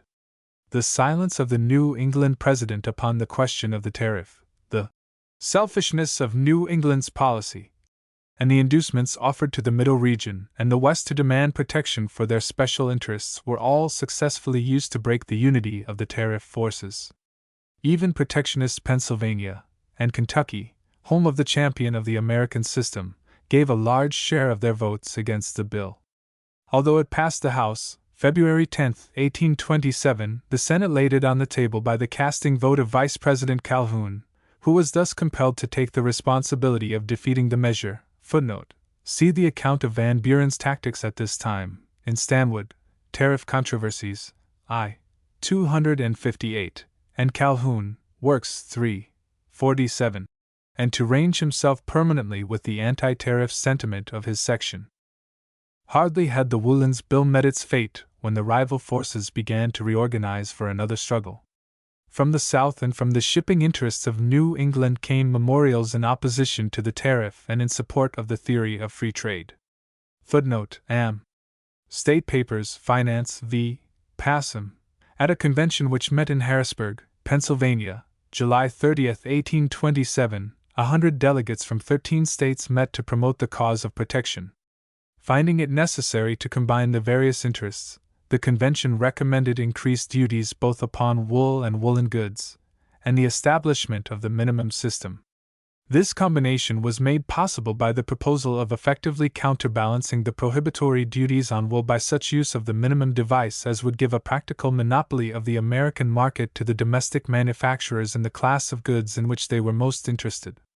To conciliate other sections, the convention adopted the plan of an additional duty on hammered bar iron, hemp and flax, and various other products. Footnote: Stanwood, Tariff Controversies I. 264, Niles Register, 32, 369, 386, 33, 187, Elliott, Tariff Controversy, 239. When the 20th Congress met, in December 1827, Stevenson, of Virginia, defeated the administration candidate, Taylor, of New York, for the speakership, and both branches of Congress and the important committees were put in the hands of the opposition to Adams. Rejecting the plan of the Harrisburg Convention, the House Committee brought in a bill framed to satisfy the producers of raw material, wool, hemp, flax, and iron, and to deny the protection desired by New England. Footnote: Taussig, Tariff Hist. 89-92, Dewey, Financial Hist. of the U.S., 178-181. Protection was afforded to raw material even where the producers did not seek it, and in some important cases high duties were imposed on raw material not produced in this country. The essential point of the provision respecting woolens favored by the Harrisburg Convention was the fixing of 4 minimum points, but the Committee on Manufactures interposed between the minimum of 50 cents and that of $2.50, a minimum of $1, which effectively withdrew protection from the woolen goods most largely manufactured in New England. Moreover, the committee refused to establish the increasing rate of duty asked for at Harrisburg. Calhoun afterwards explained the attitude of the Southern representatives as follows. Footnote: Calhoun, Works 3. 49, cf. Houston, Nullification in S. C. 34, for similar explanations by Mitchell and McDuffie, Clay, Works, Colton's edition 2. 13, Jenkins, Wright, 53, having before them the option of joining New England in securing amendments satisfactory to the section, or, by resisting all amendment, to force New England to join with the South in rejecting the bill, which would involve Adams and the responsibility for its defeat. They chose the latter alternative. Assurances were given them by Jackson men that the two tariff interests would not be united by mutual concession in the last stages of the discussion to ensure the passage of the bill, and so the South consistently threw its weight against the passage of amendments modifying this designedly high tariff. "We determined," said McDuffie later, "to put such ingredients in the chalice as would poison the monster, and commend it to his own lips." At the same time, the Jackson men in Pennsylvania, New York, and the West shifted their votes, so as to deprive New England of her share in the protective system. When an amendment was proposed, striking out the duty on molasses, an article essential to the rum distilleries of New England, but obnoxious to the distillers of whiskey in Pennsylvania and the West Pennsylvania, and a large share of the delegation from Ohio, New York, Indiana, and Kentucky voted with most of the South against the amendment. On the motion to substitute the proposals of the Harrisburg Convention with respect to wool and woolens, almost all of the delegation of Pennsylvania, and a large portion of that of New York and Kentucky, as well as the members from Indiana and Missouri and the South, opposed the proposition. Thus the interests of the seaboard protectionists were overcome by the alliance between the Middle States and the South, while the West was divided. Bitter as was the pill, it was swallowed by enough of the Eastern protectionists to carry the act. The vote, 105 to 94, by which the measure passed in the House, footnote, see map. April 22, 1828, showed all of the South in opposition, with the exception of certain districts in Maryland and the western districts of Virginia, while the great area of the states of the Ohio Valley and the Middle Region was almost a unit in favor. The lower counties of New York along the Hudson revealed their identity with the commercial interests by opposing the bill. New England broke in two. Vermont, New Hampshire, and Connecticut voted almost unanimously in favor of the proposition, while Maine cast a unanimous vote in opposition. Rhode Island was divided, and in Massachusetts only two districts, that of the Berkshire wool-growing region and the Essex County area, supported the bill. In the Senate, an amendment was passed making the duty on woolens an ad valorem rate of 45%, but retaining the minima. Various considerations induced some New England friends of Adams to support the measure. Webster defended his action in voting for the bill by declaring that New England had accepted the protective system as the established policy of the government, and after 1824 had built up her manufacturing enterprises on that basis. Nevertheless, in the final vote in the Senate, the 5 Northern members who opposed were all from New England. Thus the tariff of abominations, shaped by the South for defeat, satisfactory to but a fraction of the protectionists, was passed by a vote of 26 to 21 in the Senate, May 13, 1828, and was concurred in by the House. John Randolph did not greatly overstate the case when he declared that the bill referred to manufactures of no sort or kind, but the manufacture of a President of the United States. For, on the whole, the friends of Jackson had, on this issue, taken sides against the friends of Adams, and in the effort to make the latter unpopular had produced a tariff which better illustrated sectional jealousies and political intrigues than the economic policy of the nation. Footnote: Register of Debates 20 Song, ISS, 4, pt 2, 2472, Niles Register 25, 55-57, analyzes the votes to show the political groupings, cf. Taussig, Tariff History, 101, 102. The tariff agitation of 1827 and the passage of the Act of 1828 inflamed the South to the point of conflagration. John Randolph's elevation of the standard of revolt in 1824 now brought him credit as the prophet of the gospel of resistance. "Here is a district of country," he had proclaimed, in his speech on the tariff in that year, "extending from the Patapsco to the Gulf of Mexico, from the Allegheny to the Atlantic, a district which raises 5/6 of all the exports of this country that are of home growth. I bless God that in this insulted, oppressed, and outraged region, we are as to our counsels in regard to this measure, but as one man. We are proscribed and put to the ban, and if we do not feel, and feeling do not act, we are bastards to those fathers who achieved the Revolution." Footnote: Annals of Tsong, 18 Tsong, ISS, 2, 2360. It was South Carolina, rather than Virginia, however, that led in violent proposals. Footnote: Houston, nullification in S. C. Dr. Cooper, an Englishman, president of South Carolina College, had long been engaged in propagating the Manchester doctrines of laissez-faire and free trade, and he was greeted with applause when he declared that the time had come to calculate the value of the Union. Footnote: Niles Register, 33, 59 plus, agricultural societies met to protest and to threaten.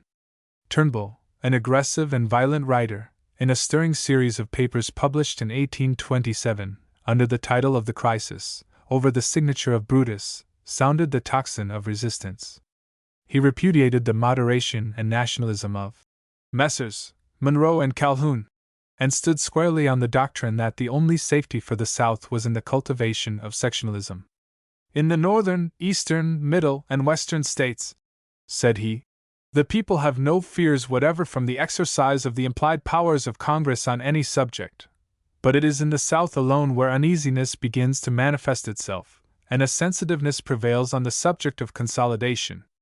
The more national and the less federal the government becomes, the more certainly will the interest of the great majority of the states be promoted, but with the same certainty, Will the interests of the South be depressed and destroyed? On their return from the session of 1828, the South Carolina delegation added fuel to the fire.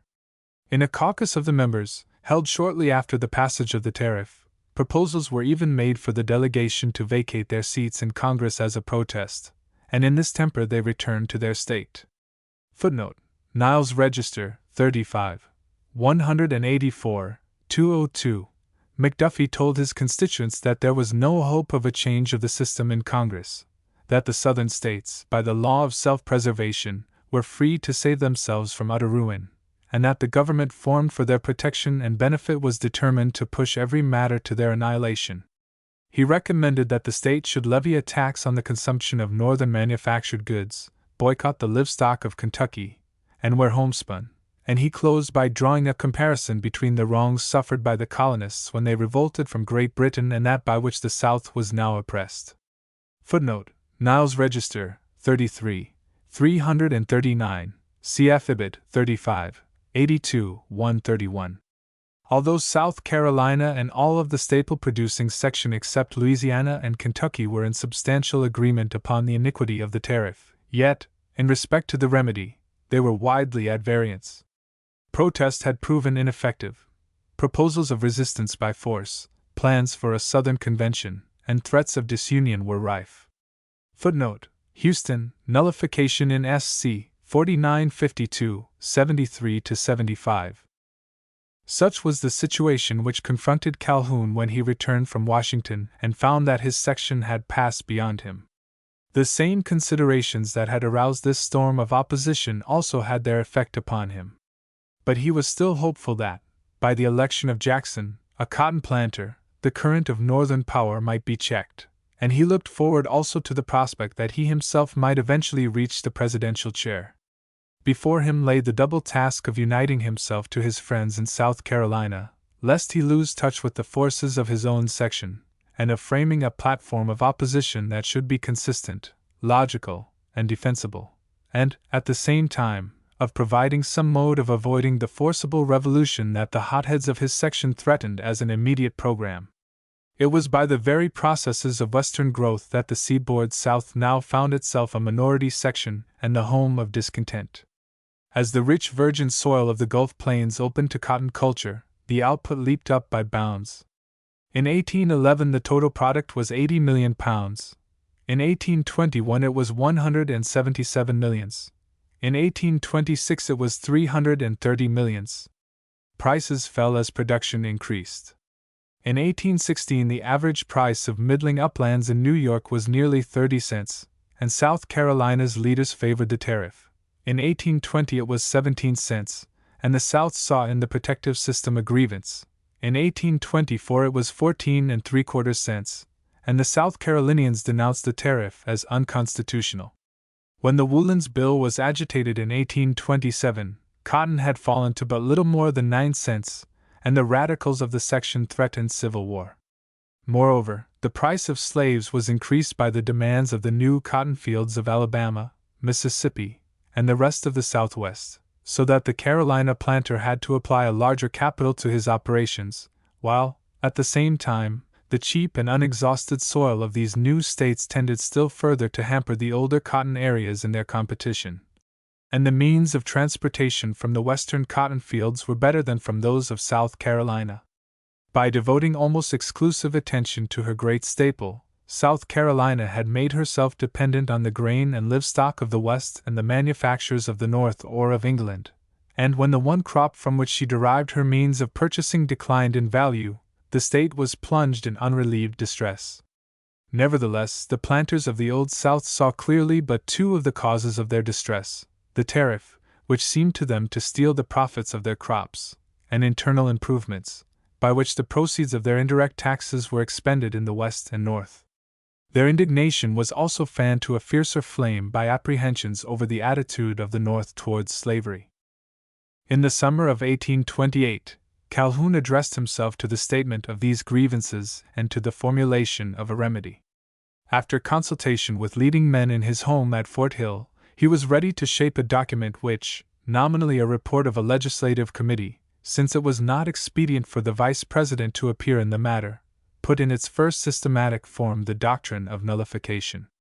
This so-called exposition, footnote, Calhoun, Works, 6, 1-59, beginning with the unconstitutionality and injustice of protection, developed the argument that the tax on imports, amounting to about $23 million, fell, in effect, solely on the South, because the northern sections recompensed themselves by the increased profits afforded to their productions by protection, while the South, seeking in the markets of the world customers for its staples, and obliged to purchase manufactures and supplies in return, was forced to pay tribute on this exchange for the benefit of the North. To the growers of cotton, rice, and tobacco, it is the same whether the government takes 1/3 of what they raise for the liberty of sending the other 2/3 abroad, or 1/3 of the iron, salt, sugar, coffee, cloth, and other articles they may need in exchange for the liberty of bringing them home.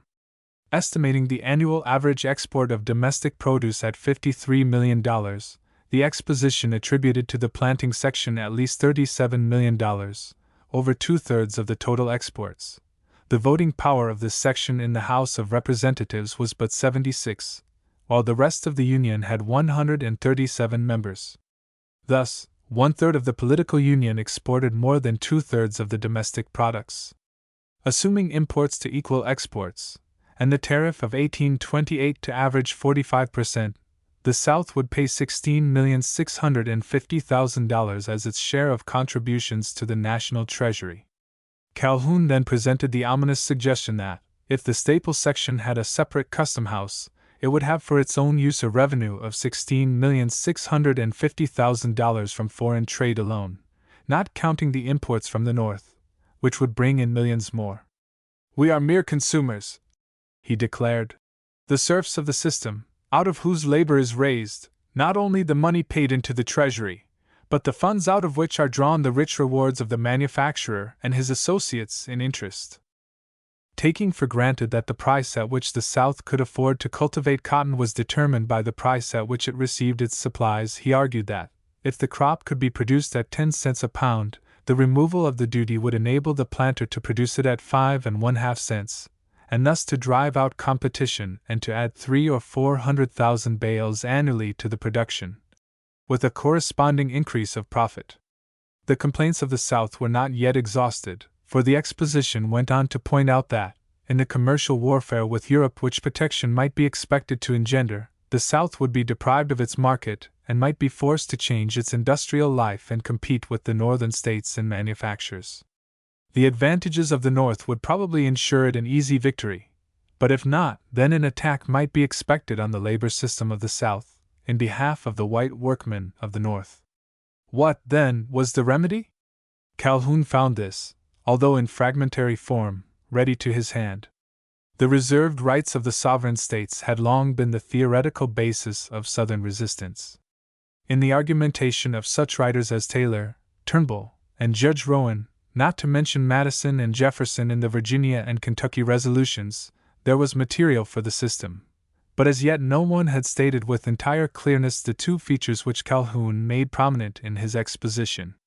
First, he made use of reasoning in sharp contrast to that of the statesmen of the days of the American Revolution, by rejecting the doctrine of the division of sovereignty between the states and the general government. Footnote: McLaughlin in M. Hist. Rev. v. 482-484.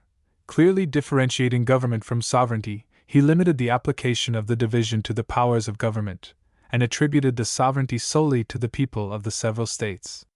This conception of the unity of sovereignty was combined with the designation of the Constitution as articles of compact between sovereign states, each entitled to determine whether or not the general government had usurped powers not granted by the Constitution, and each entitled peacefully to prevent the operation of the disputed law within its own limits, pending a decision by the same power that could amend the Constitution, namely, 3/4 of the states. These doctrines were brought out with definiteness and with the deliberate intention of creating from them a practical governmental machinery to be peacefully applied for the preservation of the rights of the states. In effect, therefore, Calhoun, the logician of nationalism in the legislation that followed the War of 1812, became the real architect of the system of nullification as a plan of action rather than a protest. As it left his hands, the system was essentially a new creation. In the exposition, the doctrine was sketched only in its larger lines, for it was in later documents that he refined and elaborated it. It was intended as a substitute for revolution and disunion, but it proved to be the basis on which was afterwards developed the theory of peaceable secession.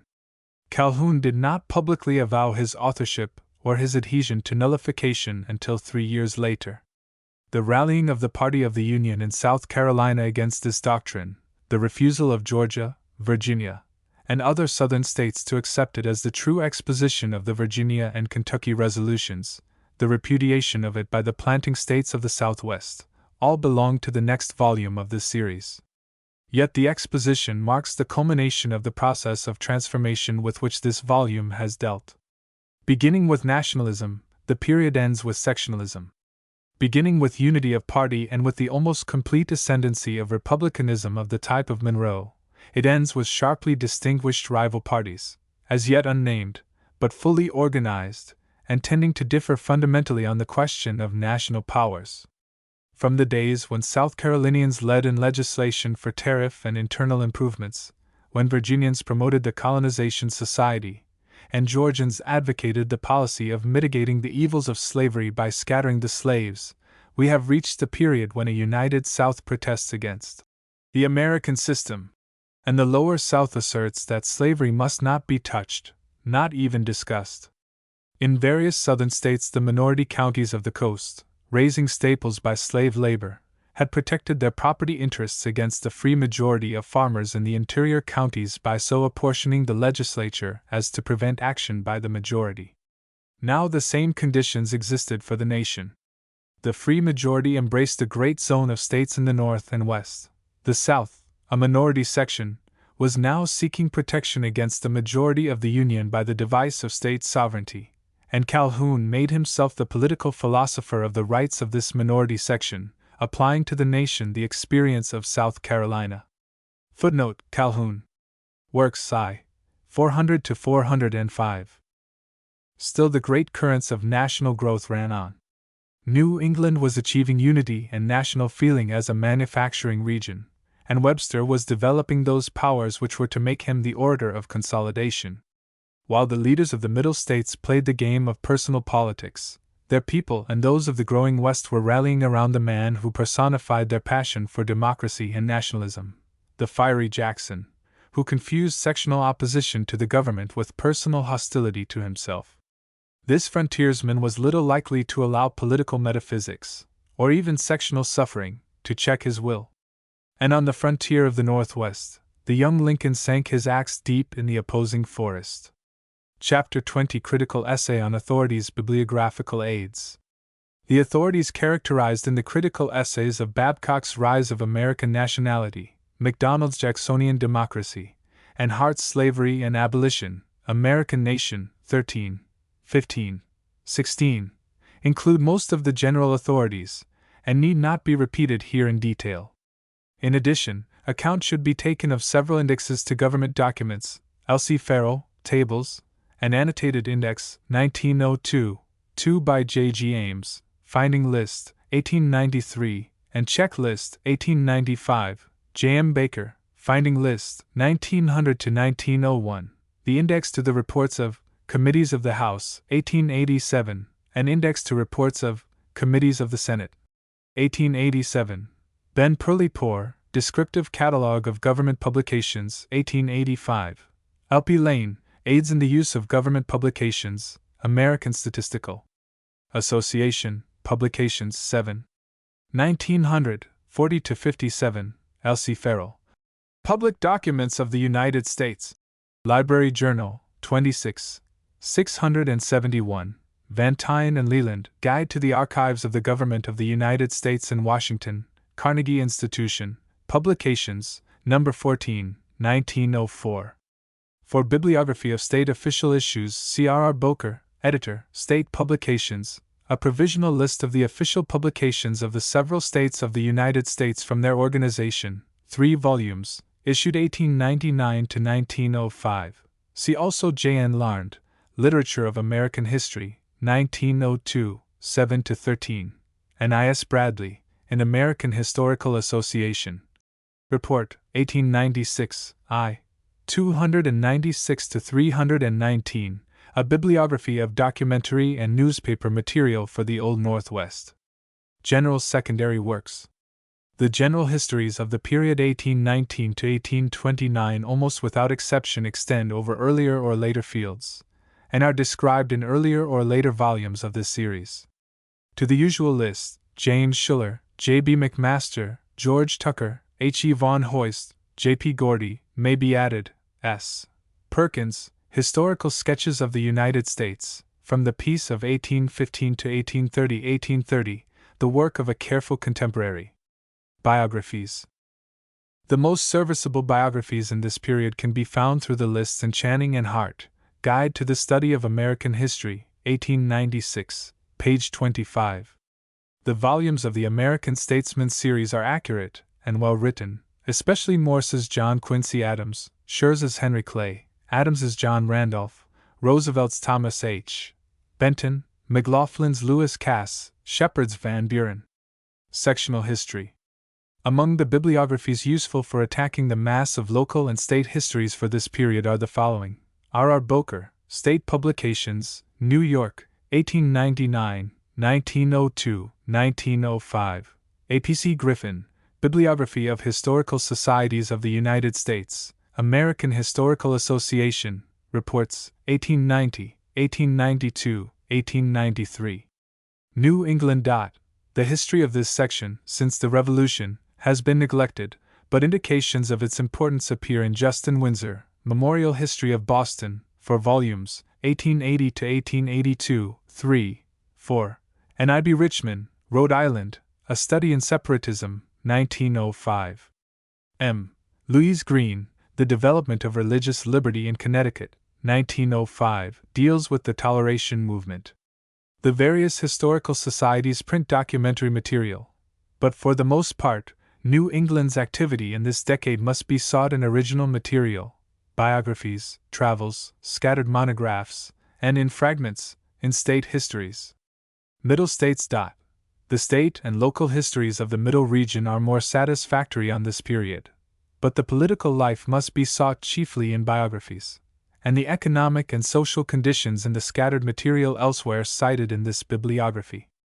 J. G. Wilson, Memorial History of the City of New York, 4 volumes, 1891 to 1893, and Scharf and Westcott, History of Philadelphia, 3 volumes, 1884, are serviceable accounts of the development of the great cities of the section. The South. Virginia has been neglected in this period, but the travelers afford interesting material, and a good view of plantation life is T. C. Johnson, Life and Letters of Robert Louis Dabney, 1903. For North Carolina, the literature is cited in S. B. Weeks, Bibliography of the Historical Literature of North Carolina, 1895. 2 monographs by J. S. Bassett, Anti-Slavery Leaders of North Carolina, Johns Hopkins University Studies, 16, No. 6, and History of Slavery in North Carolina, Ibid, 17, No. 7, 8, are especially important for the upcountry. W. E. Dodd, Life of Nathaniel Macon, 1903, is useful on this period. South Carolina conditions are shown in R. Mills' Statistics of South Carolina, 1826, and W. A. Shaper, Sectionalism and Representation in South Carolina, American Historical Association, Report, 1900, I. Georgia is depicted in U. B. Phillips, Georgia and State Rights, Ibid, 1901, 2. G. R. Gilmer, Sketches of Some of the First Settlers of Upper Georgia, 1855, and A. B. Longstreet, Georgia Scenes, last edition, 1897, the latter made up of rollicking character sketches. Among the many travelers useful, after criticism, for the South and Southwest may be mentioned, the Duke of Saxe-Weimar, Murat, Paulding, Hodgson, and Mrs. Royal. Correspondence illustrating Mississippi conditions is printed in J. F. H. Claiborne, Life and Correspondence of John A. Quitman, 2 volumes, 1860.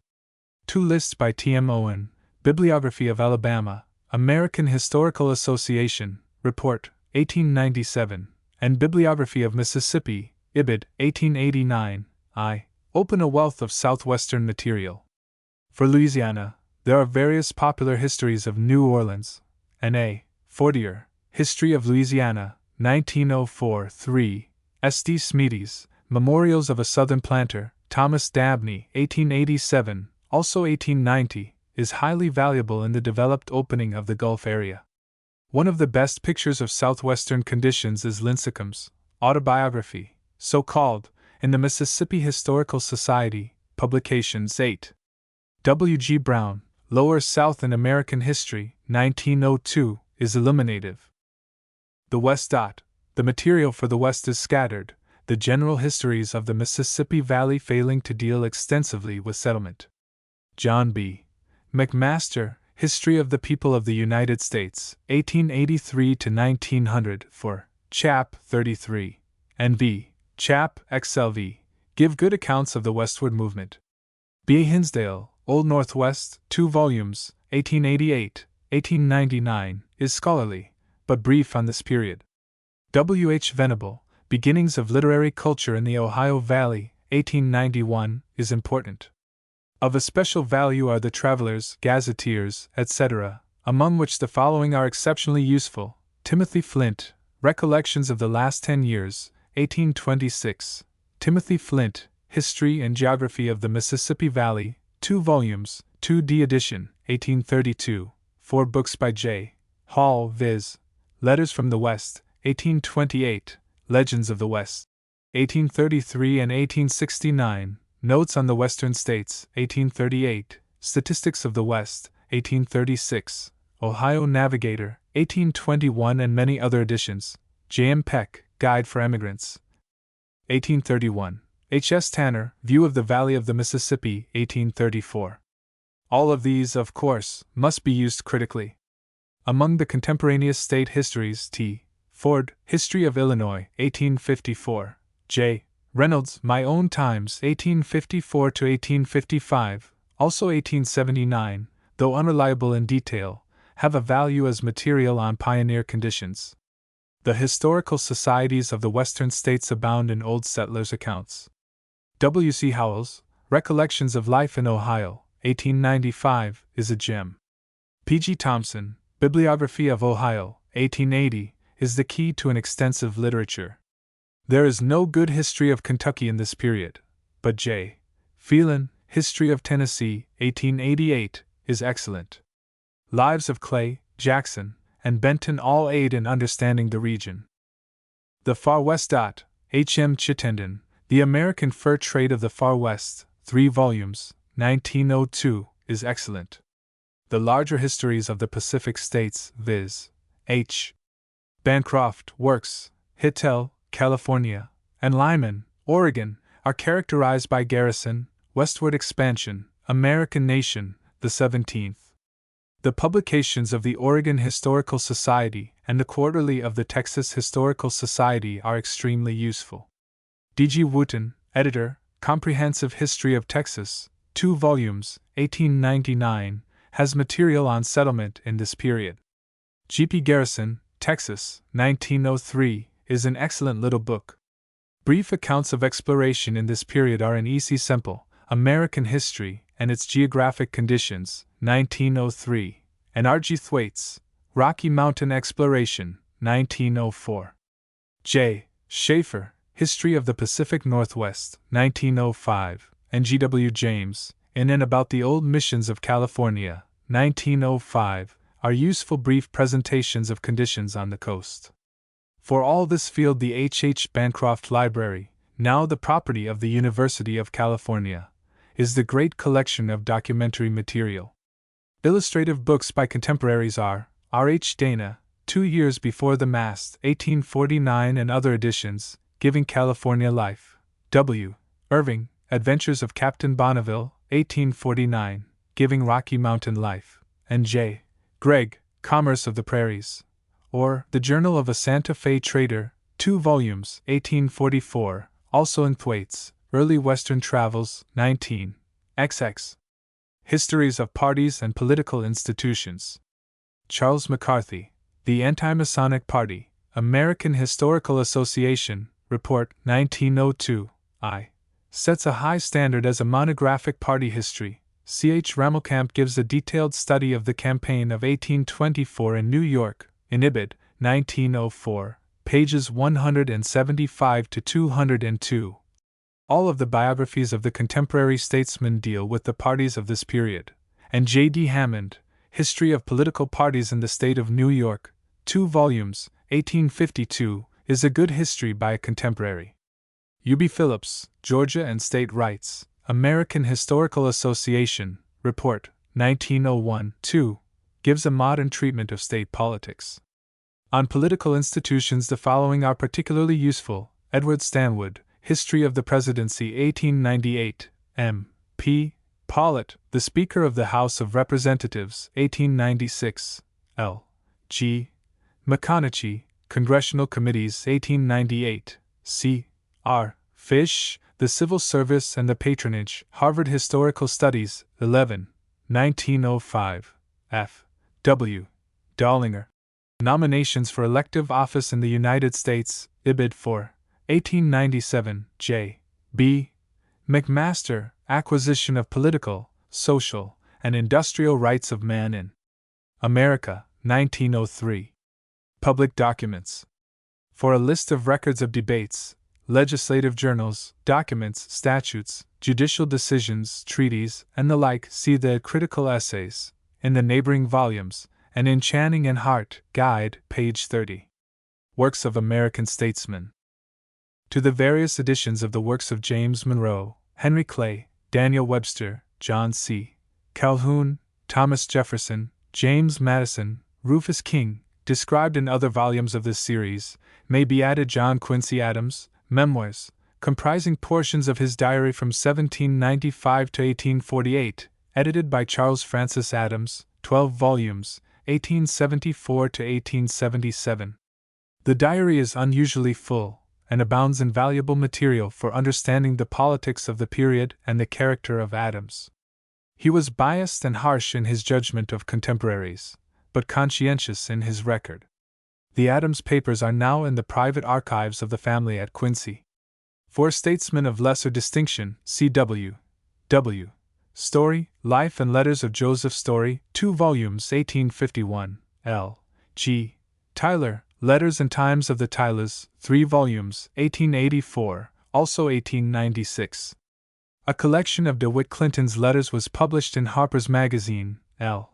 409, 563, and other letters and papers are in the following: David Hossack, Memoir of DeWitt Clinton, 1829, W.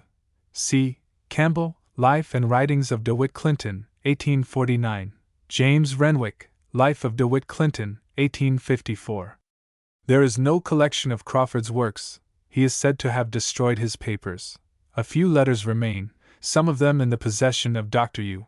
B. Phillips, University of Wisconsin. In E. B. Washburn, editor, Edwards Papers, 1884, and N. W. Edwards, History of Illinois and Life and Times of Ninian Edwards, 1870, are important letters illustrating national as well as Western politics. See also the letters of Senator Mills of Massachusetts, in Massachusetts Historical Society, Proceedings, First Series, 19, 12-53, and those of Marshall, Kent, Story, and Webster, in Ibid, 26. Series 14. 320 et seq. 398, 412 et seq.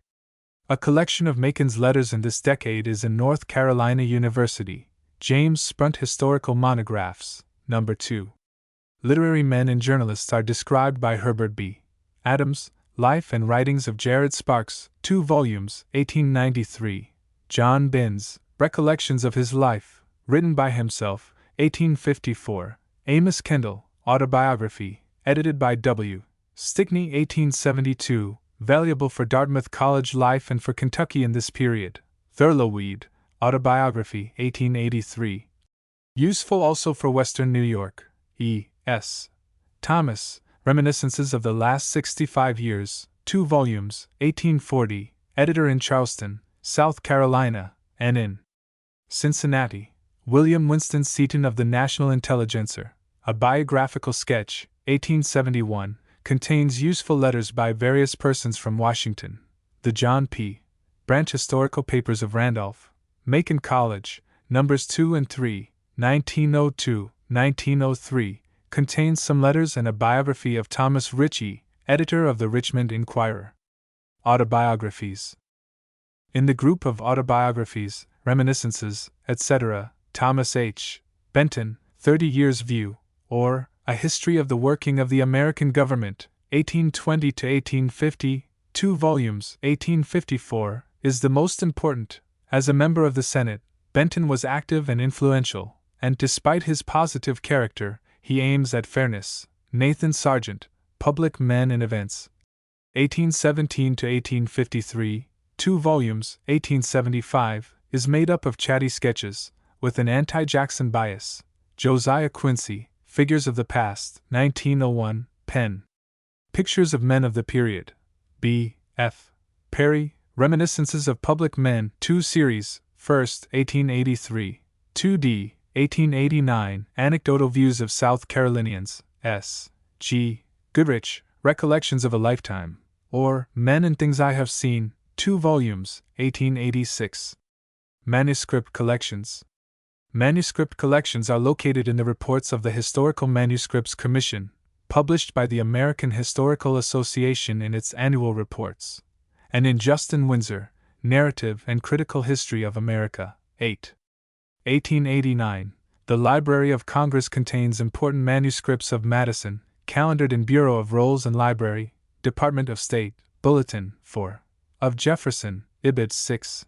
8. X. Monroe, indexed in Ibid 2, and in W. C. Ford, editor, Papers of James Monroe, 1904, indexes of the manuscripts of Jackson and Van Buren are in progress. In the New York Public Library are collections of correspondence of various statesmen of the period. New York Public Library, Bulletin, v. 306 et seq., including Monroe, calendared in Ibid, v. 316, 7, 210, 247 to 257, Jackson, Ibid, 4, 154 to 162, 188 to 198, 292 to 320, v. 316, Calhoun, Ibid 3, 324 to 333, James Barber, Ibid, v. 316, 6, 22 to 34. The Clinton Papers are in the State Library at Albany, N.Y. American Historical Association, Report, 1898, page 578. The papers of Senator Mahlon Dickerson, of New Jersey, including letters from important statesmen of the period, are in the possession of William Nelson, corresponding secretary of the New Jersey Historical Society. The correspondence of Senator W. P. Mangum, of North Carolina, including letters from Clay, Webster, etc., is in the possession of Dr. S. B. Weeks, San Carlos, Arizona. The papers of Vice President Tompkins in the State Library at Albany are described in Albany Institute, Transactions, 11, 223 to 240. The Plumer papers are in the New Hampshire Historical Society. Periodicals. The newspapers and periodicals constitute indispensable sources. For the former, the following catalogs are useful. Check list of American newspapers in the Library of Congress, 1901. Wisconsin Historical Society, Annotated Catalog of Newspaper Files, 1899. W. F. Poole, Editor, Index to Periodical Literature, 1853 and later editions, renders the magazines of the period accessible, and W. B. Cairns, Development of American Literature from 1815 to 1833, with a special reference to periodicals, in University of Wisconsin, Bulletin, Literature Series, I. 1898, enumerates a list of periodicals not indexed in Poole. Easily first in importance among the periodicals useful on the period from 1819 to 1829 is Niles' Weekly Register, edited by Hezekiah Niles, 76 volumes, 1811 to 1849, which abounds in material, political, social, and economic. Although Niles was a strong protectionist, He was also fair-minded and conscientious in collecting information. The North American Review, Boston, begun in 1815 and still continues. The American Quarterly Review, Philadelphia, 1827 to 1837. The Southern Review, Charleston, 1828 to 1832. The American Annual Register, New York, 1825 to 1833. The Quarterly Register and Journal of the American Education Society, 1829 to 1843. The Methodist Magazine, 1818 to 1840. The Christian Examiner, Boston, 1824 to 1869, and Christian Monthly Spectator, 1819 to 1828, are examples of religious and educational publications. Among periodicals which contain articles dealing with the decade, although published later, are the Democratic Review, of which the first number appeared in 1837, Hunt's Merchant's Magazine and Commercial Review, first volume, 1839, and D.B. DeBau's Commercial Review of the South and West, first volume, 1846. Among the short-lived magazines of the West are the Western Review, Lexington, 1820 to 1821, the Western Monthly Review, edited by Timothy Flint, Cincinnati, 1827 to 1830, the Illinois Monthly Magazine, edited by James Hall, 1830 to 1831, the Western Monthly Magazine, continuation of the former, Cincinnati, 1833 to 1837, Gazetteers and Guides. Among the important sources for understanding the growth of the country are various descriptions, gazettes, etc. Of the many books of this class may be mentioned the following: Emigrant's Guide, or Pocket Geography of the Western States and Territories, Cincinnati, 1818, William Amphlett, Emigrant's Directory of the Western States of North America, London, 1819, D. Blow, Geographical, Commercial, and Agricultural View of the United States, Liverpool, about 1820, John Breasted, Resources of the United States of America, New York, 1818, S. R. Brown, The Western Gazetteer, Auburn, N. Y., 1817, J. S. Buckingham, America, Historical, Statistical, and Descriptive, New York and London, 1841, J. S. Buckingham, Eastern and Western States, London, 1842, J. S. Buckingham, Slave States, London, 1842, William Cobbett. The Emigrant's Guide, London, 1830, S. H. Collins, The Emigrant's Guide to and Description of the United States of America, Hull, 1830, Samuel Cummings, Western Pilot. Cincinnati, 1840, E. Dana, Geographical Sketches on the Western Country, Cincinnati, 1819, William Darby, Emigrant's Guide to Western and Southwestern States and Territories, New York, 1818, William Darby, Geographical Description of the State of Louisiana, the southern part of the State of Mississippi, and Territory of Alabama, New York, 1817, Timothy Flint, Condensed Geography and History of the Western States, 2 volumes, Cincinnati, 1828, Timothy Flint, History and Geography of the Mississippi Valley, 2 volumes, Cincinnati, 1833, F. Hayward, The New England Gazetteer, 3D edition, Boston, 1839, D. Hewitt, The American Traveler, Washington, 1825, Isaac Holmes, An Account of the United States of America, London, 1823, Indiana Gazetteer, ad edition, Indianapolis, 1833, John Kilbourne, Ohio Gazetteer, Columbus, 1819-1833, Wynne. Kingdom, Jr., America and the British Colonies, London, 1820, W. Lindsay, View of America, Hawick, 1824, E. Mackenzie, Historical, Topographical, and Descriptive View of the United States, Newcastle upon Tyne, 1819, Joseph Martin, New and Comprehensive Gazetteer of Virginia, Charlottesville, 1835, John Mellish.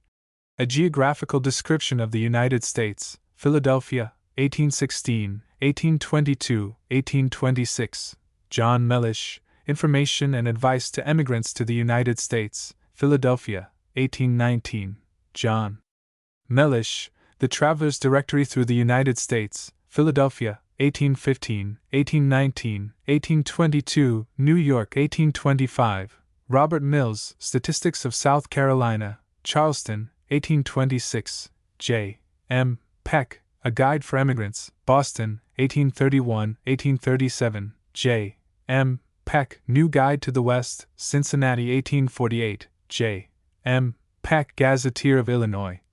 Jacksonville, 1834, Philadelphia, 1837, Abel Sherwood, Gazetteer of the State of Georgia, 3D edition, Washington, 1837, T. Spofford, Gazetteer of the State of New York, New York, 1824, H. S.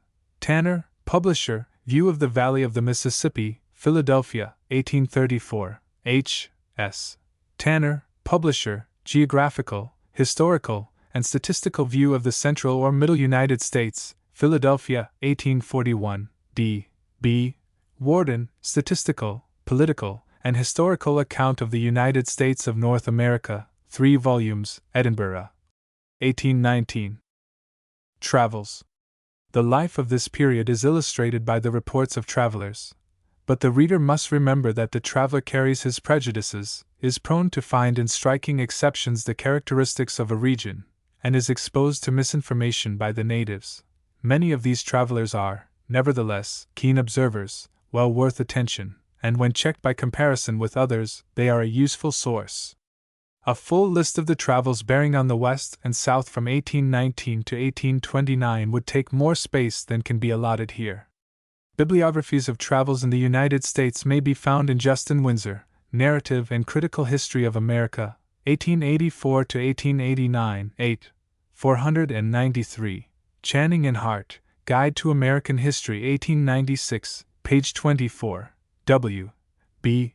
Bryan, Bibliography of the District of Columbia, 1900, article, America, Senate Document 56th Song, 1 Sess, number 61, P. G. Thompson, Bibliography of Ohio, 1880, R. G. Thwaites, On the Storied Ohio, 1897, App. H. T. Tuckerman, America and Her Commentators, 1864, B.C. Steiner. Descriptions of Maryland, Johns Hopkins University Studies, 22. Number 6. 608 to 647. The most important collection of travels is R. G. Thwaites, editor, Early Western Travels, 1748 to 1846, to be completed in 30 volumes and an analytical index. For an estimate of English travelers, C.J. B. McMaster, United States, v. Chap. 48. A list of travels in the period 1820 to 1860 will be found in Albert Bushnell Hart, Slavery and Abolition, American Nation, 16. Chapter 22. Slavery, Cotton, and the Missouri Compromise. For works on slavery, see Hart, Slavery and Abolition, American Nation, 16. Chapter 22. The general histories, such as W. H. Smith, Political History of Slavery, 1903, and G. W. Williams, History of the Negro Race in America, 2 volumes, 1883, leave much to be desired. Among the most important references are the reports of the American Colonization Society, J. H. T. McPherson, History of Liberia, Johns Hopkins University Studies, 9, number 10, John S. Bassett, Anti-Slavery Leaders of North Carolina, Ibid, 16, number 6, and Slavery in the State of North Carolina, Ibid, 17, number 7, 8, H. S. Cooley. Study of Slavery in New Jersey, Ibid, 14, numbers 9, 10, S. B. Weeks, Anti-Slavery Sentiment in the South, Southern History Association, Publications, 2, number 2, S. B. Weeks, Southern Quakers and Slavery, 1896, William Birney, James G. Birney and His Times, 1890, W. H. Collins, Domestic Slave Trade, 1904, W. E. B. Dubois, The Suppression of the African Slave Trade to the United States of America, Harvard Historical Studies, I. 1896, Mary S. Locke, Anti-Slavery in America, 1619 to 1808, Radcliffe College Monographs, No. 11, 1901, J. P. Dunn, Indiana, A Redemption from Slavery 1888, N. D. Harris, The History of Negro Servitude in Illinois 1904, E. B. Washburn, Sketch of Edward Coles, 2nd Governor of Illinois, and of the Slavery Struggle of 1823–4, 1882. The economic history of slavery can be written only after much monographic work. Compare U. B. Phillips. Economic Cost of Slaveholding in the Cotton Belt. In Political Science Quarterly XX. 267. On the History of Cotton, C.M. B. Hammond, Cotton Industry, in American Economic Association, Publications, New Series, No. 1, 1897, E. Von Halley, Baumwoll Production, in Schmaler, Staatskundige Sozialwissenschaftliche Forschungen, 15. E. G. Dunnell, History of Cotton, 1872, J. L. Watkins, Production and Price of Cotton for 100 Years, U.S. Department of Agriculture, Division of Statistics, Miscellaneous Series, Bulletin, No. 9, 1895. The best sketch of the Missouri Compromise is J. A. Woodburn, The Historical Significance of the Missouri Compromise, American Historical Association, Report, 1893, pages 249 to 298. Source material is in the Annals of Congress, the works of King, Jefferson, Benton, and J. Q. Adams, above mentioned, and also Congressional Globe, 30th Song. 2 Sess. App. William and Mary College Quarterly X. State Sovereignty. On the reaction towards state sovereignty, documentary material so well selected as to have the effect of a monograph is in H. V. Ames' State Documents on Federal Relations, 1900 to 1905, numbers 3 to 5. The works of John Taylor of Caroline are essential, especially Construction Construed 1820, Tyranny Unmasked, 1822, and New Views of the Constitution of the United States, 1823, Brutus, R. Turnbull, The Crisis, or Essays on the Usurpations of the Federal Government, 1827, is equally important. Defense of a liberal construction of the powers of Congress as regards internal improvements, etc., with a complete refutation of the ultra-doctrines respecting consolidation and state sovereignty, written by George M. Duffel, Esq., in the year 1821 over the signature. One of the People, 1831, is an important pamphlet to mark the extent of the changing views of Southern leaders. Judge Spencer Rowan's antagonism to Marshall's nationalizing decisions is brought out in his articles in Randolph-Macon College, John P. Branch Historical Papers, No. 2. See also Jefferson, Writings, Ford's edition, X. Massachusetts Historical Society, Proceedings, Ad Series, 14. 327, Marshall's Strictures on Rowan, and the Case of Cohens vs. Virginia, in 6 Wheaton. 264. Calhoun's Exposition of 1828 is in his works 6, 1–59. Governor Troup's Defiance of the United States is best given in E. J. Hardin, Life of George M. Troup, 1859, containing many of his letters. T. Cooper, Consolidation, An Account of Parties, 2d edition, 1830, and in Examiner, 2, 86, 100, is a South Carolina view. The best monographs in this field are David F. Houston, A Critical Study of Nullification in South Carolina, Harvard Historical Studies, 3, 1893, and U. B. Phillips, Georgia and State Rights, American Historical Association, Report, 1901, 2. Economic and Social Topics. Commerce and Trade. For this period, the best commercial authorities, aside from government documents, are Timothy Pitkin, A Statistical View of the Commerce of the United States of America, 1835, and W.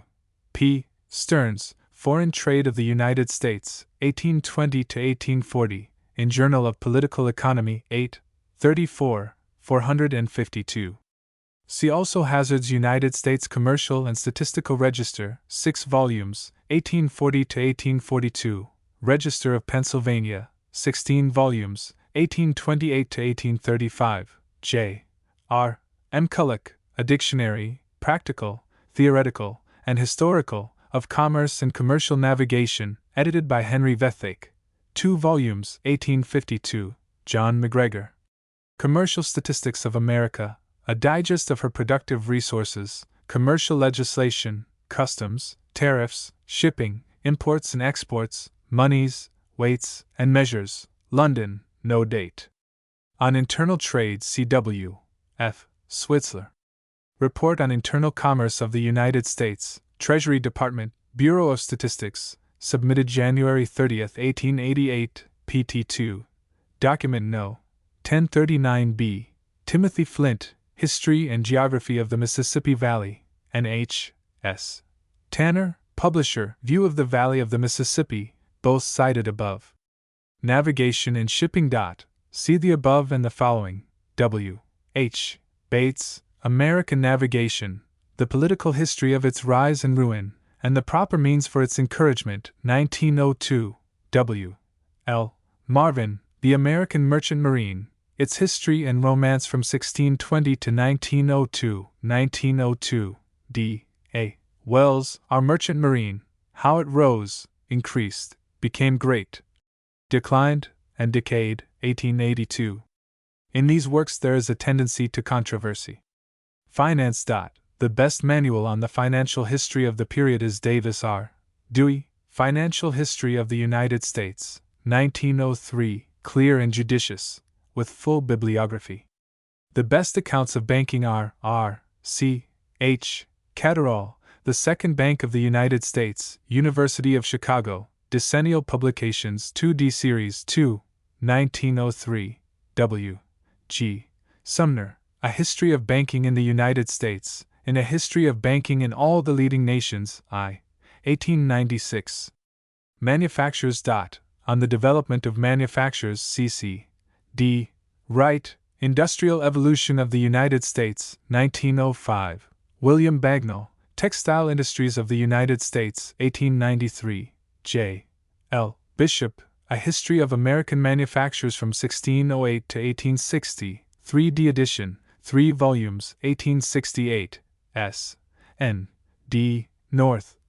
A Century of Wool Manufacture, Association of Wool Manufacturers, Bulletin, 1894. J. M. Swank, History of the Manufacture of Iron, 1884, revised 1892, 11th Census of the United States, Report on Manufacturing Industries, 1890. American State Papers, Finance for Secretary of the Treasury, Report, 1854 to 1855, Executive Documents, 30 Fort Somme, 1 Cess, No. 10. 86 to 92, Valuable Statistics. The Tariff. For the history of the tariff in the decade, the following are useful. O. L. Elliott, The Tariff Controversy in the United States, 1789 to 1833, Leland Stanford, Jr., University, Monographs, History and Economics, No. 1, 1892, Edward Stanwood, American Tariff Controversies in the 19th Century, 2 volumes, 1903, F. W. Taussig, Tariff History of the United States, 1888, American State Papers, Finance 3, v. Memorials up to 1828, Edward Young, Special Report on the Customs Tariff of the United States, 1872, Committee on Finance U.S. Senate, the existing tariff on imports into the United States, etc., and the free list, together with comparative tables of present and past tariffs, and other statistics relating thereto, Senate Reports, 48 Somme, 1 Cess, No. 12, cited as Tariff Compilation of 1884. Labor. The labor movement in the period is as yet insufficiently studied, but see John B. McMaster, History of the People of the United States, v. N.R. T. Ely, The Labor Movement in America, 1886, 3D edition, 1890, G. E. McNeil, The Labor Movement, The Problem of Today, 1887, John B. McMaster, Acquisition of the Rights of Man in America. Above mentioned, C. D. Wright, The Industrial Evolution of the United States, 1895. Land. On the land question, the American State Papers, Public Lands, are the main reliance. See also Thomas Donaldson, The Public Domain, Its History, with Statistics, Washington, 1884, also in House Miscellaneous Documents, 47 Song. 2 Sess. 19, 1882–1883, Emmerich, The Credit System and the Public Domain, Vanderbilt Southern History Society, Publications, No. 3, 1899. The actual operation of the land system may be studied in the emigrant guides and works of travelers previously cited. Internal improvements. General views. Upon the internal improvements of the United States, note the following. G. Armroyd, Connected View of the Whole Internal Navigation of the United States, Philadelphia, 1826. 2d edition, 1830. G. T. Poussin, Travaux d'améliorations intérieures de états unis de 1824 à 1831, Paris, 1836. S. A. Mitchell, Compendium of the Internal Improvements of the United States, Philadelphia, 1835. Michel Chevalier, Society, Manners, and Politics in the United States, Boston, 1839. D. Hewitt, The American Traveler, or National Directory, containing an account of all the great post roads and most important crossroads in the United States, Washington, 1825. The best estimate of the significance of internal improvements in this period is G. S. Callender. Early Transportation and Banking Enterprises of the States in Relation to the Growth of Corporations. In Quarterly Journal of Economics, 17. 3–54. A useful history of federal internal improvement legislation is H. G.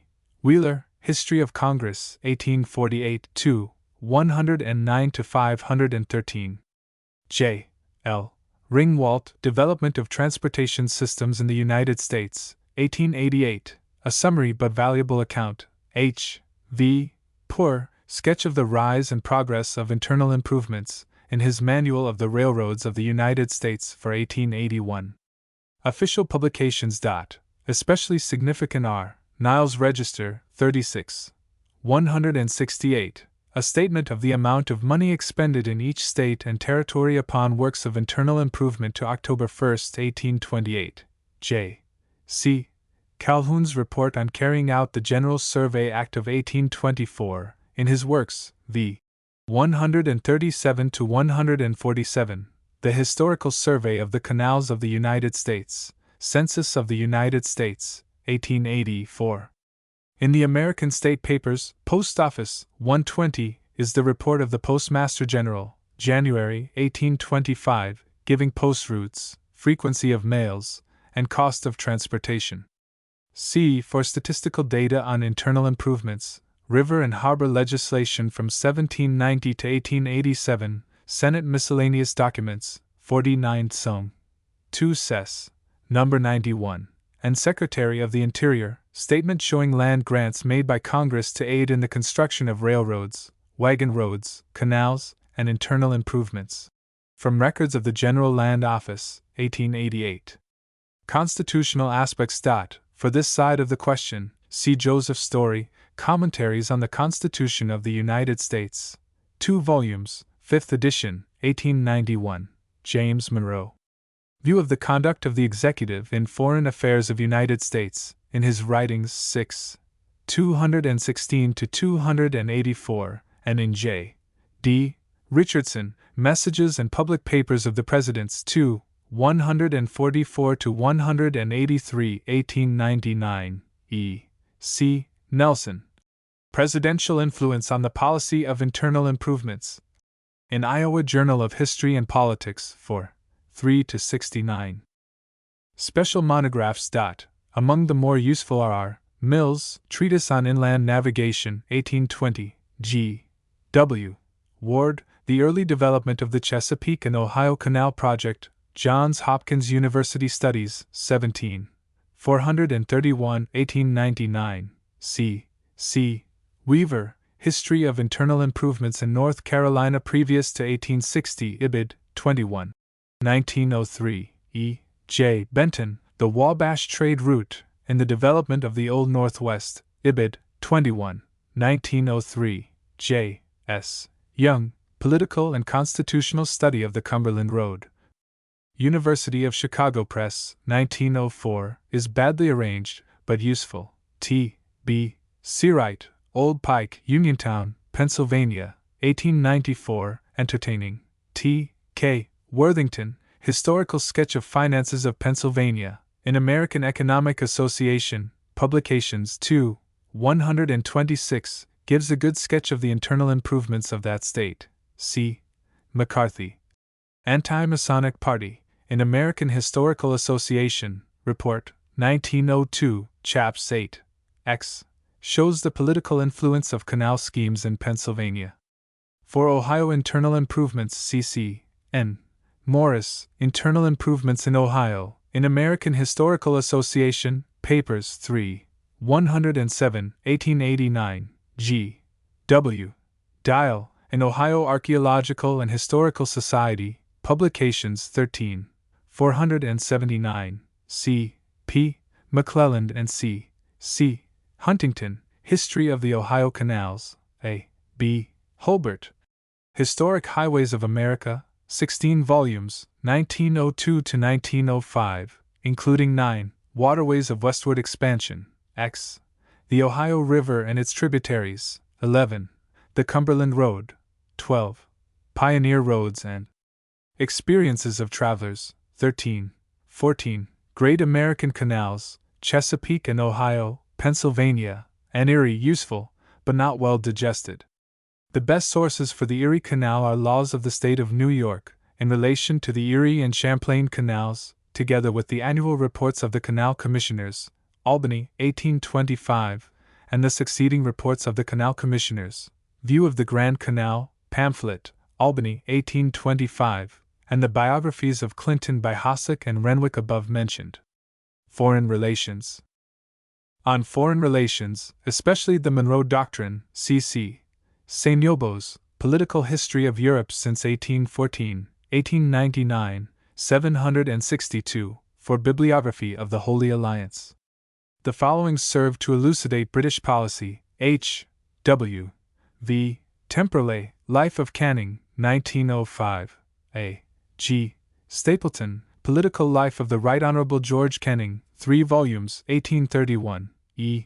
J. Stapleton, Some Official Correspondence of George Canning, 3 volumes, 1887. Festing, J. H. Frere and His Friends, Memoirs and Correspondence of Viscount Cascre, 8 volumes, 1848 to 1851, 7. And Richard Rush, Memoranda of a Residence at the Court of London, 1817 to 1819, 2d edition, 1833, and Memoranda of a Residence at the Court of London, from 1819 to 1825, 1845. For Spanish America, cf. L. Paxson, Independence of the South American Republics, 1903, an excellent sketch, with bibliography. J. H. Latane, Diplomatic Relations of the United States and Spanish America, 1900. J. M. Callahan, Cuba and International Relations, 1899. On the genesis of Monroe's message announcing the doctrine, the best survey is in the 2 articles by Worthington C. Ford, John Quincy Adams, His Connection with the Monroe Doctrine, in Massachusetts Historical Society, Proceedings, 2d Series, 15. 1902, 373 to 436, and in American Historical Review, 7, 676 to 696, and 8, 28 to 52. W. F. Redaway, The Monroe Doctrine, 1898, 2d edition, 1906, is a particularly lucid and valuable study. Albert Bushnell Hart, Foundations of American Foreign Policy, 1901, Chapter 7, John B. Moore, in Harper's Magazine, 6, 857, G. Tucker, Monroe Doctrine, Boston, 1885, and D. C. Gilman, James Monroe, Boston, 1883, are other useful brief accounts. See also Francis Wharton, Editor, Digest of the International Law of the United States, 3 volumes, 1887, I, superseded by John B. Moore, Digest, 5 volumes, 1906. On the Panama Congress, considerable material is collected in the Congress of 1826 at Panama, International American Conference, for Historical Appendix, 1890.